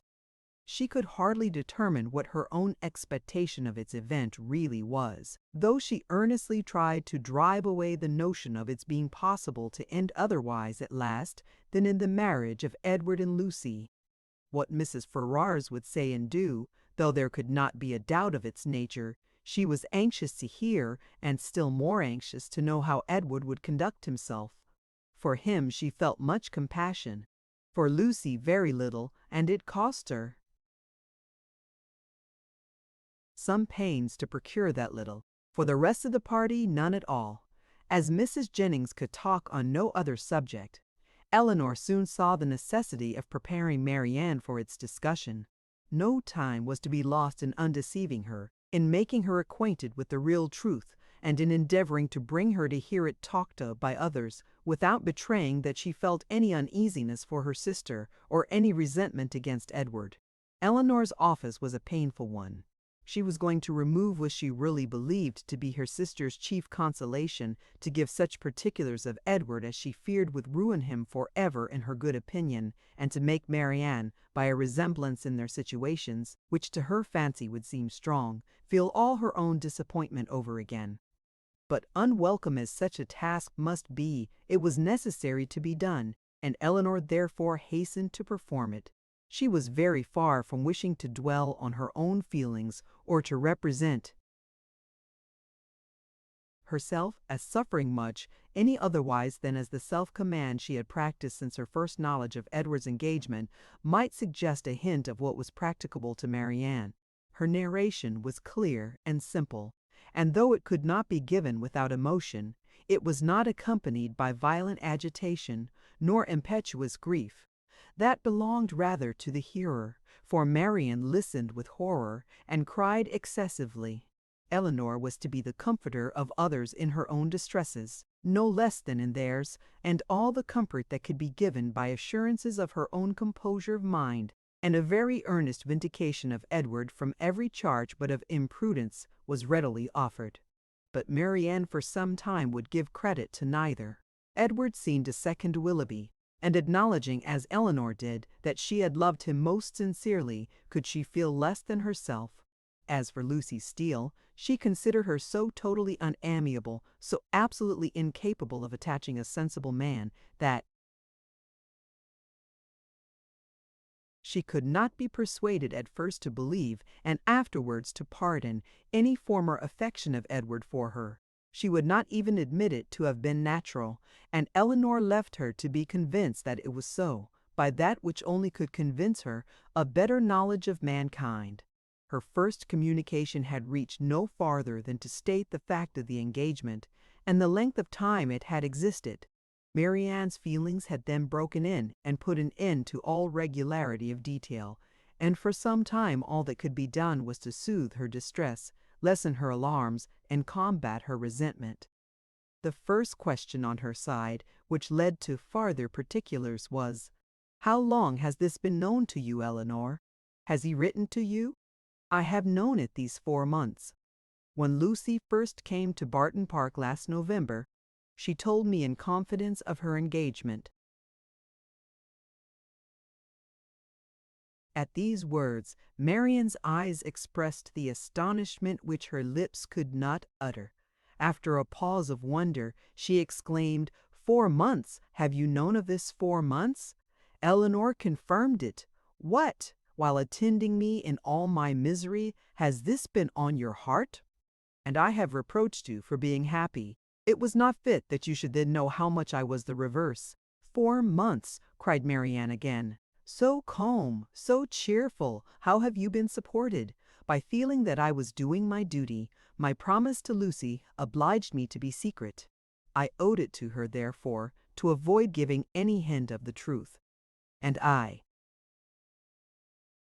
owed it to my family and friends not to create in them a solicitude about me, which it could not be in my power to satisfy."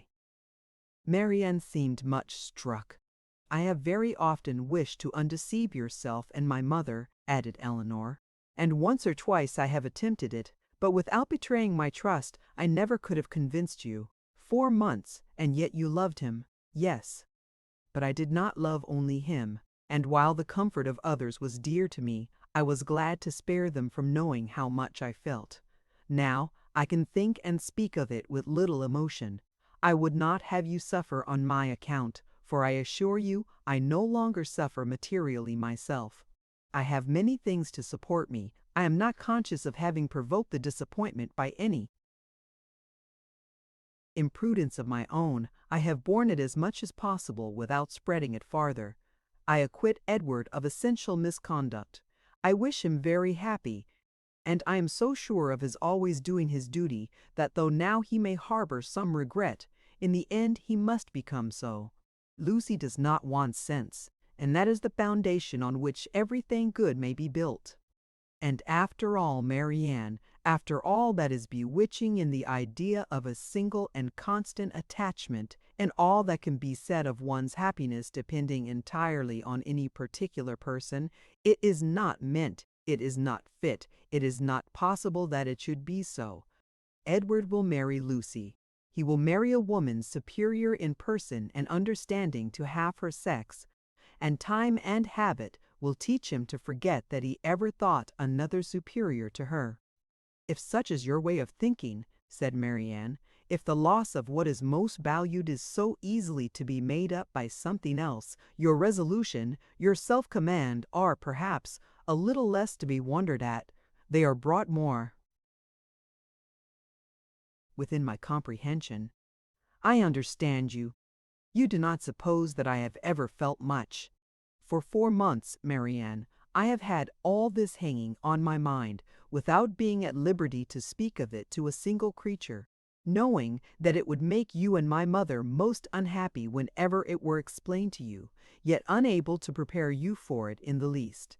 It was told me it was in a manner forced on me by the very person herself, whose prior engagement ruined all my prospects, and told me, as I thought, with triumph. This person's suspicions, therefore, I have had to oppose by endeavoring to appear indifferent where I have been most deeply interested, and it has not been only once. I have had her hopes and exultation to listen to again and again. I have known myself to be divided from Edward forever, without hearing one circumstance that could make me less desire the connection. Nothing has proved him unworthy, nor has anything declared him indifferent to me. I have had to contend against the unkindness of his sister, and the insolence of his mother, and have suffered the punishment of an attachment without enjoying its advantages. And all this has been going on at a time when, as you know too well, it has not been my only unhappiness. If you can think me capable of ever feeling, surely you may suppose that I have suffered now. The composure of mind with which I have brought myself at present to consider the matter, the consolation that I have been willing to admit, have been the effect of constant and painful exertion. They did not spring up of themselves, they did not occur to relieve my spirits at first. No, Marianne. Then, if I had not been bound to silence, perhaps nothing could have kept me entirely, not even what I owed to my dearest friends, from openly showing that I was very unhappy. Marianne was quite subdued. "Oh, Elinor," she cried, "you have made me hate myself forever. How barbarous have I been to you? You, who have been my only comfort, who have borne with me in all my misery, who have seemed to be only suffering for me. Is this my gratitude? Is this the only return I can make you? Because your merit cries out upon myself, I have been trying to do it away." The tenderest caresses followed this confession. In such a frame of mind as she was now in, Elinor had no difficulty in obtaining from her whatever promise she required, and at her request, Marianne engaged never to speak of the affair to anyone with the least appearance of bitterness, to meet Lucy without betraying the smallest increase of dislike to her, and even to see Edward himself, if chance should bring them together, without any diminution of her usual cordiality. These were great concessions, but where Marianne felt that she had injured no reputable,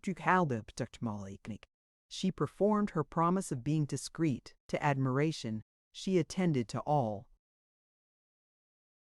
that Mrs. Jennings had to say upon the subject with an unchanging complexion, dissented from her in nothing, and was heard 3 times to say, "Yes, ma'am." She listened to her praise of Lucy with only moving from one chair to another, and when Mrs. Jennings talked of Edward's affection, it cost her only a spasm in her throat.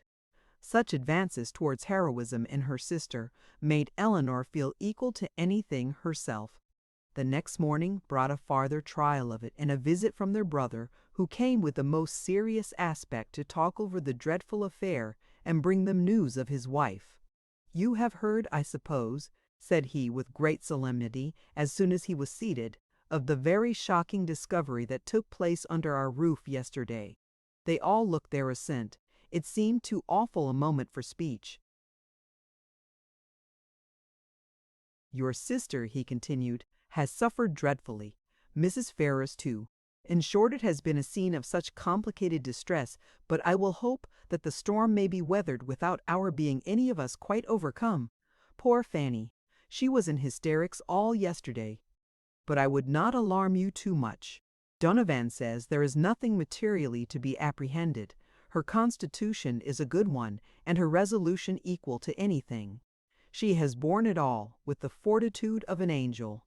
She says she never shall think well of anybody again, and one cannot wonder at it after being so deceived, meeting with such ingratitude, where so much kindness had been shown, so much confidence had been placed. It was quite out of the benevolence of her heart that she had asked these young women to her house, merely because she thought they deserved some attention, were harmless, well-behaved girls, and would be pleasant companions, for otherwise we both wished very much to have invited you and Marianne to be with us, while your kind friend there was attending her daughter, and now to be so rewarded. I wish with all my heart, says poor Fanny in her affectionate way, that we had asked your sisters instead of them. Here he stopped to be thanked. Which being done, he went on. What poor Mrs. Ferrars suffered when first Fanny broke it to her is not to be described. While she, with the truest affection, had been planning a most eligible connection for him, was it to be supposed that he could be all the time secretly engaged to another person? Such a suspicion could never have entered her head. If she suspected any prepossession elsewhere, it could not be in that quarter. There, to be sure, said she, I might have thought myself safe. She was quite in an agony. We consulted together, however, as to what should be done, and at last she determined to send for Edward. He came, but I am sorry to relate what ensued. All that Mrs. Ferrars could say to make him put an end to the engagement, assisted too, as you may well suppose, by my arguments and Fanny's entreaties, was of no avail. Duty, affection, everything was disregarded. I never thought Edward so stubborn, so unfeeling before. His mother explained to him her liberal designs in case of his marrying Miss Morton, told him she would settle on him the Norfolk estate, which, clear of land tax, brings in a good 1,000 a year. Offered even, when matters grew desperate, to make it 1,200, and in opposition to this, if he still persisted in this low connection, represented to him the certain penury that must attend the match. His own £2,000, she protested, should be his all. She would never see him again, and so far would she be from affording him the smallest assistance, that if he were to enter into any profession with a view of better support, she would do all in her power to prevent him advancing in it. Here Marianne, in an ecstasy of indignation, clapped her hands together and cried, "Gracious God! Can this be possible?" "Well may you wonder, Marianne," replied her brother, "at the obstinacy which could resist such arguments as these. Your exclamation is very natural." Marianne was going to retort, but she remembered her promises and forbore. All this, however, he continued, was urged in vain. Edward said very little, but what he did say was in the most determined manner. Nothing should prevail on him to give up his engagement. He would stand to it, cost him what it might.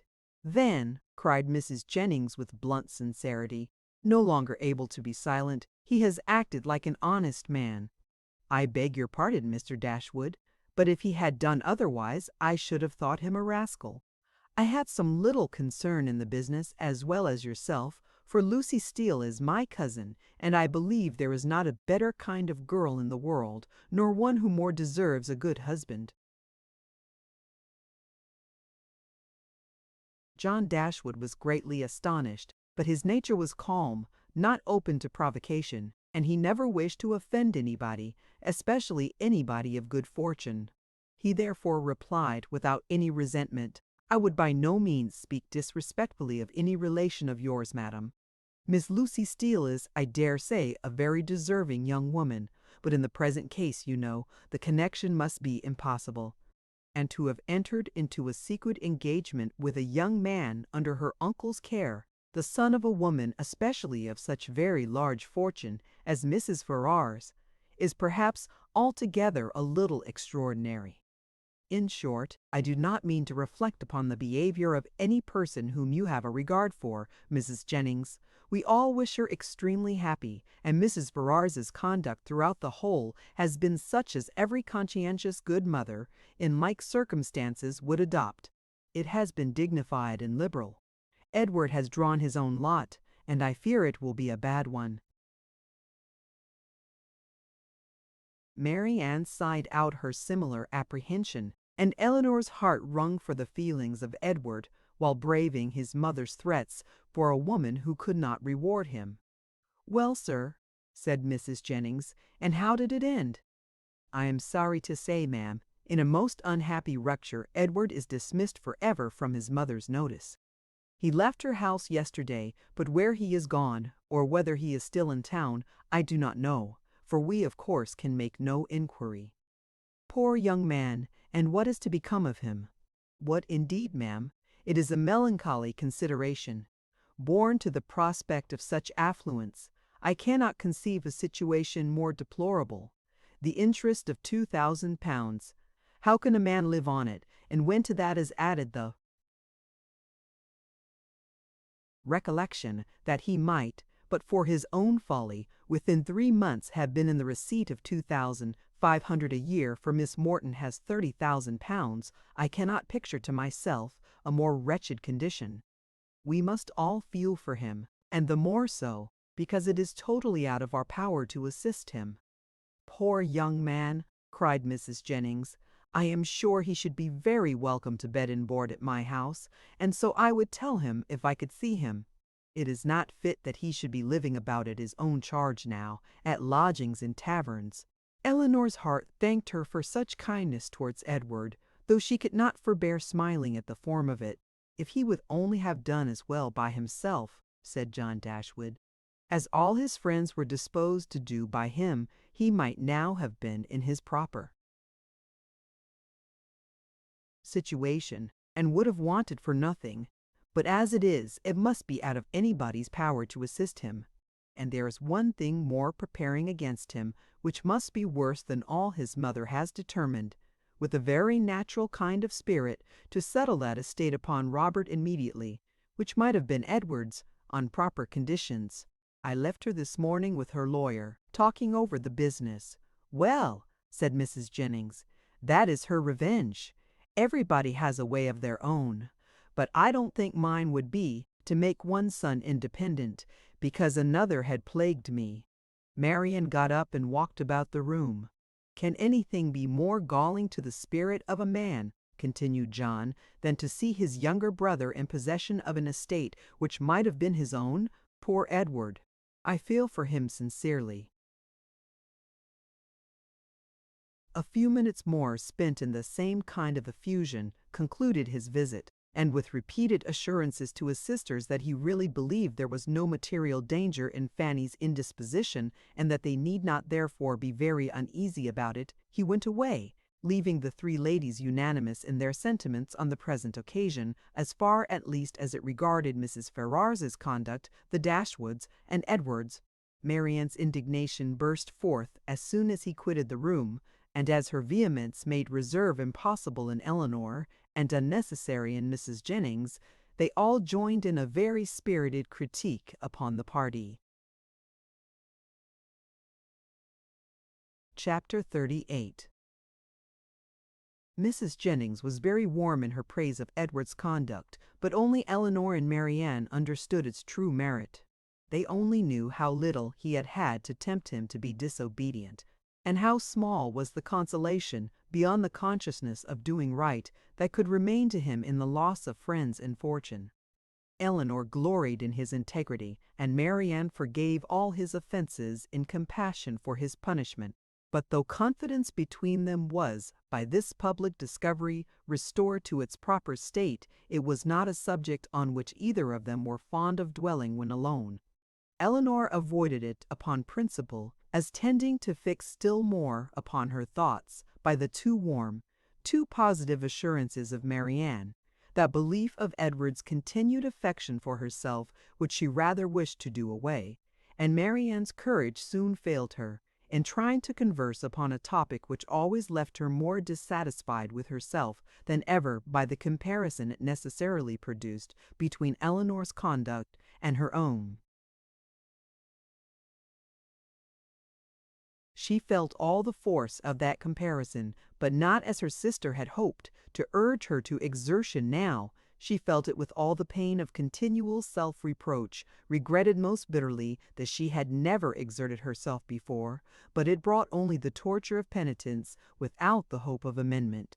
Her mind was so much weakened that she still fancied present exertion impossible, and therefore it only dispirited her more. Nothing new was heard by them, for a day or two afterwards, of affairs in Harley Street or Bartlett's Buildings. But though so much of the matter was known to them already that Mrs. Jennings might have had enough to do in spreading that knowledge farther, without seeking after more, she had resolved from the first to pay a visit of comfort and inquiry to her cousins as soon as she could, and nothing but the hindrance of more visitors than usual had prevented her going to them within that time.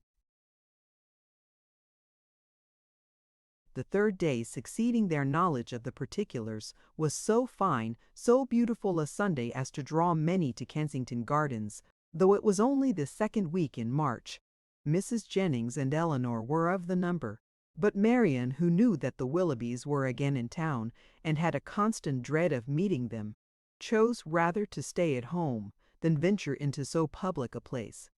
An intimate acquaintance of Mrs. Jennings joined them soon after they entered the gardens, and Elinor was not sorry that by her continuing with them and engaging all Mrs. Jennings's conversation, she was herself left to quiet reflection. She saw nothing of the Willoughbys, nothing of Edward, and for some time nothing of anybody who could by any chance, whether grave or gay, be interesting to her. But at last she found herself with some surprise accosted by Miss Steele, who, though looking rather shy, expressed great satisfaction in meeting them, and on receiving encouragement from the particular kindness of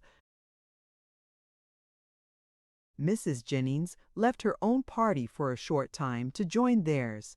Mrs. Jennings immediately whispered to Elinor, "Get it all out of her, my dear. She will tell you anything if you ask. You see, I cannot leave Mrs. Quark." It was lucky, however, for Mrs. Jennings's curiosity, and Elinor's too, that she would tell anything without being asked, for nothing would otherwise have been learnt. "I am so glad to meet you," said Miss Steele, taking her familiarly by the arm, "for I wanted to see you of all things in the world." And then, lowering her voice, "I suppose Mrs. Jennings has heard all about it. Is she angry?" "Not at all, I believe, with you. That is a good thing. And Lady Middleton, is she angry?" "I cannot suppose it possible that she should be. I am monstrous glad of it. Good gracious, I have had such a time of it. I never saw Lucy in such a rage in my life. She vowed at first she would never trim me up a new bonnet, nor do anything else for me again, so long as she lived. But now she is quite come to, and we are as good friends as ever. Look, she made me this bow to my hat and put in the feather last night. There now, you are going to laugh at me too. But why should not I wear pink ribbons? I do not care if it is the doctor's favorite color. I am sure, for my part, I should never have known he did like it better than any other color if he had not happened to say so. My cousins have been so plaguing me, I declare sometimes I do not know which way to look before them." She had wandered away to a subject on which Elinor had nothing to say, and therefore soon judged it expedient to find her way back again to the first. "Well, but Miss Dashwood," speaking triumphantly, "people may say what they choose about Mr. Ferrars's declaring he would not have Lucy, for it is no such thing I can tell you, and it is quite a shame for such ill-natured reports to be spread abroad. Whatever Lucy might think about it herself, you know, it was no business of other people to set it down for certain." "I never heard anything of the kind hinted at before, I assure you," said Elinor. "Oh, did not you? But it was said, I know, very well, and by more than one, for Miss Godby told Miss Sparks that nobody in their senses could expect Mr. Ferrars to give up a woman like Miss Morton, with 30,000 pounds to her fortune, for Lucy Steele that had nothing at all, and I had it from Miss Sparks myself. And besides that, my cousin Richard said himself, that when it came to the point he was afraid Mr. Ferrars would be off, and when Edward did not come near us for 3 days, I could not tell what to think myself, and I believe in my Our Lucy gave it up all for lost, for we came away from your brother's Wednesday, and we saw nothing of him. Not all Thursday, Friday, and Saturday, and did not know what was become of him. Once Lucy thought to write to him, but then her spirits rose against that. However, this morning he came just as we came home from church, and then it all came out, how he had been sent for Wednesday to Harley Street, and been talked to by his mother and all of them, and how he had declared before them all that he loved nobody but Lucy, and nobody but Lucy would he have.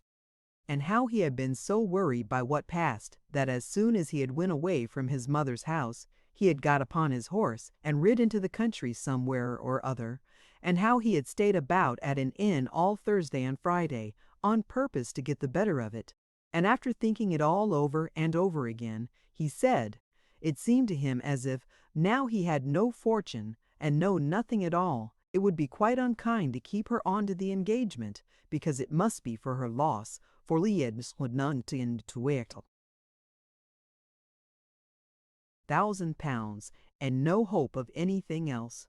And if he was to go into orders, as he had some thoughts, he could get nothing but a curacy, and how was they to live upon that?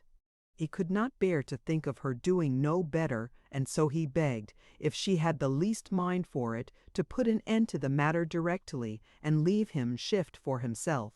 I heard him say all this as plain as could possibly be, and it was entirely for her sake and upon her account that he said a word about being off, and not upon his own. I will take my oath he never dropped a syllable of being tired of her, or of wishing to marry Miss Morton, or anything like it. But to be sure, Lucy would not give ear to such kind of talking, so she told him directly with a great deal about sweet and love, you know, and all that. Oh, la! One can't repeat such kind of things. You know she told him directly she had not the least mind in the world to be off, for she could live with him upon a trifle, and how little soever he might have, she should be very glad to have it all, you know, or something of the kind. So then he was monstrous happy, and talked on some time about what they should do, and they agreed he should take orders directly, and they must wait to be married till he got a living. And just then I could not hear any more, for my cousin called from below to tell me Mrs. Richardson was come in her coach, and would take one of us to Kensington Gardens. So I was forced to go into the room and interrupt them, to ask Lucy if she would like to go, but she did not care to leave Edward. So I just run upstairs and put on a pair of silk stockings, and came off with the Richardsons. I do not understand what you mean by interrupting them, said Elinor.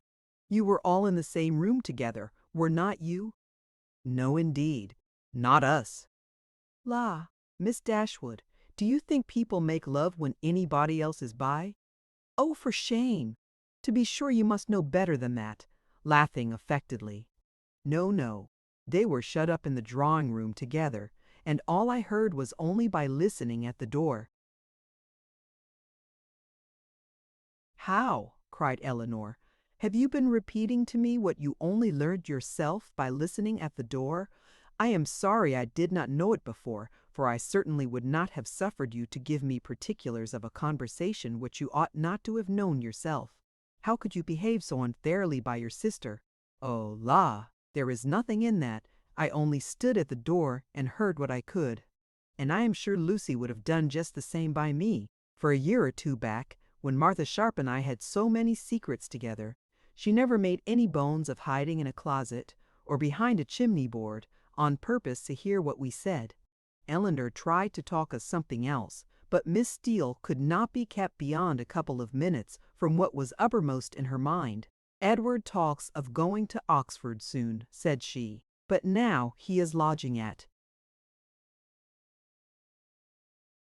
No, Pall Mall. What an ill-natured woman his mother is, ain't she? And your brother and sister were not very kind.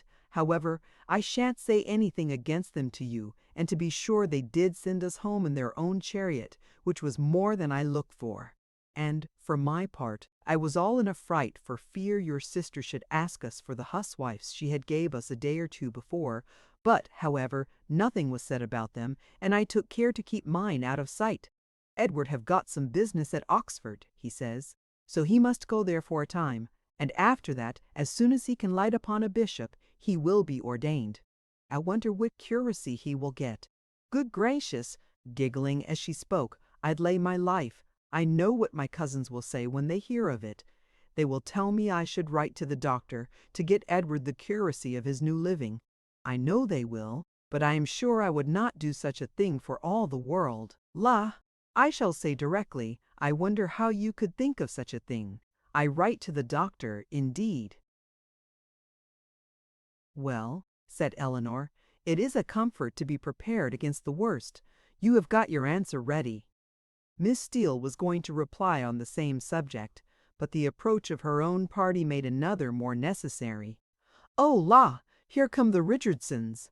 I had a vast deal more to say to you, but I must not stay away from them, not any longer. I assure you they are very genteel people. He makes a monstrous deal of money, and they keep their own coach. I have not time to speak to Mrs. Jennings about it myself, but pray tell her I am quite happy to hear she is not in anger against us, and Lady Middleton the same. And if anything should happen to take you and your sister away, and Mrs. Jennings should want company, I am sure we should be very glad to come and stay with her for as long a time as she likes. I suppose Lady Middleton won't ask us any more this bout. Goodbye. I am sorry Miss Marianne was not here. Remember me kindly to her. La, if you have not got your spotted muslin on, I wonder you was not afraid of its being torn.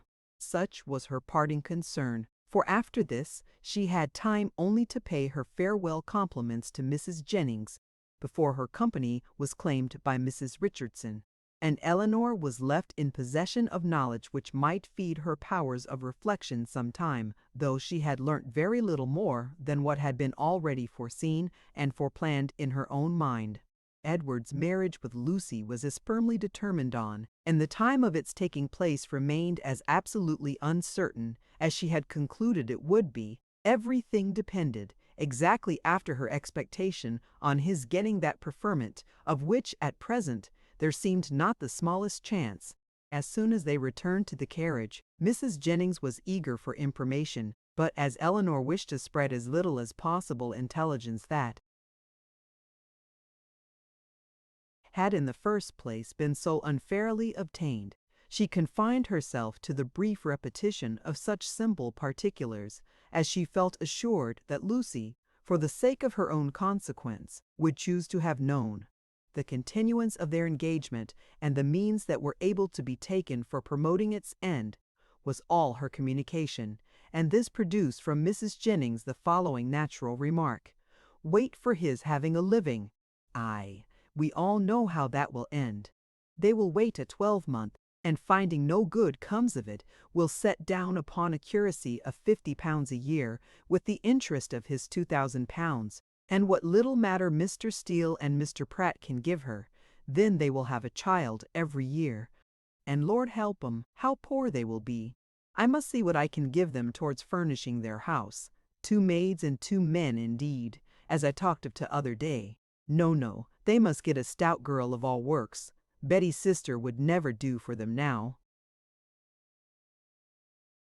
The next morning brought Elinor a letter by the 2-penny post from Lucy herself. It was as follows: "Bartlett's Building, March.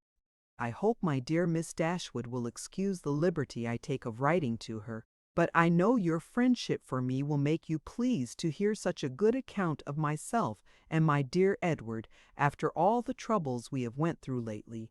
Therefore will make no more apologies, but proceed to say that, thank God, though we have suffered dreadfully, we are both quite well now, and as happy as we must always be in one another's love.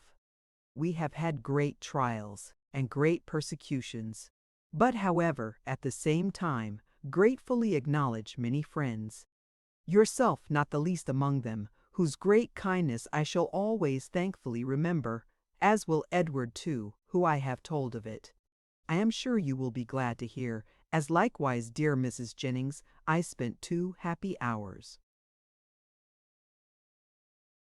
with Hinkforders, Thintbull, we've him yesterday afternoon, quoting to consent to it, but he said it should never be. He did not regard his mother's anger, while he could have my affections. Our prospects are not very bright, to be sure, but we must wait, and hope for the besto, and hope for the best. Shennings tro, roads promo umser, and berpormer or any bokenas, a living to struns, trussuwub, you will breonacer, should jam will thou there says, if their pars is f temp berg de bear's cage is neat.